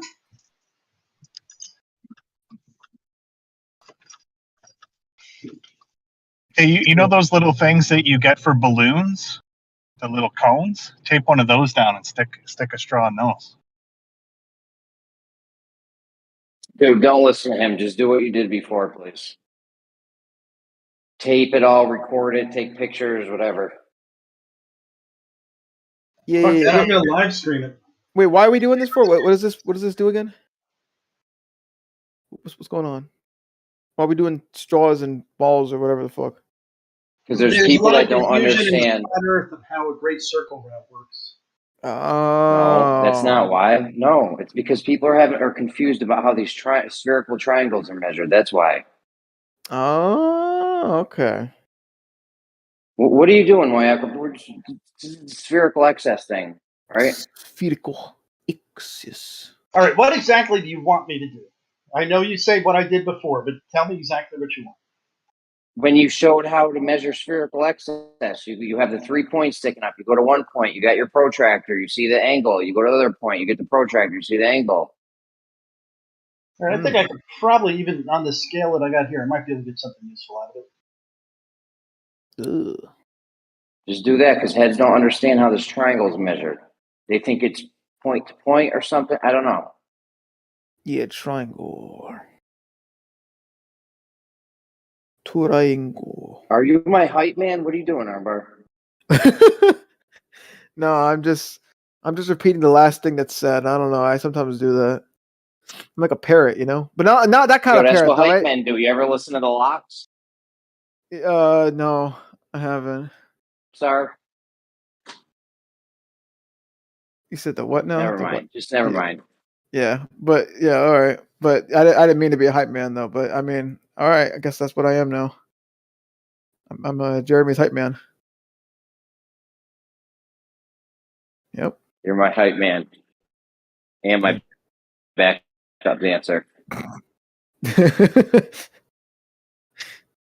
Backup dancer. Funny. All right, let me see. Ooh. You mean like Ed McMahon back in the day on Carson? I'm sure that's a reference, but I just don't get it. I need to change that. What the fuck is this? Jeremy's old though, so he gets it.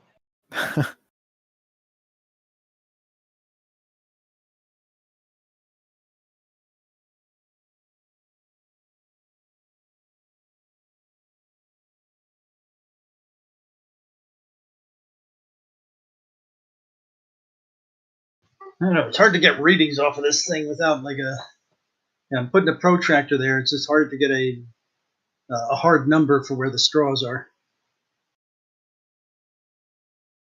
I don't have a teeny That's tiny why. telescope. Stop being a little pussy. Go get your white slope so you can use a little protractor. No, this is what I did with the little protractors was I showed you that the angles to a distant object could be used. No, dude, you had them on the globe and you showed. Right, but that was me showing that everything would be vertical. When you look directly at the object, that they wouldn't be obviously pointing out at an angle or anything like that you'd be able to observe. If you look straight ahead and it showed that the object was at 90 degrees or whatever hell degrees you want from top to bottom. Okay, Moyak, listen to me. Do you have the capabilities to replicate a spherical excess triangle measurement on a tiny ball? I've never done that before, so like you said, I guess I maybe I could break out some string. Maybe I can get a reasonable measurement. Oh my god, dude, you showed. I did not show you what I think. What you think I showed you? Do this before. What do you mean? I saw the picture. There was two things that I demonstrated with that. One was just we were talking about spherical excess, and I'm like, dude, you can't. You did this thing. What's up? Right. Oh, okay. I never demonstrated angles on that because I've run into the same problem I'm running into here, which is it's really big and it's hard to get a. Because you're using a giant beach ball because you're using a giant beach ball. Before you had this little tiny ball, a little mini globe that you had to protract it to, and you're like, look at this angle.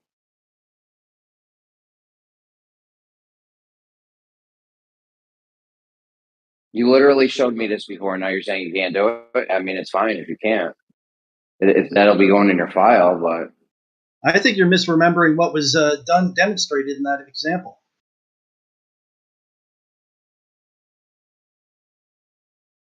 Bro, I was literally making the argument these guys were making. I was like, dude, there's no way you're getting over 180. It's a triangle, blah, blah, blah. And you put the toothpicks or chopsticks, whatever you had. Right, but what I was demonstrating is that from top to bottom, it would be at the same angle. Top to bottom, it'd be the same one? Same angle. Like if I'm looking at 0 degrees and my tower is 0 degrees from me, if I look at a 1,000-foot tower, the bottom of it will read 0 and the top of it will read 0. But I think I can demonstrate what you're asking for. I'm just trying to figure out how to lay everything out. And with my dental First thing you got to do is put your big boy pants on and get the globe from your wife. Okay, she doesn't know shit about a globe. Ask her what the radius is. This is much better than a globe. Ask her what the radius is. She don't even know. The radius of this one is 18. No, not you. Not you. I'm telling you, if when you start debating your wife on a globe, she don't even know what the radius is and shit. That's fair. Not a lot of people do. I mean, that's 2-inch. Her globe is 2 inch. That's boy. I just keep that to yourself. The 2-incher. your wife shouldn't be telling us that. I mean, that's between you guys. Why not? Made 4 kids, doesn't matter. That's her tough luck. Well, you're not supposed to confirm it. I'm only joking. Fuck her, man. Literally? Yeah. He's a grower, not a shower. He's like, yeah. And sure, the grower, not a shower, whatever. That was a good little, thing too, though. Sure. Yeah, show them how this triangle's made. That way we can show. at least... Well, no, wait, no, grow, actually. You have to say grow. No, because he's not a shower, he's a grower. That's why I almost said that he was glad that him and Moyak had things in common. That's why he agrees with him so much. No, but okay, what were we talking about? What were we saying? Moyak, you might want to hurry up though, because if you don't do it soon, I'm gonna do it. I'm gonna make a model real fast on Blender, because you know me. No, Blender's not gonna work. I don't know if you know my peoples. They're not gonna go with Blender, dude. Moyak has a solid physical object. Yeah, you cannot use Blender. That's just because it'll give the same exact answer as mine, except more precisely. And it can do it on larger scales. You can't use that because reason. I don't get the Blender argument though, because like people will totally be like, "Hey, we need you to picture this, right?" And we're using our minds, but the second I want to actually visualize that with like a visual on Blender, or whatever, suddenly that's not allowed. Come on, it's a model, man. Yeah, but we do a model in our. I mean, I know you're fucking with me, but like we do models in our heads though when we're doing these imagine this, imagine that. So it's like it's a silly argument, like it's not reality. Like neither of the shit in our heads, those aren't reality either. So the fuck. But anyway, I digress. You guys go back to this angle thing. I can't share. Can I share with screen? How would I share the screen? Moyak, can you just record it, please? That way we can have a record of it, and then we don't have to do it every time. Or take pictures or something. You should be able to explain it to these people. Bro. Go ahead, buddy. Stop that. You can share your screen, but you just can't do a camera because there's a Discord only lets 25 people. I could share the camera, but that usually gets flaky. Is that like a Nitro thing or what? It's a Nitro thing? Please. No, please just record this. Oh, Discord just sucks. Okay. It's just a straight Discord thing. Yeah. I don't know with the stage room if they let you have more than 25 listeners, but in a regular VC, they just limit it at 25. Just imagine over 25 cameras going on at once. Like that'd be fucking chaos. Maybe that's why they do it. Oh my God. You're chaos. That could be why they do it. Yeah, Jeff. So, Moyak, just record this, please, or take pictures of the angle measurements or something, please. Chaos. Just so we have it. Look, I can do a 3D model, all right? Like I know your people. Armbar. I'm just saying. All right. Just saying.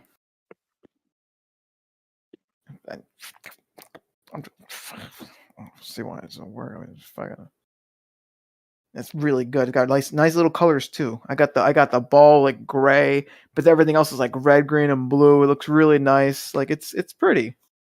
Okay. Okay. Do your blender model. Moyak does his thing, and we'll put it together so everyone can understand. Yes. I hope it's better than the one Bacon did. No. Yeah. You know, like I love Bacon. He's a cool guy, but like I will admit Bacon that it was the mess. I don't know if you saw the one Bacon did. He usually does good stuff. I mean, he's climbed the global ranks to be higher than Kosho, but that blender model was a mess. well, it was just like there was no color coding. It was just all like gray. At least the one that I've seen, it was just all sloppy. gray. I know. It's okay. We all mess up sometimes. It's fine. No, everybody likes Bacon, even Kosho, and he's Jewish. That's a good one. But yeah, no, yeah. I mean, but otherwise, Bacon always has really good stuff. Though, yeah, I will admit that was like the one thing I was like, you might want to color code some stuff. It's like it's all gray, man. What are you doing? At least that was my complaint anyway. It was all gray. Like you need to color code that. But yeah, otherwise, Bacon is a solid like A+ Glober. He is like the elite. You know what I'm saying? He is up there. The elite Glober. Notes that like how good you can Google. What now? No, he sets up the head table at the. Yeah, what denotes a top Glober? Somebody who can like Google and regurgitate what Google says? No, just someone who like knows, the actual, like the thing, like the topic, whatever, like actually like knows it or has experience with it. Cause I know like, Bacon like really like has actually done like, celestial navigation, even with, even if you say with the 3D model, he's still done it. He actually understands like the theory of it. Like he thoroughly through and through, like understands the essence of like celestial navigation, which is really awesome. And he even taught me. So that's what I think is. You can tell them they're not going to believe you. He sits at the head table at NASA with all the other lizard people. That's why. Yeah, no, but yeah, that's what I consider like a top tier Glober, like either really knowledgeable on the thing, or like actually understands the theory of that thing as well. So yeah. Marvel. Yeah, I understand what you're saying. I mean, it's a topic that has information. I'm just saying that like all the information on the globe is like there's nothing that is verified in the real world. It's all like just information. Like it's like a propagandized model. What? Say that again. Are you being serious or are you joking? You're serious? Serious? Nothing from the globe is shown in the real world. Correct. He's zombie butt. Okay. He's zombie butt, bro. That's dead ass. Yeah. But you said it with a straight face. If you show it in the real world, then you would have been on. able to validate that the Earth's a globe, and then that would be solved. But we have. Laughing. You've been shown it many times.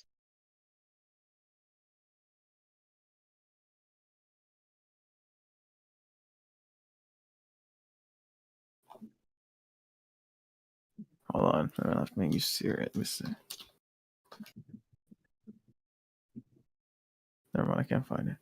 Anyway, yeah, but that's what I'm talking about. Though, yeah, Bacon really does like he takes it apart and actually understands it.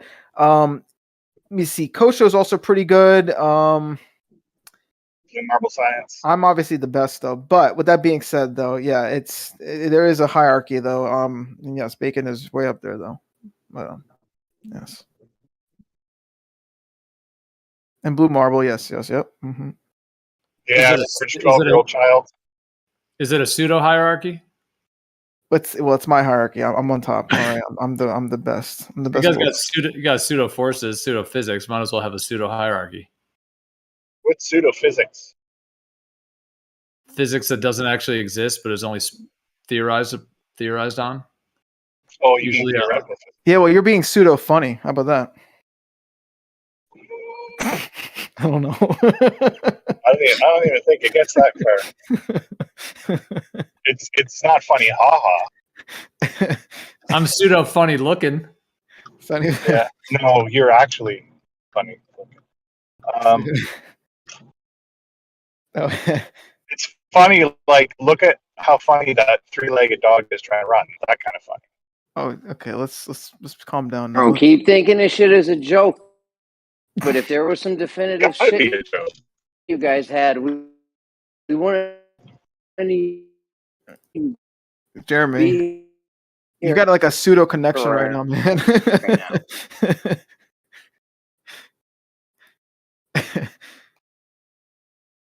Yeah, you gotta fix that, man. You're like, Got allergies, so I gotta go take it to the bed. All right, I was in a bad spot. Am I okay now? Yeah. You can hear me now. Yep. Okay. Do you think the Earth is flat still, Jeremy? I said, keep thinking this shit is a joke. If you guys had some definitive shit, we wouldn't even be here right now. Yeah, you asked if you're okay, so I asked you if you still thought the Earth was flat. It's pseudo flat, right, Jeremy? Well, you're gonna be okay then. Still water is. We All right, can measure it. Here, hold we on. can I'll show measure you. it flat, and then still water. We can measure it. You guys are the ones who are saying, well, once you get out far enough, then we can measure it. Here, I'll show you my screen real fast. Here we go. It's unsubstantiated, unproven, not definitive by any means that you use to measure it. Nothing. You Look at literally have nothing. Oh, that's the wrong screen. Geo Hold wasn't on. joking just now. You guys got nothing. You got nothing. Let me see if we change window. Check this out. I got a whole ass folder in Blender called Flat Earth Debunk Projects. Look at that. Open that up. Look at all these. Look at all this. Look at that. You want to know something funny that happened last night? I used the debunking website of the thing, the .ws one. I used a citation from that to debunk paid NASA shell. It was awesome. The irony. Okay. No. Anyway, here we go. Oh, what happened? Why did it? Wait, why did my screen share go down? What was that about? Something happened. Yeah, the Globe site accuses us of having scripts, but they literally just read from that debunk website. Even post the memes all the time. It's kind of funny. Not always, but anyway, here's my little. Here it is. See this? This is my little Earth or sphere or whatever. And here we have a nice spherical triangle with angles 90, 90, 90. If your sort of like base measurement is 8 inches per mile squared, just show us the drop over 1 mile, 8 inches. Yeah, 8 inches. What about that? What about it? Yeah, I mean that's what the model portrays. That's what the model says. That's the benchmark. That's the 8 inches per mile. So just start there. Don't go 2 miles. Don't go 3. Just show us 8 inches over 1 mile drop. Arma couldn't show you 8 inches if his life depended on it. No, yeah, but we don't need to go far out because that's just. I mean, if you're claiming it's 8 inches per mile, then just show us the 8 inches. That's all you have to do. But I don't get, like, in what way, like front to back? Like, what do you mean? Like, what are we talking about here? Just show us the level of water, standing water, bending 8 inches over 1 mile. You from like a side view? Is that what you're asking for? You can't do well, if you can do an orthographic view, can you show us that? That would be pretty hard because you remember, once again, the ratio, from like, the length of this, like 1 mile and then 8 inches. 8 inches, if you do the math, that's not my claim though. It's not my claim. It's the baller's claim saying it drops 8 inches over 1 mile. Okay, back up your claim, show us the 8 inches. How are you going to do it? Well, I don't think we necessarily claim that. We're just saying that if the Earth is the size that it is, right? Or the size that we say that it is, then why do you use the increment of 1 mile then? Why don't you just not use that and use another measurement? If it doesn't dip 8 inches in 1 mile, Arma, how much does it dip? How much does it drop? No, I mean, I'm saying it does. I'm just saying we're not really claiming that. We're just saying if the Earth's radius is 3959 or whatever, right? Then, right, working out the math, yeah, it'd be like an 8 inches per mile square thing. I mean, we're not necessarily going out of way saying this is it, but I mean, I don't know. Like, You guys shouldn't use the word mile. Then you should use another measurement. But since you've already used the word mile, you need to show it. Arma, you can't defend the globe. Let me see. Hold on. But can you substantiate your if-then statement, though? That's the question. Well, me personally, I don't know. I mean, I haven't. I'm kind of just. You guys kind of just threw me into this. Yeah, but we could double the radius value and just have the same if-then statement. Does that make it reality then, or do we have to like prove our if-then you're right. statement? You're right, but I didn't. You guys are kind of jumping me into this. I didn't really. Hold on. Where the fuck is my thing? But yeah, I'm not really. You didn't have your files pulled up for 8 inches per mile squared, like. No, I'm looking for the triangle one. Perspective. Let me see. Multivision, relative east. Where the fuck is it? Oh, is it? Can you just think off the top here we of go. your head, man? I found it. I have 0 notes for flat Earth. 0. No, I'm not.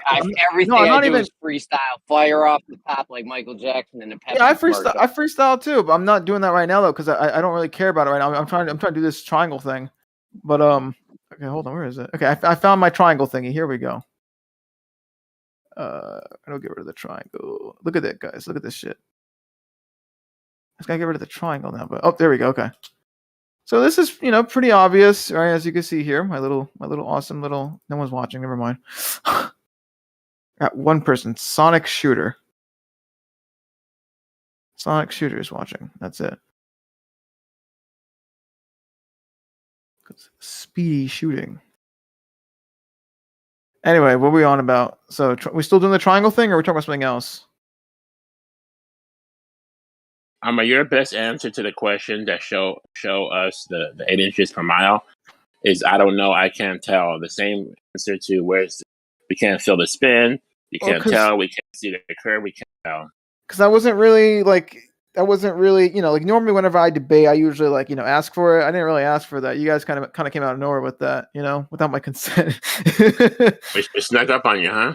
Yeah. Came out of nowhere. No, you gotta be ready, bro. Otherwise, just hang out and Jim Pandas. Well, that's not what I mean. I just mean I don't really care because I mean yeah. I mean I don't know. Yeah, in order for me to I don't know. That's just random. Imagine if I just came out of nowhere and be like, oh, how do you explain this from the flat Earth, whatever, and you're not even asking for it. It's you don't really care to engage. You know what I'm saying?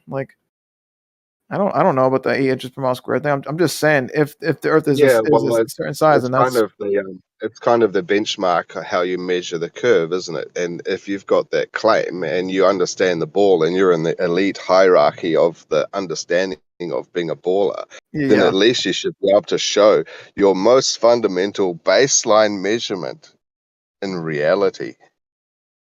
Surely you should just be able to. There must be videos, there must be text, there must be all sorts of experiments to show us this 8 inches over 1 mile. Come on, bring it up. Well, it would be more of basically, proving the Earth's size, whatever size it is, right? And then the 8 inches per mile square isn't we aren't actually measuring for that. You know what I'm saying? We that's just sort of we're getting that from the size already. So if the Earth is 3959, right, then 8 inches per mile square is roughly, what we expect for the drop. And, so no one's really going out there and be like, okay, let's try to prove 8 inches per mile. No one's going to measure that. You know what I'm saying? I guess you could argue, okay, you are measuring that whenever you measure drop or something. Sure. But I mean, I don't know. Maybe it's getting a bit semantical. I don't know. But, you can't say roughly, Arma, because the math is exact. You may not believe or to defend the 8 inches per mile square, but it's in education, it's in science. Well, no, it's not. They do claim that. Well, hold on. It's not. No, hold on. Let's be honest real fast. So it's not exact. It is very close to exact, but it is ever so slightly off. Obviously, on the smaller scales, it is practically the same. obviously the larger you go, the greater the distance, whatever, then the more it starts to deviate, whatever. But it's never like 1-to-1. It's really close though. It for us humans, it's practically yes. That is exactly what it is. For like 10, 100 miles, whatever. But if you want to get technical, it's not really exact. You know what I'm saying? Do you have a more accurate measurement than that? Well, I mean, the more accurate measurement would, assuming the Earth is a perfect sphere, you would use some like trigonometry. You would actually do some actual math for that. Not trigonometry, but you know what I mean. Like you like cosine, sine. You would actually do the math for a sphere or a circle, and I guess Yeah, but if you're so sure of the measurements and you say it's 8 inches per mile squared, just work on that base measurement and show us 8 inches. Yeah. Yeah. So why do you? I mean, at least He's saying he doesn't claim that anymore. He's saying he doesn't claim that. He doesn't claim that anymore. He claims he's worked it out mathematically, and he's shown the smallest increment. I mean, why didn't you just base it on 4 inches, or why didn't you base it on 16? Base it on something that we can actually measure, right? So if you've got this as a claim, and you've already stated 8 inches, come on, just bring it up and show us the 8 inches. Well, I'm still trying to show this whole triangle thing. Yeah, but we kind of don't believe that there's a curve because you haven't been able to prove the 8 inches. What does that do with my triangle? I'm trying to show a triangle thing. I mean, if you can't prove the 8 inches, how are you going to prove anything else? If you can't measure the 8 inches drop, then it's just not there. You haven't been able to show. Well, hold on, real fast. If you look at my model, all right, there's no way in hell this observation is going to be fucking happening. All right. At this height, all right. So my model, I'm not really trying to like prove anything. I'm literally dealing with like a hypothetical right now, or I'm dealing with the geometry. Like I'm saying, all I'm trying to show here in my little model right here, this little triangle thing, is on spheres. If you're on a sphere, you would get greater than 180 degrees, whatever. And so this isn't really about proving anything. I'm not really trying to prove the Earth right here. I'm just trying to prove that if you are on a ball, then you would get a so the 8 inches is hypothetical as well, isn't it? I don't know. But anyway, I want to do this right now first. I don't see any posts from you. Where's your triangle you're talking about? Oh, okay. So I could do that real fast. So we have this one triangle right here, this little black triangle right here. Real fast, try to maybe isolate that. Where is it? Hold on. There we go. So we have this nice little black triangle. All right. Roughly, the bottom is a little rounded off, but I basically drew these little fucking lines to show you that it's a triangle, right? So this triangle here, right? These 3 points, that is your typical planar, if you want to call it that. I don't know what the fuck the actual word is, but the fucking a triangle on a plane, right? And that would be 180 degrees, right? Like this, because assuming this is an equilateral triangle, then this would be 60, 60, 60, right? Now, when it comes to measuring it on a sphere, however, let me just real fast. Where is it? Where the fuck is it? Nope, that's not it. There we go. See this little straw noodles? I don't know what the fuck this is, but see this little maybe like turret kind of thing? Maybe like it shoots like a beam down. I don't know. It's pointing down, right, to this point right here. Okay, kind of. It's kind of off, I'm gonna be honest. But check this out, though. Right, here's the cool part. Real fast, get rid of these other cylinders. Hold on. So check this out. When I go to, this is weird. Okay, when I go to, I might have to move the camera. Give me 1 second. Hold on.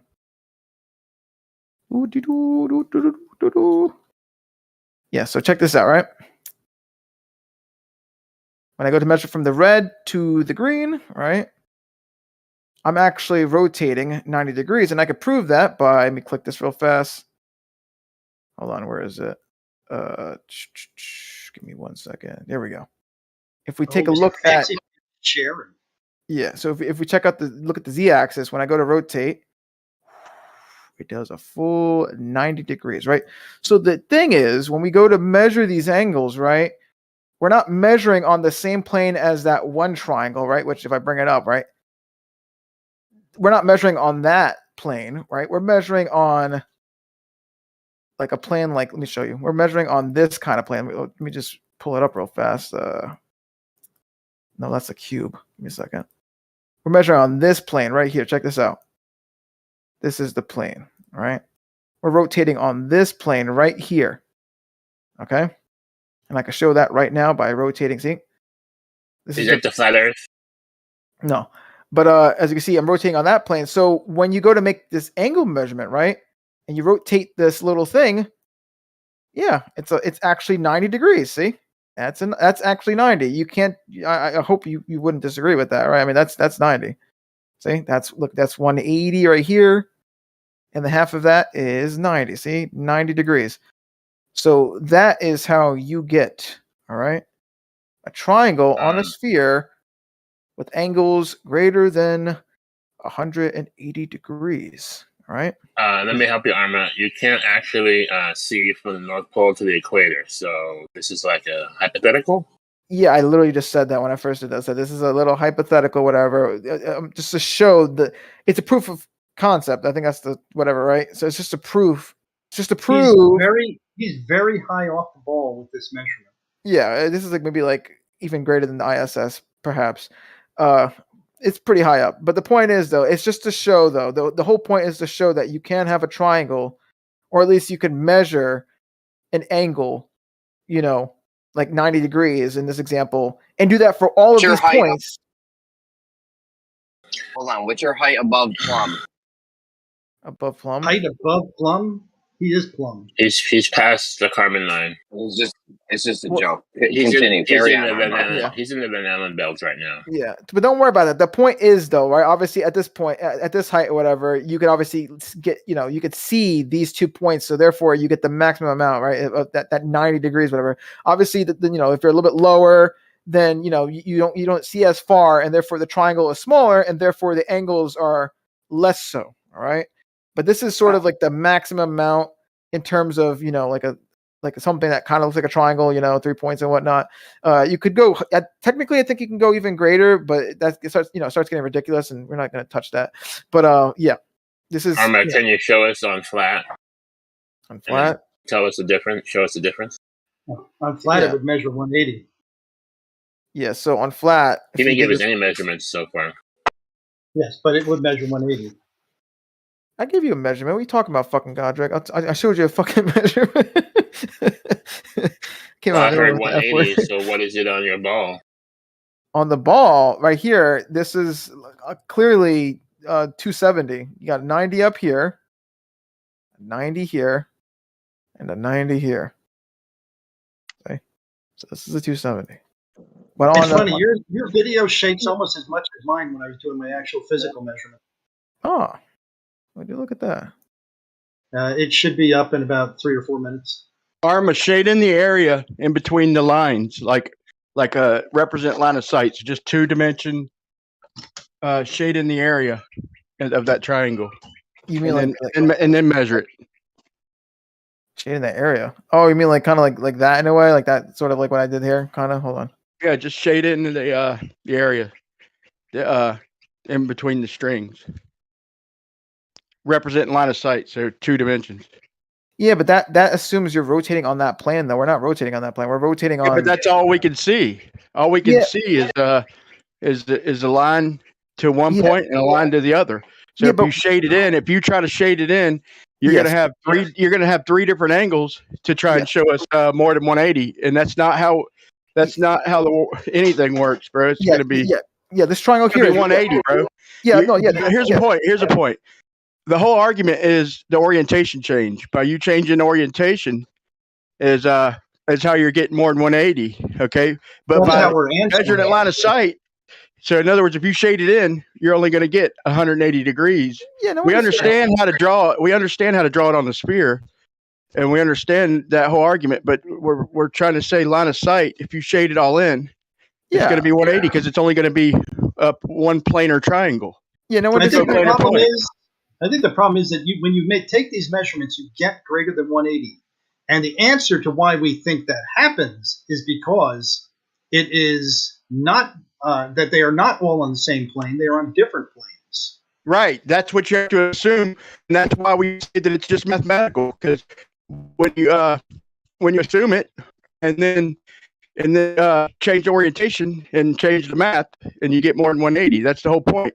It has nothing to do with the math. Don't assume the whole argument is the orientation change. You can't just throw it in the math. But hold on, Brian. Though I imagine though, depending on how high you are, whatever, right? I mean, you agree that the horizon sort of like dips, right? Like below, like level, whatever, right? Like the higher you go, the more it dips, whatever, right? So technically, people doing their measurements, whatever, they would be looking down a bit, right? Which kind of this sort of supports that. See how this is looking really down? Well, even if you're kind of like, like here, for example, right? You still have to kind of look down to the horizon, right? So we are still measuring on a different plane, even whether you like it or not. That don't matter, bro. You're just changing the orientation of the coplanar points. That's why I did that video with the toothpicks to show that I could slide it up one and slide it down the other. I could do everything. And the lines underneath on the sphere, on the ground, I could show you a spherical triangle. But the lines of sight represented by the string lines, they're always going to measure 180. Doesn't matter what you do. He's got it shaded right there. It's shaded in white or less gray. And you can now go ahead and zoom out a little bit. Oh, wait, that's the triangle shaded on the ground. Yeah, but your triangle that you're drawing is not from the ground. That's the whole point. Yeah, no, but the point of this triangle is that whenever you look, that little turret thing literally on the ground. Okay, but if it's on the ground, zero elevation. Wait, I'm asking you to shade in the area. I'm asking you to shade in the area between the two string lines, representing line of sight, not on the ground. Well, hold on. We will fast. Let's not bombard them, guys. Relax. Wait, what's the other guy's name again? The other guy that came in. What's his name? The guy with Brian. Napalm and Brian. Yeah, so napalm. I mean, yeah, if you put it on the ground, obviously it depends on how far you see. All right, the farther you see, the bigger your triangle is, right? Obviously, if you're like zero elevation, then your triangle is not going to be big at all because you're not going to see far enough. All right, you're going to see technically 3 miles. Well, actually, 3 miles. Well, 3 miles is actually it might even be shorter than that if you're actually in the ground. It'd be like 1 mile, I think, or some shit like that. Well, check this out, Arma. Okay, by you transferring it to the ground is just totally bypassing the argument. That's just like us drawing the triangle and then transferring it down to a flat surface. In other words, hold on, the triangle is going to be 180 no matter what. Once you transfer it to the ground, then it's going to be dictated by the shape of the ground. But the triangle in the air, what representing the line of sight, is always going to measure 180. If you assume a ball and transfer that line down to the ground and assume it's a ball, then you'll measure more than 180. This is literally the same thing they do. This is not arguable, dude. This is not arguable. Keep yelling. If you wanted to try it, basically you're not transferring it to ground. You're transferring it to the plane that makes up your measurement device. In the case of a theodolite, it's the ring. You're transferring it to that, which is theoretically on a flat Earth that should be common to all of them. It should be the same plane, but it's not on the same plane. Is what we say, because if it was on the same plane, we would expect 180 That's degrees. the argument. That's the entire argument, though, bro. I don't need you talking right now, Brian. Now, we see that it is greater than 180, just like on my beach ball that I'm currently rendering into YouTube. When I measure that with 3 different planes, I get 200 degrees. Okay, is it possible? Let me ask you a question, because this is not arguable, dude. We could argue beyond this point, but can you draw 3 points anywhere in the universe, and them not be 3 coplanar points if you join them? The answer is no. No. If I could draw 3 coplanar points in any universe, in a concave universe, a spherical universe, a flat 2-dimensional. If I join them 3 points in the universe, it's going to make a coplanar triangle. Now, if I lay that on a sphere, then I can measure it. However, I can measure it more than 180. The point is, that's what we're arguing is are the orientations changing? You can't just change them and say, look, there you go. That's the whole debate, is whether the orientation is flat or whether it's spherical. But as far as line of sight goes, the measurement's always going to be 180 because it's 3 coplanar points. It's a deductive answer at this point. Basically, what you're doing is you're saying, hey, look at this. I measure more than 180. What are the possible causes of that? And we have lots of different ways to come up to keep on saying, like, do reciprocal zenith angles. Hey, the reciprocal zenith angle says that it's more than 180. Hey, let's try a spherical triangle. Hey, it comes up greater than 180. You know what? Yep. The thing that would cause that would be, and the only thing common between those two things would be that my planes are different. Yeah, you're never going to be able to see the other point. If the triangle is greater than 180, then you can't see point to point. It's that simple. If you're on a sphere and you draw a spherical triangle, then them 2 points will be joined by a chord. There'll always be Earth in the way. It can't be represented by line of sight. Line of sight represents 3 coplanar points. Once you get above your sphere, you're still going to measure 180 until you change the orientation of the triangle. Yeah, think of it this way, Moyak. Let's take a big piece of fabric, and we've got 3 points, and we're measuring them. And let's say that these points are miles and miles apart. We have the largest piece of fabric in the world that can be pulled taut, right? Now we bring this triangle of fabric to each one of these points, and it's not touching the surface of the earth because we can visually see all 3 of these points from one another. Now that piece of fabric is always going to be a 180-degree triangle. Now, if you try to bring that fabric down to the ground, to the surface between those 3 points, let's say these are huge poles or whatever, and you try to drop that piece of fabric down to the ground, it will not retain its shape and be able to touch all 3 of those points. I don't know what you're saying. Our reference is plumb. That is our reference. We reference each one of these things at separate places. We set up a plumb. We say, okay, this is now plumb. If we're on a flat Earth, all plumbs will be coincident. So there's your argument. Well, now, is the ground flat or is it sphere? You got an answer for me. Go ahead. The problem is you're trying to say that what you're measuring is deviating plumbs, but you're doing it under the guise of triangles that aren't even coplanar in your idea. Because you have to hit at the certain point. This is in 3-dimensional space. So if you're taking flagpoles, you're having to make your measurement to the top of each flagpole, not just the base. You can't go down to the base of the mountain. Up and down doesn't or the matter. Top of the mountain. Up and down doesn't matter. Elevation has absolutely no impact on it. Let me give you an idea of why it would matter. Okay, so I'll give you an example of a railroad track where these are 2 parallel lines. Now, if I decide to measure to the railroad track, depending on how far I go off in the distance, there will be a deviation in the angle that I would get. Would you agree or disagree? Disagree totally. If that railroad track is going north of me, and I look down that railroad track, it will always be going north of me in a straight line at infinitum. Yep. But if we measure, it doesn't matter how high it is. If I put a tower on that end of that railroad track, from bottom to top of the tower, it will be north. Here we go. But if you measure to the railroad track from a specific vantage point, the angle changes as you get further away, right? No, not azimuthally. We're doing an azimuthal measurement. Go ahead and line up with one of those tracks.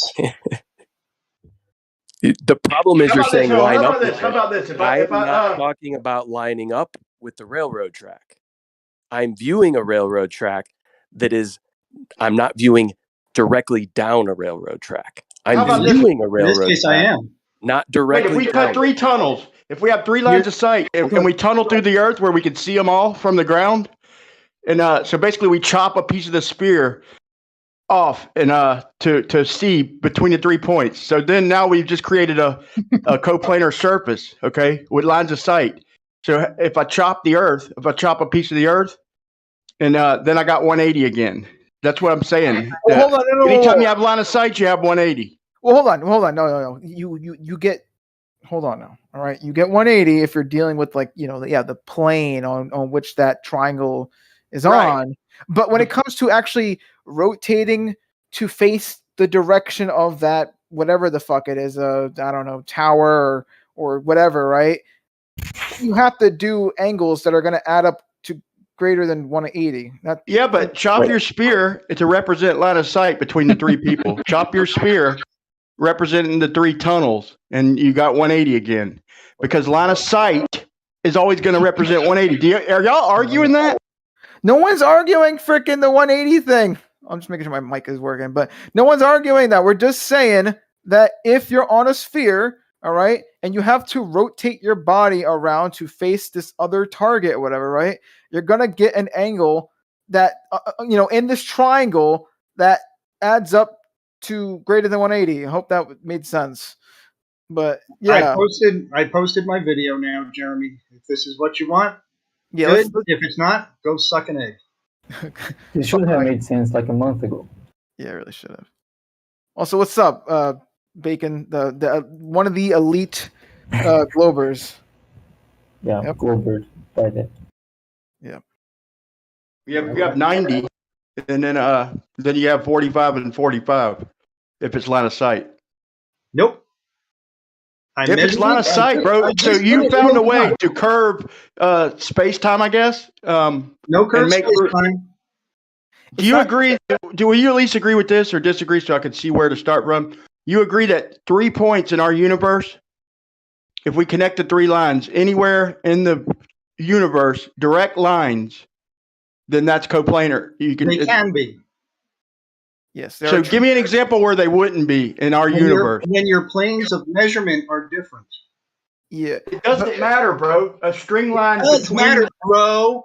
And the mechanism by which we determine our plane that we You're talking about the ground. Going plumb. We set up plumb at 3 locations. Plumb by flat Earth standards and globe Earth standards is the vector of up and down, and then we go horizontal to that.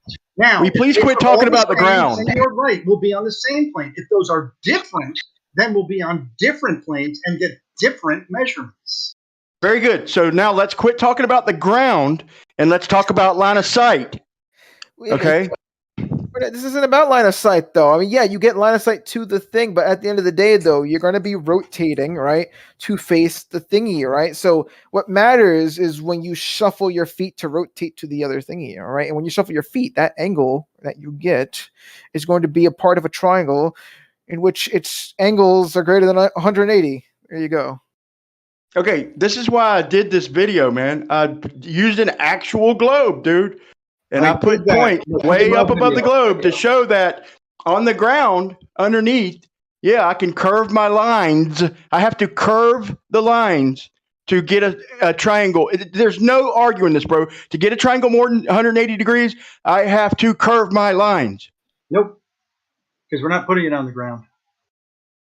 We're measuring from our plumb to the other object, and then from the plumb to the third object. And we're taking 2 measurements. And one is 0. In my case, I just set up 0 to the first one, and then I measured the distance to the second one, and I came up with 70, 70, and 50. Then you have arched lines. Nope, straight lines. Whoa, it was a piece of dental floss. Go look at the video and show me the arch in the line. So you think you can have 3 points in free space that are not coplanar? You have to look at the measurement to understand. It's a simple question, bro. It's a simple question, and most people get it. You don't. No, they take 3 different. The problem is, Brian, they take 3 different triangles, combine them together, put them down to the ground, and or arch their lines. You got to either curve it to the left. You either have to curve it horizontally, vertically, or there's no way to get a spherical triangle. It has to. The lines have to be misshaped. You can't have 3 straight lines make a triangle more than 180. But yet you do, and yet I do it real time. Hold on. Here's the easiest. Can you do that with a physical shape, not just a measurement? I did it real time. I put the video up. Look at the fucking video. Did you see my video? You did it real time. If you physical object. Yeah, he did a physical. Yes, the video is a physical object. Cut out a video. You might get it, buddy. Yeah, he called you buddy. Okay, can you buddy cut boy? out? He might be serious now. Come on, buddy boy. Dude, you might have to pull your Velcro shoes a little tighter if you want to go toe to toe with me. Release, bitch. Toe to toe. No, but seriously though, he actually used a yoga ball, some straws or whatever, and then like a what is it called, a fucking protractor thingy. Protractor. There you go. I knew that. Moyak, I can smell your sexual frustration, partner. So where was the physical object? Shit, I that was forgot one. I got measured? 4 kids. What? Where was the physical object that was measured? Look at the video. I'm not going to tell you again. Yeah, it's. I don't want to give you views. 11 minutes after the hour. Okay, you can literally. You don't even have to actually click the YouTube video. I mean, you can click it on here or Discord and not. I don't think it gives them a view. Or maybe I'm wrong. Maybe it does. I don't know. But yeah, just watch it.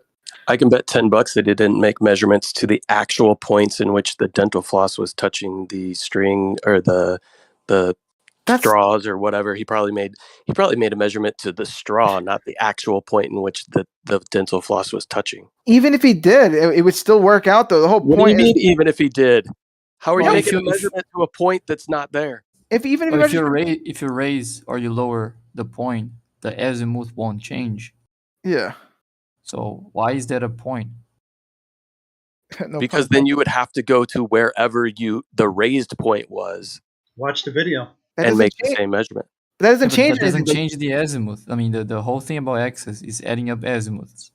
So if what you're talking about doesn't affect the azimuths, then it's not going to affect your axis. I mean, it's as simple as that. I know how you guys still sitting on it. Yeah, the thing is, you guys haven't actually done this with the Earth. That's the problem. That's a different point. That's a different argument, but it's they came up with 45 arc seconds over some of their measurements. I'm gonna ask this one more time. Arc One more minutes, time. arc minutes. Well, hold on. Can you have 3 straight lines and get a triangle more than 180, or do you have to bend it? Either arch it, you either have to curve it on the horizontal axis or the vertical axis. So can we have 3 straight lines make a triangle more than 180, or does it have to be bent? It's not the bend that give you more. I just showed on screen. I guess nobody was watching. I just showed on screen where I tied 3 angles of toothpicks on a globe. I moved one up, one down. I moved them all around. No matter what I fucking did, the string line. Hold on, the string line remained straight. It's the way that they're measuring it. That's the issue. Exactly. If you get the angle from above, you go to those 3 points and you get the angle from above. You add them up. They're not going to add to 180. Moyak doesn't seem to think that. Here, look, I can measure right now. Watch the video, Brian. Maybe you'll learn something. Hold on, I can measure right now. Check this out. I can measure from one point on the triangle to another point and get 180 degrees. All right, check this out. So let me real fast show you my setup. All right, I'm on the tip right here. I'm gonna look at this point and then look at this point. All right, so check this out. I'm looking at this first point. It's kind of hard to see, but I'm looking at this first point and look at this. I'm going to rotate and then to the other point. That did 180 degrees, all right? See, the trick here, all right, is how I'm tilted, all right? It has to do with that plane, all right, of like rotation, all right, and whatnot. The axis of rotation. Axis of rotation. There you go. See, I don't know the words, but but there you go, though. See, I mean, once again, that's the thing. They don't make coplanar measurements of the objects. Look at that. See? That's exactly the whole point, right? Exactly, because that's how you distinguish between having parallel verticals and diverging verticals. You measure using the verticals themselves. So if they're parallel, you're still going to get 180. If they're not, then you won't. That's the whole point. I'm going to have to try it. Yep. See if I can get the equipment. You got to try it. It's pretty cool. It's pretty cool shit. Math No, is, I'm not talking about doing it in fucking Blender, you idiot. I'm talking about doing it in reality. Well, idiot, wasn't talking about fucking Blender, right? So don't you fucking, yeah. That's what I'm talking about. All right, so well, he started because he hasn't done it. He's like, yeah, just go do it. It's pretty cool.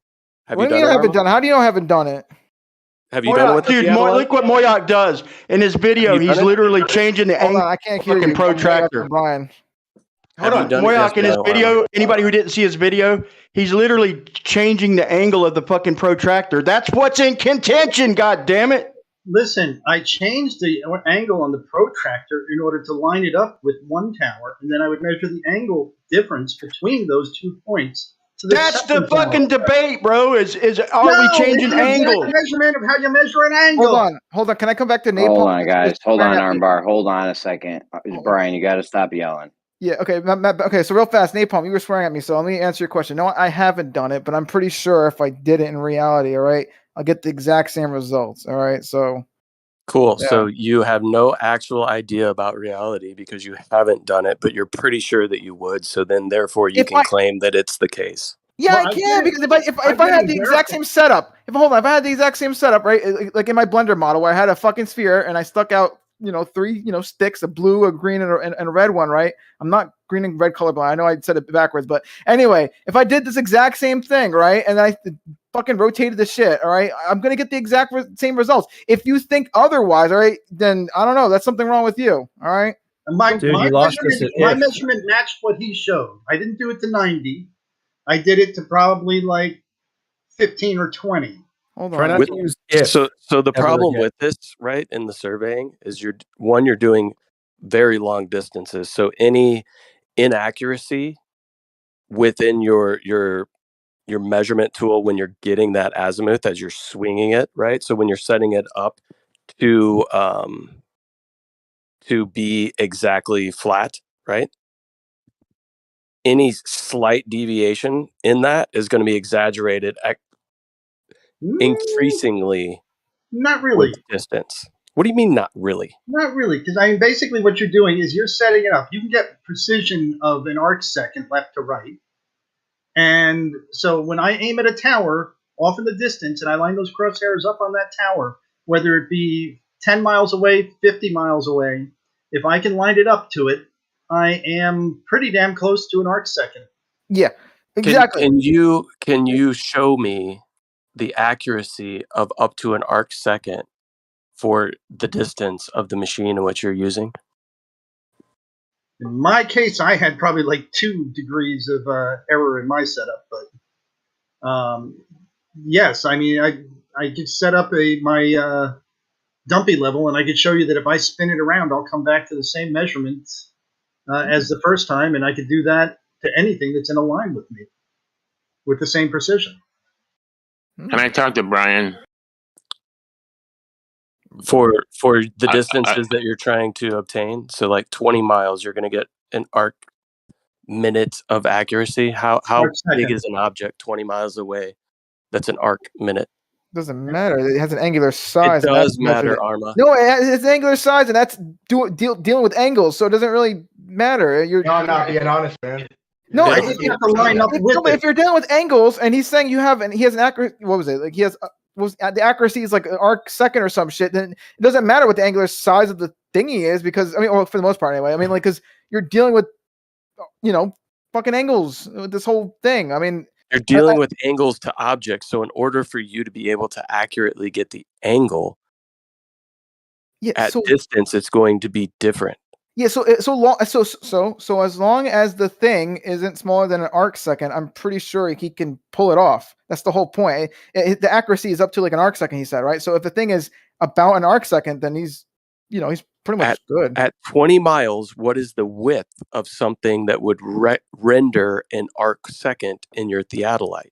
Well, if it was a light, it would become a point source, so it would be dead on ball. Talking about a light. Whatever it is. Let's say it's a pole. I don't care about that. I'm going to look at the light. Yeah, hold on. Arc second. I need to do math real fast. Hold on. The pole will become the same size as the light at some point, where I won't be able to tell the difference between it. So the point source will be pretty much at infinitum. As long as I can see that light, will be visible. I put that to the edge of my theodolite's line, and I can get it within sub-arc second accuracy. Hey, real fast, just to double check. An arc minute is 1/60th of a degree, and so an arc second would be 1/60th of a minute of the arc minute, right? Yeah. Okay, just want to double check because I don't really deal with this shit. Okay, yeah. Wait, yeah, there you go. Okay. So is Brian here? That. Notepad. Jeremy. Yeah, I'm here, bro. I'm here. Jeremy. Oh, good, Brian. I watched your video. A couple questions. The 3-minute video. So you have like the triangle, like let's say in the top of the ball. But if you bring it to the equator, wouldn't your lines bend? No, if you looked at it, Yeah, I have to. Here's the thing. Make a straight line between them. The whole argument is are we changing orientation? For them to just invoke an orientation change, that's cheating, bro. I can fucking invoke that the ground's flat. But well, no, if I do a tunnel, this is a question for you, Moya. If I let's say I draw a tunnel instead of doing it above the ground, I tunnel, and it's like a big giant portion of earth, and I draw the triangle. I mean, it's a spherical triangle on the ground because I can see over the hump. Okay, now I tunnel through the point where I can see straight through from point to point. I can see both points from each and tunnel through the earth. And now I chop a section of the earth off in between all three of us. Then it goes back to 180 again, right? That's no longer azimuth. My point is this.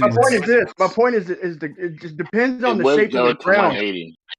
Yeah, that would be azimuths on the same plane, Brian. That would be right. So it all is determined by the ground. Is my point.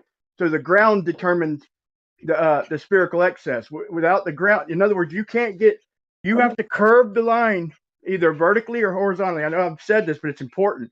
If you don't curve a line, you can't get spherical excess. You can't get a triangle 180 without curving it either horizontally or vertically. Be a curved measurement. Brian, if I took 3 protractors and I just stood them off in space and I put them at different angles, I wouldn't have to curve the line. There would be no ground involved, and yet I would still get greater than 180. You won't. You can't. What are you talking about? Because I put them on different planes. You can't connect the dots, though. You can't have line of sight and do that because that wouldn't be line of sight. Sure it is. My line of sight intersects with the plane that I'm setting up. So you'd have to draw 3 triangles then.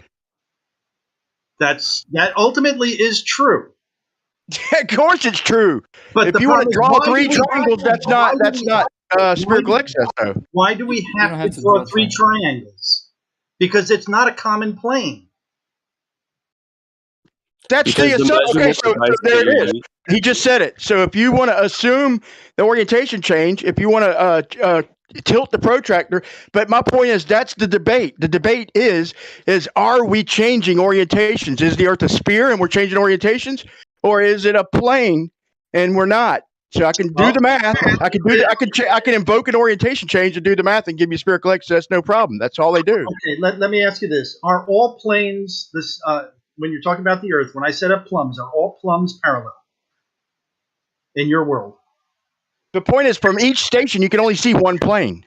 Is in your world, are all plumbs parallel? Why do you need a plumb to make a angle measurement? Because we want to make an azimuthal measurement. Here's the point, though. You can only see one plane from each point. So to go to another station and say, look, this is a different. You can declare, look, I'm at a different orientation. Okay, but Brian, that's all you're doing, declare, because you can't see all 3 planes from one position. Brian, are all plumbs parallel? Yes, they are. Yes. Okay. Now, if they are parallel, then my triangle, since I only set up to plumb, and they are all parallel, so at each station I set up to plumb, so they all form a plane, or at least a parallel plane, and as such, I get greater than 180.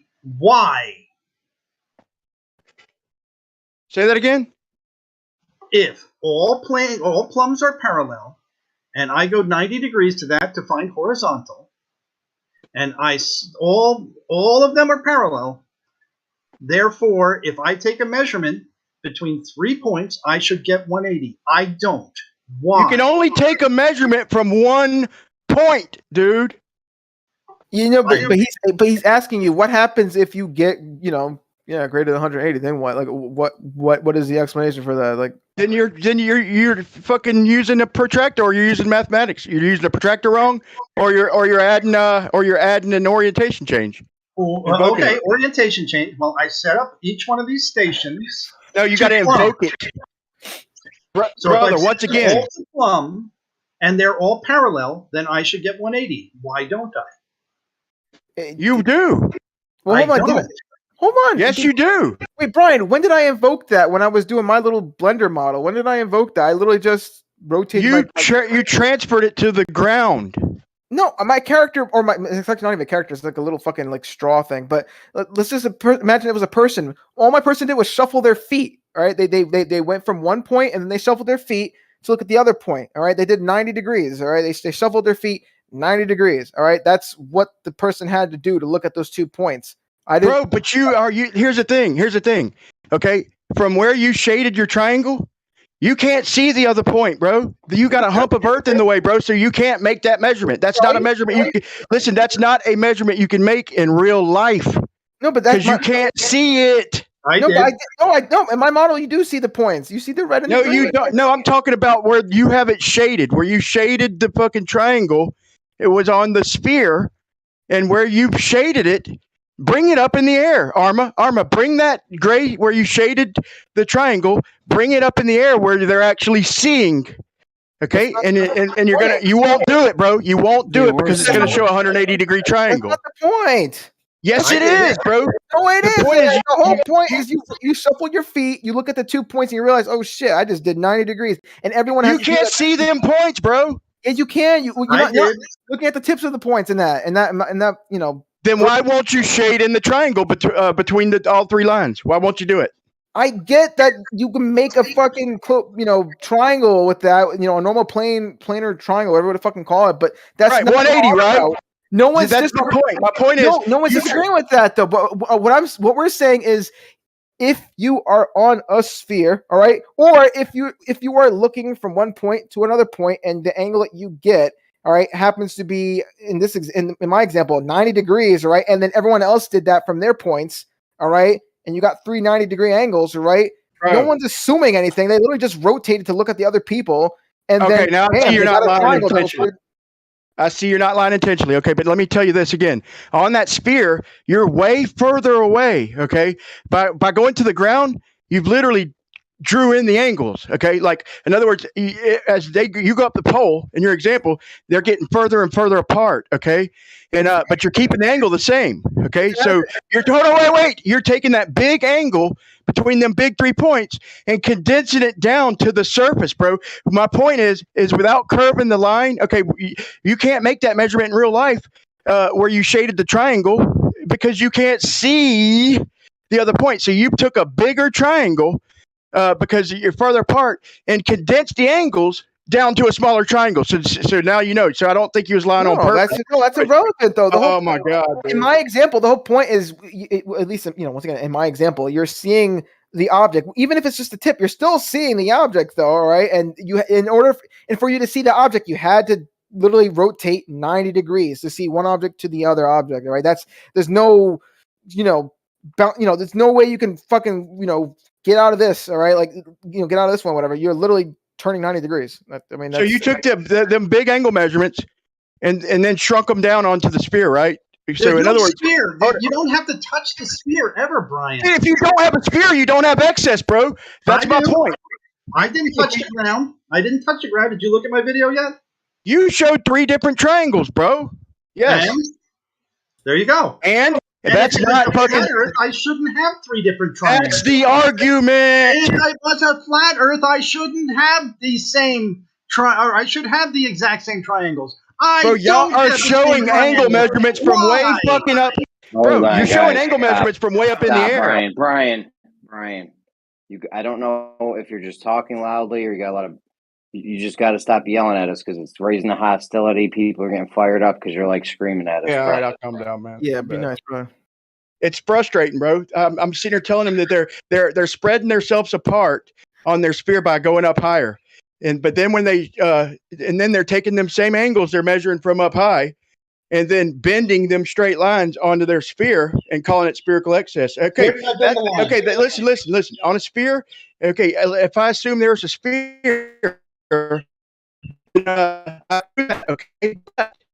Here's 80. There's no getting around it. Where did I bend a line? Show me where I bent a line. When you combine the 3. When I combine the 3, I have an angle between each one. Each one I looked at, if I was coplanar, They should have yielded the same answer. They should have Every time you move the protractor, you bent the Why line, bro. Why didn't they? Because think of it this way, Moyak. When you're moving your protractor to the next straw, Yeah. right? And you're measuring to another straw. Are Yeah. you measuring to the point in which the protractor previously was on the other straw? No. But There on you a go. flat Earth, it should be coplanar. It should give you 180. It doesn't. But that methodology I used, if I did that on a flat surface, it would yield 180. It does not yield 180. The question is why. The answer that we've come up with is because it's a sphere, and that matches all the other sphere things. So there you go. You So invoke in the orientation surveying- change. Invoke an orientation change. You get an excess. Ta-da! You measured it. Exactly. No one's evoking anything. Yeah, exactly what Bacon said. We're literally measuring it. No one's evoking shit. You literally got the number. And If you repeat the exact same process on both flat and globe, you'd get different answers. Saying we invoked as X, Y, or Z doesn't change that the answers are different. All I and do the is change my answers- assumptions. Yeah, no one cares about your assumptions.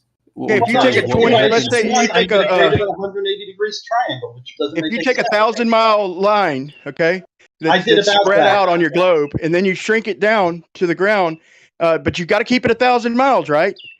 You got to But keep it there's no 1,000 ground. miles I don't long even because have that's what you measured. Okay, now you condense it down to the ground where it's only like 700 miles.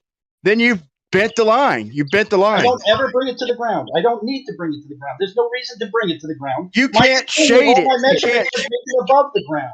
There's So not you a agree. single You reason agree. So you do on Earth agree. to go to the ground.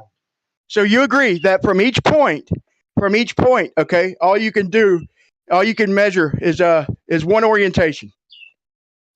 At what distance in this survey did they start to actually get spherical excess?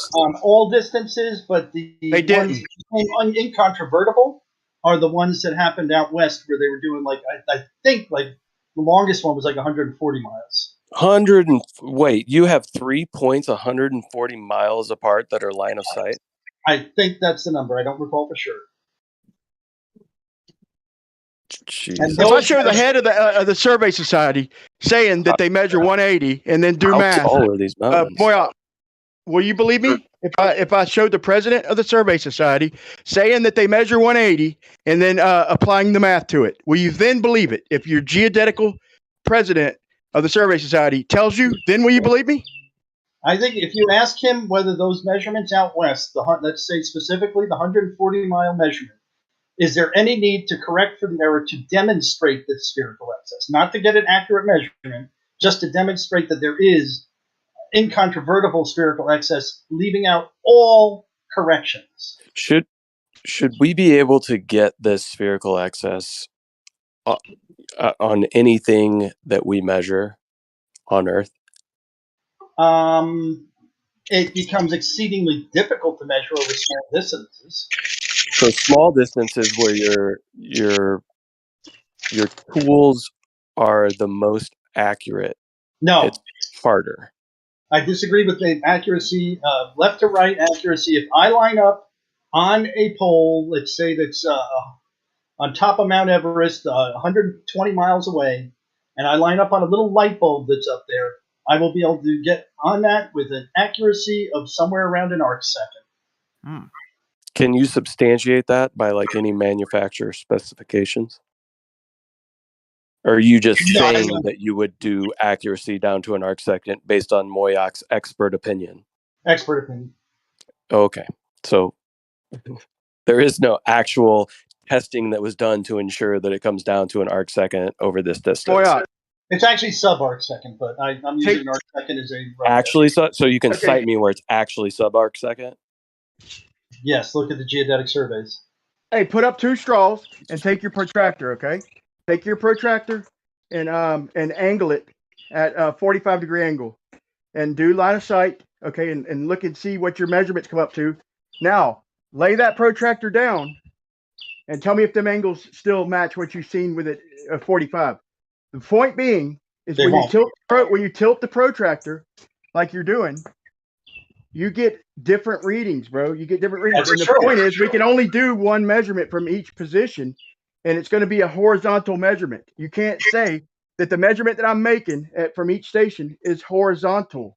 You're taking and using perspective to fucking give you more than 180, and that's dirty rotten. But I don't think Show you get me it on where, in perspective, at any point you've seen things moving left to right in any substantive way. Just do what I just said. Take a protractor. I got one in my hand right now.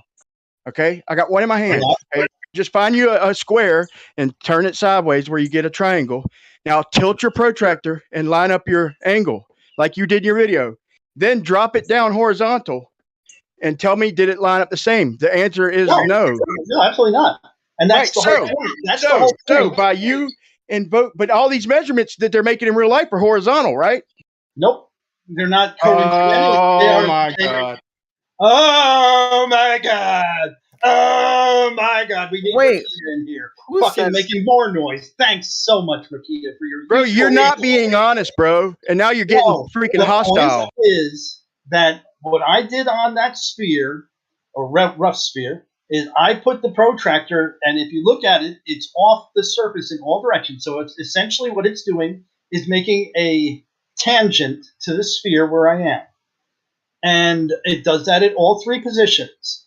That is, you are right. If I tip my protractor in the air and I take measurements, I will get greater than 180. The point is, we get greater than 180, which implies due to what, bro? Which implies no, you don't. Which implies the protractor in all three of these cases is not coplanar. Yeah, if you're not measuring the points in which you're measuring the other angles. Tell me where in my measurement I could go wrong with that methodology on a scale. Okay, let me ask you a question. Okay, if I measure a 60-degree angle, okay, the ground don't even matter. We're out in the fucking universe again. We're out in space. Yeah. Okay, now if I angle myself back, if I tilt myself backwards, does that change the angle? If I'm measuring to a plane, yes. Man, what the fuck, dude? I'm just trying to find common ground to make points, and you stump me on the common sense fucking questions. No, you don't fucking get a change of angle if I tilt back. I still am coming from one point. The point doesn't change from tilting it. The point is if you tilt the protractor, though, if I tilt the protractor, then I get a different reading. So I have to assume, but from each point, all I can measure is the angle between the two other stations. Okay, that's all I can measure, bro. So you can't add all three together without assuming a curve. It's simple as this. Can you draw me a triangle with more than 180 degrees without curving a line, one direction or another?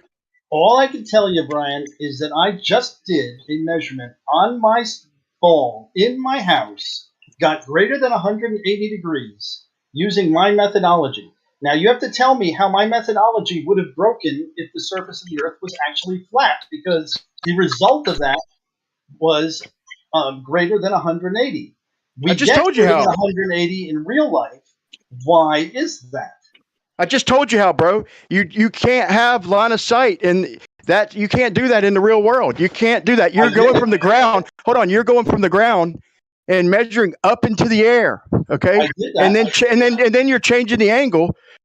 You're changing the orientation of the protractor at each station, and going from the ground up into the air. I just asked you to take a protractor and lay it flat on a triangle, and now tilt it up in the air, and you're going to measure the same thing. That's all you did is use perspective to trick motherfuckers.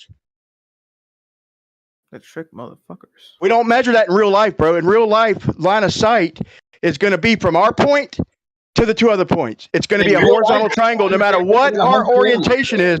No matter what our orientation is, we're going to have our point to two other points, and it's going to be coplanar.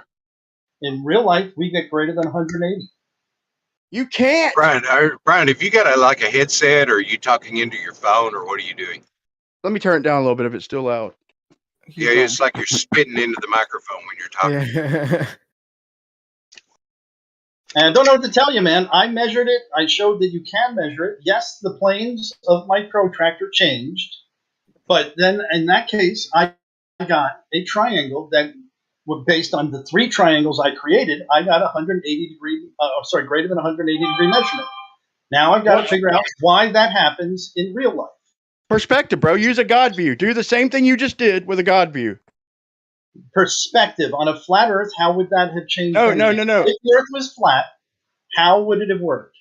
Perspective on the way you just tilted the protractor. Perspective and how I tilted my that's how. Yeah, we don't see. We're not looking off into space, bro. We just agreed that on a flat Earth, all plumbs are parallel.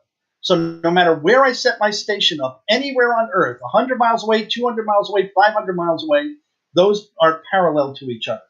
Now, if I take my measurements and I get greater than 180, the first assumption that they are all parallel starts to be called into question because you're breaking geometric law. Show a God view then, okay? So hold on. So if I tunneled through the ground, now it's coplanar again. So you're telling me that? Hold on, dude. So the very same measurement gives me both spherical and 180, just from forming a tunnel.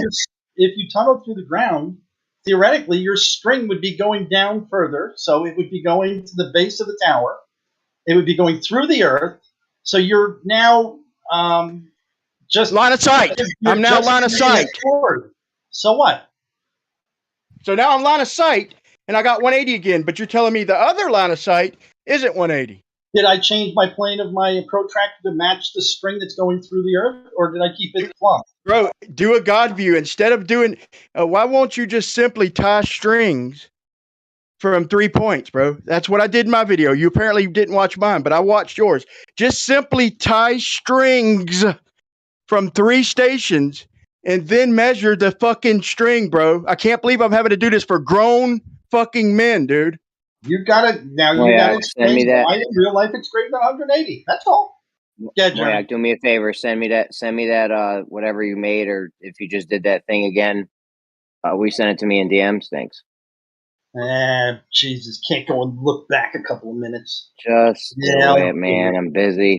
Do everything for you, Brian. 3 points line of sight that'll make 180. Just fix it, bud. 3 points will make 180. On the sphere with the gravity change, with the plumb lines not being parallel, and you do this measurement, that's how they're measuring more than 180.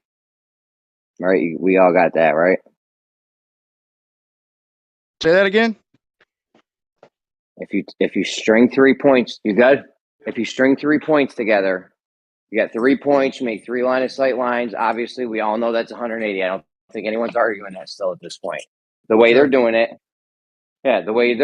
though, is they're not measuring to the same points. They're measuring the angles in between the plumb lines of the points. Like, so they would cite you're on top of a mountain. You got 2 points. They're not even at equal elevation. All right. But you're on the top of one mountain. You put your crosshairs on one point. You slide it over and then move it up or down or whatever it needs to be to get on the other point. You now have a measurement of how much you turn left to right. Right. So in other words, he could take them angles that he measured and measure higher up the straw and get a bigger angle. Like there's no limit to what he can do with perspective and what he's showing you in the video. He can, like I said, the further them straws go, like if they went a mile high, bro, you can show almost 180-degree angle. But if you measured it horizontally, like we measure in real life, just a coplanar 3 points, you're at one, measure to the other 2, then you don't get that, bro. He's just showing you perspective, man, and what would happen on a sphere over a giant portion of the sphere, measured up into the air. Brian, you're fundamentally wrong there, because if I measure to the bottom of that straw or to the top of that straw, it's the same angle, left to right. Then try it. I did. The last straw. Try it right now while you're talking to us. Like I said, I got a protractor in my hand, and you'll see, dude. Look at the image that I have, the video that I posted. I line up the straws. You can see if you get on the same axis, the same. Just do it, dude. Don't explain it. Oh my god, dude. So if I don't move my point, I don't have to fucking do it again. If I don't move my point, and the other 2 points are spreading out, what's going to happen? If the other 2 points are spreading out as they get higher, what's that going to do? Sake, man, you just are dense. Jesus Christ. The bottom of the straw and the top of the straw are in alignment.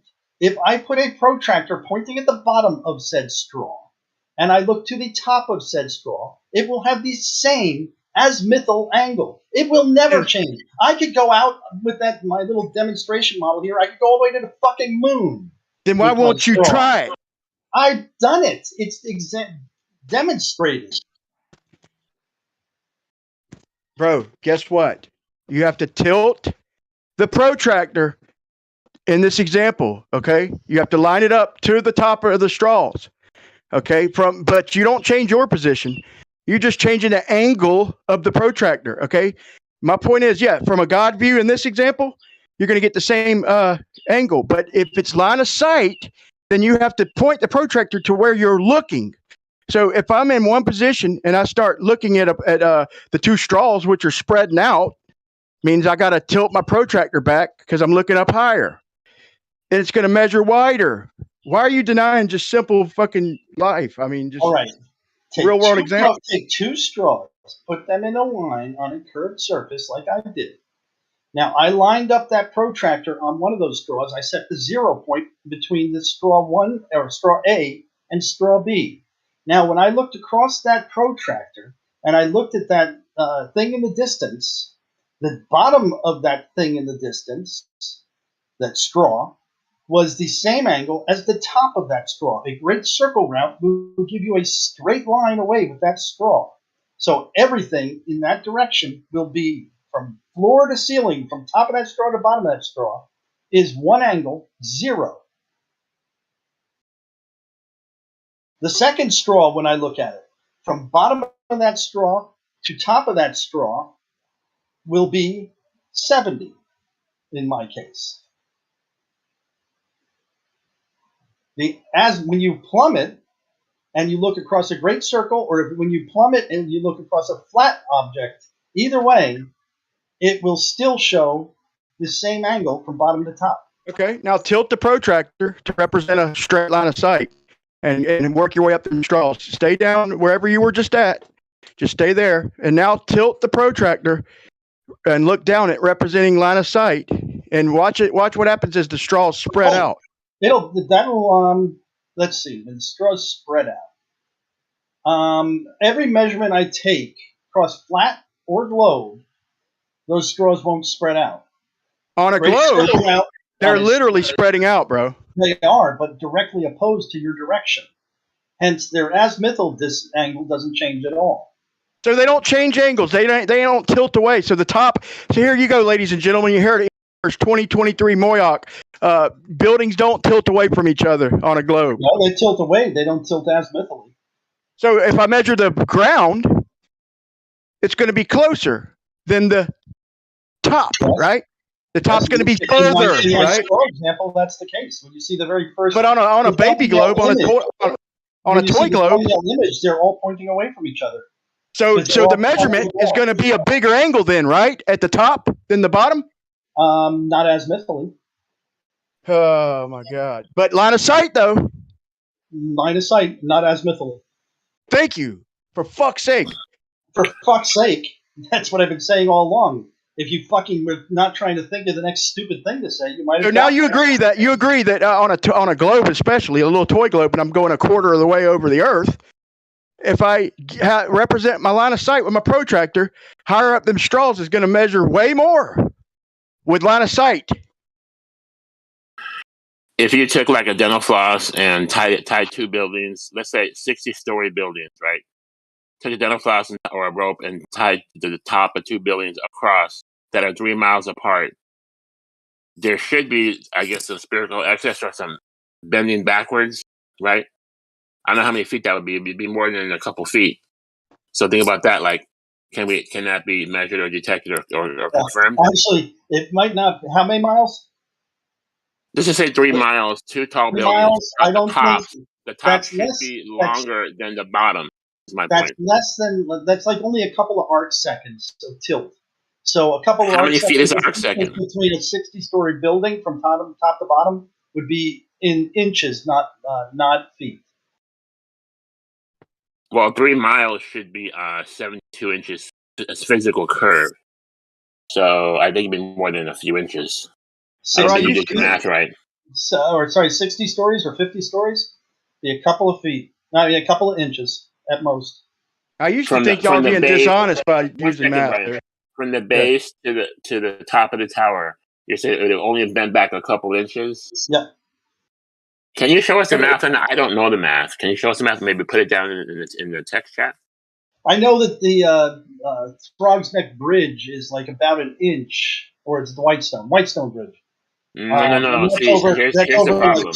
Here's the problem. We know it's flat, so you're trying to use something on the flat Earth that's not correlate. You have to actually show the math that you think should be happening, and then we're going to confirm if it is happening.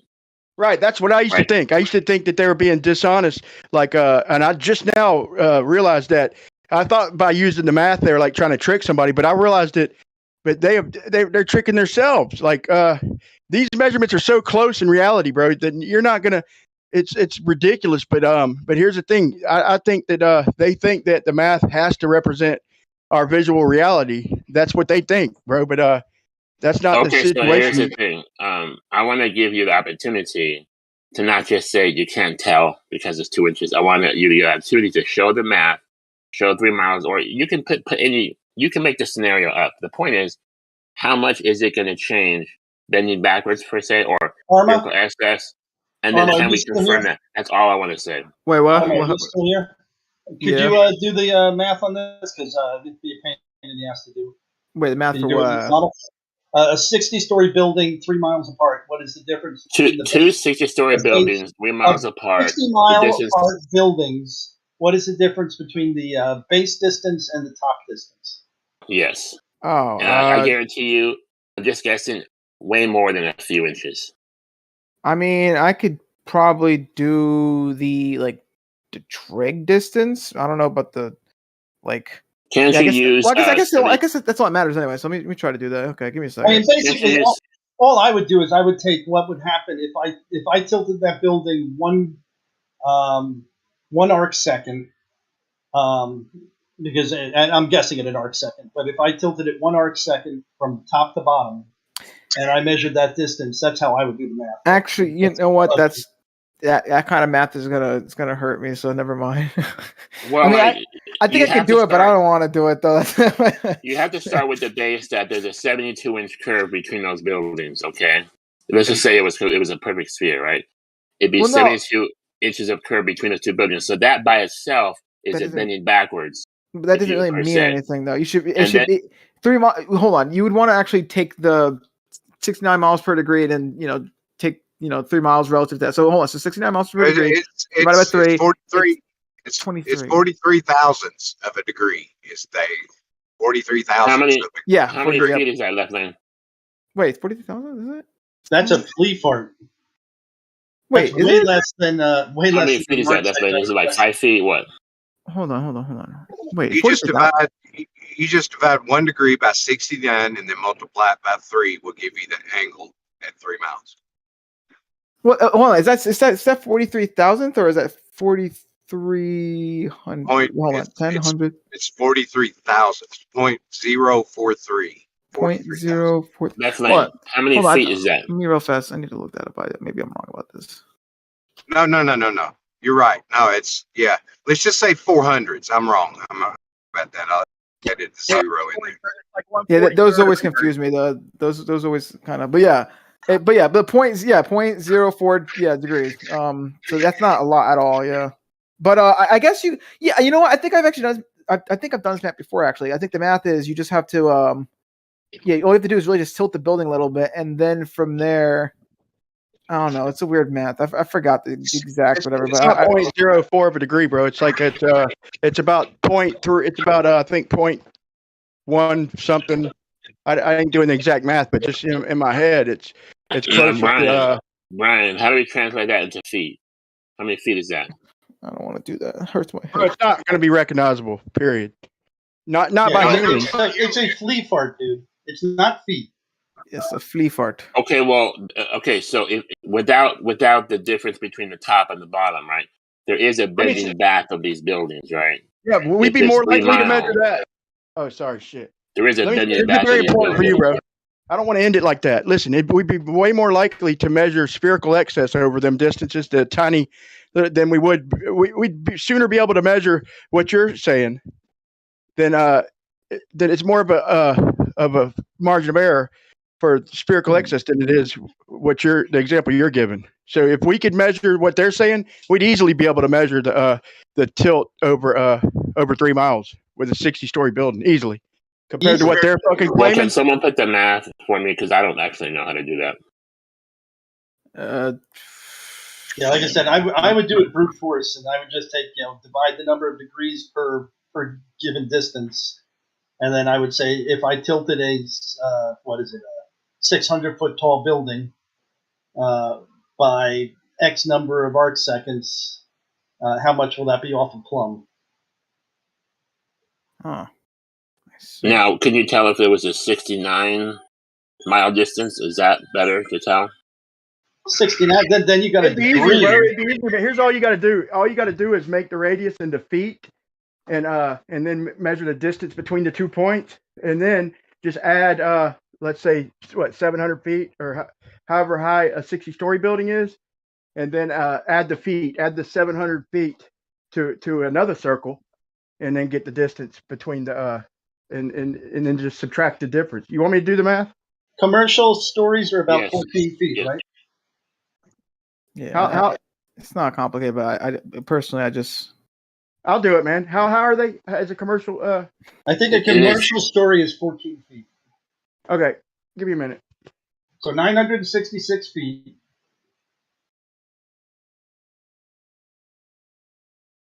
It's one of the claims of the global flat Earth debate where buildings should be bending backwards. I'm not saying that it's a good point because maybe it's undistinguishable, but let's do the math to see what it actually would measure.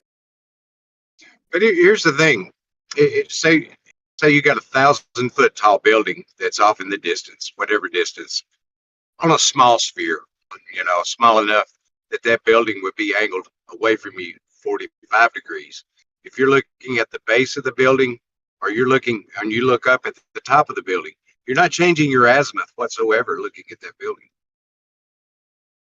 Okay, that's fine. Let's say you have these two buildings, right? They're apart. Let's say they're miles apart, and you get to go to let's say a mountain or another high rise or another high building where you're making a triangle. You have the observation in the middle, which is you. One building on the left, that's a distant. One building on the right, that's a distant. If you're high enough, I think you should see a tilt. Should you not? I'm not worried about seeing the tilt. We were talking about the spherical axis. Yeah, you can't see tilt at any distance away from you. Essentially, it's almost imperceivable. So you can't notice the tilt of buildings on a globe. You can't notice that. It's unperceivable. No, every direction you look is a great circle route, so you're always lined up with whatever direction you're going. It's just so it's so funny that that's the same thing happened on a flat plane. Except for the fact the numbers don't match a flat plane. Yeah, well then tell me the difference. Make up The your own difference scenario. is over 140 miles, 45 minutes of angle spherical excess. Almost a degree.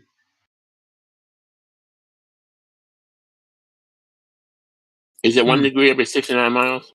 Yes, but that's not how spherical excess is measured. It comes out a little bit less. So once again, you can't tell. This is the answer. I said 45 arc minutes over the big triangles out west. But you can't tell in my buildings example. You're not gonna be able to tell. No, take a piece of styrofoam. Stick it's a real observation. Have your son stick two pencils in it right next to each other, and tip one of them back 10 degrees. Now look at those two pencils 10 feet away from you, and tell me which one's leaning backwards. Now tip it 20 degrees.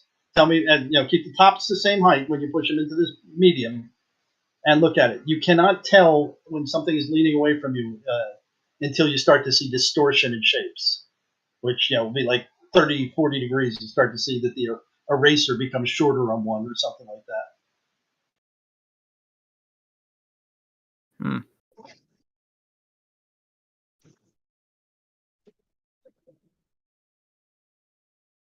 You can't see things leaning away from you appreciably. What about my example where you're in the middle in a tall building, and If then you're looking at the building on the left and then on the right, like a triangle? Okay, you're in the And middle of you're those two buildings. You look left 180 degrees. well, you're a triangle, left and 90, you're on right one 90. of the. You have a triangle formation. You're in one of the angles. You're in one of the corners, and you're looking at two other corners, which are buildings. You can make the scenario up maybe 5 miles, 10 miles, however long it takes to see a distant buildings. And let's say you're at a high point. You can't see them bending back. No, you can't. Like I said, you can't see two pencils with 20 degrees of tilt on them. I think you can see 20 degrees because you know how you hang a picture on the wall and it's just a little bit off. It bugs you. You can see that. Right. Take two pencils, stick them in something. I used a cardboard box. Take a cardboard box, shove one in at one angle and one at the other angle. Look straight at them. Get yourself lined up with them so you're looking straight to them, and that they're both parallel to each other. What do you want to call it? They're both right next to each other. And you look at those, and you won't be able to tell that those are tilted. Now, there's obvious cues like things like the eraser and stuff. When you get to enough degrees, the eraser will appear shorter on the one. So you want to make sure that you don't have any cues like that. Just two white pencils with no demarcations on it. Put in the same depth in the object, and tip one way the hell back, and you won't be able to tell which one is tipped back. Well, that may be a stalemate point, but it just goes to show that we don't have these measurements in real life, And if it was a globe, I think we should, and we don't. We do have these measurements. They're called the spherical excess measurements. The arc of the parallel is where they got the spherical excess measurements. Is doing that. They got those spherical excess measurements on all the measurements, but some of them were so large that you could see it without doing any corrections.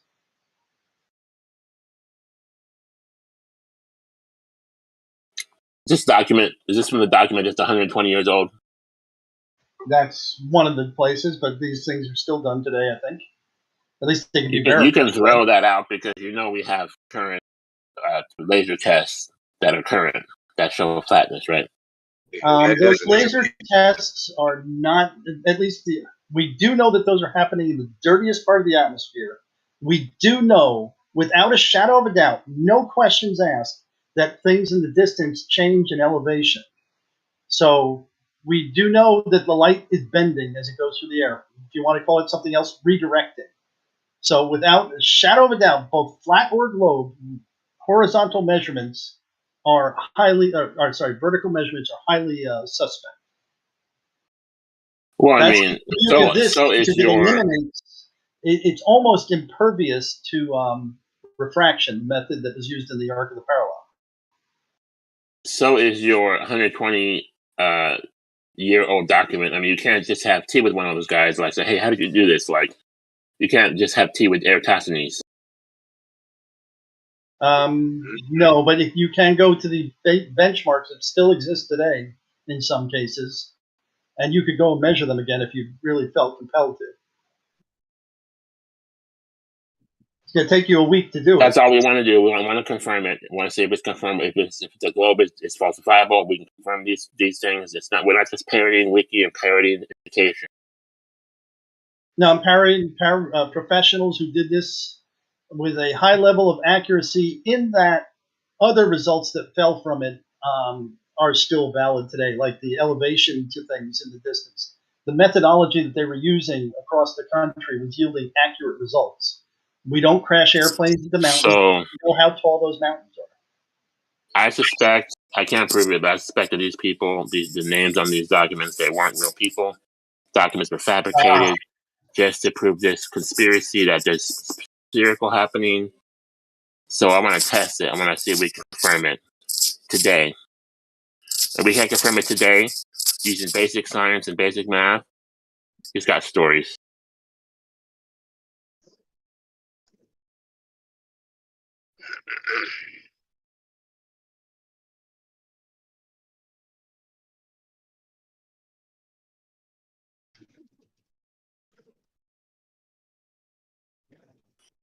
I went through school too, math, science, globes, and no real proofs, no real critical thinking, all just memory, reading, and regurgitation.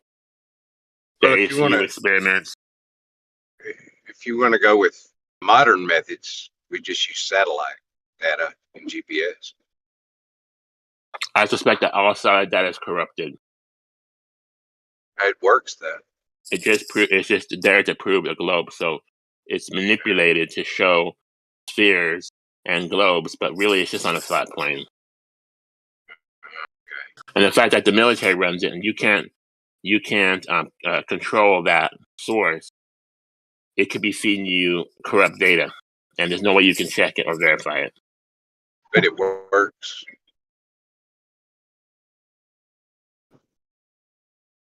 But you can't verify it.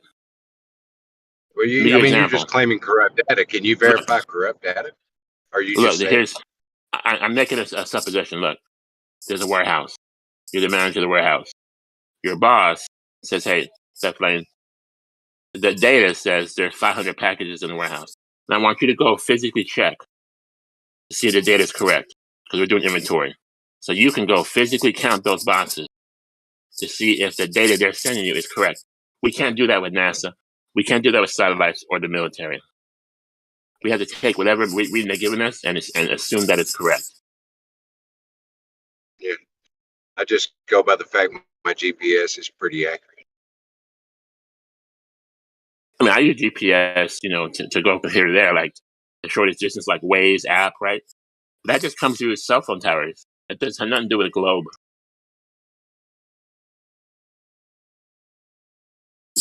I called my phone company, T-Mobile. They assured me they don't use any satellites. They only use phone towers. No satellites. That's not entirely true, but it's mostly true. They use satellites on every single site, but that's just for timing. And that's why I lose my signal if I go within 5 or 6 miles of a cell phone tower. No, that's because you're trying to cut through trees and mountains and terrain. And there's when they try and control the power from a cell site to keep it from going to areas they don't desire, they down tilt the antennas and stuff. So there's lots of nuts and bolts about how we try and control the power. But generally speaking, 10 miles is a pretty damn good distance from a site. I get 10 miles from a site maximum, right? But then you're claiming that we're getting readings from 250. Oh, not 20 miles. How high are those satellites? 100 miles, however long they are. Right. There's only, first off, there's very little atmosphere between you and them. There's because it gets progressively thinner. It also is not having any interference from foliage and stuff like that.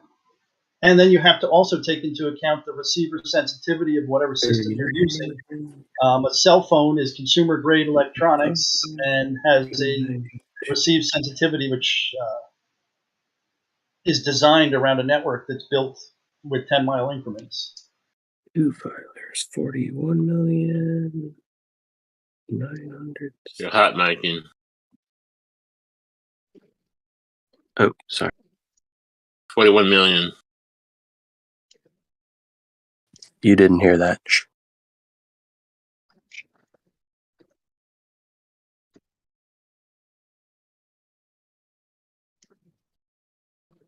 Yeah, I mean, when our cell phones start to become kind of crappy at about 108 dBm, a lot of these satellite systems have antennas that have high gain on them, and you're dealing with received sensitivities that are down in like the 120s, which is a lot of more improvement. That's a lot more sensitive than a 108.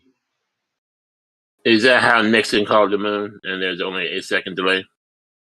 That doesn't have anything to do with the delay. The delay is how long it takes for light to propagate.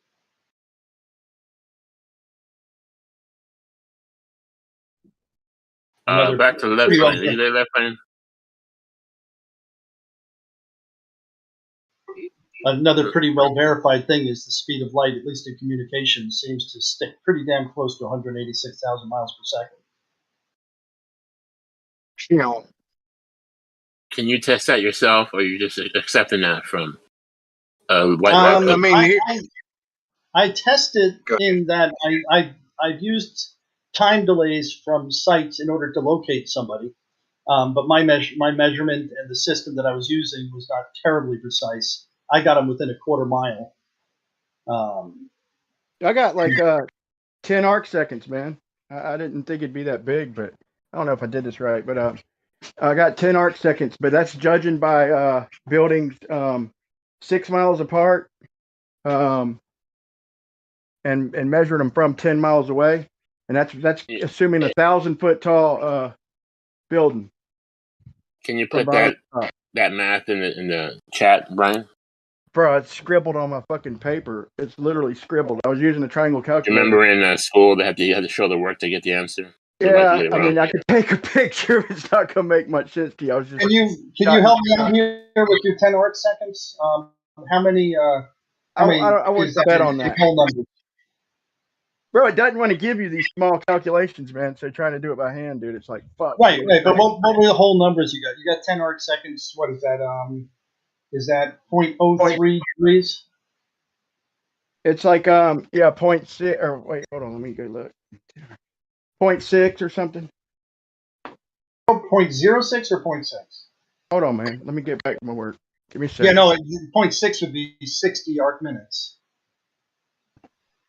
0.6 of a degree would be that'd be 30. Yeah, that'd be like that is 6 arc minutes.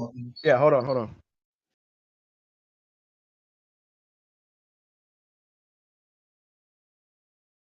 Damn it! No, it'd be 60 arc minutes. I don't fucking know. Well, 60 arc minutes would be 1 degree. That's 36. 0.36 or 0.036? Oh, my bad. I thought you said 0.6. My bad. 0.36 is 6 times 36 is give me a second. Yeah, 0.6 would be 60 arc. Oh, not 60. Shit, I got to convert that. Fuck. 0.16, bro. I got point. All right, it's just 18. What's 0.16 work out to? Hold on. It's I got it now. It's 0.16 of a degree. Sorry, go ahead. It's 24. Yeah, 24 arc minutes, I think. That's probably still wrong, but I think that's what it is. Well, 60 arc minutes would be 1 degree. Right.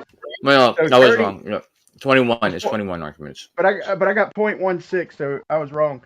I got 0.16 of a degree. 0.16. God damn it. That'll work. That works out to a distance between the top and the bottom of the building of that would be 2 inches. No, it's way no, dude. I'll tell you what, dude. I probably did it way harder than I should have. But first, I figured out the radius and added 1,000 feet to the radius, and then transferred that. But it's giving me 1,000 feet. Wait. God damn it! I wish I would have wrote this shit down, Godric. Wait, what are you trying to determine? It's a significant. It's like a I forgot what it was, but it was bigger than I thought. It wasn't no 2 inches. Well, what I did is I took 1,000-foot building and I took angle B, which is like being at the top of the building looking down, and I made that 0.16. That angle 0.16. So the base of the building would be 2.79 inches. Yeah. Oh. How far were your buildings apart? I put mine 6 miles apart. I'm using your number of the angle. Coach, so we're trying to determine at 6 miles apart how much do 1,000-foot buildings bend backwards away from each other. It was That's like less easy. than a foot, but it was more than 2 inches. All right, Coach. Show Show us how to do it properly. No problem. Okay. Yeah. What are you stuffing your face with? What is that? There's got to be a quicker Pizza way to rolls. do this. Oh, Yeah, nice. pizza rolls. Nice. Oh, what you have to do. Basically, we're judging by a building. Let's just say 1,000 feet to make it simple. So we take the radius, right? If of you the really want Earth. to make it simple. Yeah, we make it simple. Thank you. Yeah, fuck yeah. No, if you want to make it simple, make it. You said how many? You're gonna make it 1,000 feet. Just make it 1 nautical mile apart. No, because we wanted to see if we could confirm it in real life. So I think we're starting with 6 miles or 10 miles apart. Yeah, 6 miles. Yeah, 6 miles apart. Find 6 nautical miles from a 10-mile viewer position. 10 miles away, 6 miles apart. Oh, there's 6 miles. Oh, you want to see the tilt from that? Oh, it doesn't matter though. By the way, if it's you viewing them, you viewing it, or you viewing it horizontally or whatever, it's the same angular separation between the buildings. But yeah, let's use 10 nautical miles then. That'll make it easier. Let me see. Or 6 nautical miles will make it the easiest.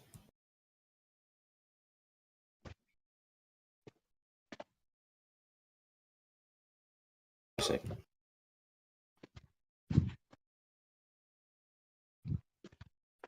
All right, let's see. I'm no mathematician. But to be honest, this does require well, just trigonometry. That's it.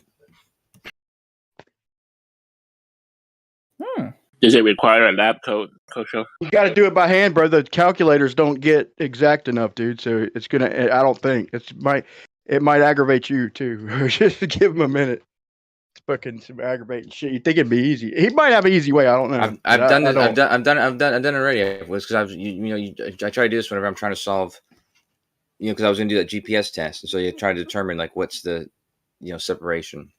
It is in the order of inches, but I don't know about the range you gave. It's inches. It's like 12 inches. It's like 24 inches or something like that for I think 60 miles. Yeah, that sounds right. So if you're going to try and do this as a measurement in real life, that's going to be a fun one. You could do it with GPS in theory, right. But of course you guys don't accept GPS. You take the 3D coordinate positions, you take them at the top of the building, the bottom of the building, and they should get closer together. That's right.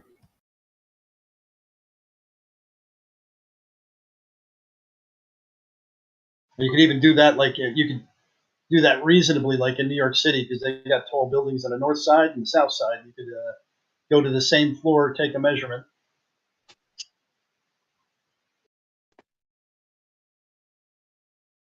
But you'd have to trust GPS then.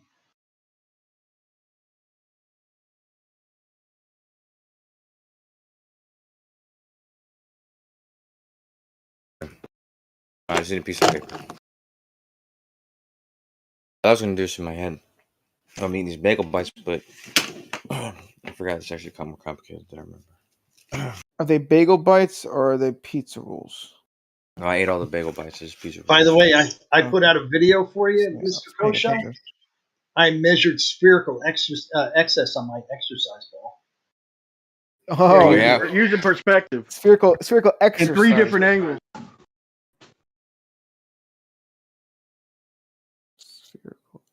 What I want him to do is line up the protractor properly, like the exact angle you'd be looking as if you were on the Earth.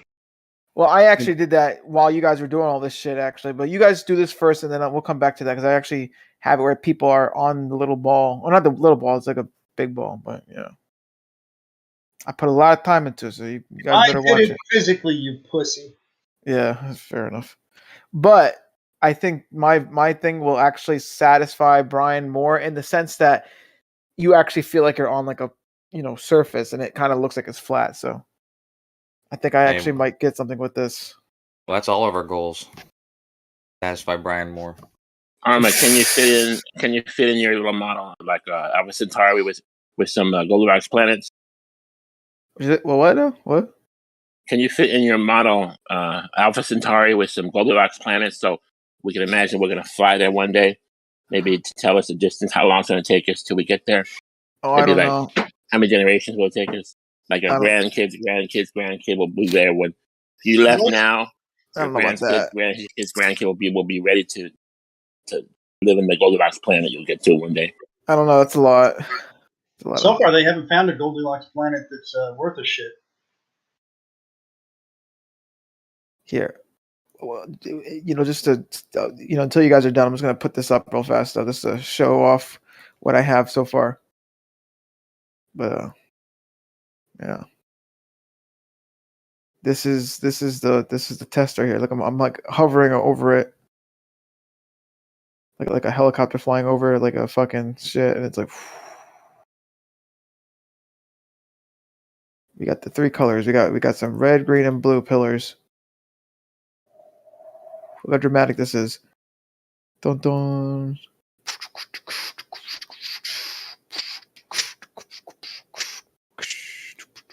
Wow, wow. Armor, you're totally going to be ready for the metaverse. I mean, are you just ready to live in a virtual world? You excited for that? Maybe. I mean, you can have a girlfriend that's totally virtual.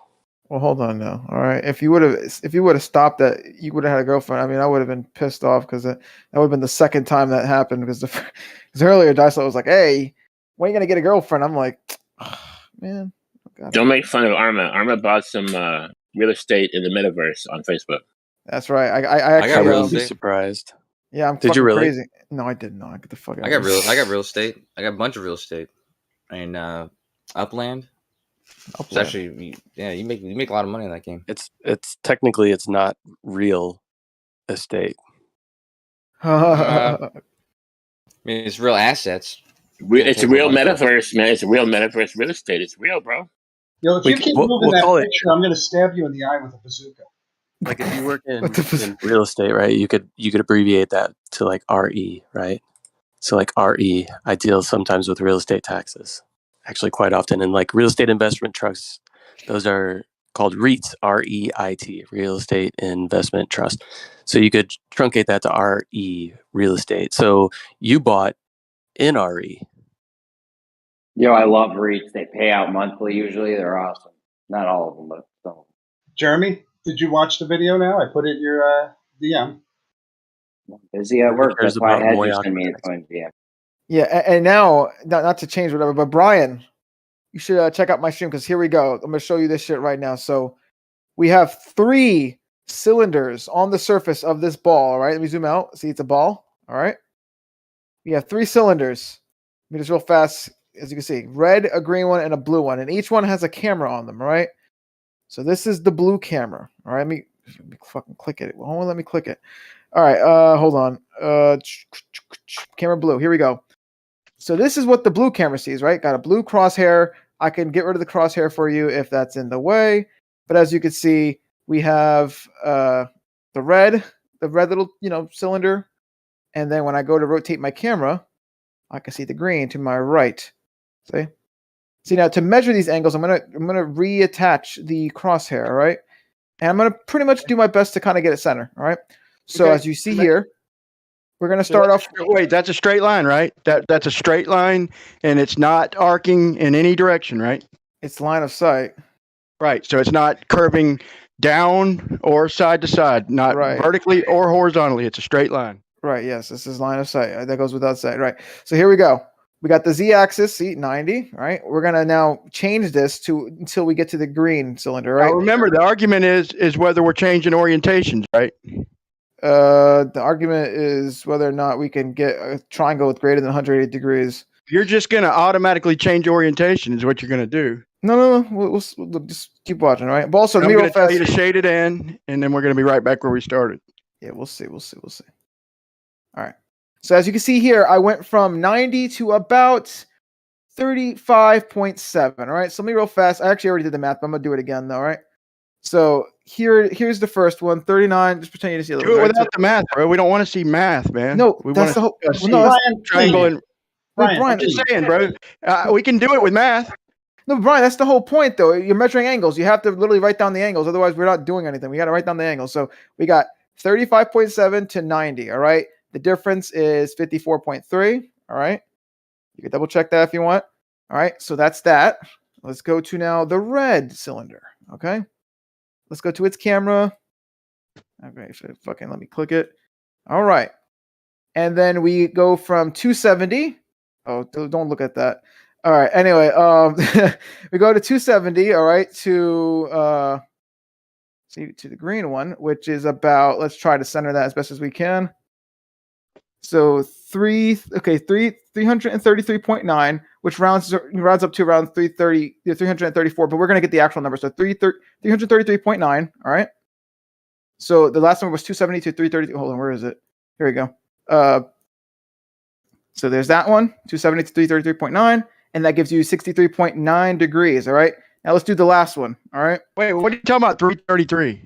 Yeah. Okay. So real fast. So yeah, 334. Right. But if you click it, the actual more precise number is 333.9 right here. Bro, this whole thing's assuming you're on a ball. You know that, right? Yeah, that's the whole point. Well, look. We'll get to the ending. All right. We'll get to the ending. Okay. So now we go to the green one now. Right. Now check this out. Let me click this. If it'll let me click it. There we go. What I'm going to ask you to do is tunnel through the ground and then shade it in. But why would we get two different readings? Why would we get two different sized triangles by doing it above your sphere or tunneling through the ground? Well, look, I'm just trying to show you that. Look, see, we got a nice horizon, all right? We got a nice horizon. I think a thing behind the horizon, right? It looks like what we more or less might see if we're on, on the Earth, whatever, right? And we have the crosshair here. Okay, so now that's 153. Let's move this over. That's negative 153, by the way, but negative 153. And then I move it over to the blue, and roughly around, what is it? Roughly around 89.5, right? Negative 89.5, right? And so as you can see, I have all these numbers already ready. 89.5. And as you can see, these are the three angles that we get: 54.3, 63.9, and 63.6. I had a stroke there for a second. All right, and I could punch all that in, all right, which I already did already. But we got 54.3 plus 63.9 plus 63.6, and we get 181.8 degrees. All right, that is obviously greater than 180 degrees, right? Yeah. And from each one of these things, all right, you saw it yourself, right? They all saw like a horizon, right? Like we're on the surface of this ball. Right? What is the theoretical distance that you're shooting? Right. This. Hold on. I'll get to that in a bit, though. But as you can see, though, as you can see, right, we have a horizon. We can see the thing. All right, and I literally showed you. I looked left to right, and I got those angles. Right now, the distances. If I had to guess, let me see. I think it was. Let me see. So I did 30. Negative 3.7. So that's 3.7 degrees. So I could just take that, multiply that by 69 miles. So 3.7 times 69. So we're dealing with 255 miles. 255,000 miles, you mean? No. What? No, 255. How 255,000 miles? How do you even get that? That's a good portion of your you ball. went around the world 10 times. I'm just joking, dude. I'm just joking. Okay. Yeah. So, and what's your height? And the height, I don't know the height, unfortunately, but I could try to calculate that. Let me see. So 255 miles, you got almost 2 degrees of spherical excess, but over 140 miles, they're only getting like 20 arc seconds. What gives? 45 arc seconds. Well, okay, that's interesting, but I do imagine that it does start to get crazy though. The higher and higher you go, because look right here at this, this size triangle. It's only like, you ain't gonna give me an excuse. Look, now tunnel through the earth.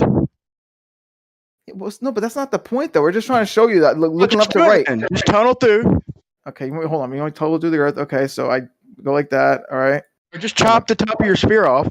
Hold on. We just real fast. I'm tunneling through the earth. I'm in the earth. Instead of tunneling, just chop the top of your sphere off. What? I don't want to chop the top of my sphere off. It's the same thing as tunneling, bro. Just chop the top of your sphere off. He would actually get the same answer. I think the problem. Well, let's see. He'd get the same answer, if I'm not mistaken. And the problem is that you have to change the plane of the measurement in order to get what you're hoping for, Brian.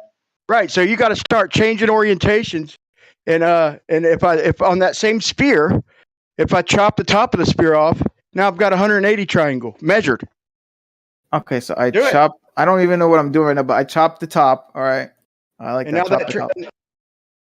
Now you're either going to draw curved lines, or you're going to do it right and show 180 degrees. Well, actually, it's still going to do 100. It's still going to do 100 and 81. Then you're going to curve your line.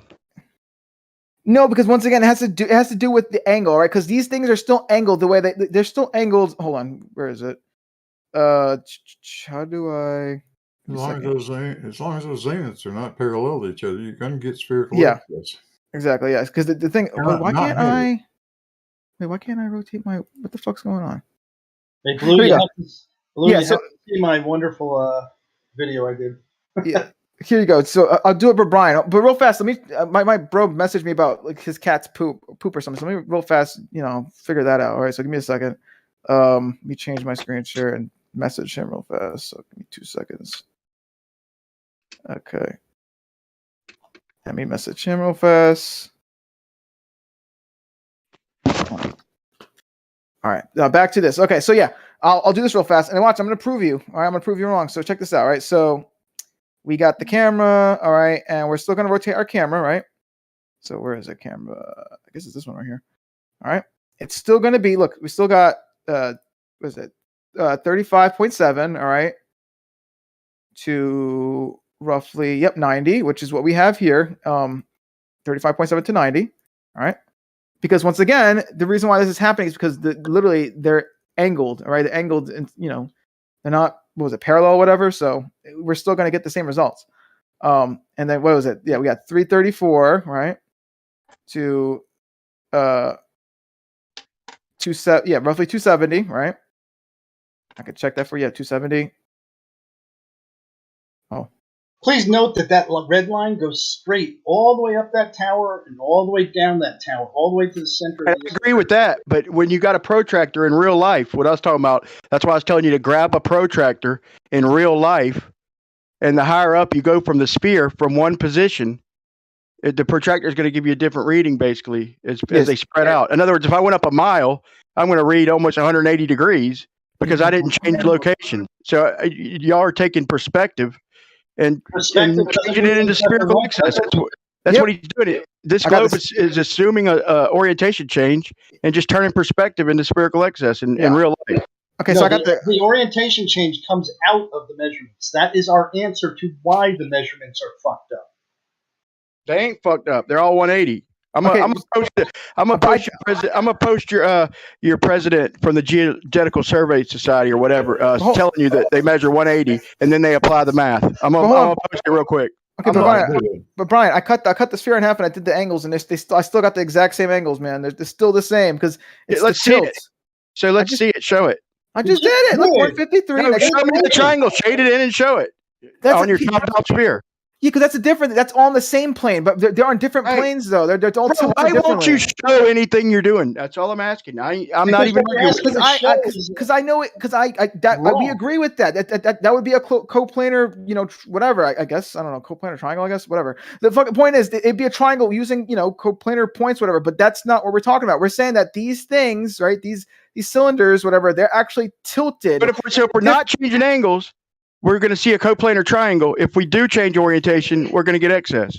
Yeah, if you use horizontal, that's the whole argument, bro. You can have both, Brian, if you use horizontal at each, Brian, if you use horizontal from each location, those don't end up being coplanar. That's the problem. Hey, look, right. So the argument is, are we changing orientation? Right? No. Yeah. Seems like your orientation is changing, but in each position, position you're using your horizontal. So you're not doing anything, any trickery. So what if you hear it from your own high up guy in the Geodetical Survey Society? If he tells you, will you believe it then? Because what is he going to say? Tell me what he says though. He says that as we know, when we measure triangles, they come up 80. Now we apply a different kind of math. And we measure the spherical excess. I'm gonna play him saying it right now. Just give me a minute. Also, look at that. Look at that exaggerated, not circle sphere looking shit right there. That's the fucking Lake Pontchartrain bridge right there. Right? It's not that it's not it's not that it's it's not the proper curve. It's just look at that. It's just perspective. See, look at that. See, that barely looks like a sphere. It's just perspective. You zoom in and zoom out. It's like, oh. Anyway, yeah, I showed my thinking.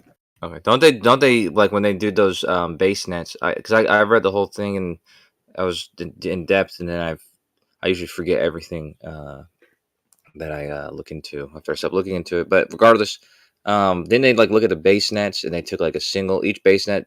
There was always a point that was the center. Then they would go around 360 degrees basically, and look at all the other sites that it was citing, and then they would move over and do that to another site. They did that a couple times in each basenet. So if the 180 degrees you're talking about, if you really mean 360, then I understand what you're saying there. But you're saying that they're claiming to measure 180 degree triangles and then do some math on that? Brian? Oh, he's going to look for something. He's probably on his phone. He's probably doing some small survey. I'd like to see what the guy is actually speaking about specifically. Well, yeah, exactly.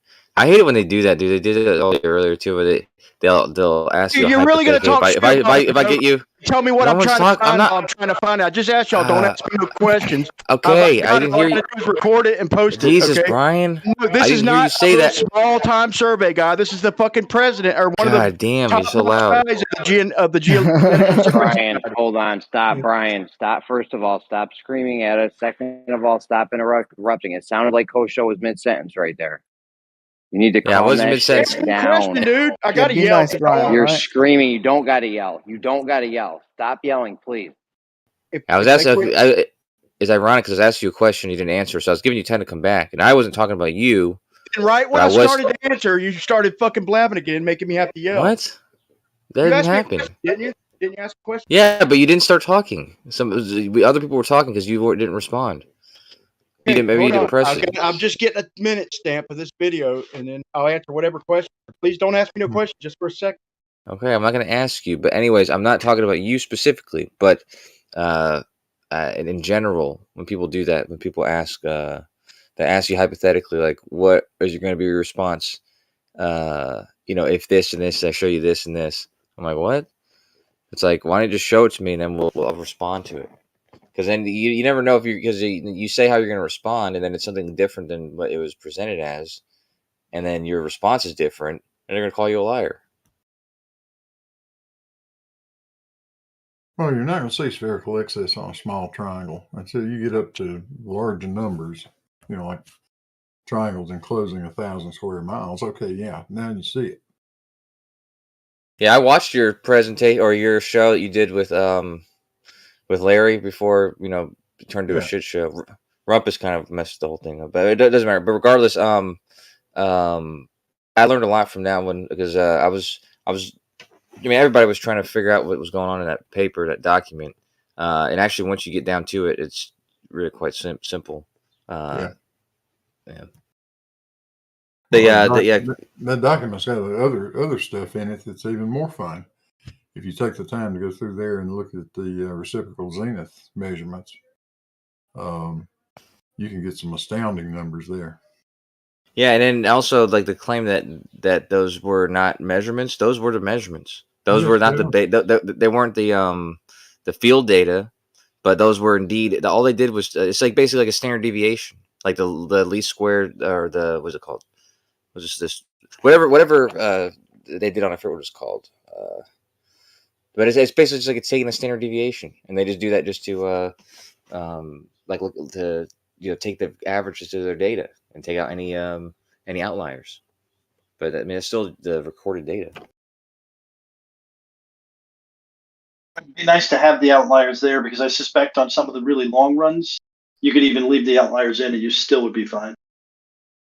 Yeah, but like what Blue was saying a second ago about the short range ones, because the whole point of the entire measurement was to fix the old models because they weren't accurate enough with the oblateness of the the parallel or whatever. Oh yeah. I'm just saying for demonstration purposes. I agree. I agree. For our purposes, yeah.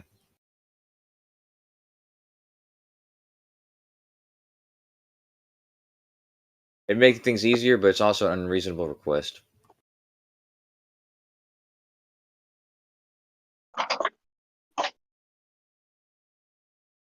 Brian, I thought you were just getting a timestamp. I'm not supposed to ask. I'm not asking you, by the way, just so you don't get upset. I'm not asking you. He's muted and deafened. Oh. I guess he's looking for timestamp, maybe. But that's fair. Hey, that's great. He's muted and deafened. We can talk all kinds of shit about him now. honestly, I mean, I'll do the opposite because to be honest with you, even though he can be unbearing sometimes, he's one of the dudes who's at least applying, actually, like he's actually the only guy who actually tried McToon's challenge, for example. Right. Yeah, which is cool. So cool for him. Now I need a teeny tiny little theodolite I can put on my exercise ball. Blue, do you know where I can get one? You can't use your dumpy. What's it called? Dumpy level. Yeah, you got a dumpster. I think that would be a real challenge to affix to my ball in 3 locations and leave my towers in place. I want one that's like on toothpicks and has a teeny tiny little micro camera in it. Yeah, I don't know about that. Can you just use a big protractor or? No, I did that. It just was, you saw that my exercise ball jiggles and wiggles and stuff, but it demonstrated the principle. Because a lot of people are confused on how you guys are getting this spherical excess triangle. Well, hell, Brian's still confused. I thought I just explained it to him. No, he's off trying to prove us wrong again. He's going to show how the head of the Geodetic Surveying Authority is somehow disagreeing with us. Oh, that this happens in reality, maybe, but you guys don't even have it. You guys don't have a single spherical excess measurement. We do. Oh, show me a single one. Thousands of them. Show me a single one. Like I told you, you can't have tea with teratopsis. Just saying shit that's done like 100 years ago. Can't confirm it. Doesn't matter. Even if it was done 100 years ago, they don't have a single one. They got an average of one, but they don't have a single one. What do you mean by single one, Jeremy? Show me one spherical excess measurement. One triangle, or whatever. One 3-point setup, one measurement, one time. Show me. I think he's saying that all the measurements are just assumptions of the globe. Jeremy, I can go look all that shit up if you want me to. Just for a heads up, math is not a measurement. Okay. So yeah, if you want to do that, I mean, I've been asking heads for that for a while. All you got is paper. All you got is that paper with the average. You don't have a single one. Right. He wants the individual measurements that were taken, not the averages that have been normalized. Yeah, a single measurement, an individual measurement. Yeah. I've seen Ruhif and Larry both share examples where physical or where what's it called, spherical axis has been measured like just directly, just those 3 stations. That's dope. Let's see it. I don't have it on me, but I mean I've seen them share it with you. I thought, but no, absolutely not. They've tried to claim that an average. They've tried to claim that an average is a measurement, and that's what they're saying. You talking about the one that goes from Maine to like somewhere in New York or something, or? Listen, that was just Larry's and Maine Surveyors. They what they did was they just compared the distance between like 3 stations. So those 2 stations and then one in between, using GPS, like the distance that it connects those points, and then the distance that connects the both locations. So basically like the what do you call that? What's that line called? The one that connects the 2 points in a sphere.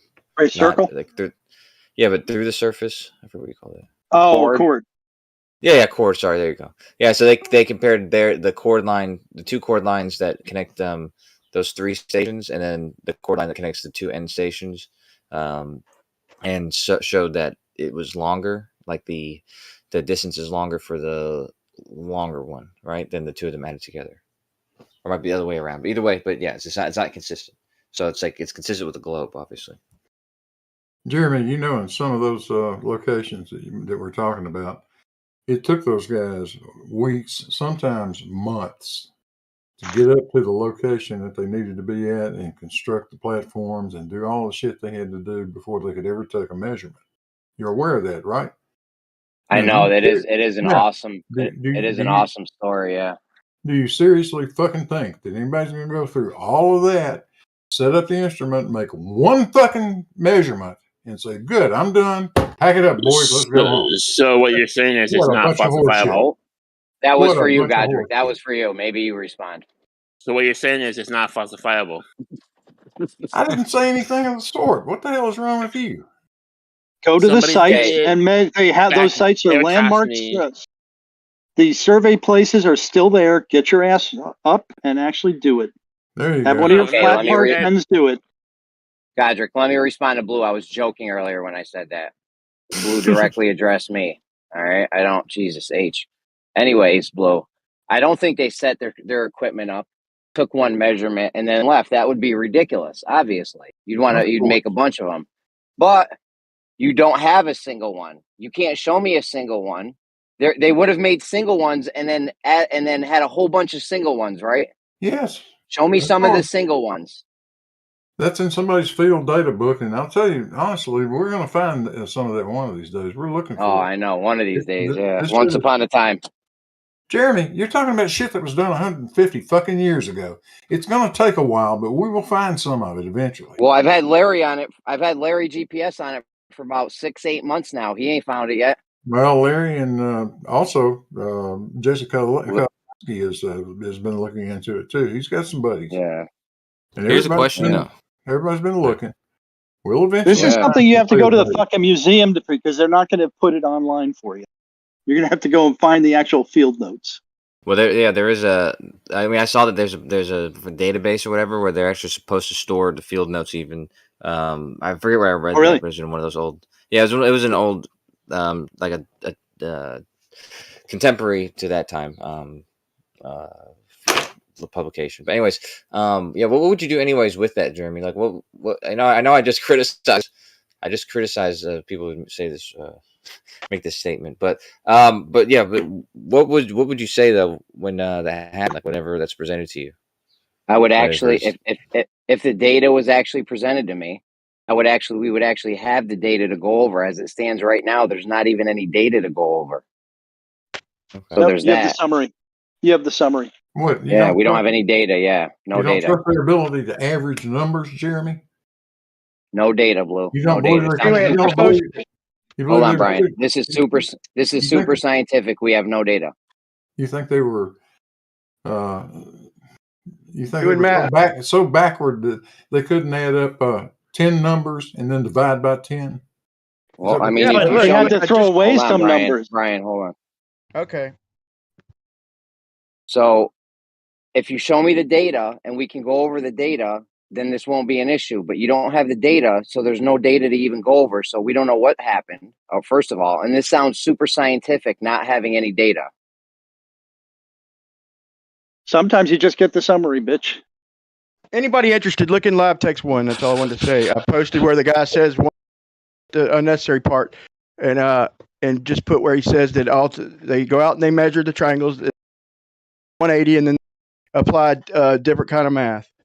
I mean, I know this guy thinks the Earth's curved and all that, but still, listen to what he says. I see how you're confusing what he's saying. I'm guessing that it's going to be he's dealing with small scale surveying. He actually mentions curvature of the Earth, bro. But I just I know. Bro, he was mid sentence. Bro. Sorry. Brian interrupts at 10 times the rate of any other member. I'm going to assume that he's probably talking about, and I'm going to look at your video, that he's talking about small scale surveys where you have to make adjustments. No, that's not true. These are deal with long refraction and everything. It's the survey across the continent, bro. I'll look. Brian, can you just link the actual video? Oh, he didn't? I just took a clip of it. I cut the unnecessary part where he's talking about the curvature of the Earth. No, well, you should have just timestamped it. I'll link where I got it from. Bro. But this is exactly what he says. This is what he says exactly. I cut it out just so you don't think I'm trying to be slick. He says we go out, post the video. He says like 10, 20, 30, 50, 80, 100 miles.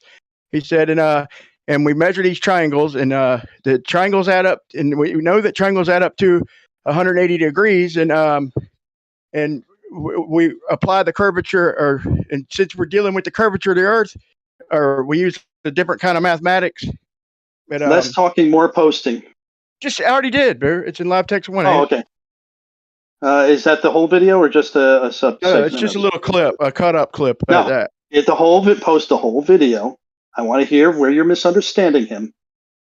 I'll tell you where. Which what I cut out. Anywhere, please. Oh, I cut out the part that you're going to say is the misunderstanding, just so you get what he says. Don't. Okay, no, leave the part that. I'll post the whole thing. I'll post the whole clip. Your misunderstanding is the key to this. Not a misunderstanding, bro, but you tell me what you think. You're going to have a different opinion than me. But he says it flat out that they measure the triangle and it adds up to 180 degrees. And he does also say that they apply, since there's Earth curve, we apply a different kind of mathematics. That's literally what he said. Yet? The Earth curve part. Because this is the third time you're repeating the same thing. Just post the source video. We'll take a look at it. Yep, give me a minute. Yeah, before I throw him under the bus, I got to find out what he really said. No, that is what he really said. It's him fucking saying what it. he really said is context and everything together. Yeah, well, you know what? I do all this shit. You know what? Fuck it, dude. You Hey, don't want to see it's great anything to that give goes us a against clip. you. You don't want to see it, do you? That's fine. Yeah, I want to see it, Brian. No, you don't. Post it. I do. No, you don't. I do. Are you afraid you're going to get caught here, Brian? Go watch it. It's posted. Go watch it. It's posted. And just imagine what you could throw in there. Just imagine what you might be able to throw in there to Brian. falsify what he says. Thanks for interrupting. Brian. Where is it Brian, posted, Brian? Guys, please not don't saying interrupt. anything, dude. It's in live text 1, Blue. He posted the He's clip. not saying anything valuable at all, dude. Just post the original, and then we can actually look at it, because you cut it for some reason. He says regular. I cut it because he says, Bart, we have to account for curvature of the Earth, and so we apply a different kind of mathematics. That's what he said. This is a very dishonest tactic. And what kind of mathematics was it? He doesn't say that though.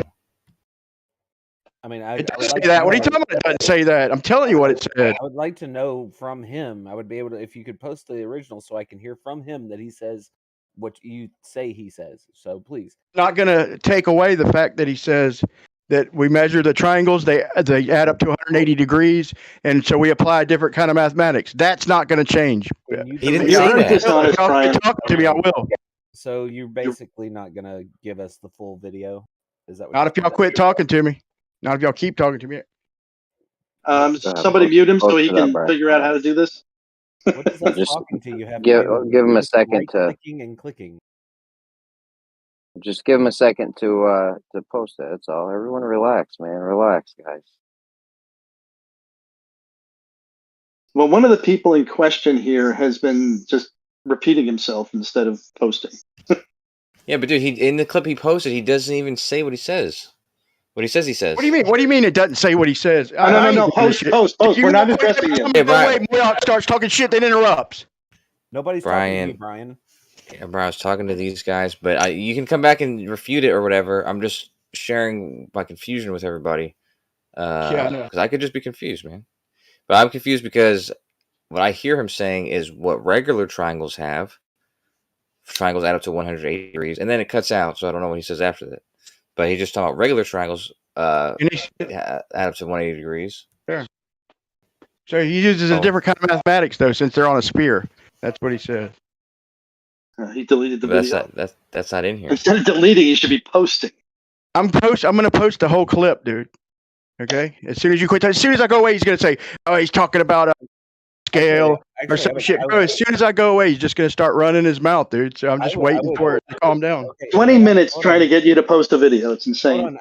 Hold on, real quick. And you didn't even watch it. Brian, real quick, I actually can't watch it because for some reason I even tried to put it over in a different window than Discord. It is saying video unavailable for me. So No, he deleted the clip. He's now deleted instead of getting the video, he deleted. Can you give us the actual one so Well, I can actually watch it? Because I haven't seen it. I can play it.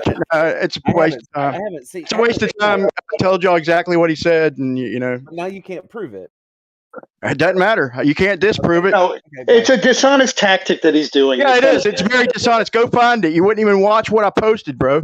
Okay, so here's the point. I told you what he said. The point that y'all are going to target in on is that he says since we know it's a sphere, we apply a different kind of mathematics. So I did cut. No, and that's not what we're worried about. Before you watched it, I told you I cut that part. Before you watched it, so you didn't think I was trying to be sneaky. I told you that since he knows it's a sphere, I cut that part. And then he says we apply a different kind of mathematics. So you're basically holding our argument for us. Oh, yeah, pretty much. I mean, it's exactly Well, what's that's great. So he's repeated himself 37 times now on this and not posted the video. Like it. That's great. Moyak, you wouldn't even go watch it, bro. Period. No, I'm going to watch the whole Guys, video. I don't seriously, care about stop. your truncated video. That's silly. Guys, I watched what you posted twice, Brian. I want to see. I watched it several times. Let's keep this flowing and Yeah, relax. Today's Witsit's birthday, guys. Come on. I thought that was Anybody care? I thought it was 2 days from now. Fair enough. Happy birthday, Witsit.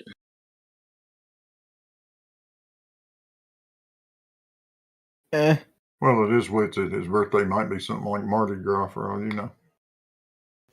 I remember saying it was April. I thought it said 16th though, but maybe Witsit's in Aries, so yeah, it makes sense. Besides, you haven't given us enough how did you information know to that? look up. Right now, all I have is triangles add up to 180. I don't know if that's going to be a really good search. He's gonna pull it up. Oh wait. You think? Aries people tend to be like heady people, like world domination type. I told you, bro. As soon as I go to post, as soon as I go away, bro, more out.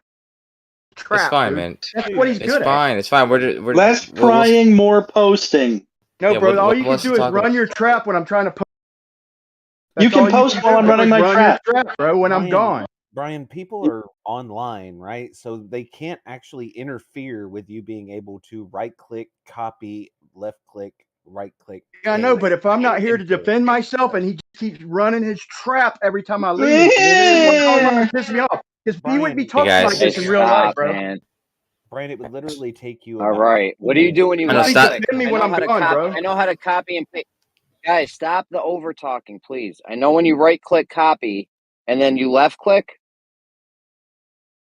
Left click on the place you want to send it to, and then right click and paste. Oh, okay.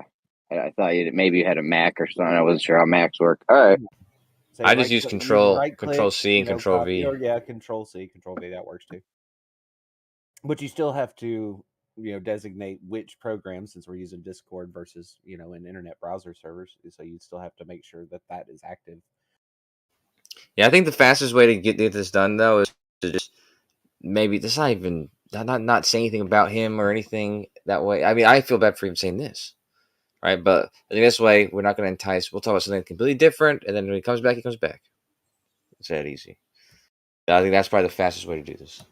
I gotta find. Here's the problem, dude. I gotta find it because it's out of the video that I got that out of is from B-Ball, and it's also a clip. You know what I'm saying? So I gotta find Does B-Ball a lot of videos. Does B-Ball put it?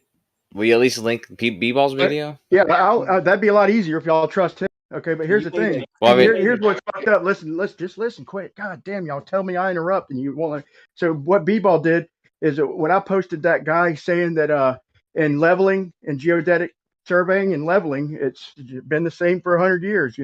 We don't go more than 50 meters. So then what B-Ball does in his video is he clips it and shows this guy saying that they measure up to 10, 20, 50, 70, even 100 miles. And but what B-Ball fails to understand is that's a whole different kind of survey. So B-Ball was wrong, and he just helped me out basically by proving my point. The horizontal datums are not the same as the vertical datums.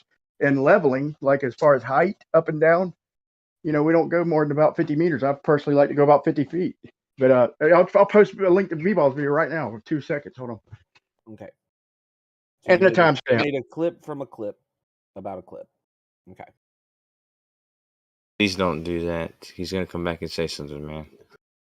I just want to see. I'm about to find it myself, man.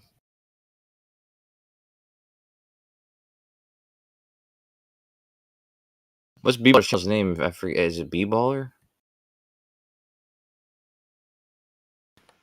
Earth is life.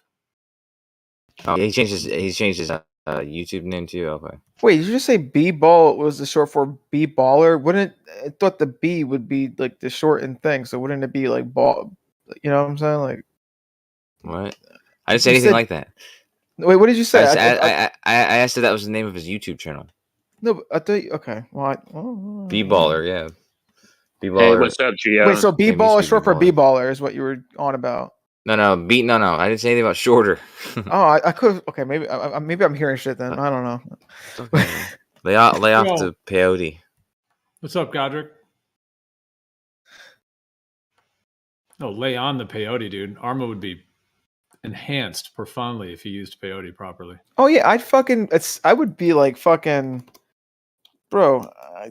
I would ascend like past like, yeah, it would be fucking crazy, man. The second I got done saying it, I was like, wait a minute, Gio's gonna say something. Gonna lay off the peyote. It's Friday night.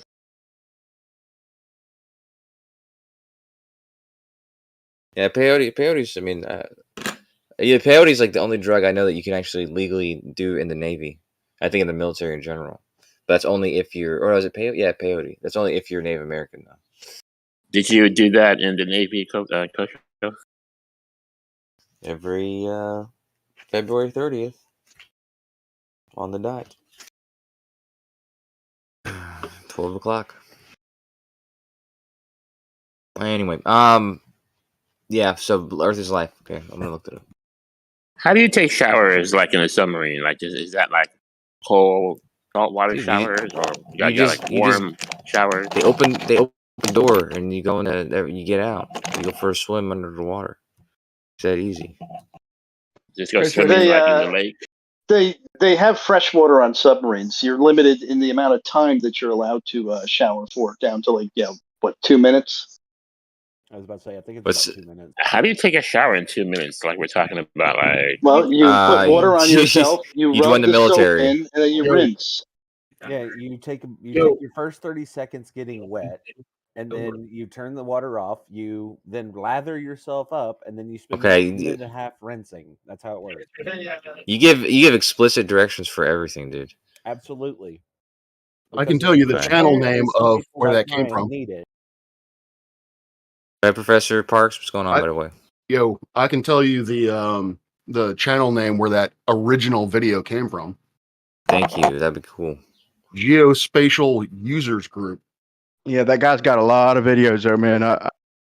It's even finding something specific. But if anybody cares, the timestamp's 9 minutes 45 seconds.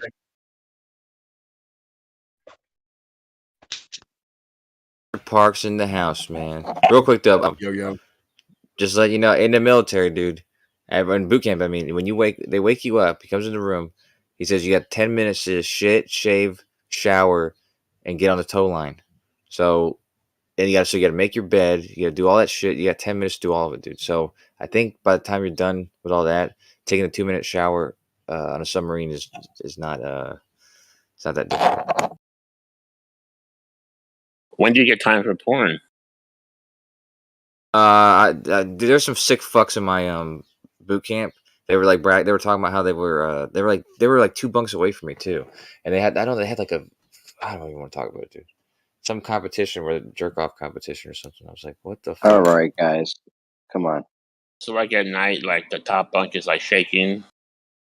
Yeah, I don't know. I don't know what's going on. Anyways, is Brian back?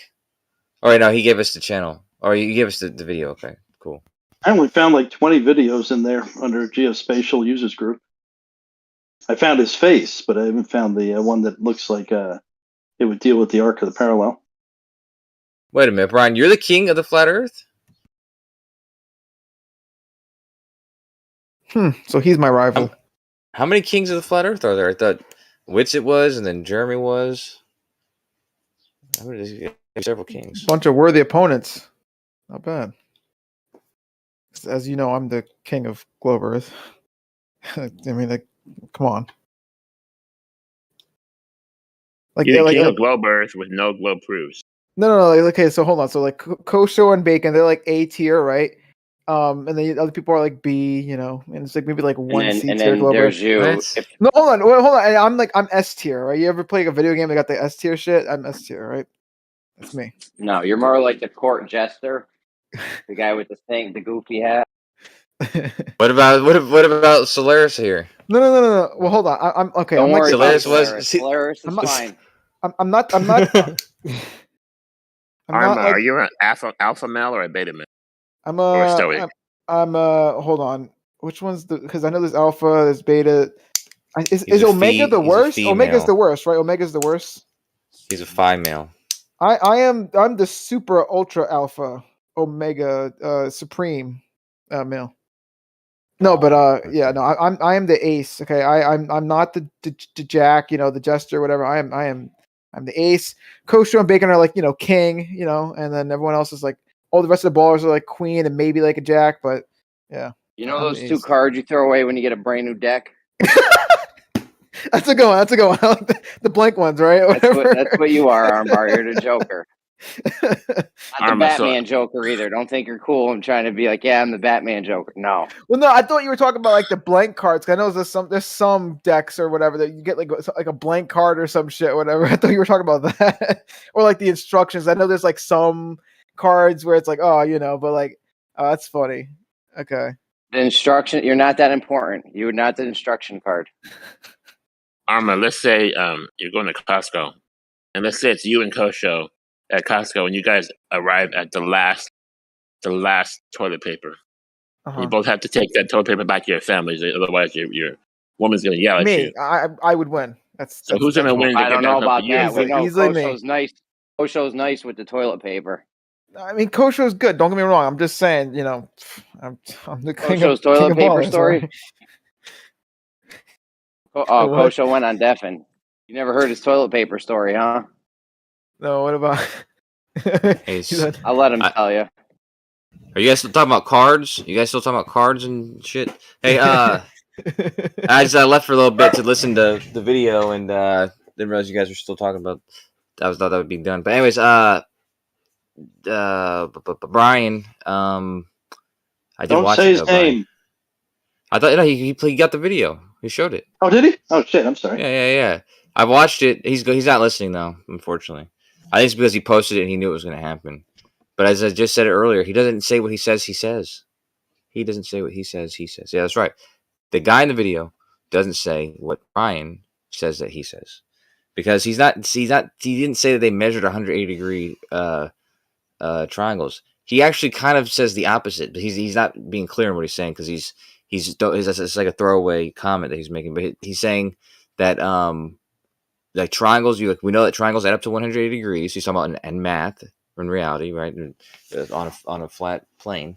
But then he's given a description for the distance. Like he's getting into a description of them measuring the distance, and so he's just talking about the what they actually do. Because I said this earlier, they take the center point, like of a series of points.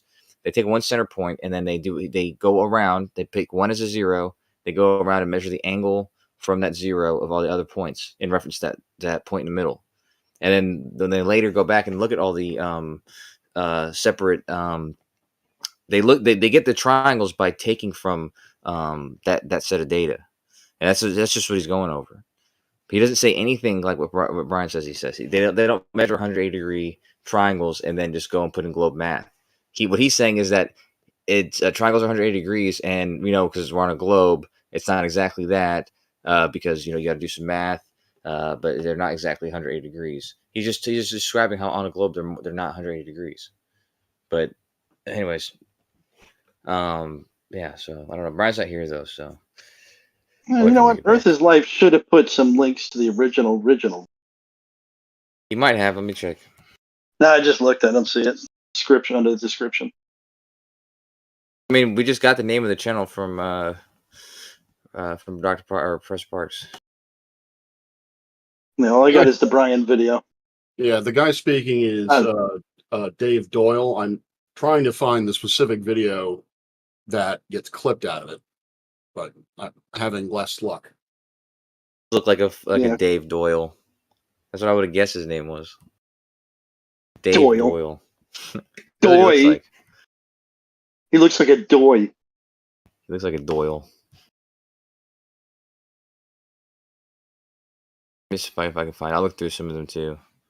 They're all like an hour long, huh?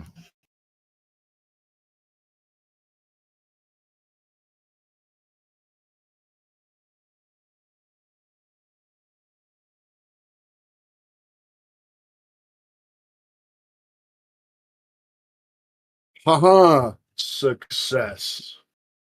Oh man, I was still looking. Okay, give us what you got. It's in or about the 32-minute mark. Oh, you found the original. Yeah. Cool. It looks like I bow to your Google foo. it's all the years of research that I was doing. It hasn't gone to waste.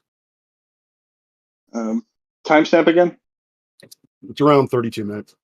I'm just looking at the fact that he has the same screen that was in the. Right.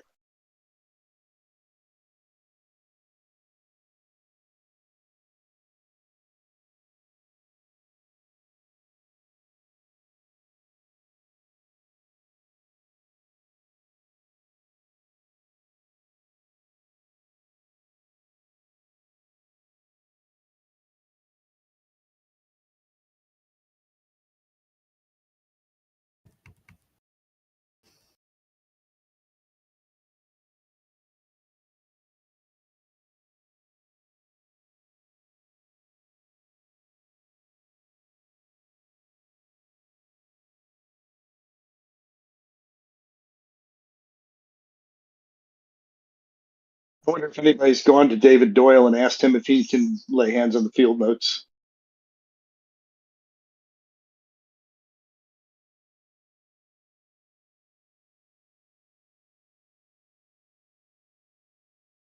Well, now I know if I have, a day to kill, I can binge watch about, geodetics. It'd be like that sometimes where you need some. Well, for me, it's background noise, but yeah. I like some background noise. I'll be like, oh, okay, let me see what whatever is doing on the flat Earth to be or whatever, or something. I'll just put it in the background, and it's good background noise. You do two things. You kill two birds with one stone, right? You be doing whatever you got to do, and then you also listen to that. Yeah, good point. That's the best shit. Yeah.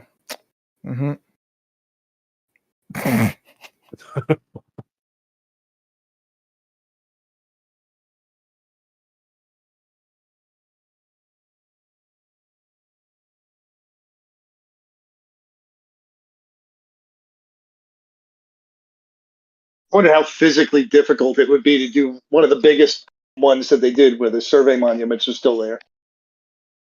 How hard it would be to replicate a demonstration, not a super accurate one, but at least a demonstration of spherical access.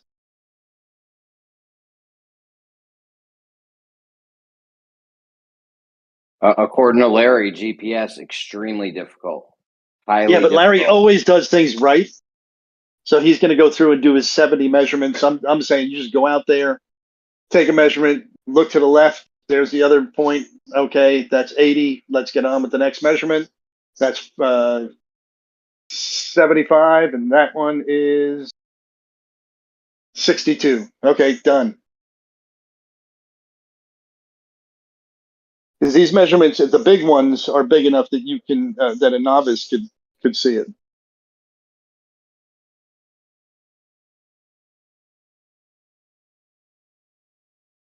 Well, if you did do that, you'd be the first person to have a single measurement of spherical excess. Because as of right now, there is no single measurement anywhere to be found. That's debatable. Hang on, I know this. No, it's not debatable. Show me a single one, and it won't be debatable anymore. If you don't have a single one, it's not debatable. What did Larry show with his from Maine to wherever the fuck it was down Bro, south? you don't think I went over this with Larry? This exact thing I'm we're talking about. asking about what does the main one show that's not sufficient for you? Okay, it's This not exact purely thing. measurement. That's a GPS man. This exact thing we're talking about right now, I brought to Larry. I said, hey, Larry, you don't have a single measurement of spherical excess. And he said, oh, yeah, what about this paper, this 900-page paper? And I said, Right. Larry, those are all averages. He's like, oh, yeah, we'll have to get the data. And he's been looking for the data for the past 8 months. Because he knows you don't have a single Well, when measurement of when you spherical say he's looking for it, his availability to go into the museum, because I mean, it's essentially what you're gonna have to do is you have to go back to the wherever they house the data for this and talk to them. And if you want to get the field notes, you'd have to go and get off your ass and actually talk to somebody at the museum, probably.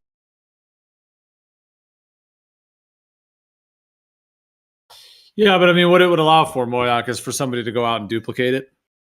Yeah. And all you get is averages and all these hacked together things. It's pretty hard to be able to validate it. Well, I wouldn't call that hacked together. It's using very standardized methods. You get rid of the outliers, you throw those away, and you go and you That's why take I the use the word measurements, you hacked. average them together. But it's that's not hacked. That's It's hacked up because they're hacking stuff out. That's how they actually do measurements. You essentially assume that your best measurements are the ones that fall somewhere around the middle, not just going to the outliers. But I'm wagering that the outliers are probably still within the range of demonstrating spherical excess. But that's a wager. I'd have to actually see the numbers. But when you're talking about 45 arc seconds, 45 arc minutes, that's you're getting down to novice level skill set needed.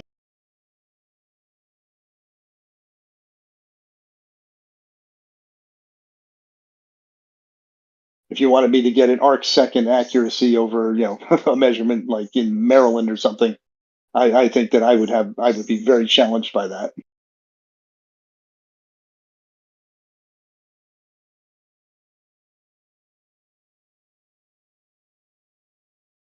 I was able to find 20 degrees of spherical excess on my exercise ball, though.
Seems like it shouldn't be so elusive.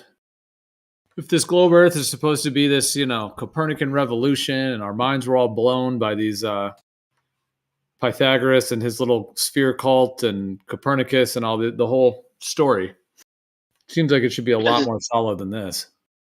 Yeah, I think it's faked. I think the whole thing is made up. Yeah, when you say that, everybody else is convinced. You're hyper skeptical and requiring that they go back to field notes. Well, that whole thing about people can accept that they know how to do their job properly. The whole thing about Stadia and all this bullshit.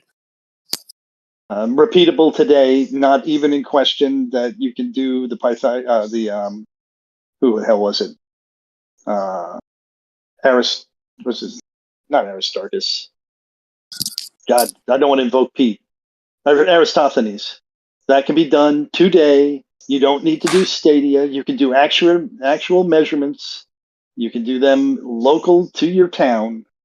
You don't have to worry about the 1,000-year-old measurements, 2,000-year-old measurements. Can we establish our baseline from our point to the sun? Can we use that as our baseline? Why would you want to? But you Oh, want to know where the ground position of it is? What? If we use the surface distance as our baseline, then we're making assumptions, right? Not really. You're measuring the distance. You can, again, what'll fall out of it in order for it to make sense. Like if you want to assume that it's flat, then you start to run into problems. No, not really. Well, you have no mechanism by which that could function. You can hypothesize something, but you don't have anything with a predictive value. So you disagree that this can be done on a flat and a curved surface? It all depends on the distance, the numbers, the apparent distance to the light source. No, the distance to the light source is almost irrelevant. Other than that, it's got to be really far away. It's irrelevant to Eratosthenes. So you're telling me if the sun is 10 miles above the surface, that would not change the shadows that he was receiving? Oh God, yes, it would. It wouldn't make any sense. So it is relevant. No, it's not. Nope, not relevant. The only thing that was relevant was he just checked to see if the light was parallel, but the distance didn't concern him. We got a validation that it's really fucking far away. You know what? How did you measure parallel I can't light? guarantee it's 93 million, but I can guarantee it's more than 1,000. How did you measure the parallel light rays? My backyard, look at the sun, measure the distance between two trees, the little lines that are going across my backyard. At the base of the tree, it's 10 feet, and out by me, 100 feet away, it's 10 feet. Parallel. That's basically what Eratosthenes did as well. He just looked at in the same city, the shadows were consistent. Gotcha. So that can only happen if it's 93 million miles away? Well, that's just verification that the light's parallel. No, it's not. It's just verification that the light source is far away. Well, yeah, but he wasn't worried about the distance. He was just worried about if it was parallel. Because, like I said, the distance makes no difference to the shadow, is what you're saying? No, it does. It's just not part of his concern. Like his concern was just that the light was parallel. Because if it was, he could use it for his test.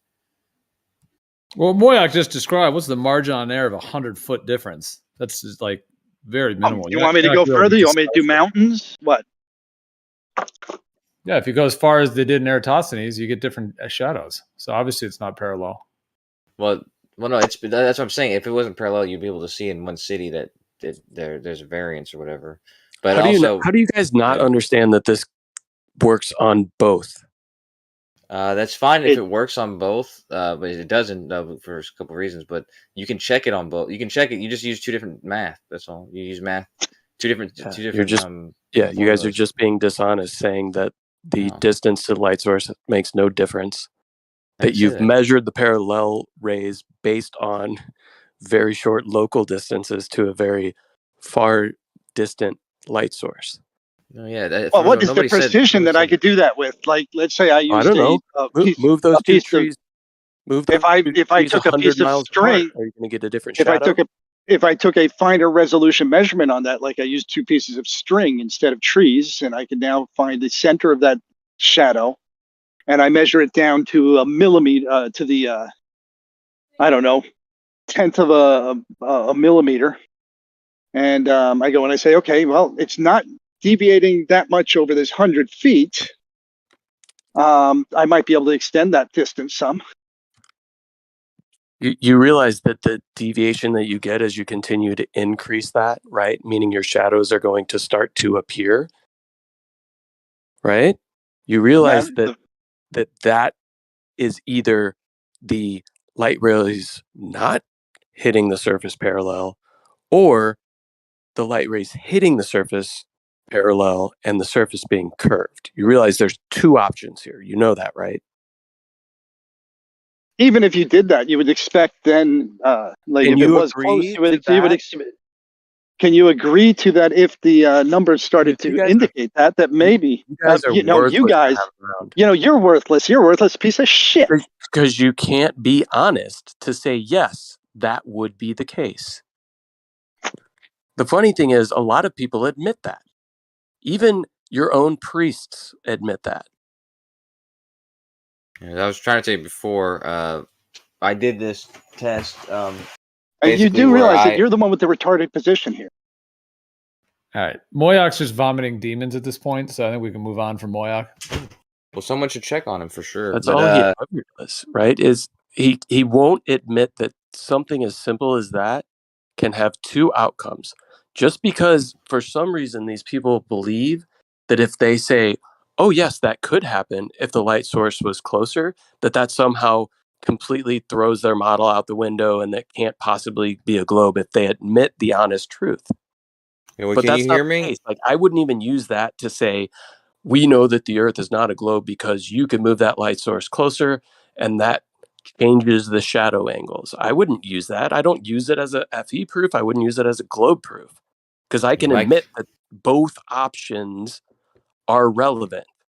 Mic check 1, 2, 3, 5. Yeah, I heard you, Kosho. The problem is you're just Okay, trying if to you talk heard me, over if you heard me, then I'm trying to tell you, when I did this test, I actually did that. What you're claiming, what you're saying that nobody says, or we're not being honest or something. I'm trying to tell you, I did that. I assumed both. I did both separate assumptions to see which one the measurements matched.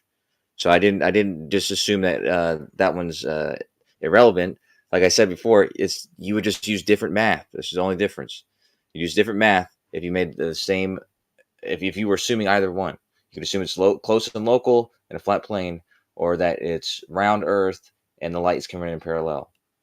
And so yeah, so that's all. I did exactly that, and it's you just have to do trigonometry in the case of the flat Earth. The globe Earth, you just right, but the light rays sort of splaying out like we see in corpuscular rays in a creating like essentially multiple radii from the center of the sun. That's a spherical type of geometry, and so you can have that's more local and close on a planar surface, or you can have light rays that are quote unquote parallel because it's so far away, and then make the surface curved. You have no way to delineate between the two, so it ends up just being a parlor trick at best. Well, no, that's what I did. I delineated between the two by making the predictions for both, and then making the measurements and seeing which one it matched. But also, you don't know how far the sun is over a planar surface, so that would also be an assumption. No, you don't have to make any. You don't have to make any assumptions in those cases, except for that it's a flat plane and close and local, or that it's around Earth and parallel, because the measurements themselves will give you the distance to the sun in the case of the flat Earth. Like when you take the distance, like what I can say is my measurements. I took my distance from the equator, which the sun was above that day, and directly south of me, and my angles, which were 90 degrees for that one, then the angle that I measured. And I could determine what the height the sun would be in the case of my position and my measurement. But of course, one of the also issues with that model was that everybody would have different measures for the height of the sun, which sort of made things difficult, of course. So the predictions I made were based. I made three sets of predictions for the flat Earth because I did predictions from 3 locations. Because, like I said, each location gives you a different height for the sun.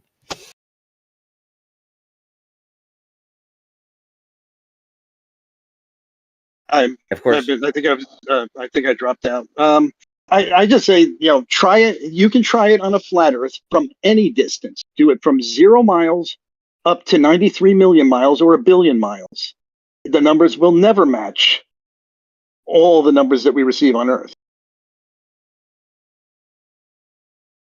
You might disprove Eratosthenes. He could have been just in that right sweet spot where it worked, but you're not going to be able to do it everywhere. You can do it everywhere. Of course, if that were the truth for Eratosthenes, that would have been a huge coincidence. Because, like I said, on a flat plane, you get a unique height for each location. So it would have just happened to be the location where the height was such that it would give you the same thing if it were a globe. If you have an infinitely variable sun, where it just appears wherever the hell it needs to, then it'll work. I'm sure there's other because they have that Walter Bislin. I don't know if I haven't heard anybody talk about it recently, but they were enamored by that recently. Yeah, Walter Bislin's has some assumptions in it, like he just did a straight up transform to make the sun go wherever it had to. There was no theory or efficacy or predictive power of it. It's just, if the sun did this, then then it would work.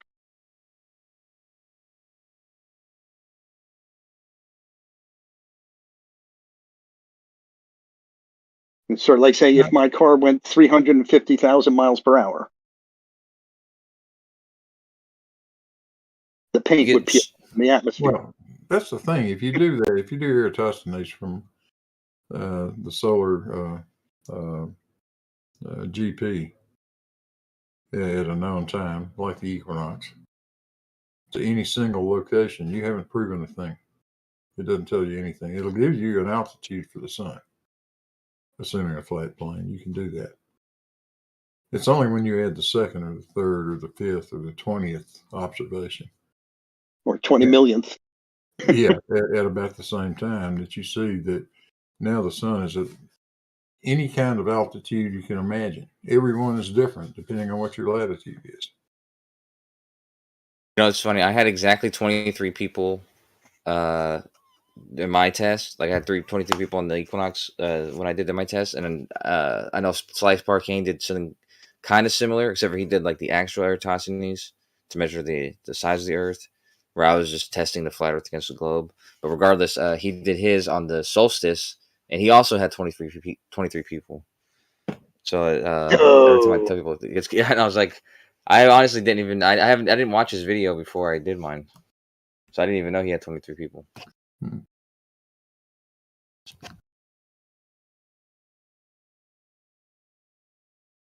Yeah, if you want to randomly put heights on the sun, then you can make it work. Well, sure. Doesn't make any sense. But it says the sun has to be at all kinds of different altitudes simultaneously. How can that be? Well, that's where they come into. We don't know what the sun is, and it could be refracting through the atmosphere just so, doing a 180-degree turn to appear where it's supposed to in the southern hemisphere. Going from being on the north side of the Earth to appearing south of you in Antarctica. Or below you. I don't know how to describe South Antarctica. Yeah, dropping behind back. You. Did Brian get satisfied about the geodetic guy, or? No, he never provided the video. We found the video. The video doesn't say anything of the sort, except it does say triangles are 180 degrees. So what I'm assuming is you people like, so if I put like 8 points around me in a circle, so I guess I'm gonna measure more than 360 degrees, right? Line of sight. No. Line of sight. I'm gonna measure a circle that's more than 360. Well, No. I think I'd have to. No, you don't have to, and they don't do that. That doesn't happen when they do it.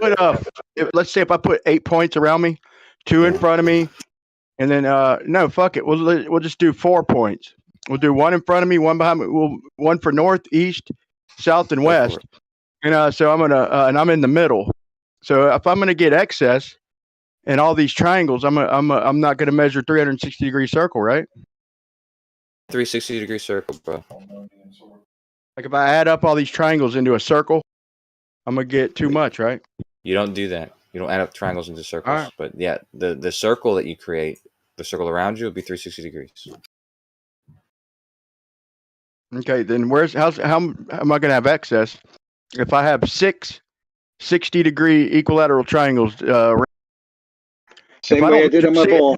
If I have 6 angles all around me, if I don't measure 60 degrees for all them angles, then I'm most certainly not going to get 360 degrees, right? Well, I don't know. It's what I measured on my ball. Like I'm 20 degrees at spherical axis. Okay, well, so show me a circle more than 360 degrees.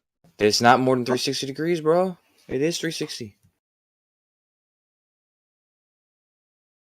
3 of those triangles are not coplanar. 6 triangles are not coplanar, man. All right, well, circle. Just show me an example with a bunch of people, miles away, in a circle around me. Show them equaling more than 360. That's not going to happen. That's not what's expected to happen. You don't understand the concept. Yeah, I've said it to you 6 times. I said it 6 times, man. Not more than 360 degree circles. So go back to my video and see what I did and tell me what I did wrong. What you did wrong is you freaking angled your protractor up into the air. Like I said, you're using three different triangles. You're effectively using three different triangles. My protractor was not tipped up in the air. It was tangent to the ball. Bro, that shit's not measured. Listen, the margin of error in these surveys are freaking more than the damn than the arc seconds. So just give me a coherent answer to this question, please. Don't obfuscate it. Don't start talking shit. Give me how could they measure triangles less than a fucking 180 degrees? They can't. Measurement error. They got some Measurement numbers error. when they were doing it Measurement less than 180. So is it more likely that all these triangles are 180 and our error, especially over longer distances, are just a little more 180? Howdy. If you can have You broke up there, Brian. I didn't get the last part of that. Feeding the mosquitoes. Ain't it more likely that if I'm measuring triangles 180 and then a little less than 180, a little more than 180, nothing even nowhere a full degree, but just these little tiny specks above and below 180, ain't it more likely that I'm measuring 180 in reality and my error is just a little off, depending on how far I am? Brian, if you're within a few arc seconds of 180 degrees, yes, measurement error could do either one to it. Measurement error could make it look like it's a little less than 180. It could make it look like it's a little more than 180. I'm not going to contend that with you. That's a fact, but that's small triangles. When you start measuring the big ones, you don't have a few arc seconds of a problem anymore. You've got arc minutes or degrees of spherical excess. No degrees. There's none that are even nowhere a degree. But hold on. So wouldn't you think my margin of error would increase over distance, though? Not necessarily, no. No. You don't think that measuring visually, my margin of error is going to increase over distance? Actually goes down. Yeah. All right. It's way more accurate to measure Good thing things you know further English away. and shit. Sorry, go ahead. I was just gonna say it's way more accurate to measure things further away.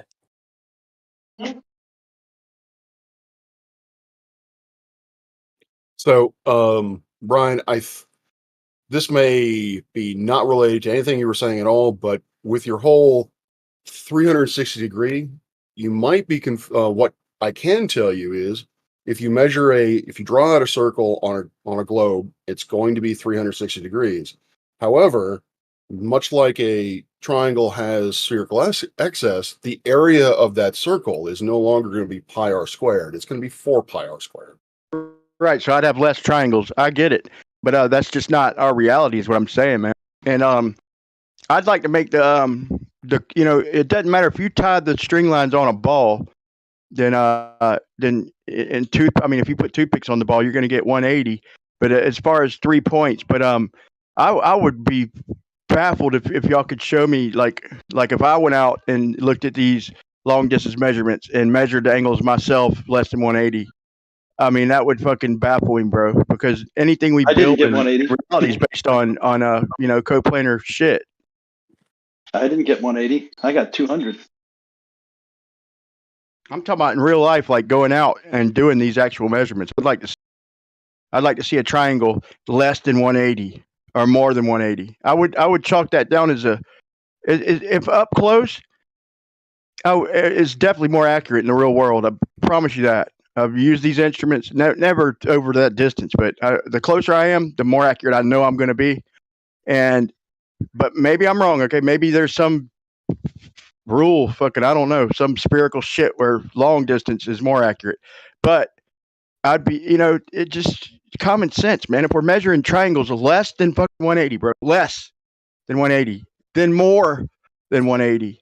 I mean, bro. If it's a sphere, they can't be less than 180. So that shows you your margin of error is off. But the margin of error would have to be from the farthest point. So your worst measurement would have to be your margin of error, and everything would have to be within that. So the deviation increases with distance. That's therefore at some point you actually start to be able to get better readings at greater distances. And then worse on a linear past that. process.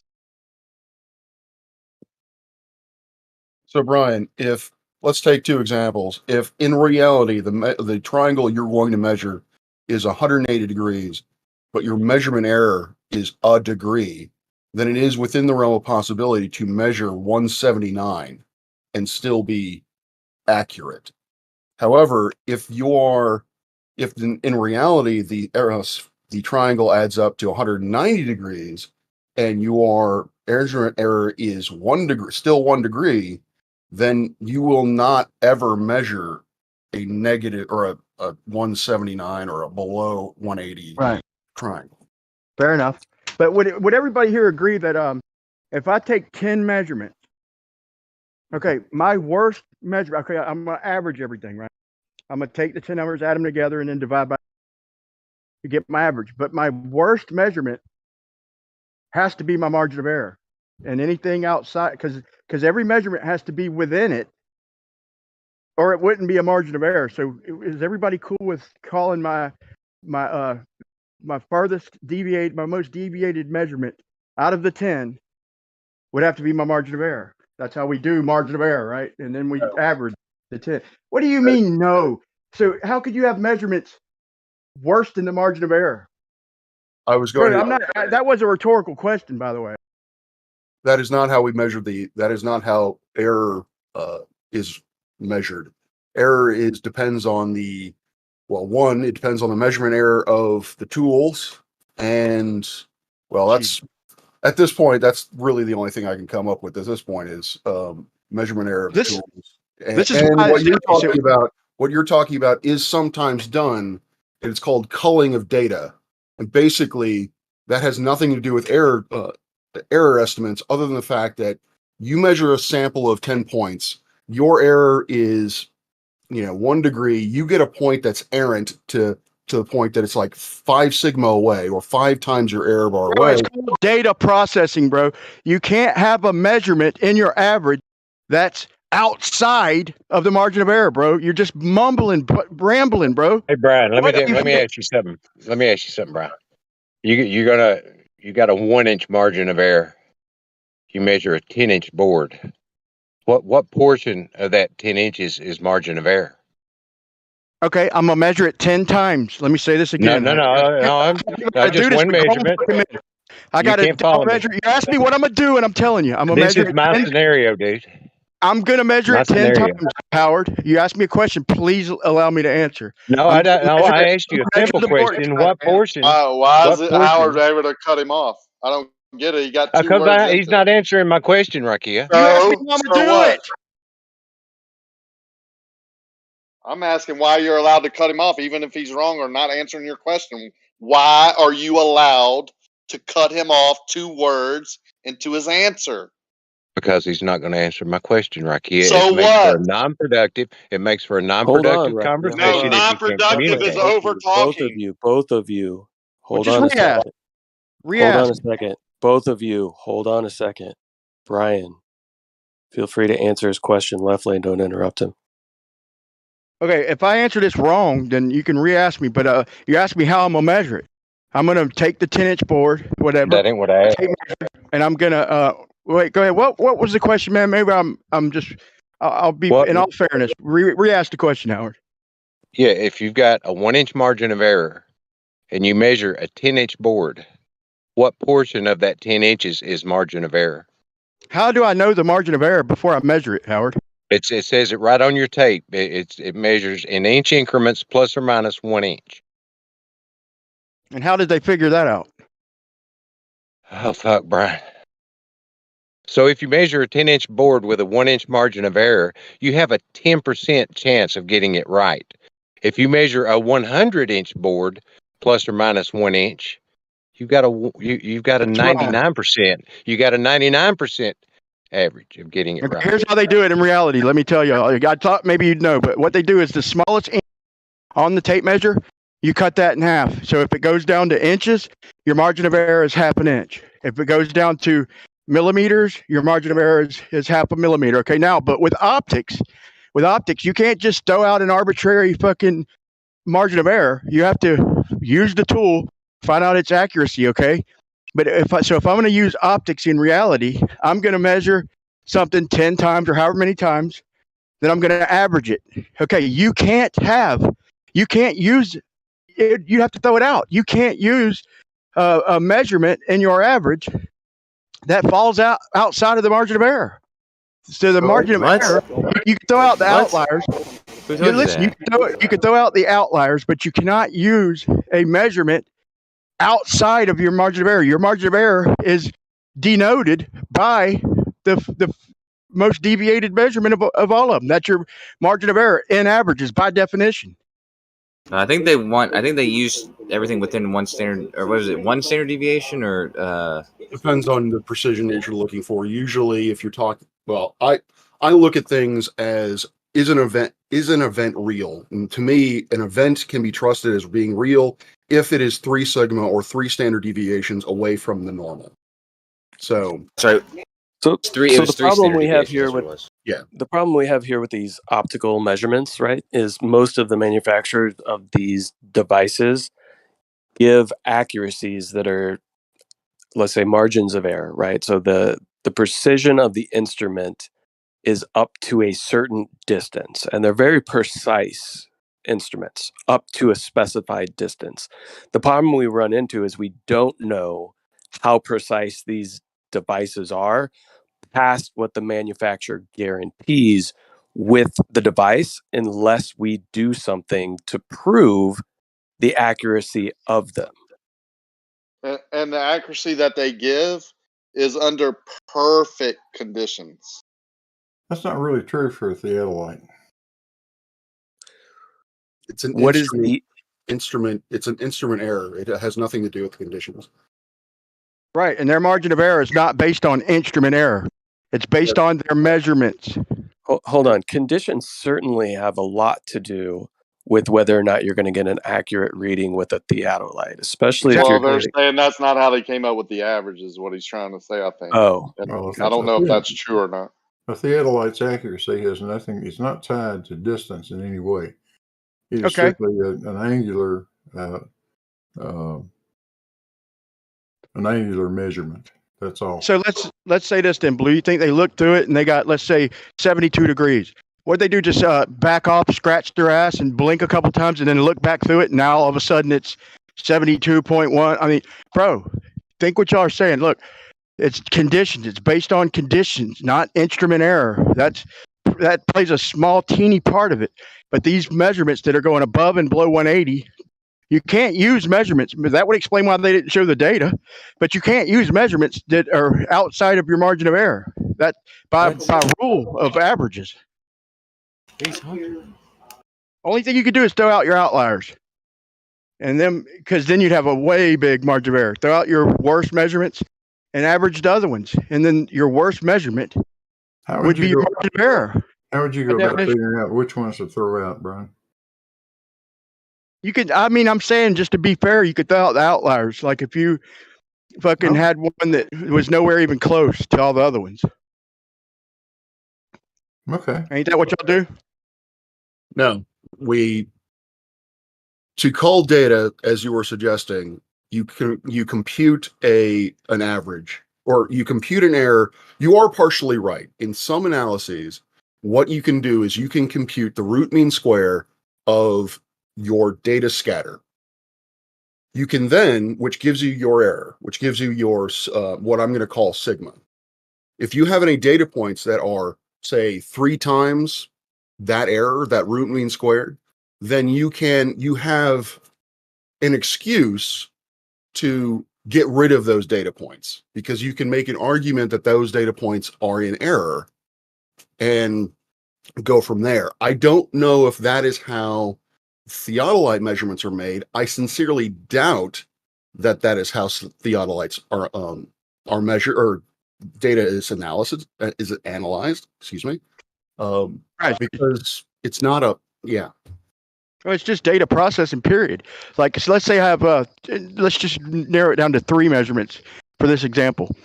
Okay, if I'm measuring the same thing, the very same thing, and I measure it 3 times, and I get 5, 7, and 8. Okay, then I'm gonna add them together and average it, and so 15 and 20. So if my average was like 6.3 or something, whatever it is, my margin of error, by definition, is going to be between the average and my worst measurement. No. Otherwise, my measurements that I'm using to average are outside of the margin of error. If I use anything smaller than that, my measurements are no longer within the margin of error, making it not a margin of error, right? No, the measurements in this case, they use the root mean square, or the root. What is it called? The root mean square. Root mean Yeah, square. yeah. In order to make that calculation, you need the expected and also like a measured one, I guess. So like the expected value, like predicted or assumed or whatever, and so you actually are required. You're required to know what the old data was, so you have to use the old data for that. And so it says it's going to be based off that calculation. It's not just based off the average of the measurement station they currently have. Like that, I'm talking about the error for that error. That's even worse for you, bro. So in other words, if what y'all are saying is true, then they're using measurements outside of the margin of error. They're basing their averages on measurements outside the margin of error. So Brian, let me give you another example, kind of going with the wood analogy. I have a 10-inch board, which is in actual fact, if I were God, I know that board is 10 inches in size. I measure that 3 times using a measuring instrument that has an error of half an inch, and I get 3 data points. What I can then say at the back end is I can average those together and give you say I got a measurement of 10.1 inches. Right, I got you. The error that I associate with that is I propagate that 0.1 plus or minus 0.1 through that average. Right. That's what I'm saying, bro. So thank you. So tell them that, bro. I'm saying the same exact thing, bro. In other words, if I know the board is 10 inches and I measure fucking 10.1, and then I measure 10.001, 10.03 or something, I know my margin of error is 0.1 because I just fucking measured it. That's what I'm trying to say. The error for one single measurement is 0.1. The error for your data set is that 0.1 propagated through the average. And also, but if they're doing what you're saying, then they already know, which it wouldn't surprise me if they already have the measurements they're supposed to come up with. But I like what Jeremy said. If they're not showing the data, what's the point in all this?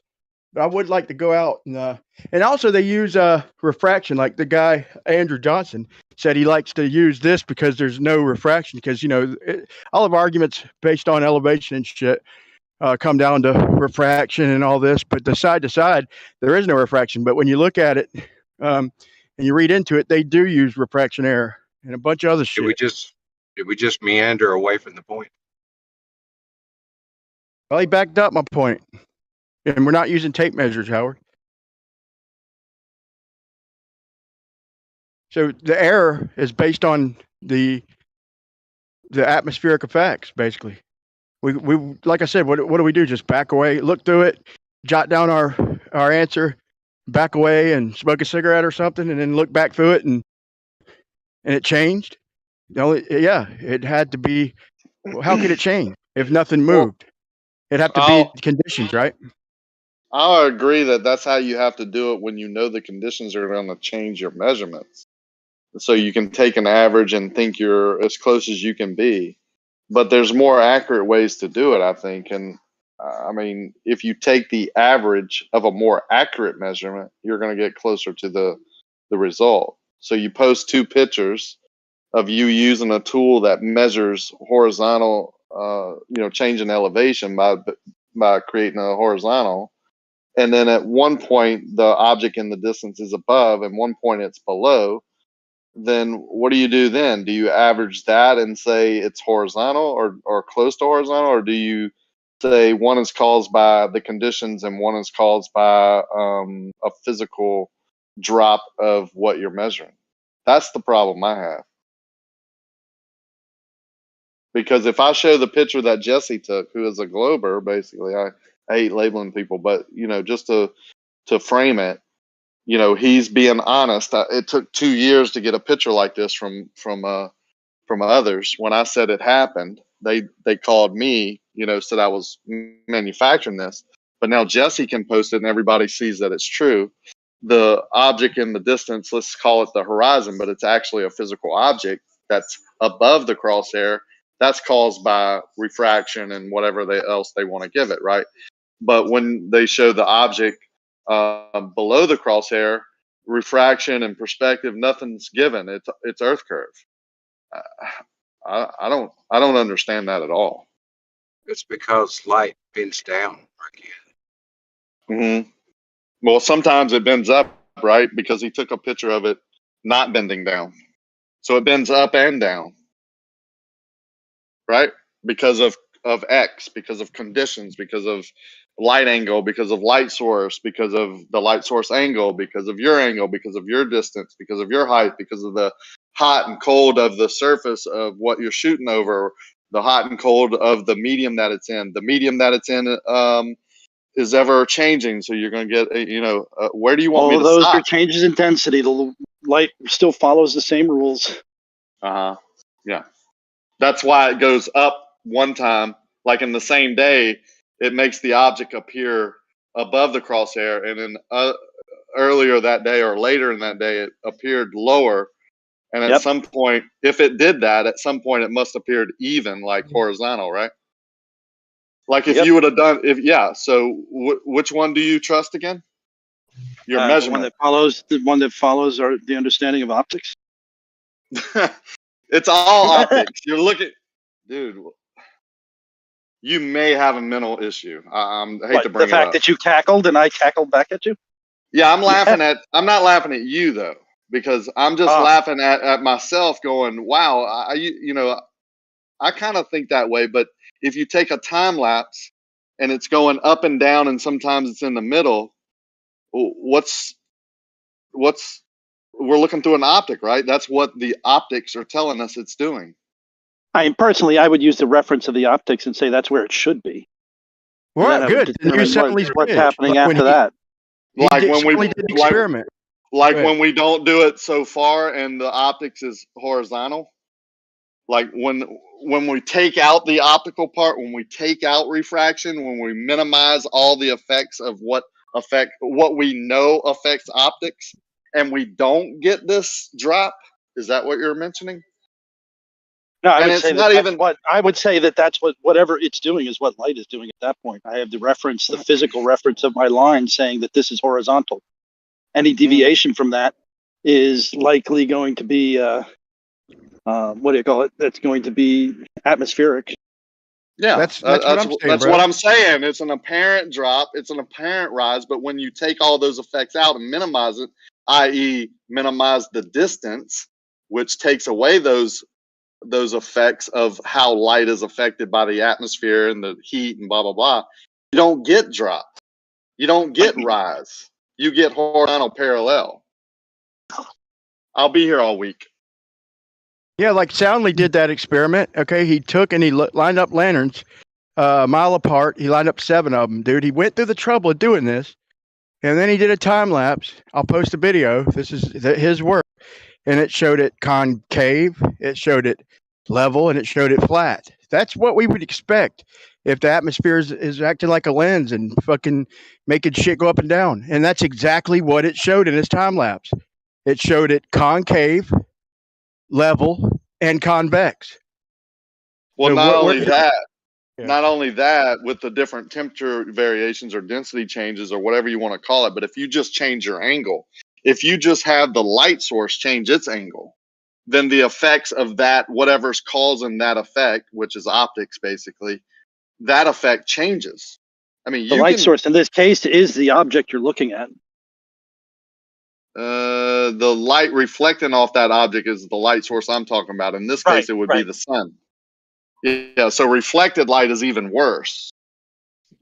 So you're looking at reflected light under different conditions and different angles through optics. And you're saying because there's drop most of the time, then that's Earth curve. But when it does rise, or it's horizontal, or it's above horizontal, that those light effects through your optics are caused by the conditions of the day and the distance and all that. It's baloney. Well, no, I mean, basically, there are some rules of optics that we know, which is light bends towards a denser medium. So all we got to do is figure out what the medium is doing, Right? And we can decide. And it does. And typically, as a rule, light does bend down, as a rule. Right. The argument now is there are exceptions to said rules. Yeah, which But causes those are the effect condition of specific. Yeah, that causes the effect, the optical illusion of an object that's actually straight and parallel appearing to bend because of what light is doing. Yeah, I agree with you. Except for light bends down, which would fuck your whole story up because everything should be higher. No, it doesn't, bro. If we lay No, out it a does line that we not, know is level, if we lay out lanterns that we know are level, okay, and then we see them concave in the distance, convex, and level, you're trying to say that when we see them level and when we see them concave, that's refraction. But when they're bending downwards, that's reality. Bro, that doesn't make sense. No. It's all through refraction. It's varying amounts of refraction. Yeah, even but you're some, implying what, that's for lack of a better term, is negative refraction. But those conditions can be determined, and you can look at it and see whether those conditions have a inversion happening. Because then, if you have an inversion happening, then something's going to happen. Yeah, if it's the gradient is steeper, it's going to do.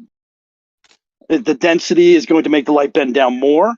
These are things that you can determine if you wanted to. You'll go out there and actually start taking barometric temperature readings, surface temperature readings, find out what the elapse rate is from the surface of the water up to your optic height of 6 feet. Nobody has ever done lapse rate over distance, man. But and it's a nice clear day, dude. It's not a coincidence, bro, that every day that it's nice and clear and there's no inferior mirage, bro, I could see further. On a nice, cool, crisp, clean day. I know y'all have walked outside, especially since debating this, and see just nice, clear days, dude. The atmosphere is real nice and clear, and that's no fucking coincidence. We see further and on them days with less. Even on those days, if you use an optic with enough zoom, you're going to get to a point where what we call the mirage line, where things are going to get severely distorted, and you throw everything else that we know about how we see in there, and there's going to be things that appear that aren't correct. Even on that clear, crisp day, you're going to lose the information through the reflected light traveling through the medium because of distance alone. Not compression. Yep. So and other things. There's hundreds of factors, and to say that that's all Earth curve, and to then go along and say that that's the only thing that could cause it. That's where I have a problem, because I'm well aware that if you're looking over a curved Earth and something goes in the distance, it's going to be obstructed. I'm well aware of that. I don't think Right, but you have like the Miles Davis videos. Anybody's saying it's all Earth curve, Rocky. I don't think anybody says it's all Earth curve. I don't. It is a combination of things. It is a combination of Earth curve and refraction and stuff that goes on in the atmosphere. Well, I think you're smart enough to say that, but most people, if I show them a picture that's clearly a mirage, clearly just a distorted image, and it's bottom-up obstruction, they'll just, that's Earth curve, right? And that's, I don't think you do that. I'm not blaming that on you. I actually think you're smart enough to not say that, not get involved in that. If the Earth is curved, right, and we know how we see, we know how light acts, I would agree that a boat going away from you at some distance would appear to be obstructed bottom up on some days, but not every day. Almost all days. There's very few that you'll not eventually have that ship go over the horizon. And what would cause the ship not to go over the horizon if it's physical? As I'm only going from what somebody else said, I don't have firsthand knowledge of this, but if you have in that temperature gradient, if you have like a 2 degree per meter temperature gradient, you can have an inversion where you can actually, essentially, you could see around the world to see your ass. Man. I mean, I guess if you want to say that, you can say that to whoever you want, but come on, man.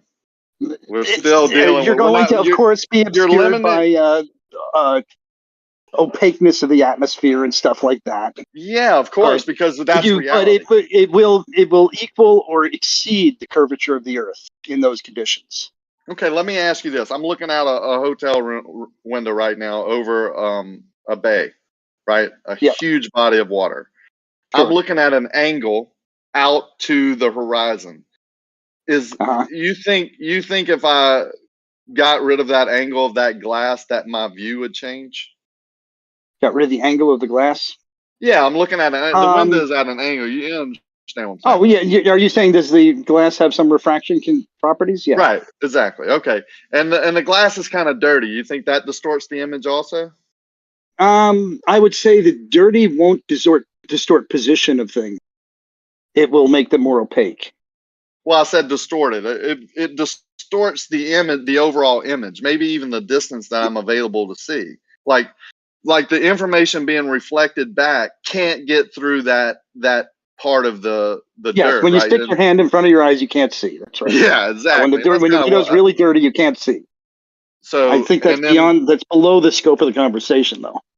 No, it's not. It's really talking about everything that plays a part. Even when you take away the glass and the dirt, you still have that in the atmosphere. You still have that mirrored image. You still have dirt that's in the atmosphere, particles saying that distorts your image. You still have the, I was going to go to the light source. The sun is setting in the west right now. And it's just the sky is lit up. There's no direct sunlight coming, into the glass. But if there was, that would cause some other, issues with how I'm viewing the image out into the distance. Sometimes I can see further. Well, when I first got here, I'm 6 foot tall and I'm looking out my window. I could barely see the water over this ledge because of the sun angle was different. Now I can see water appearing to rise above the ledge into the distance. You understand what I'm just getting at? Just the sun angle alone. I'm at the same window. I'm the same height. I'm using the same eyes. I'm looking out over the same distance. And the actual image that's being reflected back to my eyes and processed by my brain is different just because of that one thing. Okay. You said a lot there, but first thing I'd like to say is I'd like to settle on what we mean by distort. Distorting to me, at least as far as this conversation goes, is position only. I do not care whether there is fog, because fog is a randomizing function. It basically doesn't make it go left. It doesn't make it go right. It doesn't make it go up or down. It just makes it harder to see. It makes it fuzzy. I might have used distortion in the wrong way there, because you might be more correct. I'm saying distorted as in just, I'm not getting all the information back that I would if it wasn't distorted. Right. But as far as this conversation, we really want to know change in position, not just change. Moyak, would you agree with the professionals that the atmosphere acts as a lens over distance? Only the loosest definition of lens. Like do we see a rainbow, or we see sun dogs and shit like that?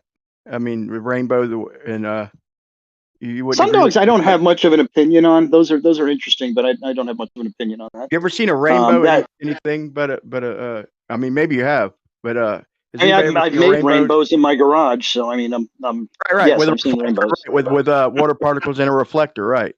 But have you ever? You can't do it without a reflector, bro. That's optics 101, bro. I've already proven that with McToon. That's wrong, optics 101, but yeah, and that video they showed, the whole ceiling, as well as the floor, as well as the fuck coming in through the window, bro. You could see two fucking lights, because that floor is a massive reflector. The ceiling is a massive reflector. You got to have a reflector, dude. I've tried it 1,000 times, bro.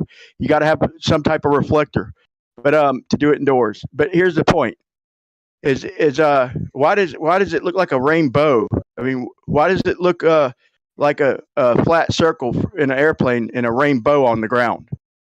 Because you can only see lensing, right? Because the angle between you and the reflected light coming out of the back of those raindrops is coming direct to your eyes, and you can't see the ones that are below your below the 40 degrees or whatever the hell the number is. But light's straight though, right? Light rays are straight.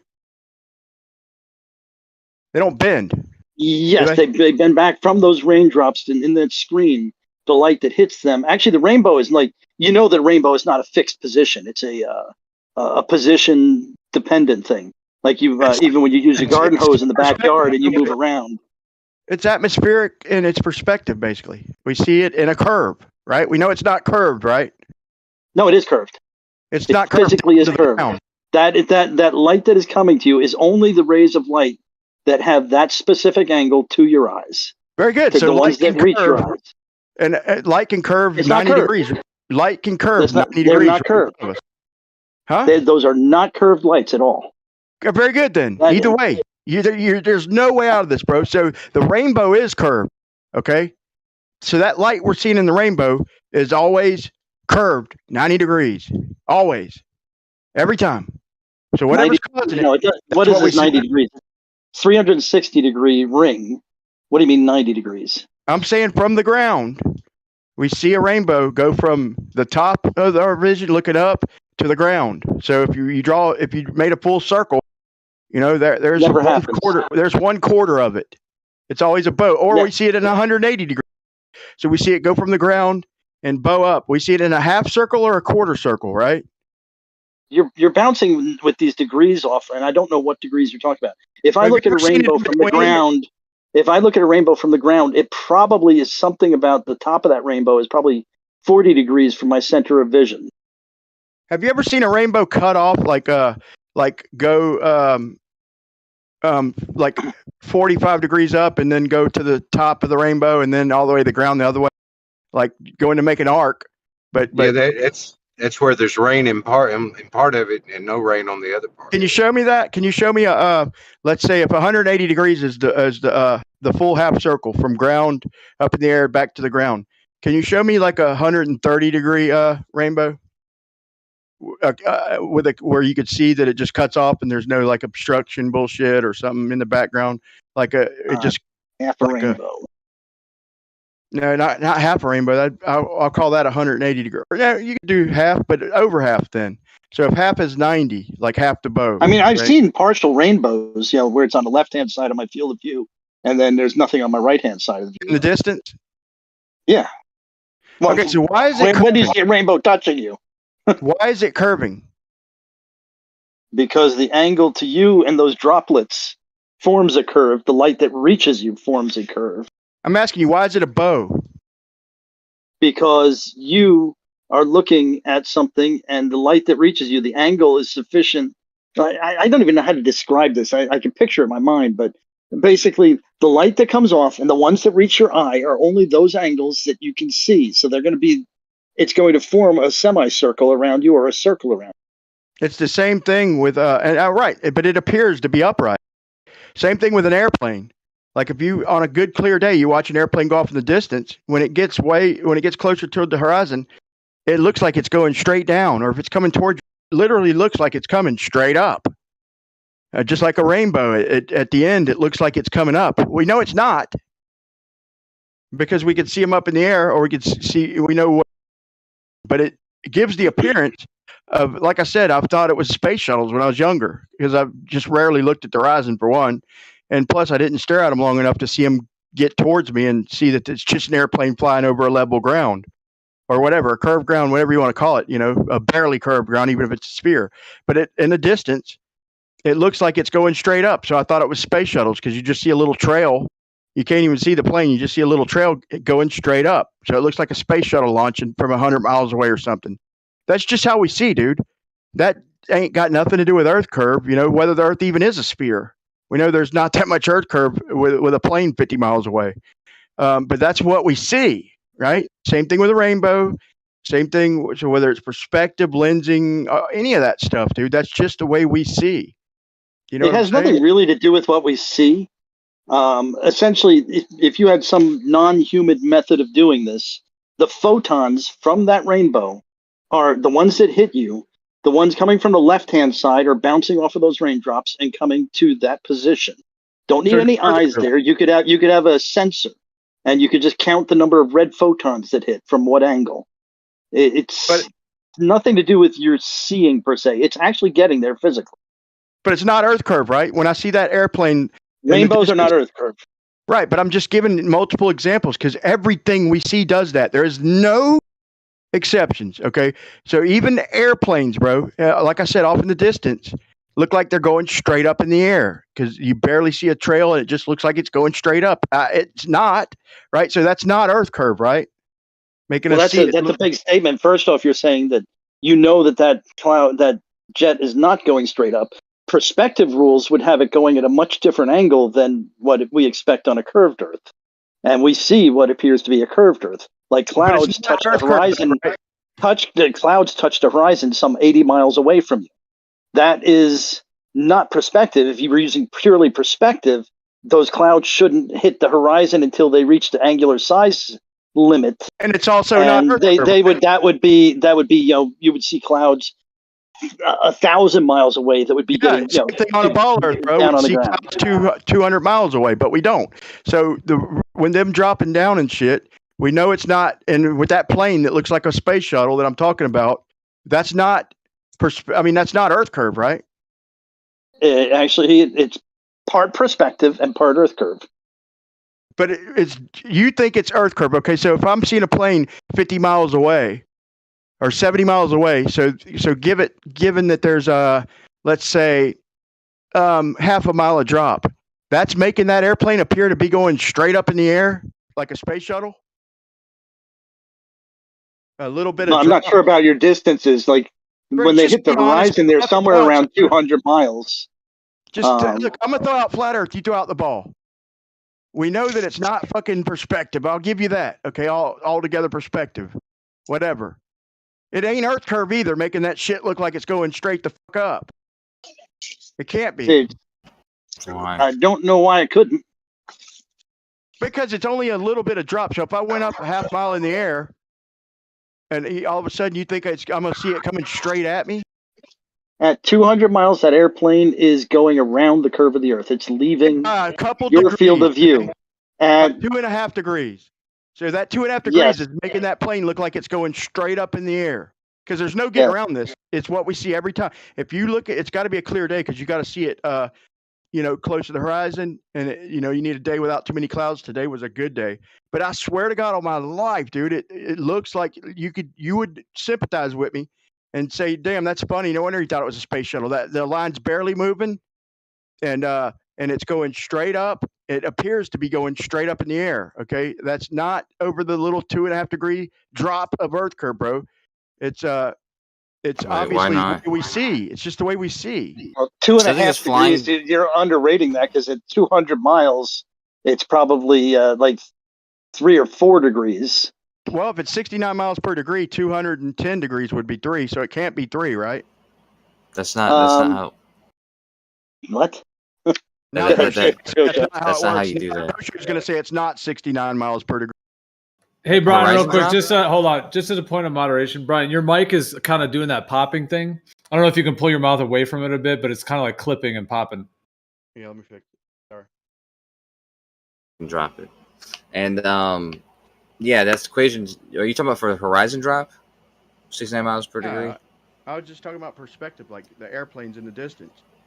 Okay, well, that's also not 60 miles. I've mentioned it enough. I hope y'all look for it. Just. No, I believe I understand what you're saying, and it's it makes sense if the plane's coming right at you, and the Earth's curved, of course. It would sort of almost be going. It would start at the horizon, and it would gradually rise in your field of view until it was right above your head. Go down to horizon again. Yeah, perspective. I think could do that too to some degree, but not as extreme. Because it's not going to come all the way from the horizon and then not from that distance, right? Right. There's got to be something more going on. I agree. I could say it's perspective and refraction. You could say it's Earth curve and perspective. Perspective. There's some perspective involved. Yeah. Either way, that's what we see, dude. And God, I've mentioned this enough, man. I want to be able to talk to somebody and they'd be like, "Yeah, I've seen that, dude. It's crazy." It ultimately forms a straight line, though. Just so you know. Refraction tends to lift the airplane up, so it would make it look more flat. Bro, refraction is not, I don't think, much of a factor, but until you get to the horizon. And but the point is, you can't even hardly see that the airplanes right on the. You can't see nothing, not even stars that are right on the horizon. Oh, real bright when you can, and the sun, and You and see the moon planets and stuff. usually. Obviously, when you get Like down a real into the bright star, but muddled zone, you're not going to most see stars will shit. disappear. Yeah, I don't doubt that. I mean, I've never seen it, never looked at it, but I think I've seen some pictures of it reaching the horizon. But personally, I don't think I've ever looked at it to even care. Well, dude, now that I've mentioned it, just please take the time on a good clear day. If you're anywhere near the southeast, dude, tomorrow should be good. But usually, like right after a full moon, the atmosphere is nice and clear, dude. And just take the time, take 10 minutes to walk outside, and it's bro, just look at the airplanes. Like you will see, I learned all about perspective just from watching airplanes, and after a while, I knew what angle they're going. Like you'll see one coming up and over, so you know it's getting closer, but still angling a little bit, and then you'll see the planes off in the distance that are causing like a straight looking line. You know they're flying level, but you're lined up with them. But then when you just got to see one going right away from you, or right towards you, or almost right towards you, and when you see them close to the horizon, they literally, because the trail barely grows, and it appears that it's going straight up in the air, way the fuck off in the distance. Can I tell you? Can I tell you what I learned from my friend? Go ahead, Mr. Mike. No, that's exactly what I would expect from a globe. Oh, see, that's what I thought. Just like a globe. Hey, no, it's like this, bro. We see in a little dome, or a little mini half fucking dome, whatever, around us, globe or flat, whatever we live on. This is what we see, bro. And a globe is not going to cause that, not by itself. Well, Brian, the globe's way bigger than that, and we wouldn't see a plane go 90 degrees straight up if it's only dropped down. You see the line of it coming down to the horizon. But even if you see one higher, bro, even if you see one a half mile higher, it's doing the same thing way off in the distance. Maybe just a little farther. With distance, that curve will seem more and more pronounced. It's not curved. The plane's flying level, bro. Okay, yeah, dude. If it's flying straight at you, the line will be straight. And if it's so it'll go like it's going straight up. But it has to be coming straight at you. But regardless, I have a friend. He's Australian, so take it with a grain of salt. But he told me this. He's a pilot, and he told me that he was flying in a plane, and he says it's an eerie feeling because they tell you, like, whenever there's a plane and it's in your vicinity, they'll tell you, like, your radar will tell you, or somebody will tell you. And so he was getting a reading that it was 100 feet above him, and on his what's it called, what's that thing called, that gives you the horizon, artificial horizon. On his artificial horizon, the radar, the line of sight. No. But on his artificial horizon, the radar's line of sight, though, right? I know, but the artificial horizon. So on his radar, it appears lower, right? He's making my Jesus example. Christ. Go ahead, Chris. Sorry, dude. The plane is higher than him. It says so on his reading. Whoever told him, somebody told him, and or it says on his radar, wherever it says it. But regardless, in his artificial horizon, the plane is showing up below level, below his. But we know from the radar, the line of sight radar, that it's above us, right? Yeah, but that's I don't know where your radar doesn't tell agree you with height. me, because that's not supposed to happen with perspective, that's only possible if the ground is actually, because as it approached him, it did go over him. It was over his head. This only happens if the Earth is curved. Bro. So we know that how does that happen? Well, the radar's line of sight, so we know that if it says it's 100 feet above us, according to the straight radar waves, or the microwaves, whatever waves you want to use, yet it appears lower. Sir, it does not tell you that. Radar tells you the distance. No. Come on, let me say it. Radar tells you the distance. It does not tell you the height. So it also must tell you the fucking clarity of the day, because you would agree that the horizon's a function of distance, right? On globe or flat, right? I don't know what you're talking about. Of course. What does that have to do with what I'm saying? Off in the distance, it depends on how far you could see that day. So the radar is not bound by what your eyes are bound to. Perfectly, the horizon's going to be, the higher I go, the further the horizon's going to be, right? This is pointless. Talk to you later. Yeah, right when he gets pinned in a fucking corner, he leaves and gets mad at me for. I'm just stating my case, bro. I know, but what about the thing? What about the thing I was just telling you about, the pilot? and the artificial horizon. You're saying that you just brushed past that. You said that that's something, but that's not possible on through perspective. Just Purely, saying right? radar, bro. His last sight, right? That's how radars work. That's how It doesn't matter if it was radar. Let's say he didn't even have a radar on the plane, because radar's not important here. What's important is that he got, whether it was came through the comms or whatever the hell it came through, that the plane was above him. So he already knew the plane was above him, and he looked at the plane, and it was below him on his artificial horizon. Just but like when it eventually approached him, it was indeed above him. just like everything else, right? So No, would you agree that's not like radar- everything else. Would you agree that the radar doesn't curve around the ball? Nothing else does that. I don't know what you're saying. Like, what else does I'm that? just asking. Would you agree the radar, the waves, the waves that are propagated aren't curving around a ball, right? They're going straight, right? There's no radar involved here, man. I don't know why you keep bringing up the radar. Well, you said artificial horizon and radar said that he's Yeah. I said forget the radar. There's no radar. So what told him that they were 100 degrees higher? The guy actually told him. He told him exactly his altitude. Okay, well, and then he verified it. And then he verified it by actually flying over his head. Okay, well, I say that he was lower, and it's perspective. Yeah, well, he flew over his head. Right, and he got higher, right?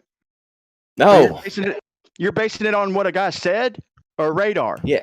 It was based on the information he was given. I don't remember exactly how he got that information. Coach from Joe will this 3 just years throw ago. out the radar and the fact that they mentioned artificial horizon. He'll just throw that out to try and be right. He'll throw that out. Because it's just what a guy said. You're focusing on the wrong part, dude. The point is that he said he was above him. He actually was above him. He flew over his head. So that part's already established. The fact is that he appeared to be below his eye level, though. Right, so shit drops in the distance, right? Can you tell me anything that doesn't drop in the distance? Anything. Everything that's above your eye level. That's above your eye level that doesn't drop. Yeah, Brian. Dude, you got to fix your mic, man. It's popping our brains off. It's just popping. It's getting like we either need to like shift the conversation and do something because you're talking the whole time and it's popping the whole time in our ears. I don't know. It's a bit much right now.